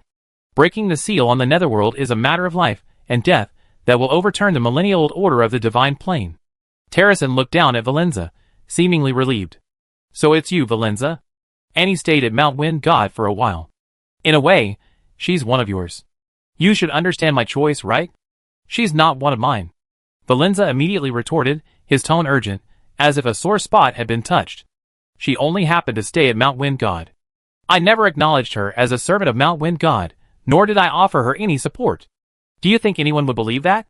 Terrasen shook his head slightly, his tone certain. Anne's rise to power, her smooth access to the core of the 5 great mountains, how could she have done that without the tacit approval or even encouragement of the Wind God Mountain? Valenza, from the moment Annie stepped into the Wind God Mountain, you were already bound to her ship. You just refused to admit it. Valenza's face instantly turned ugly. He gritted his teeth, his hands clenched into fists. Terrasen was right. He had been deliberately distancing himself from Annie, fearing the wrath of the 5 great mountains would be transferred to the Wind God Mountain. But now, further concealment was futile. He took a deep breath, his tone softening slightly, tinged with pleading. Stop with the nonsense, just stop. There's still time. If you give up on breaking the seal, I can explain to Soraka and the others. Stop? Terrasen chuckled self-deprecatingly, his gaze shifting to the void outside the celestial library, his voice heavy. Stopping will truly be too late. Just before I arrived, a new Vade powerhouse had already appeared on the battlefield of Mount Water God. That person's strength is close to godhood. It won't be long before the entire divine plane. The war will completely tilt in the Verid's favor.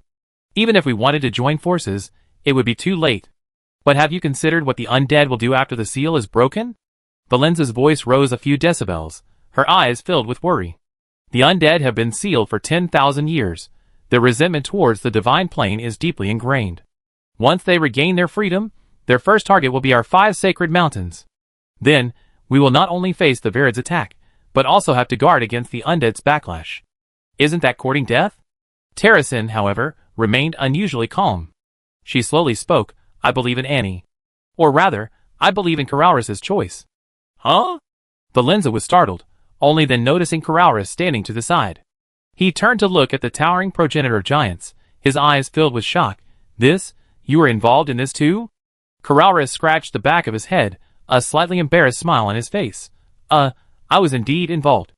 Valenza rubbed his throbbing forehead, his tone full of helplessness. You two have really given me a difficult problem. Kararis, as the progenitor of giants, although your strength is not what it once was, you are still the most senior being in this world, and I cannot ignore your opinion. But this time, allying with the Netherworld is far too risky, and I really find it hard to make a decision. Kararis smiled.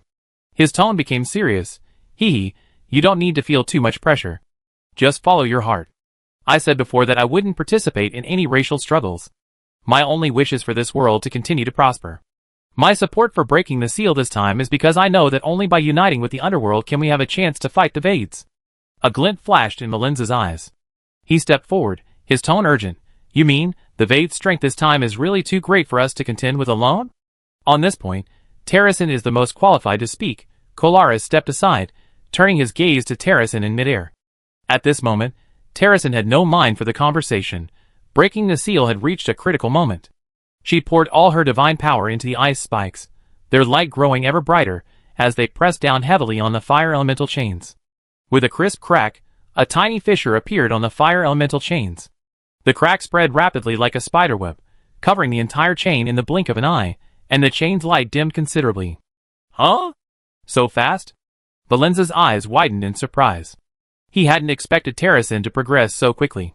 She participated in setting up the seal on the Netherworld back then, and she knows the weaknesses of the elemental chains inside and out.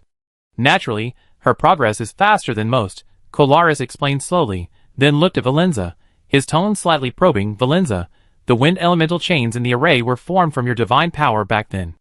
If you're willing to break them yourself, consider it a favor I owe you. Even if Soraka and the others question me later, I say that Terrasen forcibly broke them, and it won't affect Mount Wind God. Valenza's expression shifted constantly, his eyes filled with struggle. Just then, the teleportation array lit up again, clearly indicating that someone was arriving. It's too late. Kararis sighed, a hint of disappointment flashing in his eyes.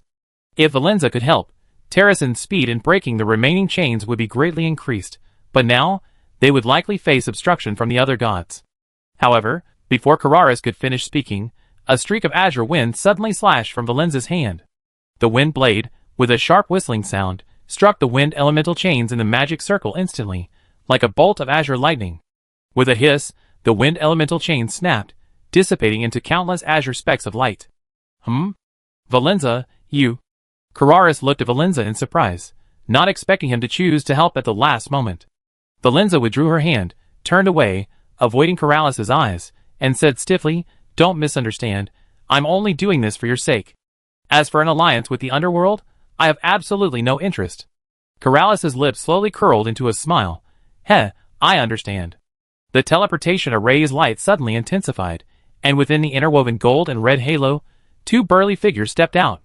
The thunder god Bronto wore black armor inlaid with lightning gems, his body crackling with purple lightning, each step causing the ground to tremble slightly. The fire god Granissa wore a crimson robe with lava patterns, his bare arms covered in flame totems, his breath carrying a scorching heat, as if capable of igniting the air. The two had barely regained their footing when Granissa's gaze, sharp as a sword, locked onto Terrasen in midair. Hey! Terrasen! Are you insane? Granissa's eyes widened in fury, his roar like an eruption of lava. Before the words were even finished, he abruptly raised his hand, crimson divine power frantically gathering in his palm, instantly transforming into a fiery fist tens of meters in size, carrying the force to incinerate everything, and crashing down towards Terrasen. Where the fiery fist passed, the air was distorted by the scorching heat. Even the floating ancient books emitted a burnt smell. However, at that moment, a tall figure suddenly appeared in front of Terrasen, Kolaris extending his fan-like hand, steadily meeting the fiery fist. Bang! The giant hand collided with the fiery fist, crimson flames exploding instantly, sparks scattering like a meteor shower, but all were firmly blocked by the invisible barrier surrounding Kolaris. Not even a wisp of heat could reach Terrasen. With a gentle squeeze, the remaining flame vanished like an extinguished candle, leaving only a faint smell of burning in the air. Granissa glared at Kararis, her voice full of accusation. Kararis, are you going to break the promise you made years ago? Kararis remained calm, slowly withdrawing his large hand, his tone unhurried. I have never broken a promise. Although I am responsible for maintaining order in the Celestial Library, I will not interfere in the internal affairs of your 5 great mountains. Your rash attack on Terrasen just now has disrupted the peace here. My intervention was merely fulfilling my duty as librarian. Fulfilling your duty? Granissa pointed at Terrasen, her crimson robes fluttering slightly with anger. Protecting the seal of the underworld is also your duty. Are you just going to stand by and watch her destroy the seal, allowing the army of the undead to reappear in the divine realm, and do nothing? Kolaris shrugged, his tone calm. This seal was set up jointly by your 5 great mountains. Terrasen, as the water god, is both one of the seal's creators, and the chief god of the 5 mountains. Now that she wants to break the seal she helped set, I have neither the reason to stop her nor the right to interfere. After all, this is an internal decision of your 5 great mountains, not the work of an external enemy. These words were like a bucket of cold water, instantly extinguishing Granissa's anger and leaving him speechless. He opened his mouth, but couldn't find a reason to refute her, and could only stare intently at Terrasen, his eyes filled with resentment. Seeing this, Bronte stepped forward, purple lightning coalescing into a lightning spear in his palm. His tone was grave. Stop wasting time talking to him. If this drags on, the seal will be completely broken. I hold off Kararis. Granissa, you and Valenza go and stop Terrasen. Stop her before she unlocks the last 2 chains. Chapter 787. However, Valenza suddenly took a step back, raising her hand to her chest, her face slightly pale, her voice weak. I'm sorry, I was injured on my way here, and now I can't even gather my divine power, so I can't participate in the battle. Stopping Terrasen is up to you. You're injured? Granissa was startled. Who did this? Kolaris and Terrasen, who was breaking the formation, both twitched at the corners of their eyes. They hadn't expected Valenza, who usually seemed unapproachable, to be such a skilled liar. Granissa wanted to press for details, but was interrupted by a crisp cracking sound. Everyone's gaze turned to the sky, where Terrasen's blue divine power suddenly surged. The massive ice cone seemed to be infused with new vitality, its surface sharper, gleaming with a blinding cold light. The fire elemental chains, already riddled with cracks, creaked and groaned under the weight of the ice spikes, then shattered completely with a snap, turning into countless crimson specks of light that drifted down like scattered sparks before dissipating into the air. Bronto's face instantly turned ashen. His fingers, gripping the lightning spear, turned white from the force, and purple lightning crackled wildly at the spearhead. No, if we wait any longer, the seal will be gone. Granissa, do it, he roared. Before his words even finished, the lightning gems embedded in his armor suddenly lit up, and countless golden lightning fragments shot out from his armor, rapidly spinning and condensing in the air. With a series of crackling sounds, a golden lightning spear over 2 meters long took shape, its tip crackling with lightning powerful enough to tear the air apart. Seeing this, Kararis' expression turned serious, his previously gentle aura instantly becoming sharp. Bronto, are you really going to make a move in the Celestial Library? There are millions of books here. If the battle spills over into the ancient texts, can you bear the consequences? Consequences? Bronte scoffed, his eyes as resolute as iron. Compared to the catastrophe of the unsealing of the underworld, what are a few books?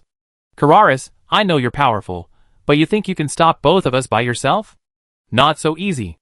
Before he finished speaking, he swung his lightning spear, a golden bolt of lightning as thick as an arm shooting from its tip, carrying the force to tear through space, striking towards Terrasen.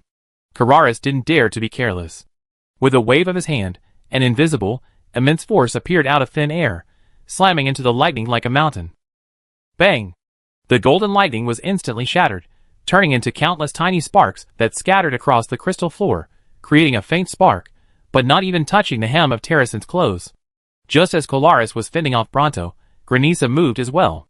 He pushed off the ground with both feet, his body shooting into the air like an arrow, crimson divine power coalescing into a massive shield of fire before him, its edges ablaze, which he slammed into Terrasen's ice spikes.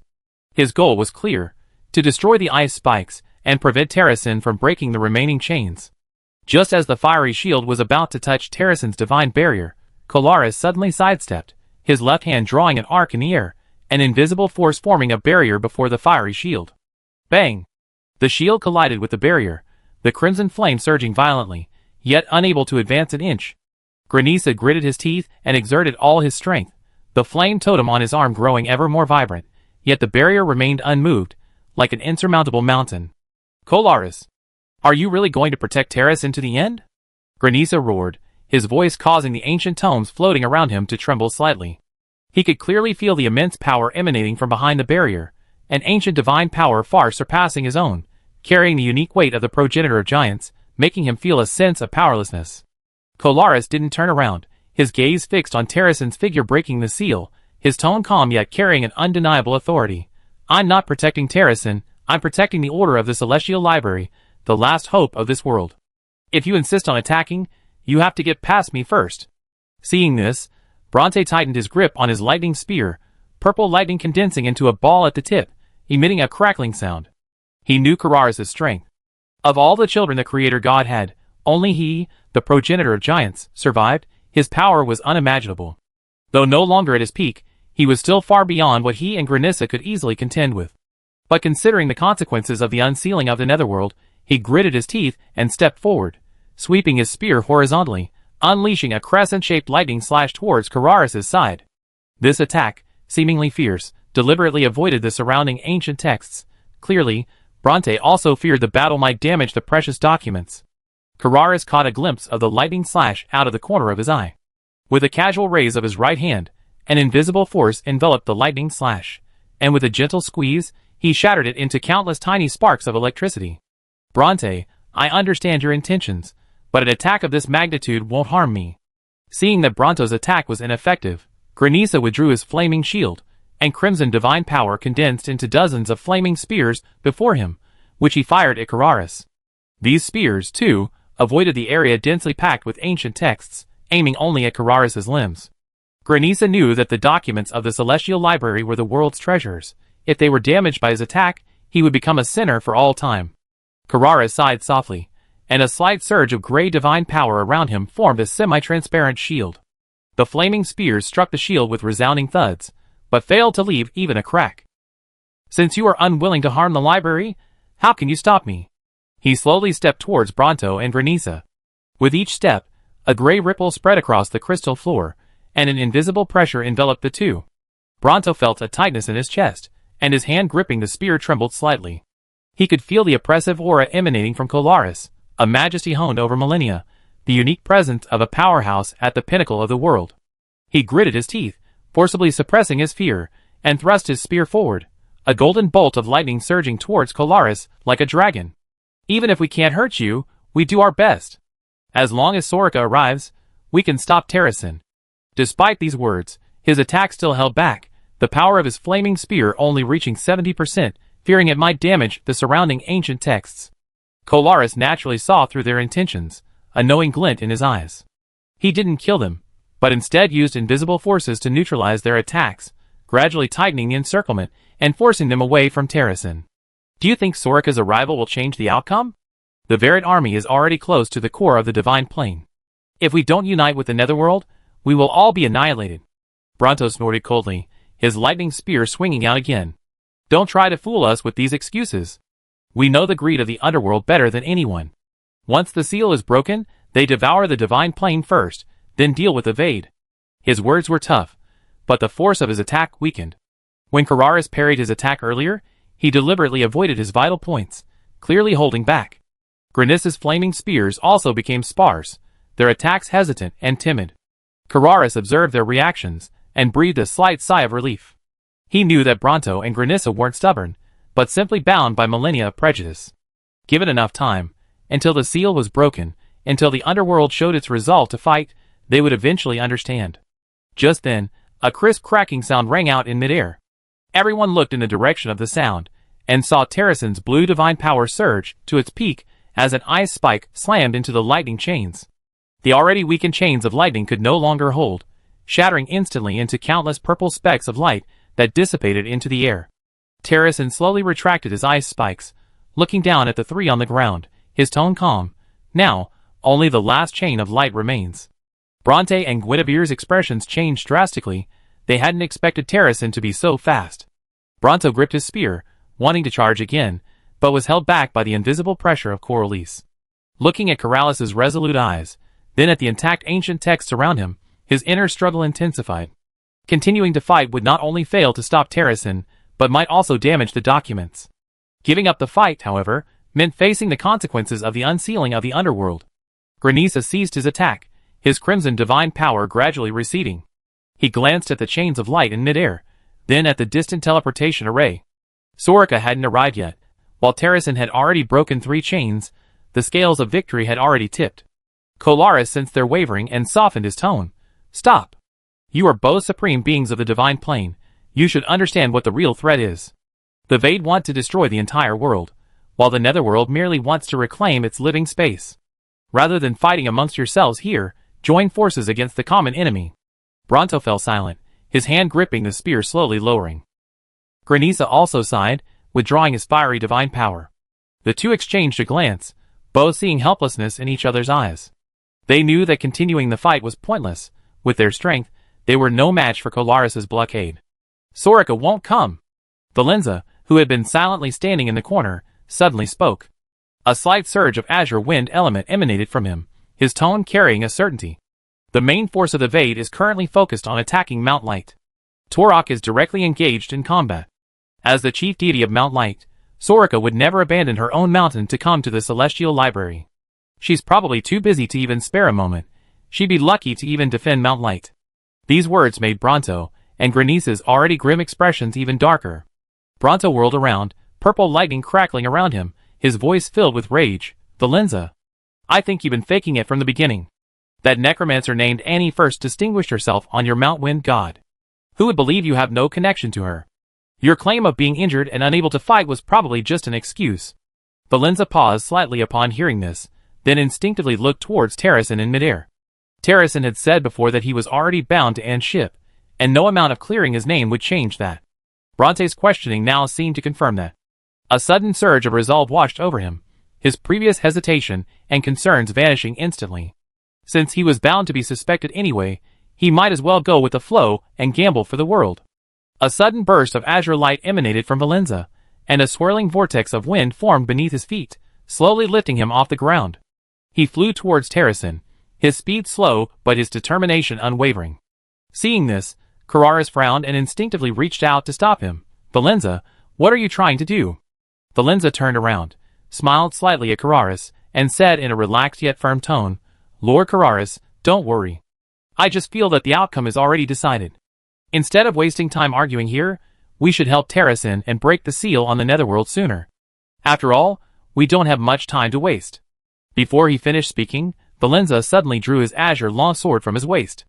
As soon as the sword appeared, the surrounding wind element instantly surged, and countless tiny wind blades condensed around the blade.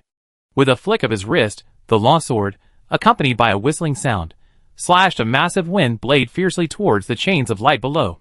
This wind blade was tens of meters long, its azure light dazzling, and its edges shimmering with sharp energy fluctuations. Wherever it passed, the air was torn apart, emitting a hissing sound. Keep in mind that Valenza was at her peak. The wind blade struck the chains of light with a loud bang, causing the chains of light to tremble violently. The golden light on the surface dimmed instantly, and a tiny crack appeared on the originally smooth chain. Bronto and Granisa were stunned. They never expected Valenza to actually help Terrasen. Granisa was the first to react. Crimson flames raged around him, his beard bristling with rage. Valenza, are you insane? You're betraying the divine plane.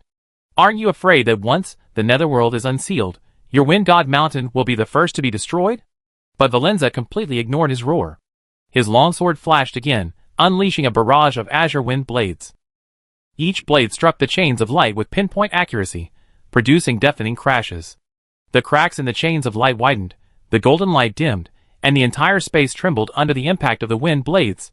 Even the floating ancient books began to shake violently. Insane! They all gone mad. Granisa trembled with rage, his hands forming massive fiery fists, as he prepared to rush forward and stop Valenza. Don't go! Bronto suddenly reached out and stopped him, his voice filled with helplessness.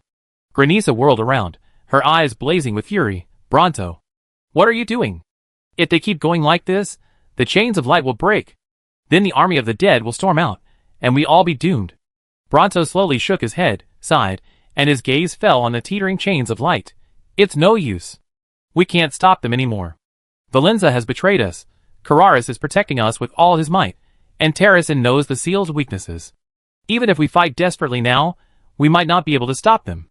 Instead of making a futile struggle here, we should hurry back and prepare our defenses. It won't be long before the army of the dead enters the divine plane. Chapter 788. Granisa stood frozen in place, looking at Brownto's helpless expression, then at Valenza continuously unleashing wind blades in midair, and the shattering chains of light. His anger gradually subsided. He knew Brownto was right. The situation was completely out of control, and no matter how much they resisted, they couldn't change the outcome. Granisa slowly withdrew his fire divine power, glared fiercely at Valenza and Terracin, and turned to walk towards the teleportation array. Let's go! We're going back. If the underworld dares to attack us, I make them pay a bloody price. Brownto watched his retreating figure, shook his head helplessly, and followed him towards the teleportation array. Inside the celestial library, only the sounds of Valenza unleashing wind blades, and the creaking of the chains of light under the impact remained. Terracin glanced at Valenza and said gratefully, "Thank you." Valenza replied calmly, "No need to thank me. I simply assessed the situation, and made the choice that best served the interests of Wind God Mountain. Come to think of it, it was all your fault." Terracin gave a forced smile, and then said, "But don't worry. Knowing Annie as I do, she's not one to break her word. Since she said the underworld would help us, she certainly won't be wrong." Valenza's eyes held a hint of worry. "I'm not worried about Annie, but mainly about Callan. If he really does resurrect, will he let us go? We were the ones who surrounded and killed him back then. Is he really not going to seek revenge?" Carrara said, "Don't worry, I already spoken to him about this. We need to prioritize the bigger picture. You naturally have to pay a price for surrounding and killing him, but one thing at a time. For now, he can't attack you." Valenza looked at Carraris with suspicion. "You already seen him?" Carraris chuckled. "Otherwise, who do you think could persuade that old stubborn man?" The crystal floor of the celestial library trembled violently. Terracin's blue divine power surged to its peak, channeling the remaining energy into the ice cone. The ice cone, its surface crisscrossed with icy spikes, whistled through the air as it slammed into the chains of light.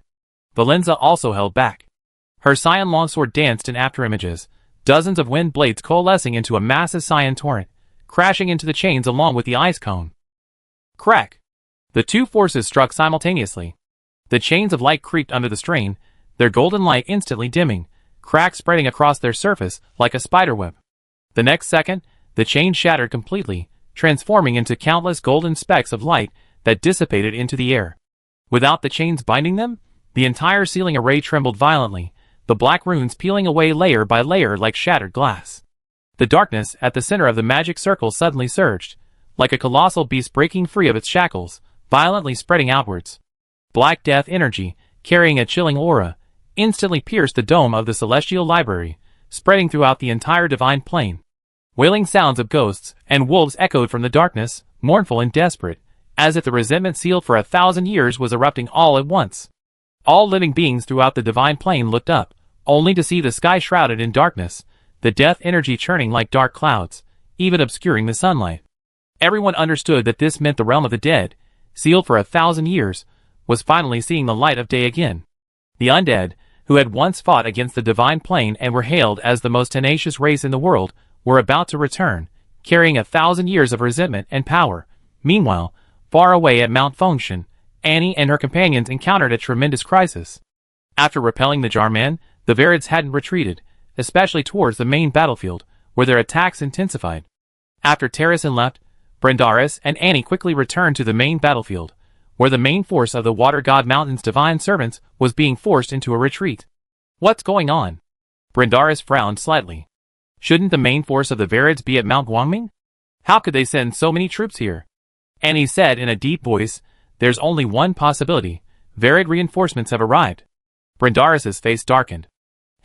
Do they really think Mount Water God is a pushover? We teach them a lesson." With that, he swung his giant hammer and joined the battle. With his entry, as a high-ranking divine servant, the battle situation immediately changed. Brendaris charged forward, smashing each Varid soldier into a bloody pulp with every blow. Annie, meanwhile, found a high vantage point and began to observe the overall situation of the battlefield. This place is a swamp, with a massive void rift to the east, through which the Vade entered the divine plane. West of the cave entrance lies an open area, where the main force of Water God Mountain is stationed to intercept the Vade. About 3 kilometers north of the cave entrance is a dense forest. The small group of Vade that arrived earlier likely came from that forest, probably bypassing the swamp from the east, intending to disrupt Water God Mountain's formation with a small elite force, a tactic the Vade frequently employed. However, these small void rifts are highly unstable and cannot be used for extended periods. About 10 kilometers south of the main battlefield lies this high ground. Beyond the high ground is a small mountain range, and on the other side of the mountain is the nearest city under the jurisdiction of Mount Water God. If the Vades reach that city, the tragedy of Liana will repeat itself. Of course, it won't be easy for the Vades to break through Mount Water God's blockade and reach this place. But currently, the most difficult area to control is the eastern side of the Void Rift. Initially, there were still servants of Mount Water God defending it, but due to the increasingly fierce offensive and the growing number of troops committed by the Vades, the eastern side has almost fallen. Only some small nearby forces are still putting up resistance, but they are finding it difficult to stop the Vades' advance. Once the eastern side is completely breached, the Vades can launch a full-scale invasion, bypassing the encirclement of Mount Water God and advancing in other directions, at least capturing a city first to use as a base to fight against Mount Water God. Clearly, the Vades thought the same thing. They began intentionally or unintentionally deploying more troops eastward, forcing smaller factions to fight and retreat, but their losses continue to mount. This won't do. Annie frowned. Mount Water God doesn't have any more troops to commit to the east. If we don't act soon, the Vades will definitely manage to create an opening, and then things will get complicated. Annie was anxious. Finding other support at this point seemed unrealistic. The other sacred mountains were busy with their own affairs, and because of Mount Water God's attitude towards the underworld, the other sacred mountains were unwilling to support it, let alone send reinforcements. Is that the only way? Annie murmured, then gritted her teeth. Never mind, just hold on. She then activated her death power, her eyes turning jet black, her long hair moving without wind, and she slowly levitated into the air. A dense torrent of death power poured forth from her body, and simultaneously, an invisible domain was unleashed. Deathly body, activate. Summon domain, full power, buzz. The entire space trembled, and countless magic circles appeared beneath Annie, covering the entire hill. My death minions. Fearless elite warriors. Come forth. Slay the enemy. As she chanted, the magic circles slowly merged into an even larger magic circle, black light flashing within, and a chilling aura of death soaring into the sky. What's going on? Brindaris, who was engaged in battle, was shocked by the sight. Could the seal on the netherworld have been broken? That's too fast. However, he quickly realized that if the seal on the netherworld were broken, the commotion would be far greater, and the location of this celestial phenomenon shouldn't be here, but rather the celestial library or the Sea of Death. Then what is this thing? Just as Brindaris was marveling, a dark mass rushed down the southern hillside, crashing directly into the eastern side of the Void Rift. The Vade on the eastern side were intensifying their attack. As planned, they had repelled the weaker factions, and were preparing to advance towards the nearest city to the east. A Varid resembling a cockroach slashed down an orc with a single scythe, grabbed the orc's leg, and shoved it into his mouth with a sickening crunch. Hehehe, the meat in this world is truly delicious. Keep up the good work, little ones. Once we conquer this world, there will be plenty to eat. Encouraged by his words, the surrounding Varids work even harder. However, the next moment, a bone spear crackling with purple lightning shot forth, piercing the cockroach-like man's skull and pinning him to the ground. White brain matter splattered everywhere. He was utterly dead. Mere Varids, how dare you be so arrogant? A cold voice rang out from the front. All the Varids were startled, baring their teeth and roaring threateningly at the newcomer. Another cockroach man's eyes narrowed slightly, a hint of unease in his voice. A skeleton? Could it be? You're an undead? The skeleton sneered. Heh, not bad eye. He silently took another bone spear from his body, his eyes flashing with an eerie blue light. Now it's your turn. The cockroach man roared and charged directly at the other. Akeem, stop playing around. Hurry up and finish these guys off. Annie's magic won't last long, another huge skeleton said gruffly. Akeem laughed. Got it, Poker, you mind your own business. Let's see who kills more today. With that, he charged directly at the cockroach man, the bone spear in his hand emitting a heavy yellow light, like a giant hammer, and with a loud bang, smashed the cockroach man into dust. Poker curled his lip. TCH, all you do is compare yourself to me. Of course, I can't kill as many enemies as you. Why don't you compete with the commander? Akeem glanced at Born, who was frantically slaughtering the Wades not far away, and his eye twitched slightly. Is there even a comparison? The Sharp Knife Army. Back in the day, Born had single-handedly built his elite undead legion in the low-level undead region. Every member was a hand-picked elite by Born. Although small in number, their strength was enough to sweep through the entire low-level undead region. The core members, Akeem, Poker, and Burford, had all broken through to the Supreme Realm and made a name for themselves in the high-level undead region. Now, with the blessing of Annie's deathly body and summoning domain, the original members of the Sharp Knife Army were reunited. Like an iron torrent, they directly crushed the waves, instantly turning the tide of the eastern situation. Brindaris was overjoyed at the sight. He had long noticed the weakness in the eastern defense line, but the situation didn't allow him to be distracted. Now, the elite vanguard had arrived like divine intervention, instantly patching the gap. Great! Our reinforcements have arrived. Everyone, let's go! Drive the Vades back to the void. Brindaris shouted, raising his giant hammer. His voice was like a thunderclap, undoubtedly giving all the Water God Mountain servants in the midst of battle a powerful boost. The servants roared excitedly, wave after wave of sound. While the morale of the Water God mountainside soared, the Vades were thrown into panic. They had no idea why so many undead had appeared in the divine plane, and these undead were well organized and powerful, catching the Vades off guard. They were forced to retreat to the vicinity of the Void Rift, finding it difficult to make any further breakthroughs. Suddenly, a strange yet familiar voice shattered the brief silence. Bang! Bang! Bang! The Jarman is back for revenge. The voice was sharp and viscous, like rusty iron scraping together, sending a chill down the spines of the assembled divine servants. Brindaris froze, abruptly turning to look in Born's direction. It was Born who had defeated the Jarman last time, and now that the antagonist had returned, he instinctively felt that with Born there was nothing to worry about. He gripped his giant hammer tightly, his gaze fixed on the direction of the voice, ready to provide support at any moment.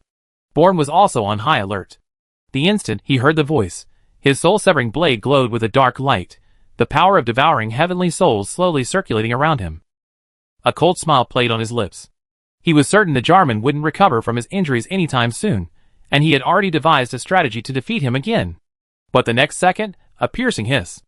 A popping sound rang out, like the noise of space being forcibly torn apart.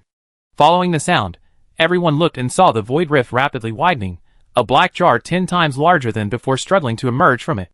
This jar was entirely black, its surface covered in twisted black runes. Its mouth resembled the gaping maw of a colossal beast, emanating a chilling aura of darkness. Even more terrifying, as soon as half the jar was revealed, an overwhelming pressure, far exceeding the previous one, engulfed the entire battlefield like a tidal wave. The swamp water on the ground rippled under the pressure, the weapons in the hands of the divine servants trembled slightly, and even the devouring heavenly soul power surrounding Born experienced a brief period of disorder. What? The cold smile on Born's face instantly froze, replaced by deep shock.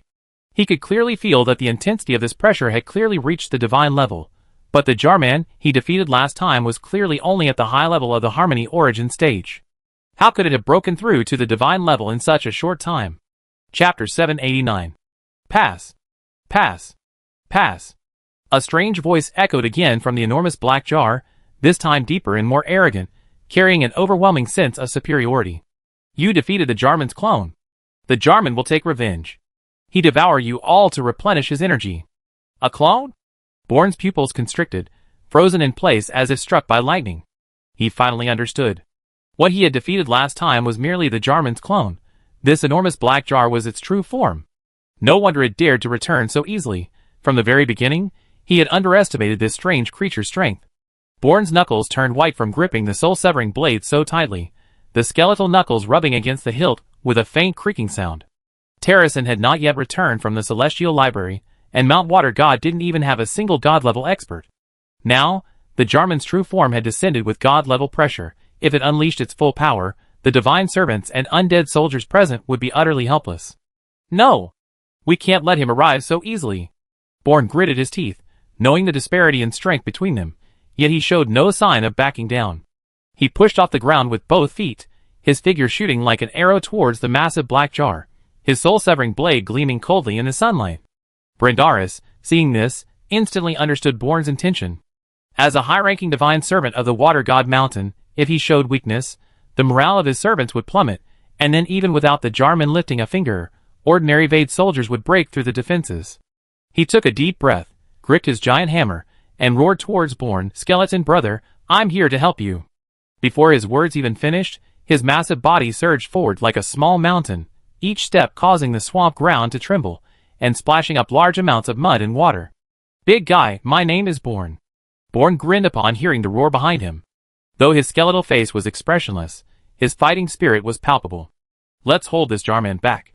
As long as we can hold out until the water god returns, things will turn around." "Pass! Pass! Pass!" The Jarman's piercing voice rang out from within the black jar, and thick black mist instantly surged from his body. The black mist spread across the battlefield like a living thing, thickening the air wherever it passed, making it difficult for the divine servants to breathe. "Trying to hold me back? No way. You all die."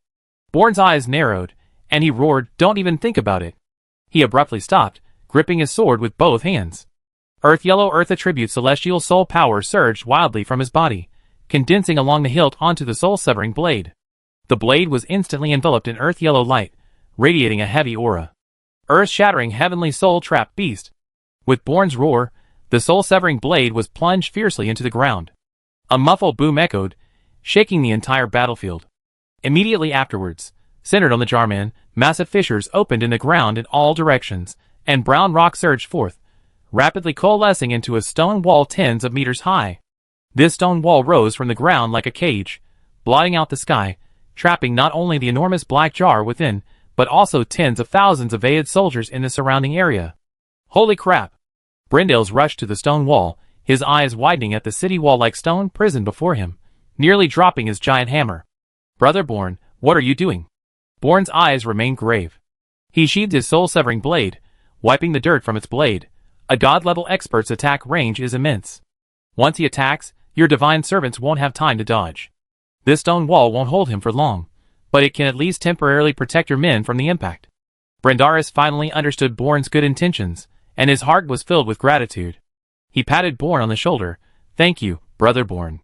However, he changed the subject, looking at the stone wall, his eyes filled with worry. "But this way, our retreat is also cut off by this stone wall." Born shook his head slightly, his tone resolute and unwavering. "If we are defeated, the stone wall won't be able to stop the Jarman, and Water God Mountain will fall directly. No one will survive. So, Lord Brindaris, we must fight to the death today." Brindaris looked at the resolute, ghostly blue soul fire in Born's eyes, and swallowed hard. He was already no match for the Jarman's avatar, and now, facing the main body with god-level strength, he was even more uncertain. But then he thought again.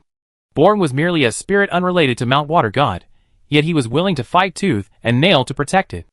As a high-ranking divine servant of Mount Water God, and the master of the battle sanctuary, how could he back down?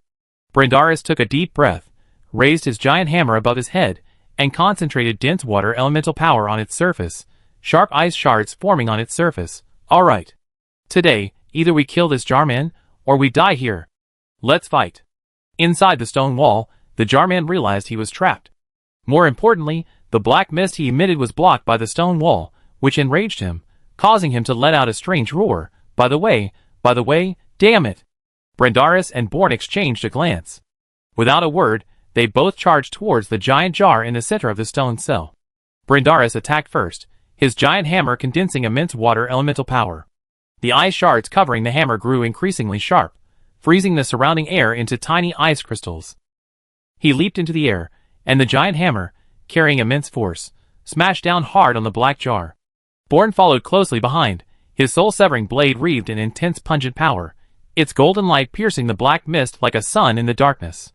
He moved with ghostly grace, flanking the side of the black jar, his long sword slashing in a sharp arc towards the jar's opening. "Overestimating yourselves. I kill you." The Jarman, far from showing fear, let out a piercing laugh. The surrounding black mist surged wildly, instantly forming two black torrents that swept towards Brindaris and Born respectively. The black mist contained dense dark energy. Wherever it passed, the swamp water turned black, emitting a pungent, corrosive odor. Born's eyes narrowed, and he swung his soul-severing blade fiercely, the purple pungent power transforming into a massive blade of light that collided with the black torrents. Swoosh! The power of retribution is the nemesis of all dark energy. Where the blade flashed, the black mist melted rapidly like snow meeting the sun, emitting a sizzling sound. The black torrent was instantly cleaved in two, and the remaining black mist, under the scorching power of retribution, completely dissipated into the air. Such powerful strength. Brindaris caught a glimpse of this scene, and was secretly amazed.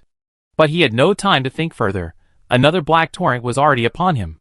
He hurriedly held his giant hammer in front of him, his water elemental power surging wildly around him, condensing into a thick ice shield. Bang! The black torrent crashed into the ice shield, and countless cracks instantly appeared on its surface. The black mist seeped in like venomous snakes along the cracks, burning Brindaris' skin. Ah! Brindaris cried out in pain. He could clearly feel the burning pain on his skin, as if countless insects were gnawing at his flesh. He gritted his teeth, channeling all the remaining water elemental power within him into his ice shield. A thick layer of ice condensed again on the shield surface, barely managing to withstand the onslaught of the black mist. But he knew this defense wouldn't last long. The dark energy within the black mist was constantly corroding his ice shield and draining his magic power. Seeing Born easily dispel his black mist, the Jarman's eyes flashed with surprise, quickly replaced by rage. Break! Break! Damn lightning power! The black jar suddenly shook violently, its mouth opening wide, and a black beam of light shot out, carrying the force of destruction, hurtling towards Born. The dark energy contained in this beam was several times stronger than the previous black mist. Wherever it passed, the air was torn apart, and the walls of the stone prison began to tremble slightly. Born dared not be careless. He swiftly swung his soul-severing blade, condensing the power of retribution into a circular light shield in front of him. Bang! The black beam of light slammed into the light shield, the purple light and black energy clashing violently, unleashing blinding energy ripples. Born was jolted back by the immense impact, his feet leaving deep gashes in the ground. Brother Born, I'm here to help you. Seeing this, Brindaris, enduring the pain, hurled his giant hammer. The hammer, imbued with concentrated water elemental power, hurtled towards the black jar like a cannonball, its target the jar's opening. He wanted to interrupt the Jarman's attack, and buy Born a chance to catch his breath. Sensing the threat behind him, the Jarman had no choice but to temporarily retract the black beam of light, manipulating the jar to spin rapidly, avoiding the hammer's attack. Born seized the opportunity to catch his breath, a resolute glint in his eyes. He knew he couldn't continue this passive defense, he had to take the initiative and find the jar's weakness. Brindaris, attack the runes at the bottom of the jar. Born shouted to Brindaris, simultaneously gathering the power of retribution in his soul-severing blade and charging towards the black jar. Brindaris immediately understood. He retracted his giant hammer, pushed off the ground, and charged towards the bottom of the black jar. He gathered the last of his water elemental power in his hammer, the ice shards gleaming coldly, and smashed towards the runes at the bottom of the jar. Brown A. Don't even think about it. The Jarman roared, manipulating the black jar to sink rapidly, releasing a large amount of black mist that enveloped the bottom. Brindaris' giant hammer struck the black mist, shattering some of it, but failing to hit the runes at the bottom. Instead, he was burned again by the dark energy within the mist. Born seized the opportunity to rush to the side of the black jar, his soul-severing blade slashing fiercely at the runes on the jar's surface. Sizzle! A purple blade of light sliced across the jar's surface, the black runes emitting a piercing scream, their light instantly dimming. The black jar shook violently, and the Jarman roared in agony, Beat! Beat! Beat! My runes! I kill you! Suddenly, the black jar hurtled towards Born with lightning speed. Born had no time to dodge, and was struck hard in the chest by the jar. His body flew through the air like a kite with a broken string, crashing heavily against the stone cell wall. All the bones in his chest shattered, and the soul-severing blade flew from his hand, falling to the ground a short distance away. Brother Born! Brindaris cried out in fury, ignoring his own injuries, and charged at the black jar again. But the Jarman didn't give him a chance to get close, unleashing a beam of black light that forced him back. Born struggled to his feet, feeling the soul fire within him weaken. He glanced at the soul-severing blade not far away, then at the black jar that was frantically attacking Brindaris, a resolute glint in his eyes. Go, go, go, prepare to die. The Jarman, having dealt with the threat from Born, turned his attention to Brindaris. He manipulated the black jar to spin rapidly, forming a black vortex that sucked Brindaris in. Brindaris' body began to fly uncontrollably towards the vortex. He desperately swung his giant hammer, but was utterly powerless against the vortex's pull. At this critical moment, Born abruptly stood up, channeling all the remaining power within him, including all the heavenly soul power except for the unending heavenly soul, into the soul-severing blade. The blade erupted with a dazzling golden light, more intense than ever before, illuminating the entire stone prison. Break! Born roared, hurling the soul-severing blade at the bottom of the black jar. The golden blade streaked across the sky like a meteor, instantly piercing through the black mist and striking the runes at the bottom of the jar with pinpoint accuracy. However, the jarman revealed a strange smile. Are you going to fight to the death? Immediately, a large amount of black light emanated from the mouth of his jar, enveloping him completely. The next moment, the entire jar was drawn into the black light and entered the mouth. What? Born was shocked. He never expected his opponent to have such a move, but the strike had already been launched, and there was no way to retract it. Unsurprisingly, the golden blade of light pierced through the black mist, missing its target entirely. Trailing a long tail, it slammed into the void rift behind the jarman, blasting some of the Vade people who were about to enter into dust. After being subjected to such a fierce attack, the void rift trembled, the surrounding magic array power weakened considerably, and the rift began to slowly heal. The jarman popped its head out again, its small eyes darting around. It glanced at the void rift behind it, then at the soul-severing blade in Born's hand. Wow, that was powerful. That was close. Damn it! Born gritted his teeth. That attack had drained him of a tremendous amount of energy, almost completely draining his magic power. If he couldn't defeat the jarman even with that, the situation was truly dire. Whoosh whoosh whoosh. Suddenly, a cloud of black mist swept towards Born. Wow, you're in danger. Kill it quickly. The jarman cried out, attacking Born directly. Born had just unleashed a powerful attack, and his body hadn't recovered yet. He could only watch helplessly as the black mist approached, unable to mount any resistance. Damn it! Born's heart sank. Does this mean I have no choice but to return to the netherworld? Although he was no match for the jarman, he could still return to the netherworld if he wanted to. After all, he had been summoned by Annie. However, the next moment, a gigantic figure blocked his path. Born brothers, I'm here to help you. Chapter 790. Brendaris? Born's voice was filled with shock as he struggled to his feet. You're no match for him. Run! Don't throw your life away here. Brendaris slowly shook his head, sweat mixed with blood streaming down his face, dripping onto the muddy ground and creating tiny ripples. Looking at Born's weakened state, his eyes were filled with guilt and determination. Brother Born, in you, I see true fearlessness. We, the servants of the gods, always consider ourselves guardians of the divine plane, yet in times of crisis, we hesitate and even harbor deep-seated prejudices against the undead. My previous misunderstandings about you and Annie now seem so naive and laughable. You've done enough to protect this world. Now, it's our turn, the people of Water God Mountain, to step forward. Before he finished speaking, the black mist released by the jarman surged forth like a tidal wave, the black mist carrying sharp, dark spikes, as if to completely engulf Brendaris. Brendaris swung his giant hammer violently, surging water elemental power coalescing wildly on its body. Pale blue ice crystals, like blooming flowers, layered upon layered over the hammer, spreading a chilling aura that even froze the surrounding swamp water, causing tiny ice particles to float in the air. Over there! Over there! You overconfident idiot! The jarman shrieked, the black mist accelerating instantly, clinging to the giant hammer like a leech. The corrosive power contained within the black mist was terrifying. The ice crystals melted rapidly upon contact with the mist, emitting a sizzling sound, and the force from the giant hammer was largely neutralized. But the black mist didn't stop. Like a greedy venomous snake, it spread along the hammer handle towards Brendaris' arm. Let go! Drop the hammer! Born roared anxiously. He could clearly see that Brendaris' armor was already showing signs of corrosion where the black mist had passed. If the black mist were to entangle his body further, the consequences would be unimaginable. But Brendaris gripped the hammer handle tightly, his knuckles turning white from the force, even digging into the wood grain of the handle. No! This time I won't let go. A resolute light flashed in his eyes.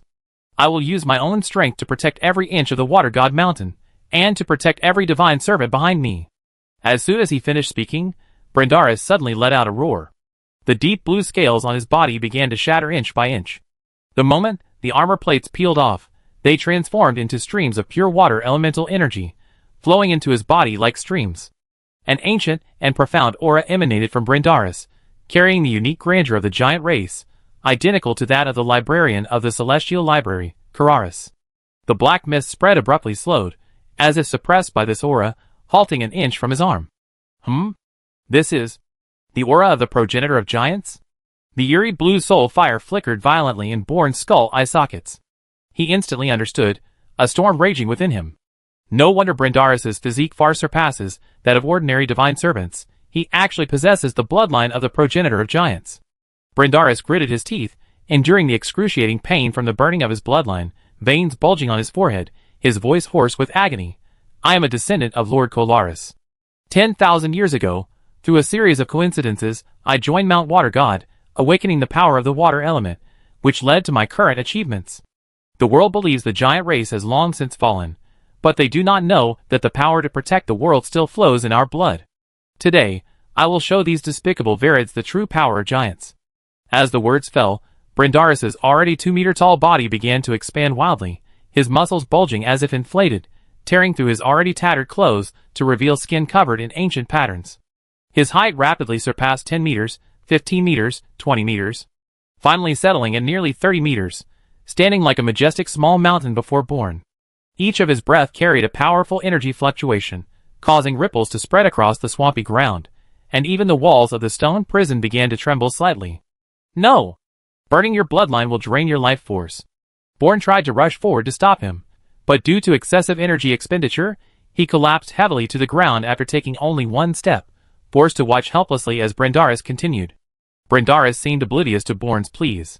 He stretched out his enormous hand, gripped a hammer several times thicker than before, and roared at the Jarman, Varid. Prepare to die? Before his words even finished, he slammed his feet into the ground, causing the entire stone cell to tremble, and countless fragments of stone to fall from the walls. His massive body, like a cannonball, charged towards the Jarman with earth-shattering force. The hammer traced a dazzling arc through the air, the blue power of water elementals intertwining with the golden power of giant blood, forming a magnificent yet terrifying torrent of energy. The Jarman was startled by Brindaris' transformation. His dark jar paused slightly, clearly not expecting this giant to unleash such power. But he quickly recovered, letting out a snickering laugh. Come on, so what have you gotten bigger? You're still a giant. The black jar began to spin rapidly, its surface runes flickering like living things, radiating a dense dark energy. Instead of dodging, he manipulated the giant jar, charging directly at Brindaris' massive hammer. Aya! Brindaris' roar shook the heavens and earth. The muscles in his arms bulged, veins, like winding dragons. The originally gentle water elemental power, driven by his giant bloodline, became incredibly violent. The ice crystals on the hammer burst forth, with blinding light, seemingly illuminating the entire stone cell. The moment the hammer collided with the jar, everyone held their breath. There was no earth-shattering roar as expected, instead, an eerie silence fell. The two extreme forces converged in the air, forming an invisible energy barrier that froze the surrounding air. The Vaid soldiers inside the stone cell froze on the spot, forgetting even to flee, their eyes filled with terror. The next moment, a series of cracking sounds rang out. Looking in the direction of the sound, everyone saw that the point where the giant hammer and the giant jar had made contact had developed countless tiny cracks.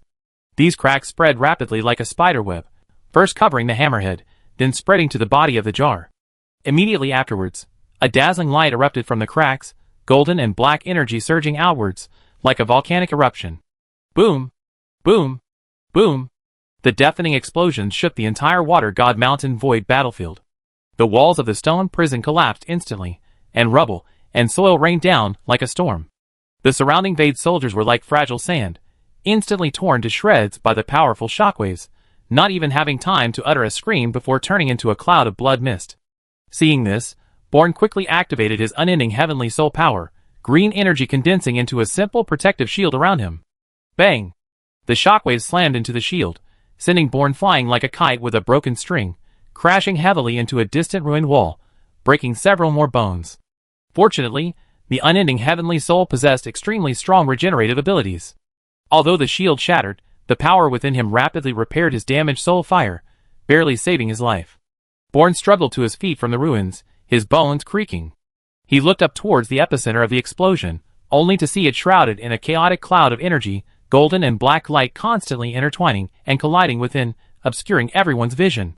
He was filled with anxiety, wanting to rush over and investigate, but even standing was extremely difficult.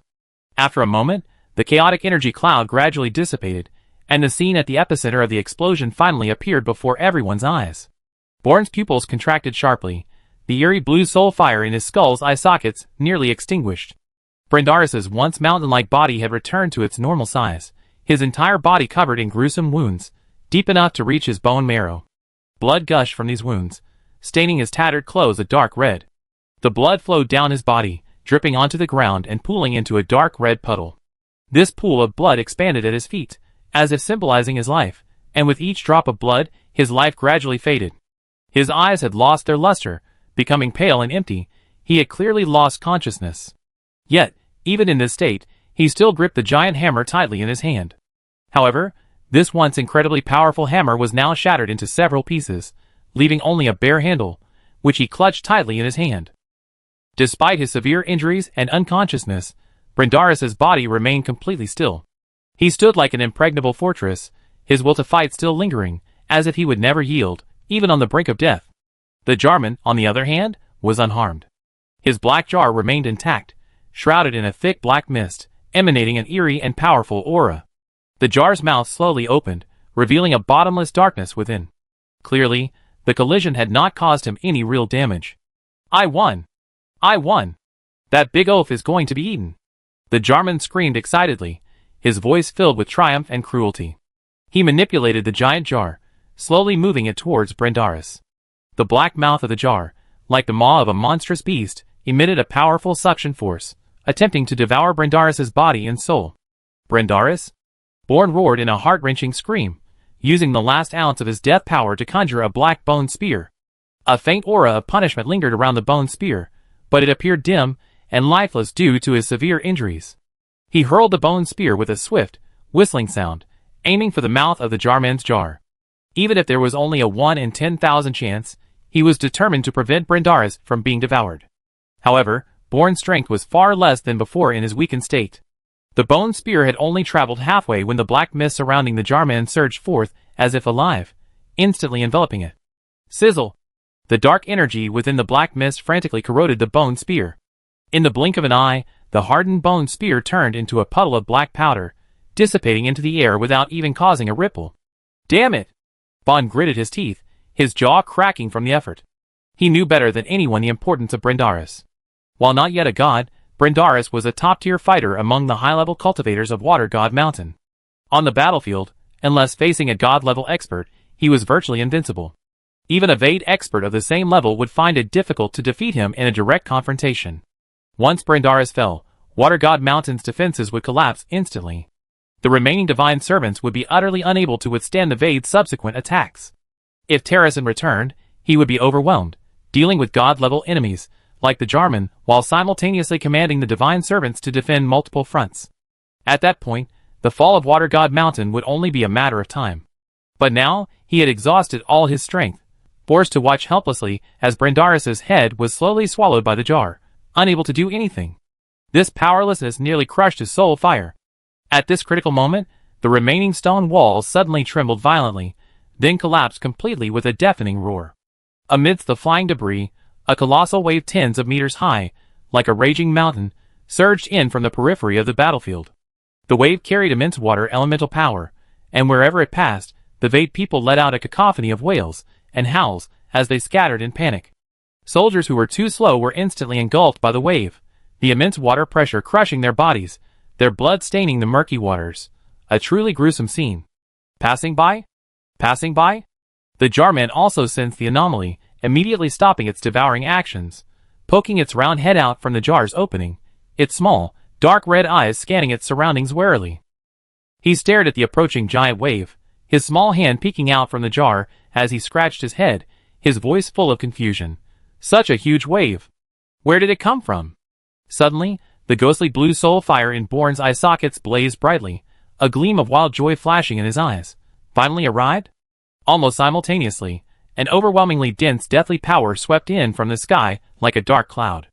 This power, as black as ink, instantly obscured the sun and moon, plunging the entire battlefield into darkness. The deathly power was mixed with countless shrill wails and howls, the sounds penetrating to the bone, causing everyone present to tremble uncontrollably, even struggling to breathe. This was a sign that the seal on the netherworld had been completely broken, a harbinger of the imminent arrival of the undead army. Varids! Mount Water God is not a place for your insolence. Get back. A majestic female voice boomed from above the giant wave, echoing across the battlefield like thunder. Terrason's figure emerged from the waves, her blue divine power surging even more powerfully than before she left. It turned out that the instant the seal in the netherworld was broken, she used the emergency teleportation array of the Celestial Library to return to Mount Water God, even faster than the spread of the power of death. Chapter 791. Upon hearing Terrason's voice, the Jarman let out a fierce howl, his dark red eyes filled with rage. By blemish, I eat you, and that big oaf together. Before he finished speaking, he retreated back into his jar. The giant black jar began to spin rapidly, the runes on its surface flashing wildly. Dense black mist surged forth like a tide, condensing into a thick black barrier in front of the jar, forcefully blocking the impact of the giant wave. Bang! The giant wave crashed against the black barrier, splashing water everywhere, but it couldn't break through the barrier's obstruction. Seeing the black barrier remain unmoved, Terrason's eyes narrowed, and she slowly raised her right hand. The water elemental power around her surged, like a boiling ocean, frantically converging towards her palm. The blue light grew increasingly intense, even making the surrounding air humid. With a slight twitch of her fingertips, a series of crisp cracking sounds suddenly rang out from the giant wave.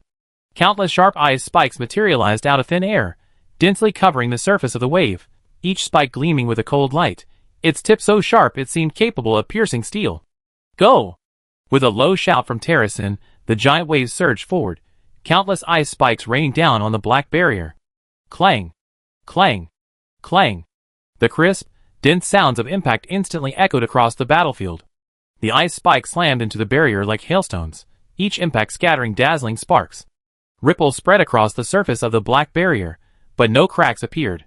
However, the Jarman was forced back by the relentless impact, its body slamming against the edge of the void rift behind it with muffled thuds, until it finally managed to regain its footing at the edge of the rift.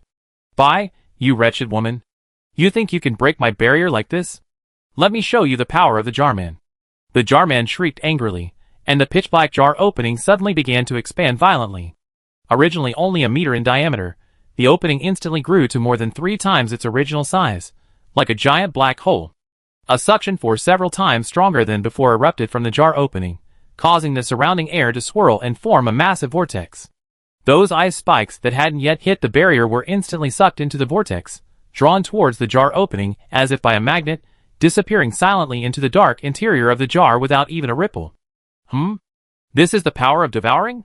Terrason's pupils contracted slightly, a hint of surprise flashing in her eyes. But she quickly regained her composure, flipping her left hand in front of her, and a fist-sized blue crystal ball appeared out of thin air.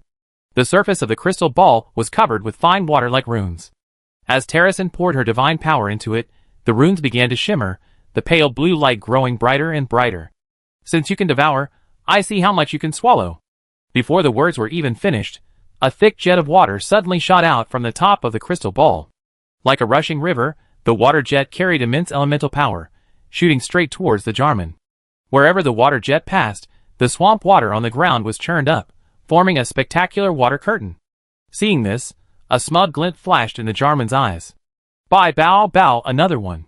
Perfect for quenching my thirst. Instead of dodging, he opened the jar's mouth even wider, swallowing the water jet head-on. The water jet flowed into the jar's mouth without hindrance, disappearing instantly as if it had sunk into the sea. The Jarman even let out a satisfied gurgling sound. But his smile quickly faded. The divine power Terrason poured into the crystal ball flowed endlessly, and the water column, like a never-ending river, relentlessly poured into the jar. At first, the Jarman could manage easily, but as time passed, his jar began to sway slightly, and the suction at the opening gradually weakened. A gurgling sound came from inside the jar, like a container full of water shaking. Clearly, he was nearing his limit. Wait! Why isn't it over yet? How much water is there? The Jarman began to panic, his small, dark red eyes filled with anxiety. He tried to stop absorbing, but the force of the water column was too strong, he couldn't control it, and large amounts of water continued to pour into the jar. In no time, the Jarman couldn't hold on any longer. The jar began to tremble violently, the black runes on its surface became dull and lifeless, and the once pitch-black jar even revealed a faint glimmer of water flowing inside. Stop! Stop! The Jarman let out a painful howl, dodging the jet of water with a sudden movement. He quickly shrunk the jar's opening, his round little head peeking out, His face flushed red as if he were about to suffocate. The next second, he abruptly lowered his head, and a mouthful of murky water gushed from his mouth, spraying onto the ground like a fountain, splashing up a large patch of muddy water. "Wait! You stinky woman, you gone too far! Are you trying to stuff me to death?" The jarman's small eyes flashed with malice, his tone full of anger and grievance. In all his life, this was the first time he had been bullied by being forced to eat water. Terracin hovered in midair, watching the jarman's disheveled appearance, a cold smile curling at the corner of his lips. "Humph, weren't you so good at eating? Weren't you so smug when you swallowed the ice spikes? I'm letting you eat your fill, so you won't say I'm bullying you. No, no, no. I just like eating meat. I don't like being filled with water. It's completely different." The jarman roared in fury, the black mist around him surging again, but because the jar was filled with water, the concentration of the black mist was far less than before, making him appear somewhat weak.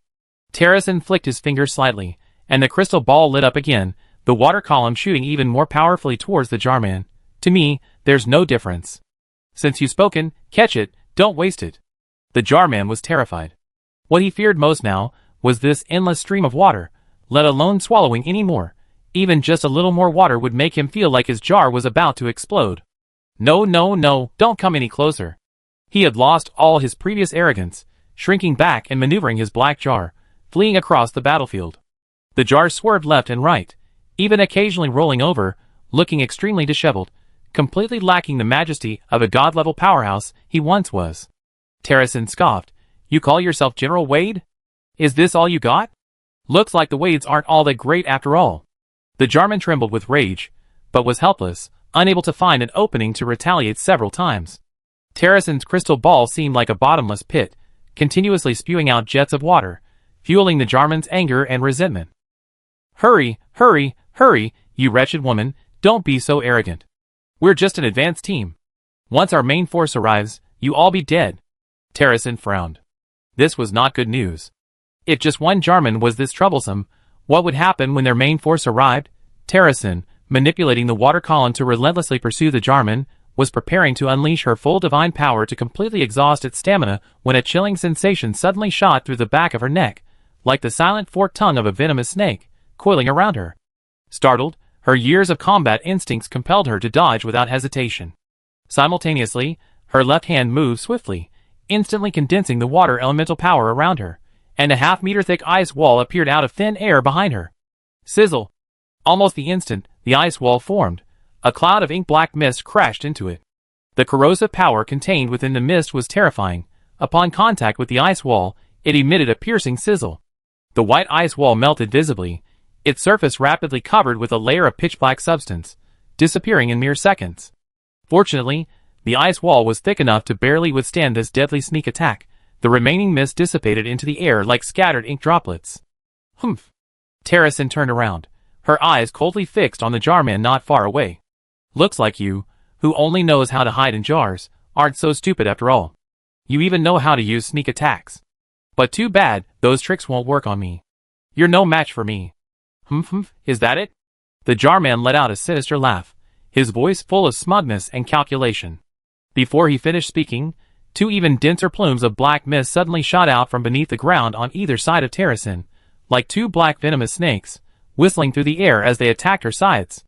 These two plumes of black mist were even more concealed than the previous sneak attack, even evading the water elemental senses. Clearly, the jarman had planned this all along. "Useless," Terracin sneered, waving her right hand. Two ice walls instantly solidified beside her, blocking the black mist's path. She was extremely confident in her ice wall defenses. Even if the black mist could corrode the ice, it would take time, and that time would be enough for her to launch a counterattack. "Watch out! There's something wrong with that black mist." Just then, Bond's anxious shout came from below. Although weakened, he had been watching the battlefield closely, keenly noticing the extremely strange trajectory of the two black mist wisps. They didn't seem to be heading straight for the ice walls. Instead, they moved with a twisting arc. Terracin's expression froze, and a sense of vigilance instantly rose within her. She looked closely, and indeed saw that as the two black mist wisps approached the ice walls, they suddenly transformed into countless tiny black threads, seeping in through the cracks in the ice walls, like flowing water, at an astonishing speed. "Not good," she cried out inwardly, not daring to hesitate for a moment. She lightly pushed off the giant wave with her feet, her body moving like a light butterfly, quickly retreating more than 10 meters, barely avoiding the entanglement of the black threads. Even so, she was still a step too slow. A black thread shot out like an arrow, striking the side of the crystal ball precisely. The water elemental power within it instantly became chaotic, the water column abruptly stopped, and the crystal ball slipped from Terrason's grasp, crashing heavily to the ground. Terrason's expression changed instantly. She understood the Jarman's scheme. His previous sneak attack and feint weren't meant to injure her at all, but rather to target the crystal ball. Without the crystal ball as a medium, although she could still manipulate the water element, she could no longer condense such a continuous stream of water. Her previous water-filling tactic had thus failed. By blue, blue! Without the crystal ball, let's see how arrogant you can be now. The Jarman laughed shrilly, his tone full of smugness. He manipulated the black jar, rapidly approaching Terrason. The jar's opening expanded to over 3 meters again, and a stronger suction force erupted from it. The surrounding rubble, broken wood, and even the swamp water on the ground were all swept up by this suction force, forming a massive black vortex that enveloped Terrason. However, Terrason remained completely unfazed. Looking at the approaching vortex, a cold smile curled at the corner of her lips. You think I can't deal with you without the crystal ball? How naive. Before she finished speaking, she rapidly waved her hands, and the water elemental power around her surged wildly like boiling waves. Crack! Crack! Countless ice spikes solidified before her, these ice spikes thicker than before, reaching over 2 meters in length, their surfaces covered with fine ice shards, gleaming with a chilling light. In mere seconds, hundreds of ice spikes hovered in midair, forming a sharp ice forest that protected Terrason in the center. Go! With a low shout from Terrason, hundreds of ice spikes shot out like arrows from different directions and angles towards the Jarman, forming a net of attacks with no blind spots. Seeing this, the Jarman's expression changed slightly, and he dared not be careless. He quickly increased the suction force at the jar's opening, and the black vortex instantly accelerated its rotation, becoming like a giant black hole, attempting to swallow all the ice spikes. Whoosh! Whoosh! Whoosh! Most of the ice spikes were sucked in by the powerful suction as soon as they approached the vortex, disappearing silently into the jar's belly without making a sound. Taliesin was well prepared. The number of ice spikes was overwhelming, and their attack angles were extremely tricky. Dozens of ice spikes deliberately avoided the center of the vortex, bypassing the blind spots on either side like nimble venomous snakes, breaking through the suction defenses of the Jarman and shooting straight at the dark jar. Thud! Thud! Thud! The ice spikes pierced the jar with dull thuds. Although the jar was incredibly hard and wasn't pierced, the enormous impact still forced the Jarman back, and the black runes on its surface dimmed slightly. More importantly, the icy energy contained in the ice spikes spread through the jar, causing the water inside to freeze again, forming tiny ice shards that pierced the Jarman in excruciating pain. Ouch! Ouch! Ouch! It hurts so much. You wretched woman, you deserve to die. The Jarman cried out in agony, its dark red eyes filled with rage and resentment. He hadn't expected that even without the crystal ball, Terrason was still so formidable. These ice spikes not only breached his defenses, but also precisely struck his weak points. Terrason looked at the Jarman's disheveled state, her eyes growing even colder. Now you're scared? When you injured my divine servant and destroyed my defenses, didn't you think about your fate today? She waved her hands again, preparing to gather more ice spikes to press her advantage, and completely crush the Jarman. Seeing that she couldn't gain any advantage from Terrason, and that continuing the fight was pointless, the Jarman turned and disappeared into the spatial rift. Go, go, go, you wretched woman, I'll be back. But the only answer she received was hundreds of powerful ice spikes. The Jarman dared not linger, disappearing directly into the void rift. The ice spikes struck the rift, causing it to collapse under the pressure, and the space slowly healed, returning to its original state. Chapter 792. Humph. She ran fast. Terrason sneered as she watched the Jarman escape the void rift. She then raised her hand, and retrieved the fallen crystal ball into her palm. Turning to the center of the battlefield, her gaze softened with worry as she looked at Brindaris. Born dragged his battered body, slowly making his way to Brindaris' side. Brindaris still stood there, covered in wounds, his clothes soaked with blood, yet he stood like a towering statue, a monument guarding the water god mountain. His eyes were closed, his breath weak, but he did not fall, as if still holding fast to his fighting spirit. Hold on, big guy. You can't fall like this. Born gritted his teeth, his jaw creaking from the effort. He used his last ounce of strength, a faint green light emanating from his body, the healing power of the undying heavenly soul. Green energy, like a gentle stream, slowly enveloped Brandaris's entire body. Wherever it touched, his wounds healed at a visible speed, deep, bone-revealing cuts gradually scabbed over, but his pale, bloodless face remained colorless. Terracin also walked slowly over and stood beside Bourne. Watching Bourne disregard his own injuries and exert all his strength to heal Brandaris, a barely perceptible flicker of emotion crossed her eyes. Once upon a time, she, like the other gods of the sacred mountain, harbored deep prejudice against the undead, believing them to be synonymous with coldness and cruelty. But now, the actions of Bourne and Annie had completely overturned her perception. Perhaps, this step of allying with the underworld really is the right one, she murmured to herself, a renewed hope for the future creeping in. Before long, the green light surrounding Bourne gradually dimmed, and his aura grew increasingly weak. The healing power of the unending heavenly soul had been greatly depleted, especially considering his already severe injuries. Now he was completely exhausted. He collapsed helplessly to the ground, the ghostly blue soul fire in his eye sockets flickering faintly. He glanced one last time at Brandaris, whose life was gradually returning, and said in a weak but firm voice, "Big guy, live on. Next time we meet, we fight side by side again." Before he finished speaking, Bourne's figure transformed into a wisp of black smoke and vanished from the spot. At the same time, the undead elite troops across the battlefield had completed their mission. The remaining Vade remnants were either annihilated or captured.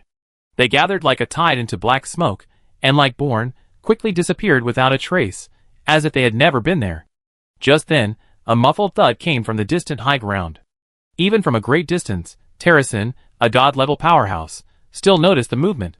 She looked in the direction of the sound, and saw that the black aura surrounding Annie suddenly dissipated, the previously gathered dark energy receding like a tide. Her eyes glazed over, her body swayed, and she collapsed heavily to the ground, completely unconscious. Clearly, Annie had already given her all to provide remote support on the battlefield, and now, with her mind at ease, she could no longer hold on. Terracin quickly stepped forward, taking out a crystal ball with her left hand, and gently stroking its surface with her right. The crystal ball emitted a pale blue light, and a shimmering water sphere appeared out of thin air, slowly floating to the high ground and gently enveloping Annie within it. The water sphere, like a transparent cradle, carried Annie gently to Terracin's side. Terracin looked at Annie's pale face and sighed softly, "Little girl, you gave it your all too." She had never imagined that in the most perilous moment for Water God Mountain, their savior would not be their former allies from the mountain, but a necromancer misunderstood by the world, and her undead army. "Don't worry, I won't let your efforts go to waste," she whispered her promise, her eyes filled with determination. From now on, Water God Mountain would not only protect itself, but also this hard-won alliance, and the world that was about to undergo tremendous changes. The battlefield at Mount Water God finally returned to a brief calm. The first wave of attacks by the Vade vanguard was successfully repelled, but the victory came at a heavy price. Brandaris, the first divine servant of Mount Water God, was critically injured and fell into a coma. Although he was saved by Bond's medical intervention, he will require a long period of recuperation. More than half of the other divine servants were killed or wounded. The once orderly defensive line was now in ruins, the air thick with the stench of blood and gunpowder, and everywhere one looked were broken walls and scattered weapon fragments. However, the plight of Mount Water God was no longer the focus of attention for the other four divine mountains. Since the strange phenomenon was reported from the direction of the Celestial Library, and a dense deathly power appeared above the Sea of Death, the entire divine plane was plunged into panic. The undead realm, sealed for 10,000 years, had finally been broken.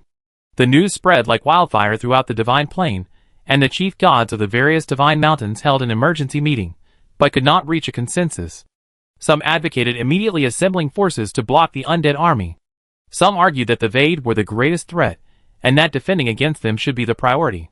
While the debate raged, bad news arrived from the Sea of Death's defenses. Due to the Vade's continued offensive, Mount Kailash had diverted a large number of troops to reinforce the front lines, significantly weakening the Sea of Death's defenses. The divine servants guarding the Sea of Death's defenses were the first to face the undead army. When they saw the black waves rising on the distant horizon and felt the overwhelming aura of death, they were all gripped by deep fear. These were not scattered undead, but an army of hundreds of millions. Skeleton soldiers, wielding bone blades, marched forward in orderly formation. Zombies roared, brandishing their claws, their rotting flesh dripping constantly. Zombie dragons spread their enormous wings, circling in the sky, their black breath polluting the surrounding air. As expected, the already weak defenses were breached like paper. The undead army swept into the divine plane as if it were empty land, turning the earth black with the power of death wherever they went, yet they harmed not a single civilian or attacked any city. This unusual behavior heightened the vigilance of the major divine mountains. They urgently issued orders, instructing all cities under their jurisdiction to strengthen their defenses and assemble their forces to guard against a sudden attack by the undead army. Genisa of Mount Vulcan even personally oversaw the border, and Bronto of Mount Thor dispatched his elite lightning banner troops. Everyone was on edge, awaiting the undead army's next move. However, what happened next completely exceeded everyone's expectations. The undead army ignored the rich cities and resource-rich mines of the divine plane, advancing relentlessly in one direction day and night. They crossed the territories of Mount Light, Mount Thor, and Mount Wind. The divine servants and soldiers along the way were on high alert, yet they were never attacked. Finally, the massive black army halted outside the border city of Water God Mountain, like a silent black ocean, quietly awaiting its arrival. The news spread, and the entire divine plane focused its attention on Water God Mountain. Everyone speculated about the transformative impact of the first meeting between Water God Terrasin and the Undead Lord. In Mirror Water City on the border of Water God Mountain, City Lord Lin stood atop the city wall, his face pale as he gazed at the distant undead army. He was merely a minor figure at the chaotic origin realm, capable enough at managing city security, but faced with such a colossal undead legion, his legs trembled with fear. What made him even more nervous was that the water god Terrasim had personally arrived at the small town and was now standing at the front, calmly gazing into the distance. Lord Water God. Lin swallowed hard, his voice trembling almost imperceptibly. The undead army is coming. Is it really all right? They are. Terrasin glanced at him indifferently, his blue eyes showing no emotion. What? Are you afraid? If it's your order, I would go through fire and water without hesitation. Lin quickly declared, but fine beads of cold sweat appeared on his forehead. However, they are, after all, undead, the mortal enemies of the divine plane for millennia. What if they suddenly launch an attack?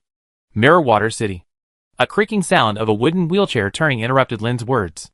Brendaris, seated in a specially made crystal wheelchair, was pushed by two divine attendants, slowly approaching the city wall. Although his wounds had healed, his face remained pale, and he appeared somewhat listless. However, the oppressive aura of a high-level Hiyuan expert still lingered. A mere glance was enough to make Lin tremble, daring not to utter another word. In truth, Terrasin hadn't wanted Brendaris to come, as his injuries were still healing, and he shouldn't have traveled such a long distance. But Brendaris insisted on personally welcoming the undead lord, and Terrasin, unable to dissuade him, finally agreed. Brendaris looked at Lin's nervous expression and gave a soft hum, his voice weak yet authoritative. You should have heard of the battle at Clearwater Swamp, right? If it weren't for the Undead Legion's intervention, Water God Mountain would have already fallen to the Vades. If that had happened, not only Mirror Water City, but the entire territory of Water God Mountain would have been occupied by the Vades. You wouldn't be worried about the undead, but about whether you could save your own life. Lin wiped the cold sweat from his brow and nodded hesitantly. He had indeed heard of the fierce battle at Clearwater Swamp. Brendaris, a high-level Hiyuan cultivator, was severely injured, and the Varid's canister-like forms had descended. If it weren't for the timely support of the undead, the Water God Mountain defenses would have collapsed long ago. But hearing about it was different from seeing it with his own eyes. The undead army before him was simply too vast. The aura of death instilled an instinctive fear in him. Just then, the undead army ahead suddenly stirred. A black tide began to surge on the horizon. Skeletons, zombies, and zombie dragons all accelerated, approaching Mirror Water City. The divine servants on the city walls immediately gripped their weapons, their expressions tense as they watched the approaching undead army, even their breathing becoming cautious. They're here, Terrasin said softly, a hint of seriousness flashing in her eyes. She took a deep breath, and a blue spray of water rose beneath her feet, carrying her slowly into the air, flying towards the undead army. She wanted to proactively welcome the undead lords, demonstrating the sincerity of Water God Mountain. Brendaris also gestured for his attendant to push the wheelchair to the edge of the city wall, his gaze fixed intently on the undead army ahead. Soon, he saw the undead army divide into 7 distinct units, each led by a powerful undead leader. These 7 undead leaders were all different in appearance, yet they all exuded a pressure far exceeding that of ordinary undead. They were clearly the legendary 7 undead lords. Upon seeing Terrashin arrive, the 7 undead lords halted, ordering their armies to remain in place, then quickened their pace, heading towards Mirrorwater City. At the forefront was a fallen angel with tattered black wings, long black hair, red eyes, and black armor inlaid with silver runes, radiating an arrogant and noble aura. He spoke first, his voice slightly hoarse yet magnetic. "Water god Terrashin, it's been a long time." Terrashin hovered in midair, a pale blue light flashing in his eyes, carefully examining the fallen angel before him. "Lucifer, I never imagined that after 10,000 years, you wouldn't have vanished, but instead become a powerful ruler of the underworld." Lucifer smiled slightly, a hint of self-mockery flashing in his red eyes. "Heh, isn't it all thanks to your 5 great divine mountains? During the War of the Gods, all the gods of death perished, leaving the underworld leaderless. That's how we insignificant figures were able to rise to power and become leaders. Lord." He turned slightly to the side, gesturing to the 6 undead behind him. "I don't need to introduce them, do I? Annie should have mentioned them to you." Terrashin nodded, his tone calm. "Annie told me everything. Lord of Pride Lucifer, Lord of Wrath Samel, Lord of Envy Leviathan, Lord of Sloth Belphegor, Lord of Greed Mammon, Lord of Gluttony Balzeb, and Lord of Lust Asmodeus. The 7 great undead lords are all gathered. It seems the entire undead realm has come out this time. It's not exactly a full-scale attack." Lucifer shook his head, a hint of helplessness in his voice. 3 kings remain in the netherworld. They were once confidants of death, and their resentment towards the divine plane runs deeper than ours. Now that the seal has been broken, their chances of breaking through to godhood have greatly increased with the energy of the Sea of Death. However, they don't trust you, so they refuse to fight." He paused, then added, "But you don't need to worry. Once Lord Callan has fully recovered and returned to the netherworld, even if they don't want to participate, they will have to obey Lord Callan's orders."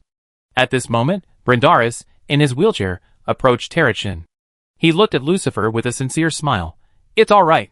We are already very grateful that you 7 lords led the undead army here. We hope that our cooperation this time will allow us to jointly resist the Vade and protect this world." Lucifer nodded, his gaze sweeping across the city walls, seemingly searching for something. He asked, "Where's Annie? We came here to thank her in person. If it weren't for her, the seal on the netherworld might have lasted for who knows how many more years. She was severely weakened in the last great battle," Terrashin explained. "To support the battlefield at Clearwater Swamp, she almost exhausted all her magic power, and is currently recuperating in the temple at Water God Mountain. It will take some time for her to recover. You see her when we reach Water God Mountain." Chapter 793. Lucifer shook his head, his tone becoming serious. "We won't go to Mount Water God. On our way here, we encountered a small squad of Virid scouts. Leviathan captured a few prisoners, and through their interrogation, we obtained important information. The main force of the Virids will officially arrive in the Divine Plane in about 2 months. At that time, they will launch a multi-pronged attack, and the entire Divine Plane will be under attack." He looked at Terrashin, his eyes grave. "The spatial barrier of Mount Water God has already become weak due to the Virid's repeated attacks, and it will definitely be one of the primary targets of the Virid's first wave of attacks. We need to go to the weak points in the space around Mount Water God now, to set up defensive formations in advance, striving to be fully prepared before the Virids arrive." Terrashin felt relieved. Lucifer's words calmed her nerves considerably. She solemnly said, "All right. In that case, whatever you need, whether it's resources, venues, or the cooperation of divine servants, just let me know, and I will do my best to meet your requirements." Brindaris frowned with some worry. He looked at Lucifer, his tone tinged with concern. "Now, I'm the only high-level Hiyuan expert left on Water God Mountain. But in 2 months, I don't know how much I can recover. If the main force of the Vade people has several high-level Hiyuan or even God-level experts, then our defenses." Before he could finish speaking, a powerful aura suddenly erupted from Lucifer's body. It was the energy fluctuation of a mid-level Hiyuan, not as profound as Brindaris's, but extremely condensed. Brindaris's pupils constricted as he stared at Lucifer in astonishment.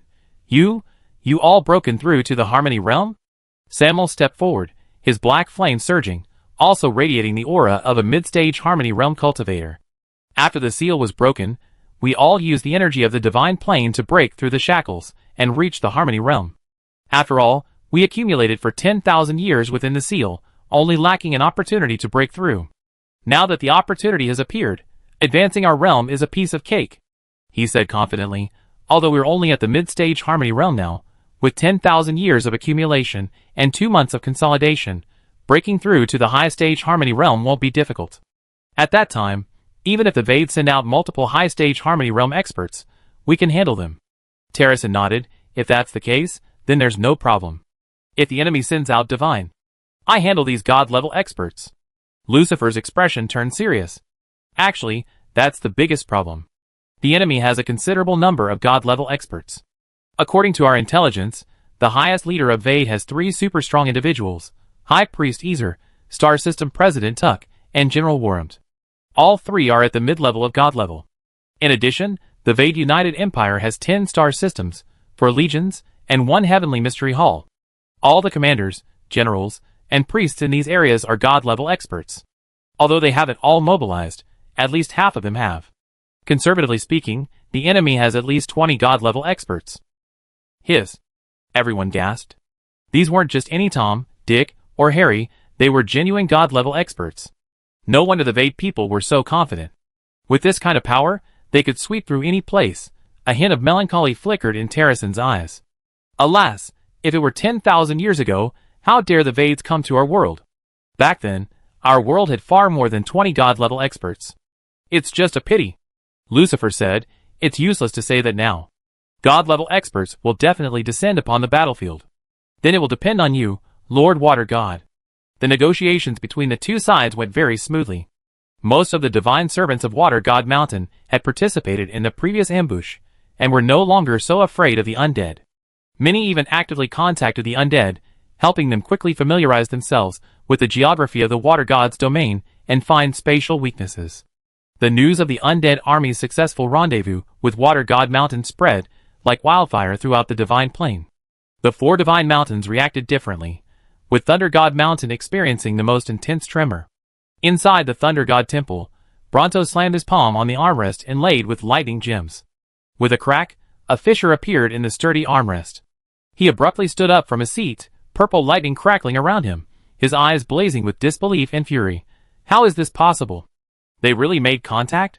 Below him, the divine servant Sarok knelt on one knee, his head bowed even lower, his tone respectful yet firm. My lord, it is absolutely true. According to reports from the front lines, many people witnessed Terrason personally welcoming the 7 undead lords. The 2 sides had a very pleasant conversation, and even finalized a defensive cooperation agreement. During this time, the wrathful Lord Samuel deliberately released his aura, which has been confirmed to have reached the mid-stage of the Unity Realm, and the other lords are likely not weak either. Mid-stage of the Unity Realm? Brontair gritted his teeth, his fists clenched so tightly that his knuckles turned white from the force. How long has it been since the seal was broken? And these undead have increased in strength so quickly. Terrason is raising a tiger to threaten us. She is truly going to become the eternal center of the Divine Plane. Once the undead realm grows stronger, the first thing she will devour will be us, the divine mountains that once sealed them. Seeing this, Doug, standing to the side, cautiously spoke up, my lord, perhaps.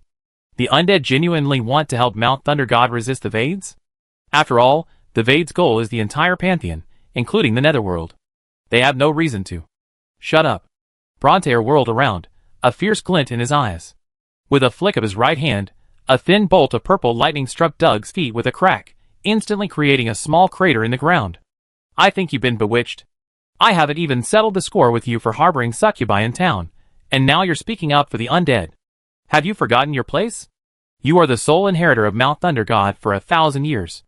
The future rise and fall of Mount Thunder God rests on your shoulders, and what have you done? Look at the absurd things you've done. Doug trembled with fear, quickly lowering his head, his fists clenched tightly, knuckles white, his face filled with grievance and helplessness. He knew Bronto's prejudice against the undead was deeply ingrained, but Annie's existence made him realize that not all undead were evil. However, he dared not say it aloud, and could only swallow his grievances. Bronto, seeing his expression, was furious and snapped, "Get back to cultivating. Look at that girl Annie. She's just a necromancer, and she's already reached the advanced stage of the Harmony Realm. And you? As a successor, with the best resources and techniques from Thunder God Mountain, your cultivation speed isn't even half as fast. If you continue like this, you'd be eliminated by this era sooner or later." Mentioning Annie, Doug was even more exasperated. He knew better than anyone how monstrous Annie's cultivation speed was. From an unknown little mage, she had broken through to the advanced stage of the Harmony realm in just a few years. This was beyond the comprehension of ordinary standards. Even if he were just a successor from Thunder God Mountain, even if all the resources of the 5 great divine mountains were piled on him, he might not be able to catch up with Annie's pace. After Doug left, Bronto's anger gradually subsided, and his expression became serious. He looked at General Clayton in the hall, and said in a deep voice, "Clayton, is there anything unusual on our border with Mount Thunder?" Clayton stepped forward and respectfully replied, "Reporting to you, sir, everything is normal on the border. The traces of the Vade are mainly concentrated near Mount Light and Mount Water, and there are no signs of them moving towards us." Bronto nodded, his fingers lightly tapping the armrest, his brow still furrowed. But we still can't let our guard down. The Vade are cunning. Right now, they seem to be targeting only Mount Light and Mount Water, but no one knows when they might suddenly turn their attention to us. In the near future, you need to deploy more scouts to closely monitor the spatial movements on the border. If any abnormalities occur, you must report to me immediately, without delay. Understood, Clayton replied solemnly. Furthermore, Bronte paused, his tone softening slightly. The forces supporting Mount Light need to be increased further. As you know, the Void Realm entrance to Mount Light has been occupied by the Varids, right next to their mountain. It's too dangerous. Once Soraka falls and Mount Light is completely lost, the Varids will have a fixed foothold in the Divine Plane, and our situation will become extremely perilous.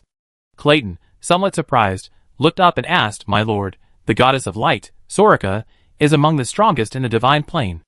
Even if the Varids have god-level experts, I doubt anyone could be her match, right? Why are we so worried?" Bronto chuckled coldly, a hint of worry flashing in his eyes. "She is indeed very strong, ridiculously strong, almost unmatched among mid-stage returning origin cultivators. But she hasn't truly broken through to the high-stage returning origin yet. Her strength still has an upper limit. Of course, it's unlikely that an ordinary god-level expert could defeat her. But what if? The Vades are hiding their strength, and with a high-stage returning origin expert in charge, then Soraka is in danger. We must plan ahead. We can't wait until things are beyond repair before we act." Clayton nodded, seemingly understanding, and pressed further. "You mean, there might be a high-stage god-level expert among the Vades?" Bronto shook his head, his tone uncertain. "I don't know. After all, we never seen the high-level Vades' combat power. But we can't rule out that possibility, that girl Annie. As I said before, the strength of the Vades far exceeds our imagination. If what she said is true, then Soraka is likely to suffer a great loss this time." Sarok hesitated for a moment, then mustered his courage to speak. "My lord, if the situation is really that critical, why don't we follow the example of Mount Water, and form an alliance with the underworld? Having an ally is always better than having an enemy."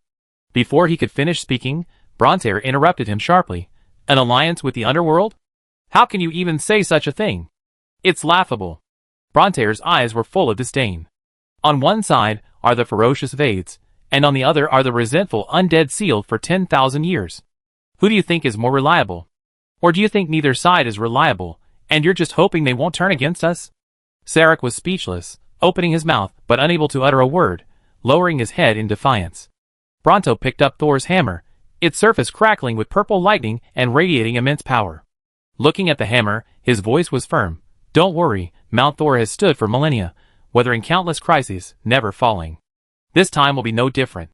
As long as we strengthen our defenses and increase our strength, even if the Vades and the undead come after us, we can protect our home."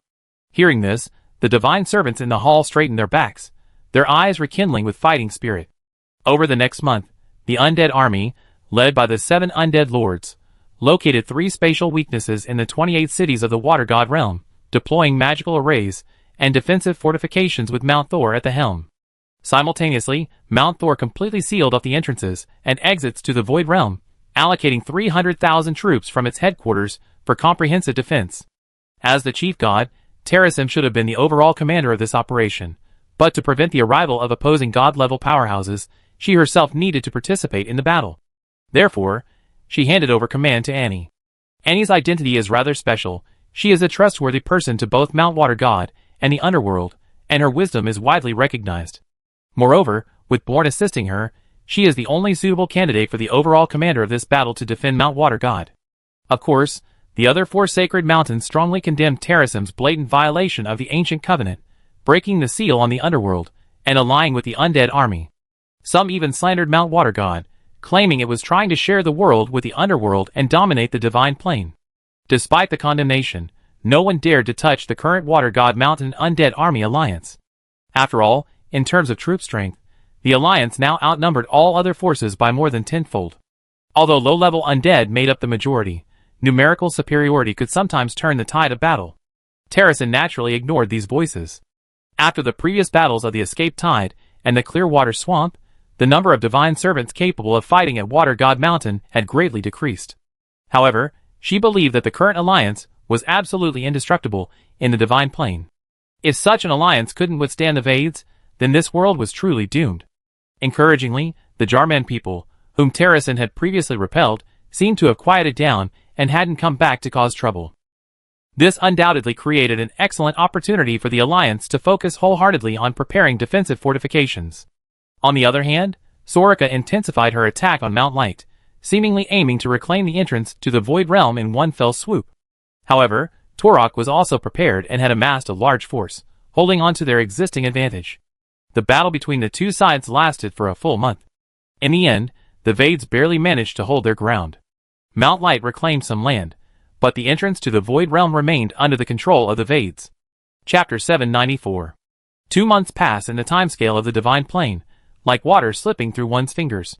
The prediction from Leviathan's interrogation of the captured Vade, that the main force will arrive soon, is drawing ever closer.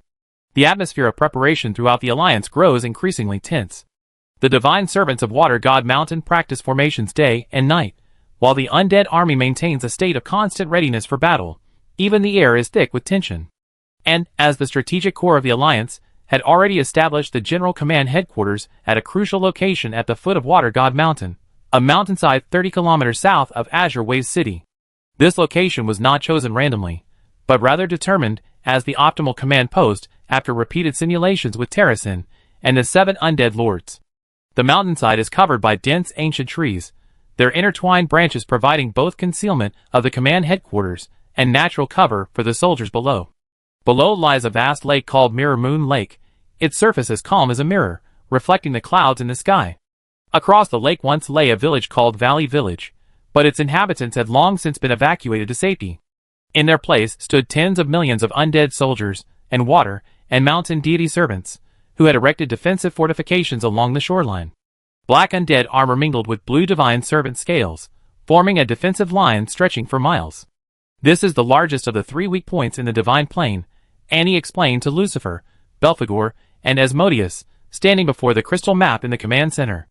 If the Vades want to launch a large-scale attack, they will inevitably choose the area with the worst spatial stability. This place can accommodate more troops breaking through simultaneously. Unless they're foolish, they won't let this breach slip by.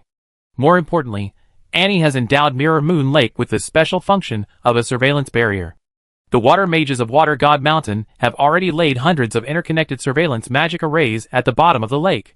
With sufficient water elemental power, the entire lake can transform into a giant aerial display screen. Once the Vades tear open the spatial rift, the magic circle in the lake will immediately sense the spatial fluctuations, reflecting the scene outside the rift onto the lake's surface in real time. Annie pointed to the magic node on the lake shore, her eyes gleaming with confidence. Then, their troop deployment, weaponry, and attack routes will be completely exposed. We can predict their tactics in advance and seize the initiative on the battlefield. For Annie, choosing this location had an even more important strategic purpose: to secure the first victory. The Vades' first wave of attack will greatly affect the morale of the Alliance.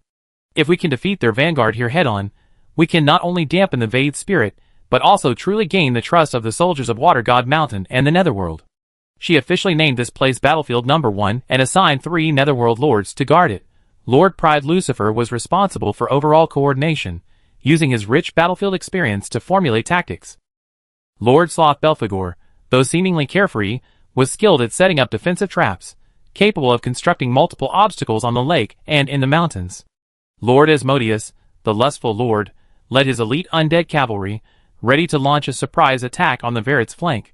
Besides the first battlefield, Annie mapped the remaining forces to their weak points, clarifying the deployment of the other 2 battlefields. The second battlefield was located thousands of kilometers away from the first, near the border of Mount Anemo.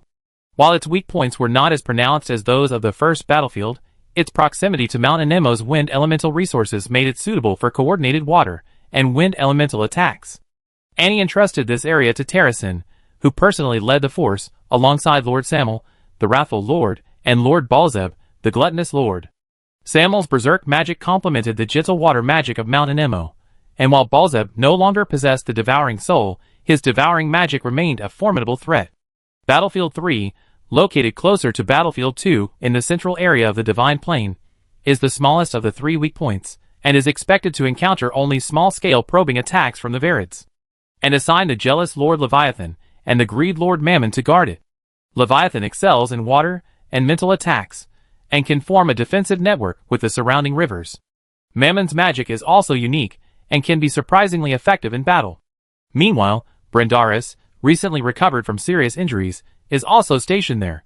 As the only high-level Yuan realm expert on Water God Mountain, he can handle sudden threats from high-level combatants and maintain the morale of the divine servants.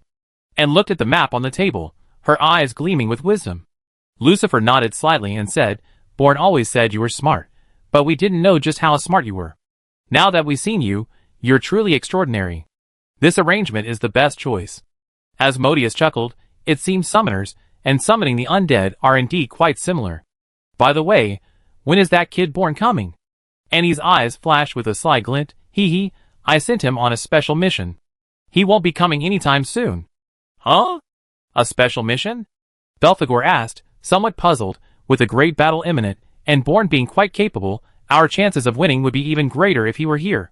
Is there anything more important than a first victory? Annie didn't answer his question. Don't worry. Since you chose me as the commander-in-chief, you must follow my arrangements. With the 3 of you here, and me here, Born coming wouldn't be very meaningful. Sending him on that mission will maximize his effectiveness. Belfinger was somewhat bewildered, but since Annie wouldn't elaborate, he wisely refrained from asking. Just then, footsteps sounded outside the door, followed by the opening of the command post's wooden door. A ghost knight in black armor entered. His armor still bore the lingering aura of the outer realms, clearly indicating he had just returned from reconnaissance. The ghostly blue soul fire beneath his helmet flickered violently, and his voice carried a hint of excitement. My lords, there are abnormal fluctuations in the space across Mirror Moon Lake. Scouts report that the Vade are forcibly opening a spatial passage. They're here. Annie's eyes flashed, her previously calm expression instantly sharpening. She abruptly stood up, walked towards the watchtower, and fixed her gaze intently on the sky above Valley Village. Lucifer immediately composed himself, radiating a steady, imposing aura. He addressed Belfinger and Asmodeus in a deep voice, immediately issue the order. All undead soldiers and water and mountain angel servants, take up combat positions.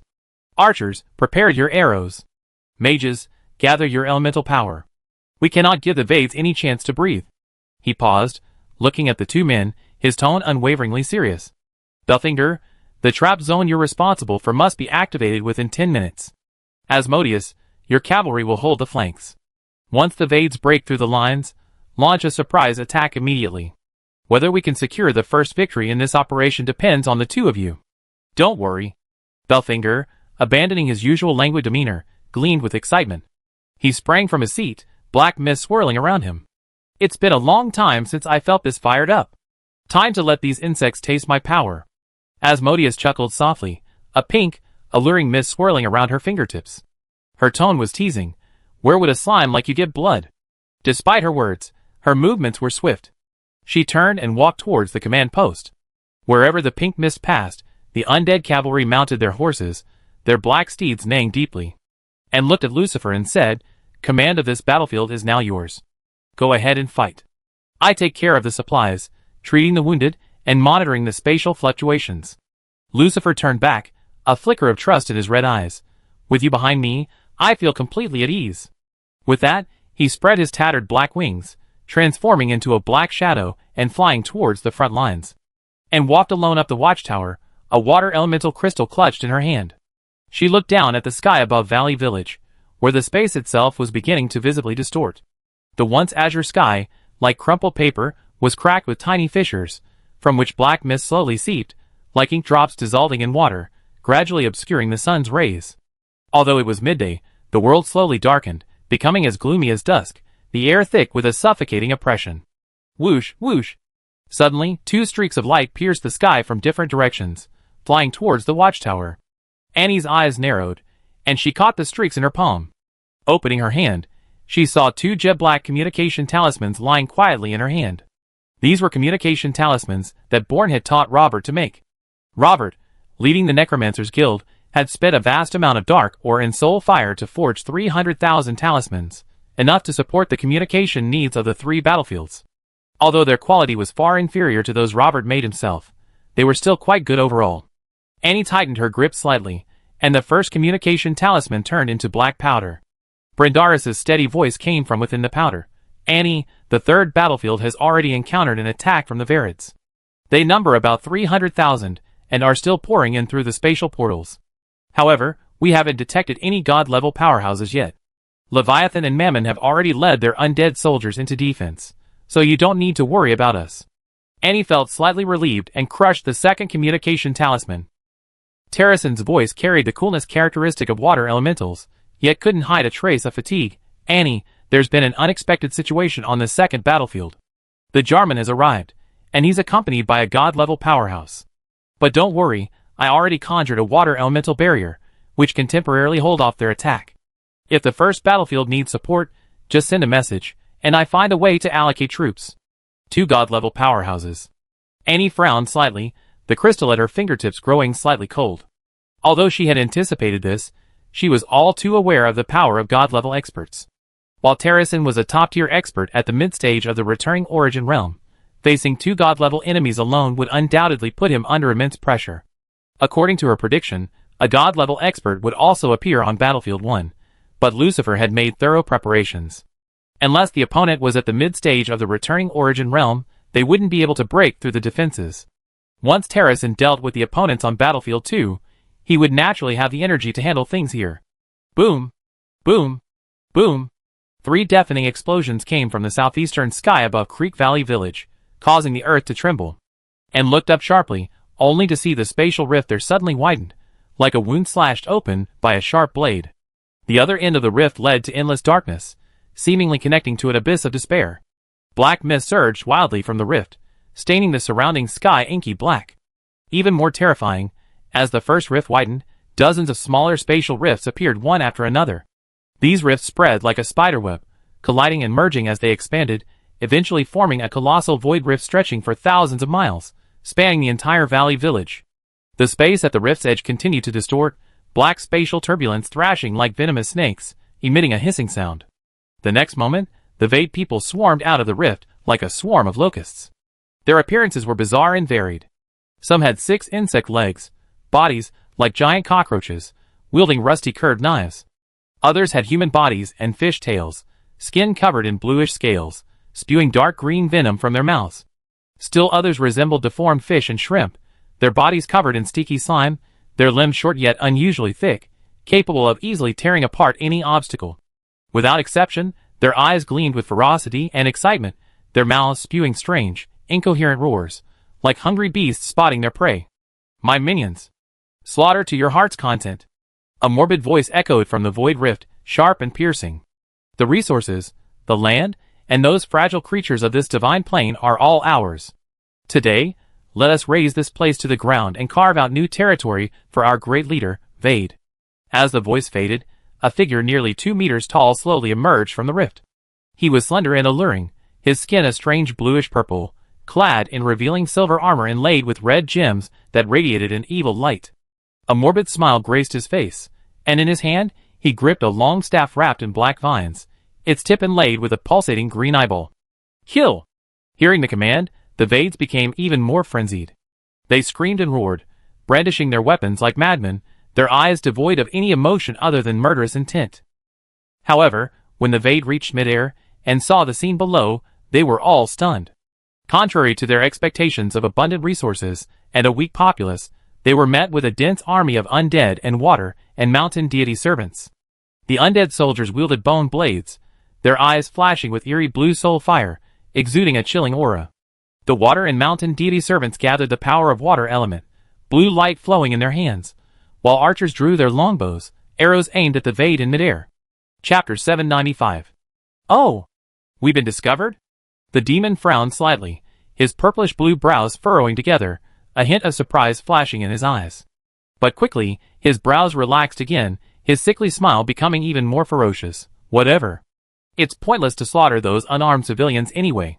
A back-and-forth battle like this is what a noble like me deserves. He laughed wildly. His long staff swung violently, his green eyes emitting an eerie light. Ha ha ha. Once I take over this battlefield and flatten Mount Water God, the chief will surely praise me greatly. Then, I can lead more of my people and conquer more worlds. Before he finished speaking, he swung his staff again, roaring at the Wades. What are you all standing there for? Charge. Tear these undead and divine servants to shreds.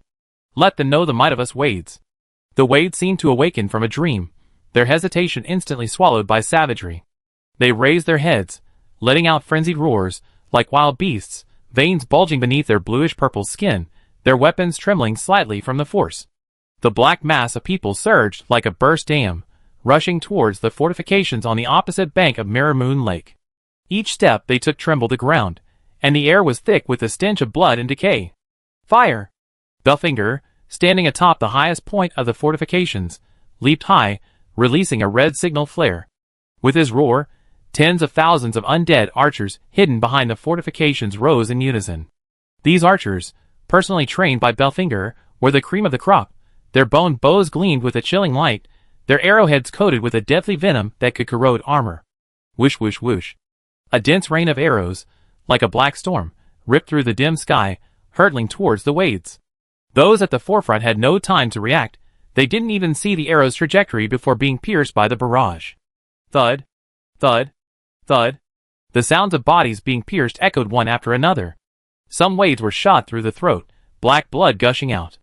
Others were hit by multiple arrows simultaneously, their bodies falling backward like rag dolls, instantly trampled into a bloody pulp by their comrades charging behind them. But the Wades showed no sign of retreat. Their eyes saw no fear, only a fanatical thirst for battle, a craving for blood, and a madness for slaughter. The Wades in the rear continued their charge, stepping over the corpses of their comrades. Some even grabbed nearby bodies as shields, relentlessly pushing forward towards the defensive line. 10 volleys of arrows rained down, the ground in front of the fortifications already piled high with the corpses of the Wades. Black blood flowed in streams, trickling down the slope towards Mirror Moon Lake, turning the clear water inky black. This barrage of arrows inflicted heavy losses on the Wade vanguard. At least tens of thousands of Wades fell on their charge. But the Wades were simply too numerous, like an endless tide, quickly reaching within 500 meters of the defensive line, their eyes contorted with madness. Belfinger narrowed his eyes slightly, a cold smile playing on his lips. Almost there. Prepare the magic cannons. The magic cannons he spoke of included the heavy death cannons forged by Lucifer's necromancy, and the water elemental cannons of Water God Mountain. While these cannons had a long range, their power was maximized within 500 meters. Bombard them. With another roar from Belfinger, hundreds of magical cannons on both sides of the fortifications fired simultaneously. Bang! Bang! Bang! Bang! The deafening roar of the cannons echoed one after another. Black bone spear projectiles and blue ice blast projectiles crisscrossed the sky, slamming into the densely packed Varids with destructive force. Boom! Boom! Boom! Explosions rang out in succession. Each projectile created a crater several meters deep. The bone spear projectiles, upon impact, split into dozens of sharp bone spikes, instantly piercing the surrounding Varids.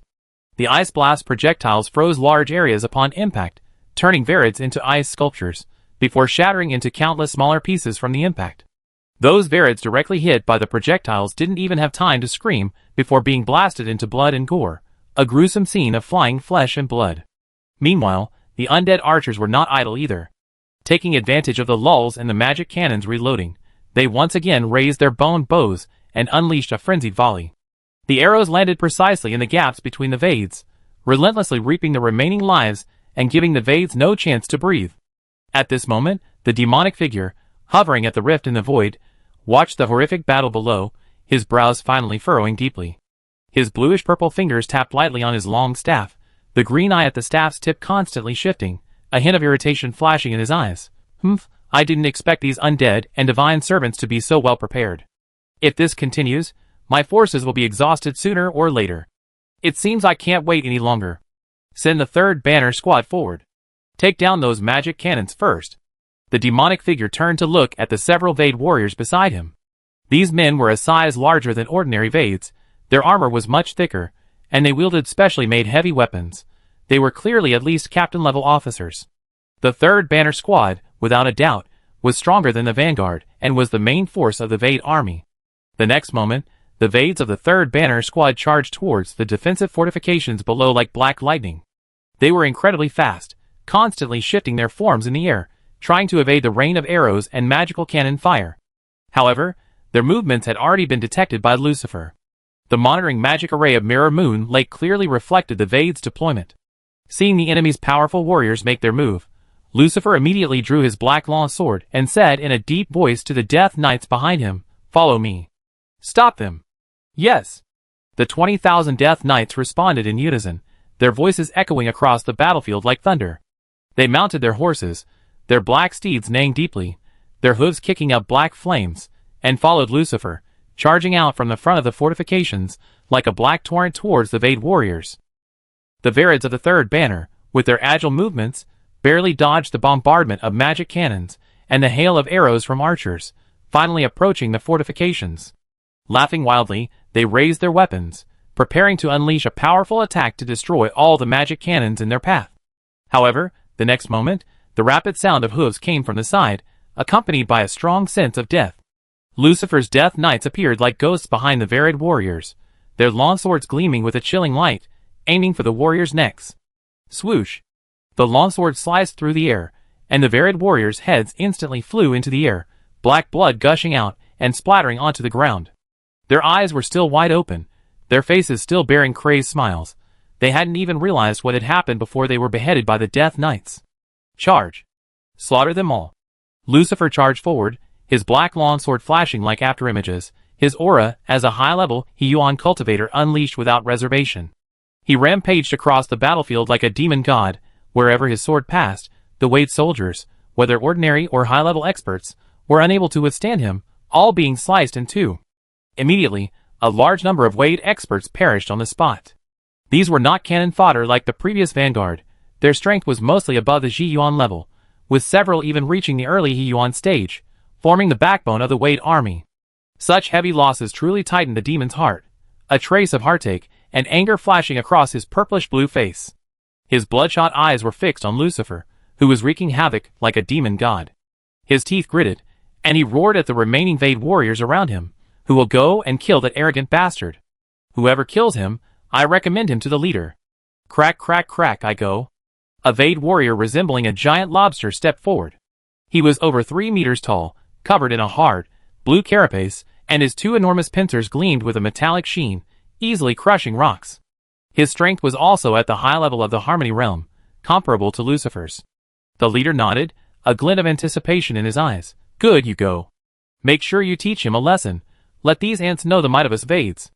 The lobsterman brandished his 2 enormous pincers, making a cracking sound, his eyes gleaming with ferocity. He pushed off the ground with both feet, and his massive body charged toward Lucifer like a cannonball, knocking away the Varid soldiers and undead knights along the way. For a moment, no one could stop him. At this moment, Lucifer, wielding a black long sword, his tattered black wings fluttering slightly behind him, creating gusts of black wind. His figure moved like a ghost across the battlefield, each step precisely avoiding the attacks of the Vade. His long sword was like the scythe of death, each swing claiming a life, leaving only his proud and sharp figure, like a true grim reaper of the battlefield.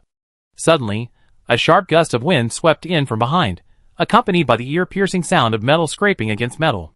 Lucifer's alertness instantly surged. Years of combat instinct made him turn without hesitation, his long sword held horizontally in front of him, in a blocking stance. Clang! A deafening crash resounded as the lobsterman's massive, steel-hard pincers slammed into the sword. The immense impact traveled through the blade, and Lucifer felt a jolt in his arm, his entire body thrown back several meters, leaving deep gashes in the ground before he finally regained his footing. Crack! Crack! Crack! "You birdman, you're too arrogant." The lobsterman brandished his 2 enormous pincers, his purplish-blue face full of provocation. "Just a winged undead, daring to be so insolent before me. Today I cut you in half, and show you the power of a Varid warrior." Lucifer's face darkened, a flash of anger in his eyes. He coldly said, "Who are you calling a birdman?" His wings suddenly unfurled, dark gold patterns shimmering on his black feathers, radiating a powerful aura. The surrounding Verids were suppressed by this aura, retreating in fear, not daring to approach. Crack! Crack! Crack! What else could it be but a birdman? The lobsterman smugly shook his head, his small eyes full of mockery. Me? I don't have such ugly wings. Besides, we Verids have the most perfect form. You undead are nothing but crippled trash. Humph, what an ignorant fool. Lucifer sneered, his tone brimming with arrogance. We undead are the most perfect form in the world. Your shrimp egg-filled head will probably never comprehend the power of this supreme life. What? The lobsterman was instantly enraged, his bluish-purple skin turning purplish red. His two giant pincers slammed into the ground, creating two large craters. Crack! Crack! Crack! What are you talking about? We Verids are the strongest race in the universe. Our form has evolved countless times. How could we possibly be inferior to you? You deformed undead. Today I show you what a true powerhouse is. Lucifer stood proudly, his longsword slightly raised, the tip pointing at the lobsterman, a hint of contempt flashing in his eyes. Is that so? Since you're so confident, then let's have a contest and see whose form is the strongest. But I must warn you, the price of defeat is death. Crack, crack, crack, let's fight. Who's afraid of who? The lobsterman roared, his massive body charging towards Lucifer with a speed completely disproportionate to his size, like a cannonball. His giant pincers, one on each side, like two giant scissors, swept towards Lucifer's waist with the force of tearing through the air. Lucifer dared not be careless. He quickly retreated, simultaneously twisting his wrist, gathering dense death energy in his long sword, and unleashed a black death slash towards the lobsterman. The slash, carrying a chilling wind, was like black lightning, slashing towards the lobsterman's chest. He had expected this attack to at least inflict some minor injury, but to his surprise, the lobsterman neither dodged nor evaded, allowing the death slash to strike its carapace. Swoosh! The death slash struck the carapace, producing a sound like a blade scraping against steel, but only leaving a shallow white mark, unable to penetrate the defense. The lobsterman let out a maniacal laugh. Crack! Crack! Crack! Your attack is like a tickle. With this little strength, you think you can hurt me? How laughable. He continued his pursuit of Lucifer, his giant pincers swinging even faster, each attack forcing Lucifer to retreat continuously, utterly powerless to retaliate. Lucifer knew he was in trouble. His body, though strong, was far inferior to the lobsterman's hard carapace. If struck by the pincers, the consequences would be unimaginable. Left with no other choice, he could only retreat while attacking, his black longsword flashing rapidly, sometimes slashing at the lobsterman's joints, sometimes aiming straight for his eyes and other vulnerable spots, the attacks raining down on the lobsterman. But the lobsterman paid no attention to these attacks. He even deliberately puffed out his chest, letting Lucifer's longsword fall on his carapace, making a clanging sound, as if showing off his defense. Chapter 796. Crack, crack, crack, useless. The lobsterman laughed maniacally, its giant pincers suddenly accelerating, viciously clamping down on Lucifer's wing. You think you're so powerful? I see if your sword is harder, or my pincers. Lucifer hurriedly dodged to the side, but was still a step too slow. The edge of his wing was grazed by the giant pincers, several black feathers snapped off and falling to the ground. Enraged, he thrust his long sword fiercely towards the lobsterman's eye, but the man easily dodged it. The lobsterman seized the opportunity to attack again, its giant pincers sweeping like iron whips. Lucifer could only grit his teeth and block with his long sword. Bang! The giant pincers slammed into the sword, and Lucifer was once again thrown back dozens of meters, clearly at a disadvantage. Is that so? Lucifer steadied himself, his expression indifferent, but the red light in his eyes grew brighter and brighter, like a burning flame. I admit your defense is indeed strong, but there is no defense in this world that I, Lucifer, cannot break. Today, I will show you the true power of the arrogant lord. With that, the power of death surged wildly around him, black light enveloped his entire body, and the long sword in his hand exuded a strong killing intent, even displaying dark golden runes on its blade, radiating a chilling aura. Crack, crack, crack. Finally getting serious? The lobsterman stopped attacking, a cruel smile flashing in his eyes. I thought you would only dodge and weave. But even if you go all out, you are no match for me.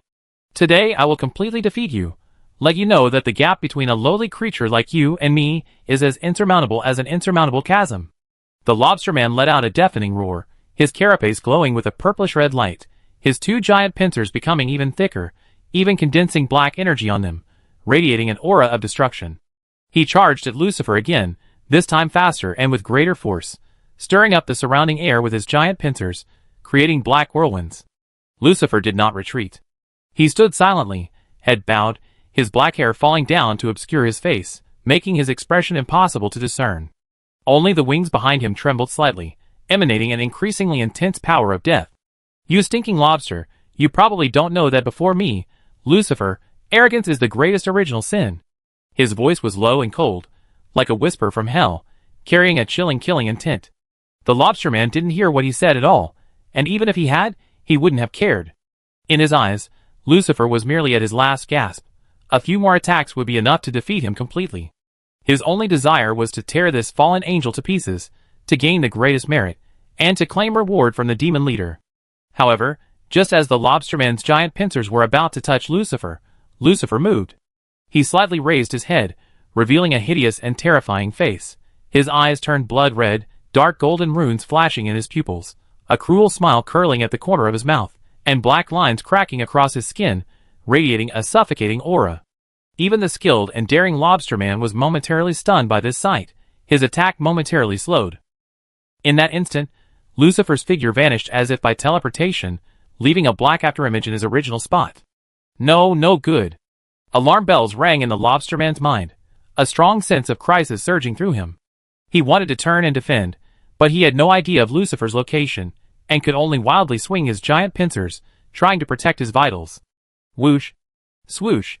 A black shadow flashed past the lobsterman like lightning, too fast to catch.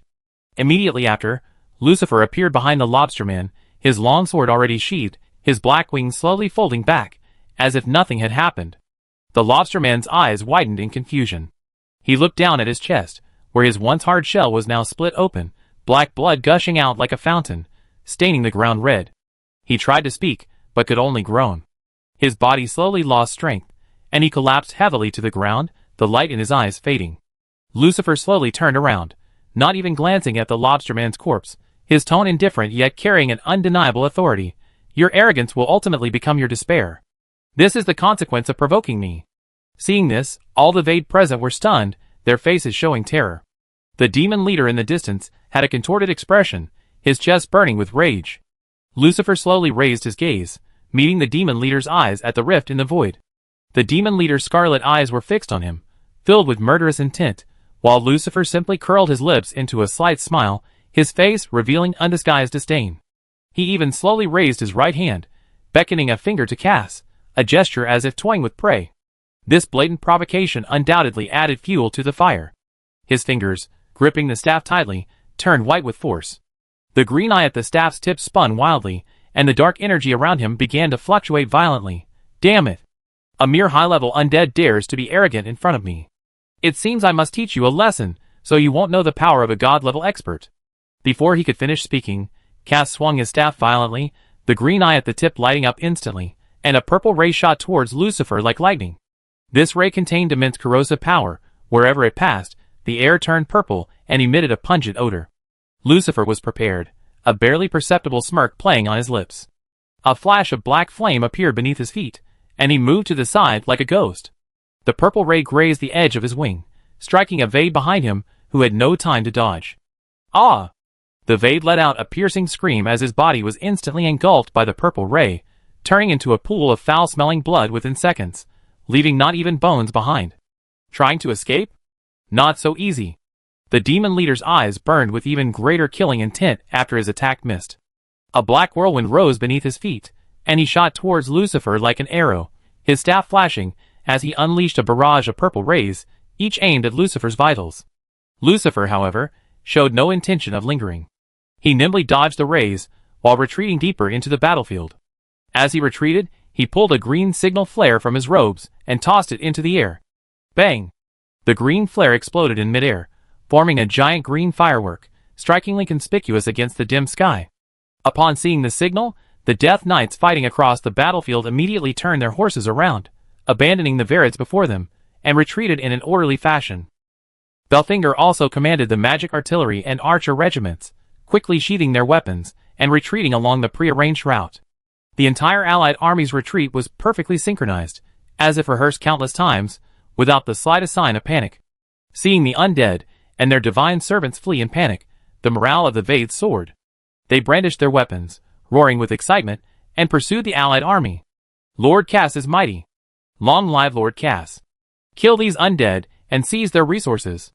The demon commander looked at the fanatical Vade soldiers below, a ferocious smile on his face. He believed his divine pressure had completely shattered their fighting spirit, and his smugness grew. Damn undead, don't think you can escape my grasp. Today I will crush you all, and show you the consequences of offending the Vade Empire. He increased his pursuit even more, unleashing the full force of his divine power, like an invisible boulder, making it hard for the surrounding Vade soldiers to breathe. His goal was singular, to catch up with and kill Lucifer, completely crushing the Allied army's will to resist.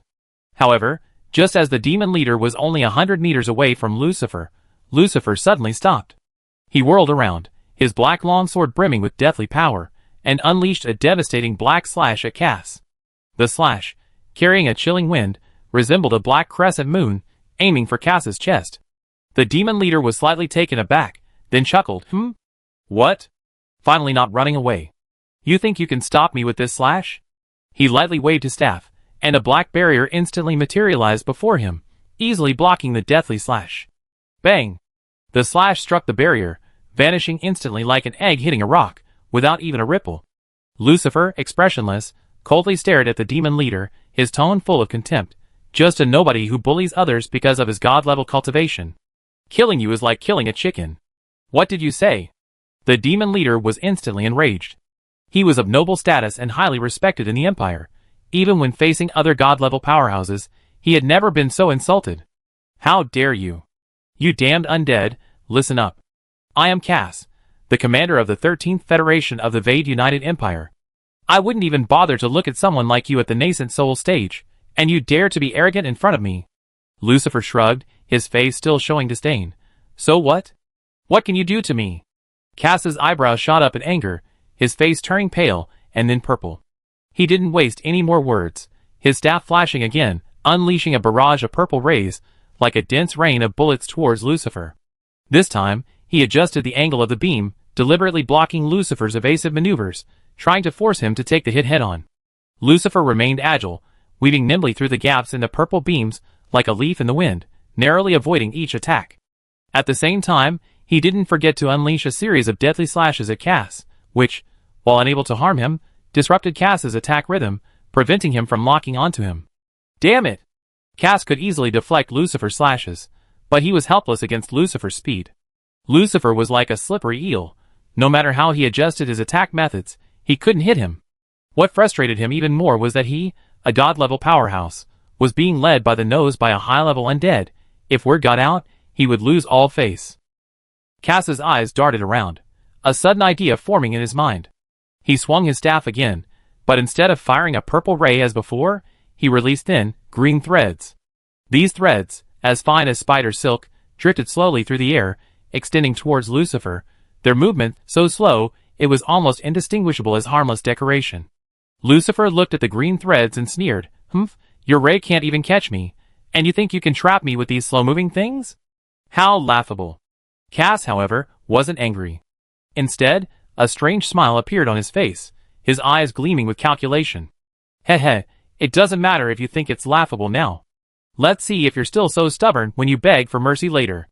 As he spoke, he manipulated the green threads to continue approaching Lucifer, secretly adjusting their direction to subtly block all of Lucifer's possible escape routes. The green threads multiplied, gradually weaving a massive net around Lucifer, continuously compressing his area of movement. A growing sense of unease rose within Lucifer. He could sense a strange energy within these threads, far more complex than they appeared. Without hesitation, he turned to retreat, attempting to escape the encirclement of the threads as quickly as possible. However, at that moment, the previously slowly drifting green threads suddenly accelerated, coiling towards Lucifer like venomous snakes.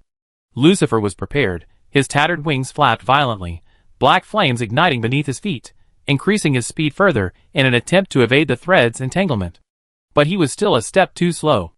A green thread, like a ghost, wrapped around his ankle. Lucifer felt a strange energy surge through the thread, his body instantly sinking, His speed drastically reduced, as if weighed down by a lead. Not good. He cried out inwardly, trying to sever the threads binding his ankles, only to find even more green threads surging in from all directions, enveloping him like a tidal wave. Heh, I told you, you can't escape. Cass grinned smugly, swinging his staff fiercely. The green threads tightened instantly, binding Lucifer's limbs tightly, some even reaching for his neck, attempting to completely restrain him. Now let's see where you can run. Lucifer's expression turned grim. He swung his black longsword rapidly, constantly severing the green threads that were binding him. But these threads seemed endless, cutting one only to have another immediately appear. No matter how hard he tried, he couldn't break free. Even more terrifying, the strange energy within the threads was constantly eroding his body, causing his strength to gradually drain away, making even wielding his longsword increasingly difficult. Cass slowly flew to Lucifer, his eyes filled with a sinister smile. Don't struggle. These soul-eating silks specifically devour soul energy. The more you struggle, the faster your energy will drain away. Just die obediently, and I make sure you die a quick death. With that, he raised his staff again, the green eye on the staff tip lit up, and a dense purple ray condensed, pointing straight at Lucifer's chest. Chapter 797. However, just as the purple ray was about to strike Lucifer, a huge black sphere suddenly flew in from the side and behind, blocking the two. Poof! The black sphere suddenly spewed out a mouthful of black water carrying a dense death energy. The black water formed a black barrier in the air, forcefully blocking the purple ray. Sizzle! The purple ray collided with the black water, producing a piercing sound. The two energies corroded each other, and eventually dissipated into the air together. What is this thing now? Cass was stunned. He looked at the black sphere, which was at least 3 meters in diameter, with a look of confusion in his eyes. His surefire attack had been interrupted again, which made him extremely frustrated. He wished he could smash this suddenly appearing black sphere to pieces immediately. Belfinger. Lucifer saw the black sphere, a hint of joy flashing in his eyes. He asked eagerly, "How are the preparations going?" The black sphere rapidly shrank, eventually becoming a slime, the sloth lord Belfinger. He bounced on the spot, a relaxed smile on his face. "Don't worry, Lucifer, everything is ready, we can begin anytime." Lucifer nodded, his heart finally settling down. "All right, let's begin." Belphegor responded, and a dazzling red light suddenly erupted from his body. As the red light spread, a strange energy fluctuation enveloped the entire battlefield, his signature spell, Weakening. The weakening spell landed on the green threads surrounding Lucifer. The once incredibly resilient soul-eating silk instantly became dull and lifeless, the strange energy on it rapidly dissipating, and the threads themselves became extremely fragile. Lucifer seized the opportunity, exerting a sudden burst of strength. His body shuddered, and the soul-eating silk binding him snapped instantly, freeing him completely. Seeing this, Cass was even more enraged. He, a god-level expert, was dealing with a high-level undead, and not only had he failed to succeed, but he was also interrupted by the undead's companion. This was an utter disgrace. Damn undead. You think this will save him? Today I kill you both. He frantically swung his staff, unleashing countless purple rays and green soul-eating silk simultaneously, surging towards Lucifer and Belphegor like a torrential rain, intending to annihilate them both. Lucifer grabbed Belphegor and turned, retreating rapidly into the depths of the battlefield. His speed was incredible, quickly leaving Cass behind, while constantly signaling to Belphegor to prepare to activate the trap. "Don't run." Cass pursued relentlessly, the killing intent in his eyes almost tangible. His mind was consumed by thoughts of killing Lucifer and Belphegor, completely oblivious to the subtle changes occurring beneath his feet. Tiny golden runes were rapidly appearing, connecting to form the outline of a massive magic circle, which he was steadily moving towards its center. As Lucifer and Belphegor retreated to the edge of the magic circle, Cass entered its range. Belphegor, watching Cass's figure, a glint of light in his eyes, suddenly accelerated, rushing to a massive black rock and slamming a concentrated burst of black magic power into it. Bang! A deafening roar shook the entire earth. The black rock shattered instantly, revealing the hidden core of the magic circle beneath, a crystal radiating golden light. The crystal was activated by magic, and the entire magic circle erupted with an intense, blinding golden light. Cass finally realized something was wrong. He tried to turn and escape, but found his body firmly locked in place by the golden light. An irresistible force surged from the ground, like an invisible hand, slamming him down from midair. Bang! Cass crashed heavily onto the ground at the center of the magic circle. Ah! Cass let out an angry scream. He desperately tried to break free of the magic circle's restraints, unleashing the power of a god-level expert. The surrounding ground cracked from the force, and the golden light rippled slightly.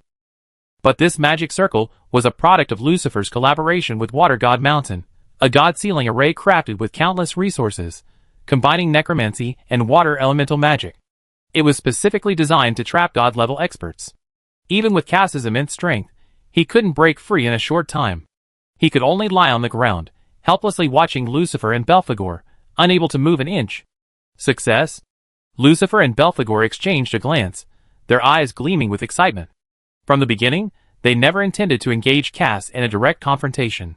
All their retreats, provocations, and protracted battles were aimed at luring Cass into the sealing god formation. This was the core of their sealing tactics. Now it's our turn. Lucifer raised his hand, took a purple signal flare from his robes, and threw it forcefully into the air. Bang! The purple signal flare exploded in midair, forming a huge purple firework, the signal for a counterattack. The allied forces, already waiting in the rear, reacted immediately upon seeing the signal. The Death Knights halted their retreat, turned their horses, and charged towards the Vade army like a black torrent. The Vades, caught up in the excitement of their pursuit, were completely unprepared for the allied army's sudden counterattack. They were caught off guard, and their frontline soldiers fell like wheat being harvested. Belfinger's Magic Cannon Regiment and Archer Regiment quickly occupied the high ground on both sides of the battlefield, launching a siege from above. The magic cannons roared deafeningly, and black bone spear shells and blue ice blast shells rained down on the Vades, each shell felling a swarm of them. The Archer Regiment was equally relentless, their dense arrows, like a black cloud covering the Vade formation, relentlessly reaping lives. Even more deadly, from the Vade's rear, a black cavalry unit descended like divine intervention, attacking the Vade rear guard with lightning speed.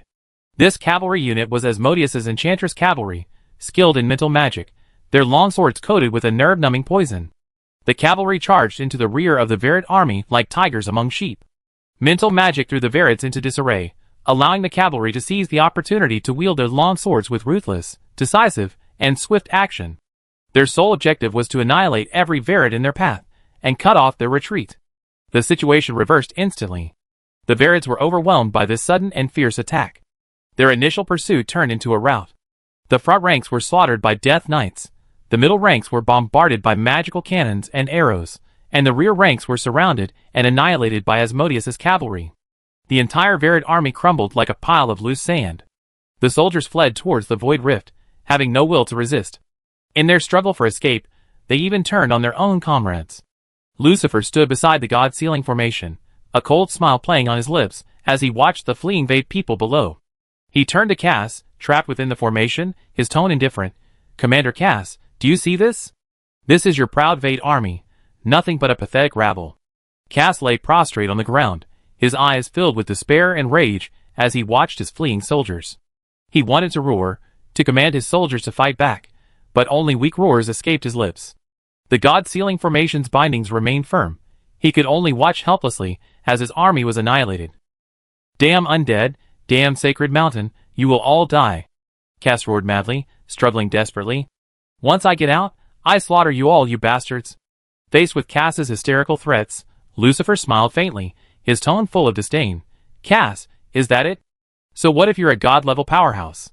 Invading another's homeland was destined to end in failure from the very beginning. Cass lay prone within the sealing formation, his crimson eyes glaring at Lucifer, filled with venomous resentment. "Don't be too smug. This lousy formation can't hold me for long. Once I break free, I tear you undead to pieces, and make you taste the most excruciating torment in the world." He roared as he desperately channeled the dark energy within his body, attempting to breach the formation's barrier. The golden light of the formation rippled, but no cracks appeared. Lucifer sneered and shook his head, too lazy to argue with him anymore. "We see when you actually manage to get out. Right now, you're nothing but a piece of trash, who can only lie on the ground cursing." Just then, 5 black figures suddenly burst forth from the routed Vade soldiers, rushing towards the sealing god formation like arrows released from a bow. The leading Vade was a burly man, covered in heavy black armor, wielding a massive battle axe. From a distance, he shouted to Cass, "Lord Cass, we come to save you. Hold on a little longer, and we break this broken formation." Hearing this, Cass's eyes lit up instantly, a flame of hope igniting in his heart. He himself was trapped within the formation, his energy suppressed, making a direct breakthrough difficult. But if someone outside damaged the formation's core, the constraints would weaken significantly, allowing him to escape. The 5 Vade quickened their pace, rushing towards the core of the Sealing God formation. Their weapons gleamed with dark gray energy, the energy fluctuations extremely dense, clearly indicating they were all high-level Yuan realm experts, cast as elite captains. Dark gray energy condensed on the weapons, forming ferocious energy blades, clearly preparing for a powerful final strike to destroy the array's core. Don't even think about it. Lucifer's face darkened, and he shouted coldly. He couldn't allow these Vades to destroy the array's core, otherwise all their previous efforts would be in vain. He abruptly drew his black long sword from his waist, his wrist twisting rapidly, conjuring a massive black death slash that tore through the air, slashing towards the 5 men. This slash was even more refined than the one he used against the Lobsterman. Clearly Lucifer was using his full strength. Humph! Trying to stop us? Not so easy. The leading Vade sneered, stopping without hesitation, his battle axe held horizontally in front of him, dark gray energy forming a thick barrier. You 3 continue destroying the array's core. I deal with this, Birdman. He shouted to the 3 behind him, simultaneously facing the death slash. Bang! The death slash slammed into the energy barrier with a deafening roar. The dark gray barrier trembled violently, cracking violently. The leading Vade was forced back, but ultimately managed to withstand the attack. Lucifer's face was frosty. A flash of black flame appeared beneath his feet, and he materialized before the leading Vade as if by teleportation. His long sword, radiating a chilling killing intent, slashed towards the man's neck. You think you can stop me? Do you even have the ability? The Vade hurriedly raised his battle axe to block. Clang! The sword and axe collided. The immense impact numbed his arm, sending him flying more than 10 meters before crashing heavily to the ground. I help you! Seeing this, another Vade immediately abandoned his pursuit of the array's core and turned to charge at Lucifer. He gripped a slender curved blade, his movements agile as he circled behind Lucifer like a cheetah, attempting a sneak attack. The 2 of us will team up to deal with him. We must keep him occupied. The rest of you, hurry and destroy the array's core. We can't give them a chance to breathe. These 2 Vades were both at the high level of the Harmony realm. Although one of them wouldn't be a match for Lucifer, together they were confident they could temporarily restrain him. The 2 exchanged a glance, their eyes flashing with a ferocious light. They surrounded Lucifer from the left and right, launching a simultaneous attack. The lead Vade wielded his battle axe, launching a frontal assault, his dark gray energy blade slashing towards Lucifer's chest. The other Vade circled behind Lucifer, his curved blade arcing strangely, aiming for his lower back. The 2 worked in perfect harmony, blocking all of Lucifer's escape routes. Lucifer let out a long roar, his eyes showing no fear, but rather a hint of excitement. He wielded his long sword rapidly, black death energy forming a barrier around him to simultaneously counter the attacks of the 2. Clang! Clang! Long swords clashed with battle axes and scimitars, sparks flying as black death energy and dark gray energy clashed and rippled, tearing the surrounding Vade soldiers to shreds. Lucifer, fighting 2 against 1, held his own, using his agility and swordsmanship to constantly suppress the 2, preventing them from even approaching the core of the formation. The other 3 Vade, seeing this, didn't hesitate and continued their charge towards the core. They knew their mission. If Cass, the god-level expert, escaped, he had a real chance to turn the tide of battle and reorganize the Vade army for an attack. The 3 moved with incredible speed, quickly reaching within tens of meters of the golden crystal. Their weapons once again condensed dark gray energy, preparing for a fatal blow. Chapter 798. But just then, a massive black shadow suddenly descended from the sky, enveloping the 3 of them. This shadow, a full 10 meters in diameter, was like a giant sphere, carrying a dense aura of death as it rapidly descended upon them. Huh? What's that? The 3 were startled and instinctively looked up, only to see a round, black rear end sitting down on them, exuding a chilling sense of oppression. Run! The leader of the Vades reacted the fastest. He recognized it as the black sphere that had blocked Cass's attack earlier, knowing that it was no ordinary opponent, and hurriedly shouted to the other 2. However, they were ultimately a step too slow. The massive black sphere crashed down like a meteorite, creating a huge crater in the ground with a deafening roar. The 2 slower reacting Vades were crushed beneath it, letting out a muffled groan, instantly losing their ability to resist. The black sphere slowly wriggled, revealing Belfinger's large, innocent-looking eyes. He wiggled his rear end with satisfaction, a pale red light emanating from his body, a weakening spell. The red light enveloped the two Vade trapped beneath him, rendering them powerless, unable even to struggle. The only Vade who escaped, seeing his companion pinned beneath him, was filled with rage. He roared at Belfinger, "You big butt monster! Get out of my way, or I kill you!" He conjured a dark gray energy blast in his hand, and fired it at Belfinger, attempting to force him back and free his companion. Belfinger, however, shook his head, a mocking smile on his face. "No way. I won't. Come and fight me if you dare. You can't beat me anyway, so you might as well surrender. Maybe I'll let you die a quicker death." He didn't even bother to dodge, letting the energy blast hit him. The blast landed on him with a muffled thud before being absorbed by the soft, semi-liquid substance on his body, leaving not a trace. Seeing this, the Vade grew even angrier. Ignoring his companion's trap beneath, he turned and continued charging towards the core of the formation. He knew his most important task now was to destroy the formation. Once Cass was freed, his companions would naturally be rescued. But he had only taken a few steps when a pink figure suddenly blocked his path. Asmodeus stood gracefully before him, her eyes gleaming with alluring light, a captivating smile playing on her lips. "Handsome, why are you running so fast? Come play with me first. Maybe I can give you an unprecedented experience of pleasure." With her words, a strange mental force, like invisible threads, surged towards the Vade. This was Asmodeus's most proficient charm magic, capable of interfering with the enemy's mind and trapping them in an illusion. The Vade suddenly found Asmodeus incredibly alluring, various erotic images involuntarily flashing through his mind. His eyes glazed over, and he stopped in his tracks. However, he was, after all, a high-level expert at the Harmony Realm, his will far stronger than that of an ordinary soldier. A moment later, he abruptly shook his head, snapping out of the illusion, a flicker of fear and anger in his eyes. "Damn vixen! How dare she use such despicable methods?" He roared, conjuring a black energy blast in his hand, and firing it towards Asmodeus, intending to utterly kill the woman who had bewitched him. Asmodeus gracefully dodged to the side, the energy blast grazing her skirt before striking the ground and creating a large crater. Her smile remained unchanged, but her tone had turned icy. "Oh dear, so you resorted to violence? How ungentlemanly. I thought you appreciate my invitation. Gentleman, my foot! Get out of here!" The Vade roared, stretching out his massive, fan-like hand to grab Asmodeus, intending to crush her. Asmodeus's eyes turned cold, the smile vanishing from her lips. "It seems you really don't like gentle methods. Then I have to resort to force." The next moment, a thorn wrapped in pink mist suddenly appeared in her hand, covered in tiny spikes that shimmered with purple light, clearly coated with deadly poison. With a gentle flick, the thorn coiled around the Vade's arm as if alive, the spikes instantly piercing his skin, the purple toxin rapidly injecting into his body.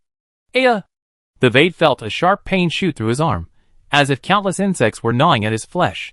The toxin spread rapidly through his bloodstream, gradually numbing his body, making even lifting his arm difficult.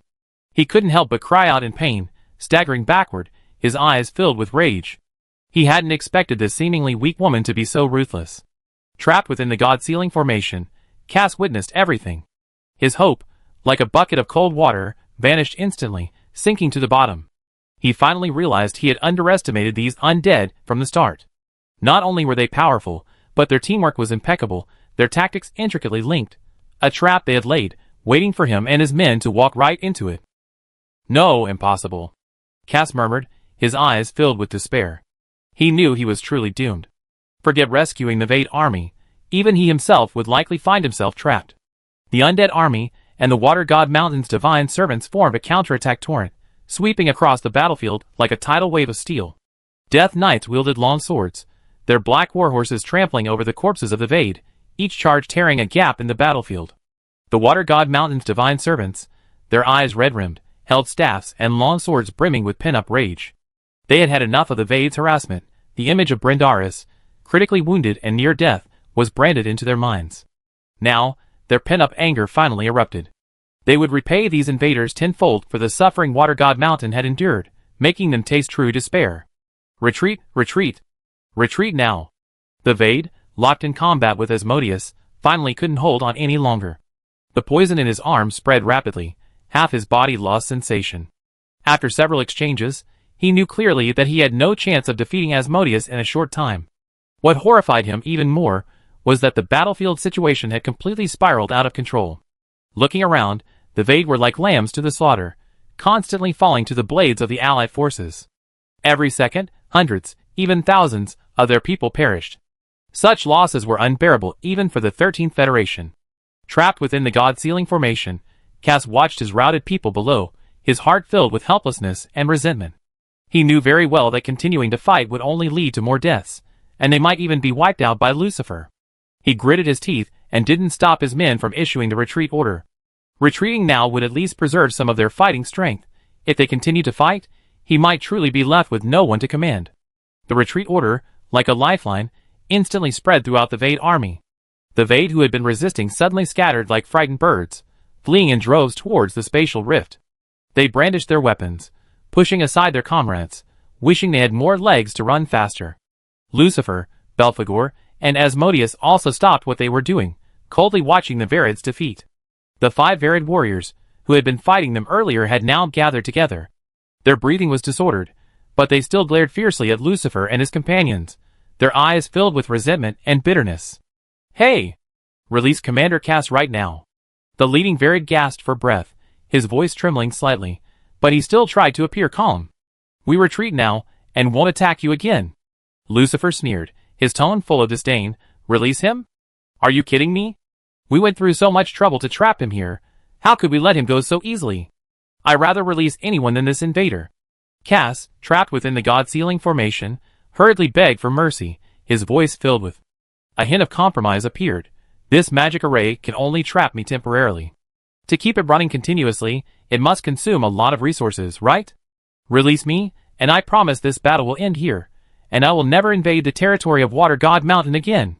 Then you go back, regroup, and bring even more people to attack us, is that it?" Asmodeus chuckled, his eyes full of mockery. "You're dreaming, but we're not that stupid. Just stay inside and don't even think about leaving." Cass's forehead veins bulged, his heart filled with anxiety and anger, yet utterly helpless. He knew he had no bargaining power now, and could only continue to compromise. "Trapping me won't do you any good. You can't kill me anyway, so at worst, I exchange some resources with you. As long as you release me, we can discuss whatever resources you want." The 5 Vade warriors beside him quickly nodded in agreement, saying, "Yes, yes, we have resources," while hurriedly pulling out various precious ores and crystals from their bodies and piling them on the ground. These were their personal treasures, which they had no choice but to reluctantly give up to save Cass. Lucifer glanced at the resources on the ground, curling his lip in disdain. "TCH, you dare to use this little bit as a bargaining chip? Do you know how many resources we expended to set up this God-sealing array and mobilize so many troops? Your little bit is nothing, not even enough to fill a tooth gap." Cass gritted his teeth, a pained expression on his face. "This is all we have. The rest of the resources are in the Void warships at the rear. We can't give them to you immediately. As long as you let me go, I promise to send the resources over as soon as we get back." Lucifer waved his hand, interrupting him. "Then let's not talk. Either you stay here, or you wait to be worn down by us. There's no other choice." Seeing that Lucifer and his companions were unmoved by his words, Cass knew that begging for mercy was hopeless, and a ruthless glint flashed in his eyes. He lowered his voice and urgently said to the 5 Vade warriors, "Go back quickly. They don't have a god-level expert here. They definitely can't stop Forches. Go and call Forches over, have him bring reinforcements to rescue me." Upon hearing this, a glimmer of hope flashed in the eyes of the 5 Vade warriors. Without hesitation, they turned and ran towards the spatial rift, wanting to escape as quickly as possible to get help. "Don't go either," Lucifer coldly shouted, a hint of killing intent flashing in his eyes. He exchanged a glance with Belphegor and Asmodeus, and simultaneously attacked, stopping their escape. "Get out of the way!" The 5 Vade warriors knew this was their only chance to escape. They unleashed all their power, desperately trying to break through. Although they were no match for Lucifer and his companions in single combat, their desire to escape unleashed unprecedented potential. Using their numerical advantage, they tore open a gap and fled towards the spatial rift. Lucifer watched their retreating figures, not pursuing them. The most important thing now was to clean up the battlefield and consolidate their victory, not to chase after a few deserters. As the last Vade escaped into the spatial rift, the battlefield finally returned to calm. Looking around, the ground was littered with Vade corpses, black blood flowing in streams into the distance, the air thick with the stench of blood and gunpowder. The Allied forces had achieved a great victory. The divine servants of Water God Mountain stood on the battlefield, speechless for a long time. Their hands trembled as they looked at the devastation before them, then at the undead soldiers beside them, their excitement beyond words. They had never imagined they could win this seemingly impossible battle. The water god Terrasin was absent, as was the battle master Brindaris. Leading them was a group of undead they had once considered mortal enemies, and this battle was incredibly exhilarating and satisfying. From the initial luring of the enemy deep into their territory, to trapping the god-level powerhouse Cass, and finally the all-out counterattack, every step was flawless. Their long-suppressed anger was completely unleashed in this battle, and their previous prejudice against the undead vanished in an instant. Long live Water God Mountain! Long live the Alliance! Someone shouted first, their voice hoarse but full of power. Immediately afterward, more divine servants joined in, their voices growing louder and more unified. Long live Water God Mountain! Long live the Alliance! The shouts resounded through the heavens, echoing across the battlefield, lingering for a long time. Hearing this cheer, the undead soldiers raised their weapons, letting out low growls in response to the cheers of the divine servants. The black undead and the blue divine servants stood side by side on the battlefield, their once distinct camps now merged into an unbreakable barrier. Lucifer stood beside the ceiling formation, watching this scene unfold, a rare smile playing on his lips. He knew this victory was not merely a battle, but a victory for the alliance between the Netherworld and Water God Mountain. From this day forward, the divide between the undead and the divine servants would be shattered. They would truly fight side by side, jointly resisting the invasion of the Vade and protecting their shared home. Chapter 799. The wind by Mirror Moon Lake carried the lingering scent of gunpowder, brushing against Annie's long hair. She stood atop the watchtower, gazing at the slowly closing spatial rift in the distance. The black rift resembled a healing wound. The spatial turbulence at its edges gradually subsided, leaving only lingering dark energy in the air, testament to the ferocity of the battle that had just taken place. Annie took a deep breath, her pale fingers producing two jet-black communication talismans. The runes on their surfaces still shimmered faintly. These were battle reports from the other two battlefields. "I hope everything goes well," she murmured softly, her fingertips gently caressing the talismans, a glint of expectation in her eyes. The victory on Battlefield 1 had greatly boosted the Alliance's morale, but the situation on the other two battlefields was the key to the success or failure of this defensive battle.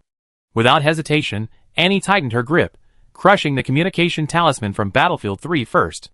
Black powder dispersed in her palm, and Brindaris' slightly weary yet invigorated voice clearly reached her ears.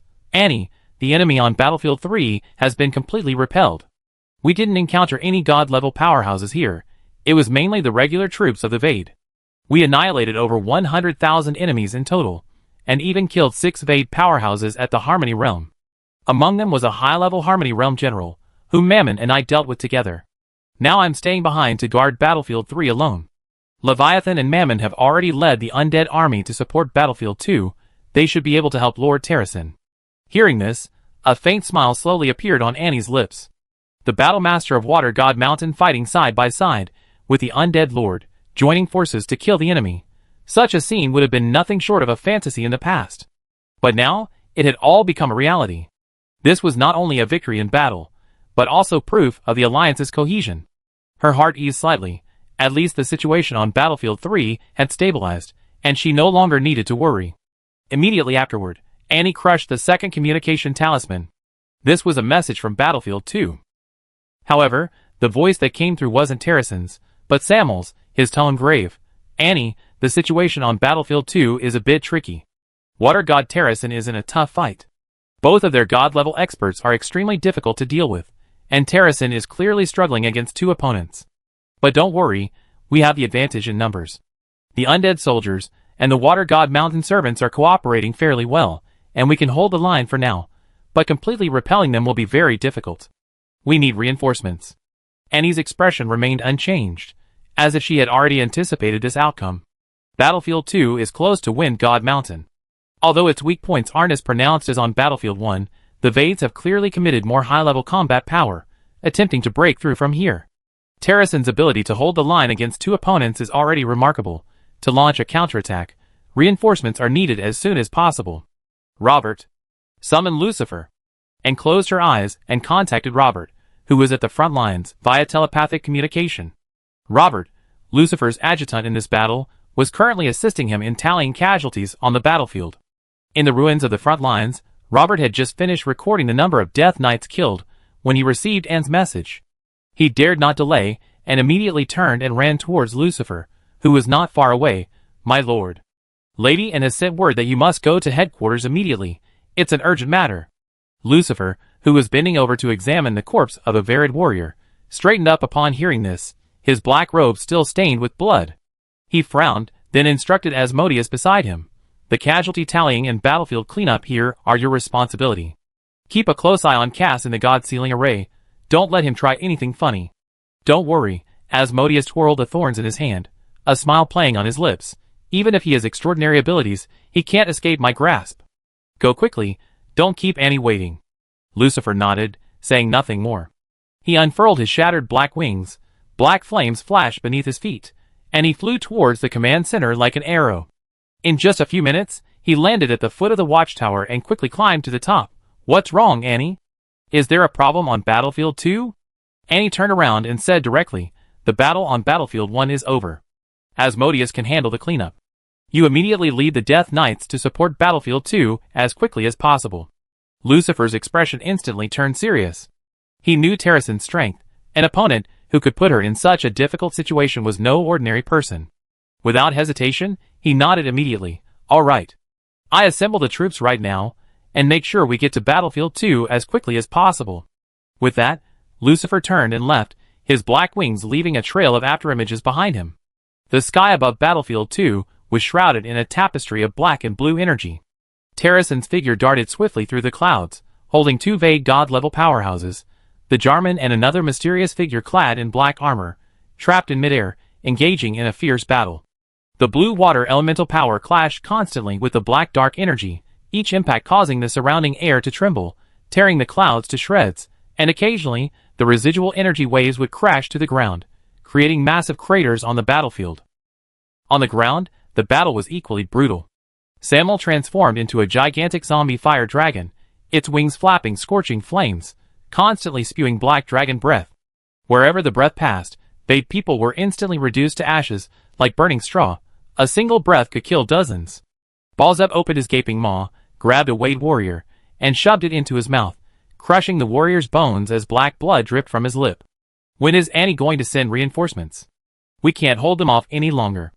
Balzeb gnashed the head of the Wade warrior in his mouth, spitting out the bone fragments, his voice full of complaint. He frowned, watching the Wades surging forward. Although they could hold the line for now, the Wades were simply too numerous and stronger overall. The undead soldiers were suffering increasing casualties. If this continued, even if they weren't defeated, they would be worn down and killed. Samuel wiped the remnants of dragon breath from the corner of his mouth, his tone steady. "I don't know, but Annie always does things with discretion. She must know what she's doing. What we need to do now is hold the line, do our own job, and not distract Terrason." Balzeb scoffed. "What do you mean know what she's doing? I think she's just using us as cannon fodder.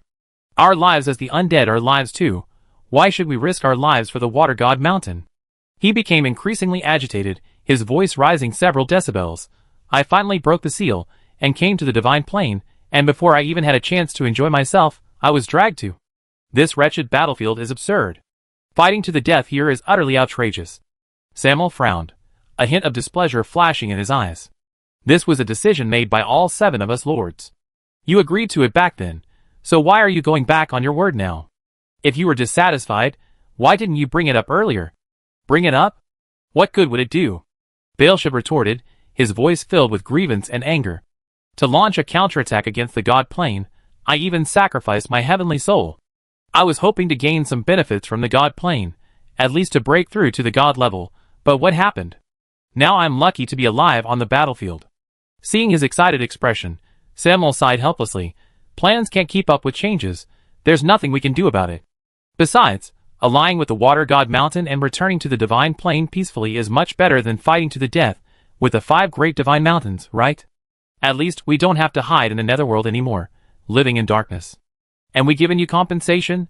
Those dark ores and soulfires are enough for you to recover your strength." "What's that compensation?" Belixabus spat, his tone still dissatisfied. "The heavenly soul is priceless. Forcibly separating it from my body caused my cultivation level to drop. In terms of contribution, I was the biggest contributor to this operation, and now I have to risk my life here. Is that fair? Samuel was about to say something more when suddenly, the rapid sound of hooves came from the side. He looked in the direction of the sound and saw a group of zombie knights, like a black torrent, charging out of the dense forest on the side of the battlefield. The knights, wielding long lances and riding incredibly fast undead warhorses, charged directly into the Varid ranks. Their lances, like the Grim Reaper's scythe, claimed a life with each thrust. Caught completely off guard by this sudden attack, the Varid's formation was instantly torn open, and the previously relentless assault crumbled into chaos. Samuel, seeing this, gleamed with elation. He patted Balzeb on the shoulder and pointed at the undead knights. "Hey, stop complaining. It's Leviathan and Mammon. Our reinforcements have arrived." Balzeb looked in the direction he was pointing and indeed saw Leviathan's elusive, iconic figure and Mammon's gleaming sword of greed. A barely concealed gleam of joy flashed in his eyes as well, but he still retorted, "TCH, so slow. Any later, and I'd be driven mad by these bugs." As Leviathan and Mammon's undead legions arrived, the tide of battle began to turn slowly in favor of the allies. The undead knights relentlessly charged the Varid formations, while Leviathan manipulated black waters, engulfing large numbers of Varids in a nightmarish illusion that drove many to their deaths. Mammon, meanwhile, wielded his sword of greed, unleashing a torrent of energy that absorbed the life force of the Varids, converting it into regenerative energy for his undead soldiers and significantly reducing his own casualties. Soon, Leviathan reached Samuel and Balzeb. He withdrew the black water flow and said urgently, "According to the plan Annie set up, the frontal battle will be handled by Mammon and me. You all immediately go to provide aerial support for Terrasen and deal with that Jarman. Lighten the burden on the water god." Samuel nodded immediately. "Okay. We go right now." He turned to Balzeb, his tone serious. "Stop complaining. This is a crucial moment. We settle accounts with you after we win this battle." Balzeb pursed his lips, but didn't argue. The energy turbulence in the aerial battlefield grew increasingly violent.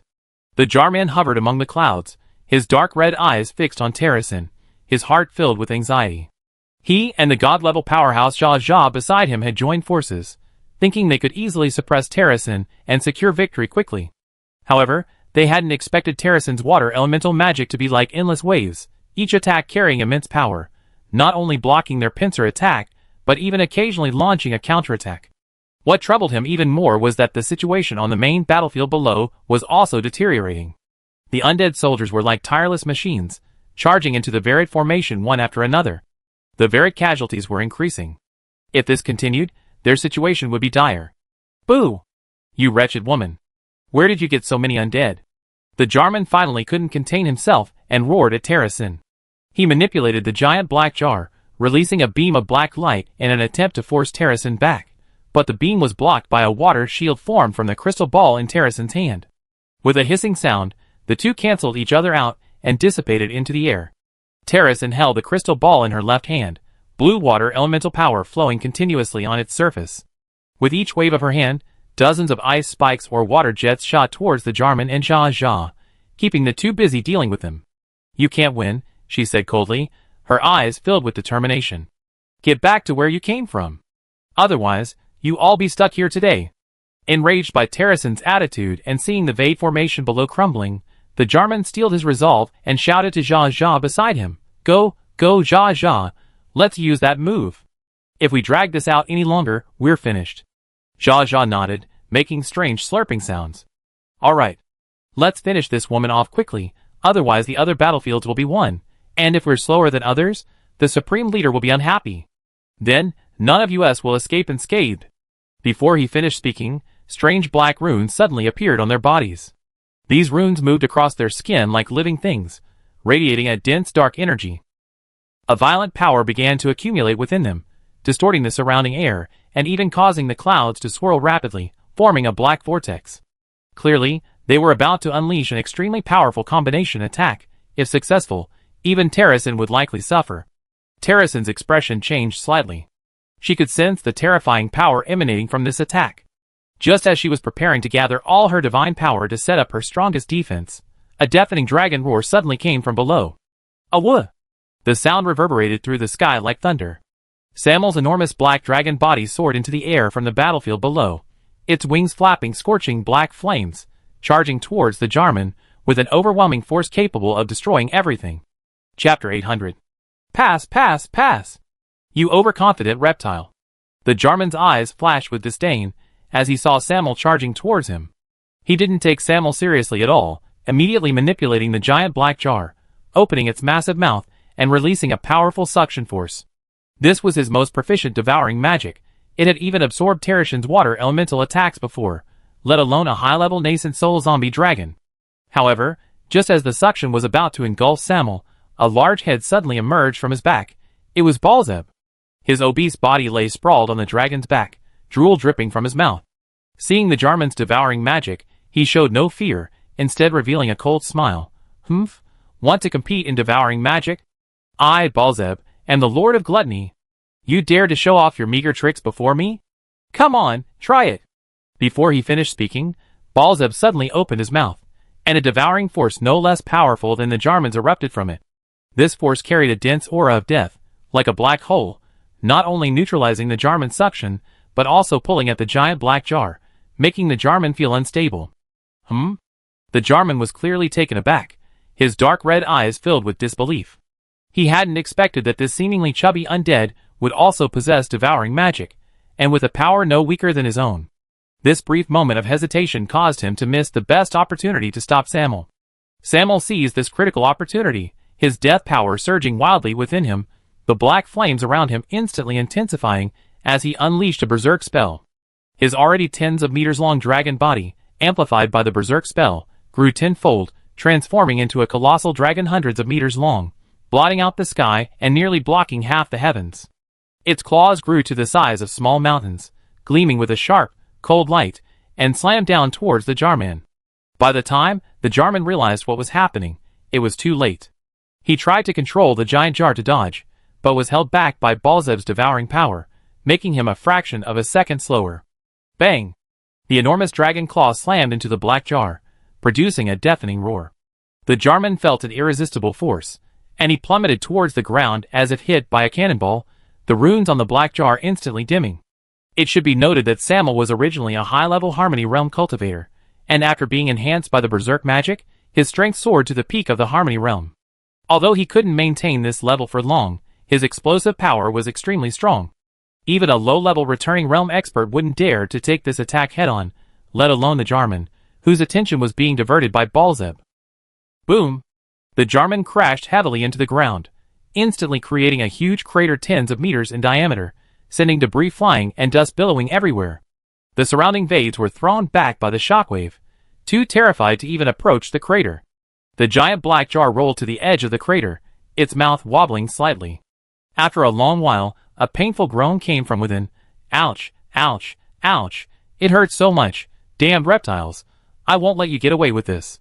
Samuel flapped his enormous wings, hovering above the crater, his dragon eyes coldly fixed on the Jarman within. He spewed a stream of black flames that landed at the crater's edge, forming a wall of fire that trapped the Jarman inside. Watching Samuel slam the Jarman to the ground, Terrashin finally breathed a sigh of relief. She slowly landed on a cloud, the crystal ball in her left hand slightly warm. Her struggle against two god-level experts had nearly exhausted 30% of her divine power. The Jarman and the Explosive Man's attack methods were particularly bizarre. One excelled at devouring, the other at exploding, and their combined attacks had repeatedly put her in grave danger. Now that the Jarman was no longer a hindrance, leaving only the Bombman, the situation finally tilted in their favor. The Bombman hovered in midair, his black robes trembling slightly with rage. He stared intently at Terrashin, making strange slurping sounds, his tone filled with venom. You wretched woman, you ruined my and Jarman's plans. The Supreme Leader already said that whoever wins the battlefield first in this attack on the God Plane will receive the reward. The other battlefields are probably almost won, and we haven't gotten our rewards, all because of you. Terrashin, upon hearing this, sneered. She gently twirled the crystal ball in her hand, blue water elemental power flowing across its surface, emitting a faint halo. Blame others for not getting the reward? I think you're not only weak, but also stupid. Since you want an award so badly, I can give you one. Let's call it the most stupid Vade Award. How about that? TSK, TSK, TSK. You dare to play me. The Explosive Man's eyes widened, a glint of madness flashing in his gray pupils. He suddenly raised his right hand, a black, viscous substance condensing in his palm. Bubbling constantly rose from its surface, emitting a pungent odor, clearly containing terrifying explosive energy. You stinking woman, take this. Before the words were even finished, he hurled the black object fiercely towards Terracin. The object traced a black arc through the air, moving as fast as a bullet. "Humph, is that all you got?" Terracin remained calm, showing no sign of panic. She had long since figured out the explosive man's attack patterns. All his attacks relied on precondensed explosive cores, and as long as she intercepted them beforehand, she could neutralize their power. She lightly brushed the crystal ball with her right hand, and a stream of pale blue water instantly surged forth, like a nimble water snake, precisely coiling around the black object. Bang! Before the black object could even get close to Terracin, it exploded violently within the water. A terrifying shockwave instantly spread outwards, shattering the surrounding clouds, and tearing the air apart with a hissing sound. An ordinary god-level expert would likely have been injured by this shockwave, but Terracin's manipulated water was like a solid water prison, firmly encasing the power of the explosion within. The flames and shockwaves from the explosion raged wildly within the water prison, yet they could not break free from the water's restraint, eventually subsiding only as the water dissipated. "Heh, not yet over. You think this is the end?" Seeing this, the explosive man, far from being discouraged, revealed a strange smile. He abruptly shoved his hands into the pockets at his waist, his wrists rapidly flicking as if grabbing something. The next second, he raised his hands, and dozens of fist-sized black spheres rained down on Terracin. These spheres were smaller than the previous black object, but much denser, with more complex black patterns on their surfaces, indicating a stronger explosive force and a faster detonation speed. Terracin's eyes narrowed. She dared not be careless. She lightly touched the clouds with her feet, her body moving like a graceful butterfly as she rapidly retreated, while the crystal ball in her left hand emitted a dazzling blue light. Whoosh!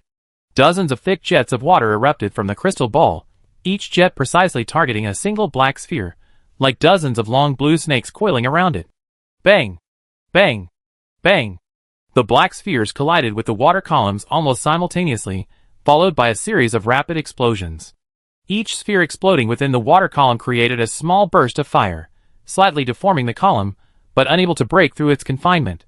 In an instant, the air was filled with bomb water spheres, blue water columns enveloped in red flames, like floating lanterns, a spectacle both magnificent and dangerous. The bomb man, seeing his attack neutralized once again, felt a flicker of impatience.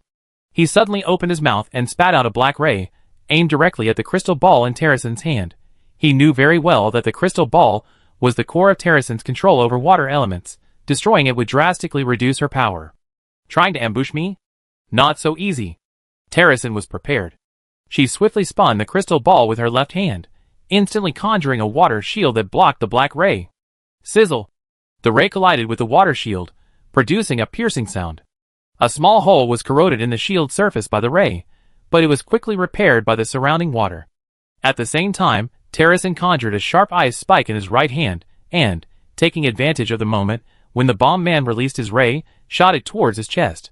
The bomb man hadn't expected Terracin to retaliate so quickly and frantically tried to dodge, but he was still a step too slow. Thud! The ice spike grazed his shoulder, cutting a gash in the scales, and black blood instantly gushed out. Screech! Screech! You dare hurt me! The bomb man roared in pain, his hands reaching into his pockets again. This time, instead of a small black ball, he pulled out a long black tube, the tip of which was inlaid with a red gem, radiating a chilling energy fluctuation. Taste my chain explosion cannon. The bomb man aimed the long tube at Terracin, and the red gem instantly lit up. Boom! A black energy cannon shot out from the long tube, crackling with tiny black sparks. It was clearly formed from the compressed cores of countless small explosions, its power several times greater than the previous attack. Terracin sensed the terrifying power of this energy cannon, and knew she was in trouble. She quickly raised the crystal ball above her head, and the water elemental power around her surged wildly. All the scattered water currents and columns in the air instantly converged, condensing into a massive water wall in front of her. This water wall was several meters thick, its surface covered with blue runes, the strongest defense she could currently create. Bang! The black energy cannon slammed into the water wall, producing a deafening roar. The water wall trembled violently, the runes on its surface flashed rapidly, and countless tiny cracks began to spread. Terracin gritted her teeth, continuously channeling her divine power into the crystal ball in an attempt to reinforce the water wall. However, the power of the energy cannon was perhaps too great, the cracks in the water wall multiplied, and it seemed on the verge of complete collapse. Just at this critical moment, Terrasen suddenly changed her strategy. She abruptly withdrew some of her divine power, manipulating one side of the water wall to suddenly cave in, forming an arc-shaped channel. The black energy cannon, now free from direct resistance, shot towards the ground diagonally below, following the direction of the channel. Boom! The energy cannon struck the ground, instantly blasting a massive crater 100 meters in diameter. Debris and dust shot into the sky, even blasting away the Vade soldiers in the distance. TSK, TSK, TSK. Always playing tricks. The bomb man trembled with rage upon seeing this. He had thought this attack would force Terrasen back, but she had cleverly neutralized it, even wasting a large amount of his energy. He glanced down at the crater in the ground, then at the jar man not far away. At this moment, the Jarman was engaged in a fierce battle with Samel and Balzeb. Samel, relying on his berserk magic, had experienced a surge in power, and his attack strength was now sufficient to pose a threat to the Jarman. While Balzeb no longer had the aid of the devouring soul, as the gluttony lord, his devouring techniques still caused trouble for the Jarman. The Jarman was finding it difficult to escape the attacks of the two. Get out of my way! Get out of my way, you two little reptiles! The Jarman, filled with rage, manipulated black mist to attack Samel and Balzeb. The black mist surged around the Jarman like a living thing, and with his roar, dozens of black tentacles shot out from the mist, coiling towards Samel and Balzeb like venomous snakes. Samel had just shattered one tentacle with his dragon claws, when two more attacked from behind. He hastily turned to block, but the tentacles ensnared his wings. Black, corrosive power seeped into his body through his scales, causing him to let out a painful dragon roar. The power from the berserk magic, though strong, couldn't be sustained. His aura was already erratic, and the flames on his dragon body dimmed. Seeing this, Balzeb hurriedly opened his mouth, releasing his devouring power, attempting to sever the tentacles binding Samel. But the Jarman was prepared. He manipulated another wisp of black mist, transforming it into a sharp blade that aimed directly at Balzeb's throat. Balzeb was forced to withdraw his devouring power, awkwardly dodging backward. The blade grazed his cheek, leaving a deep, bone-revealing wound. Fine, fine, fine, you think you can stop me with that little skill? The Jarman laughed mockingly, its black mist surging again, completely enveloping the two. A barrage of attacks rained down like a storm, giving Samel and Baleshib no chance to breathe, gradually pushing them to the brink. The bomb man, seeing this, was secretly pleased. If the Jarman could break free, or even kill one of them, they still had a chance to win. The bomb man suddenly felt a gust of wind and quickly dodged, only to see a jet of water graze his nose. It's best not to look around during a fight. Terrasen's voice rang out coldly. The bomb man gritted his teeth. Heh heh heh, you wretched woman, you won't be arrogant for long. Those undead can't hold the Jarman. Terrasen narrowed her eyes. Is that so? I think you should worry about yourself first. With that, she launched another attack. The bomb man was focused on dealing with Terrasen, and had no time to look at the Jarman anymore. At this moment, a smug glint flashed in the Jarman's eyes. He slowly opened his jar, preparing to unleash his final devouring power to completely eliminate Samel and Baleshib. But just then, a black streak of light suddenly shot down from the sky, carrying a chilling killing intent, and struck directly at the Jarman's black mist core.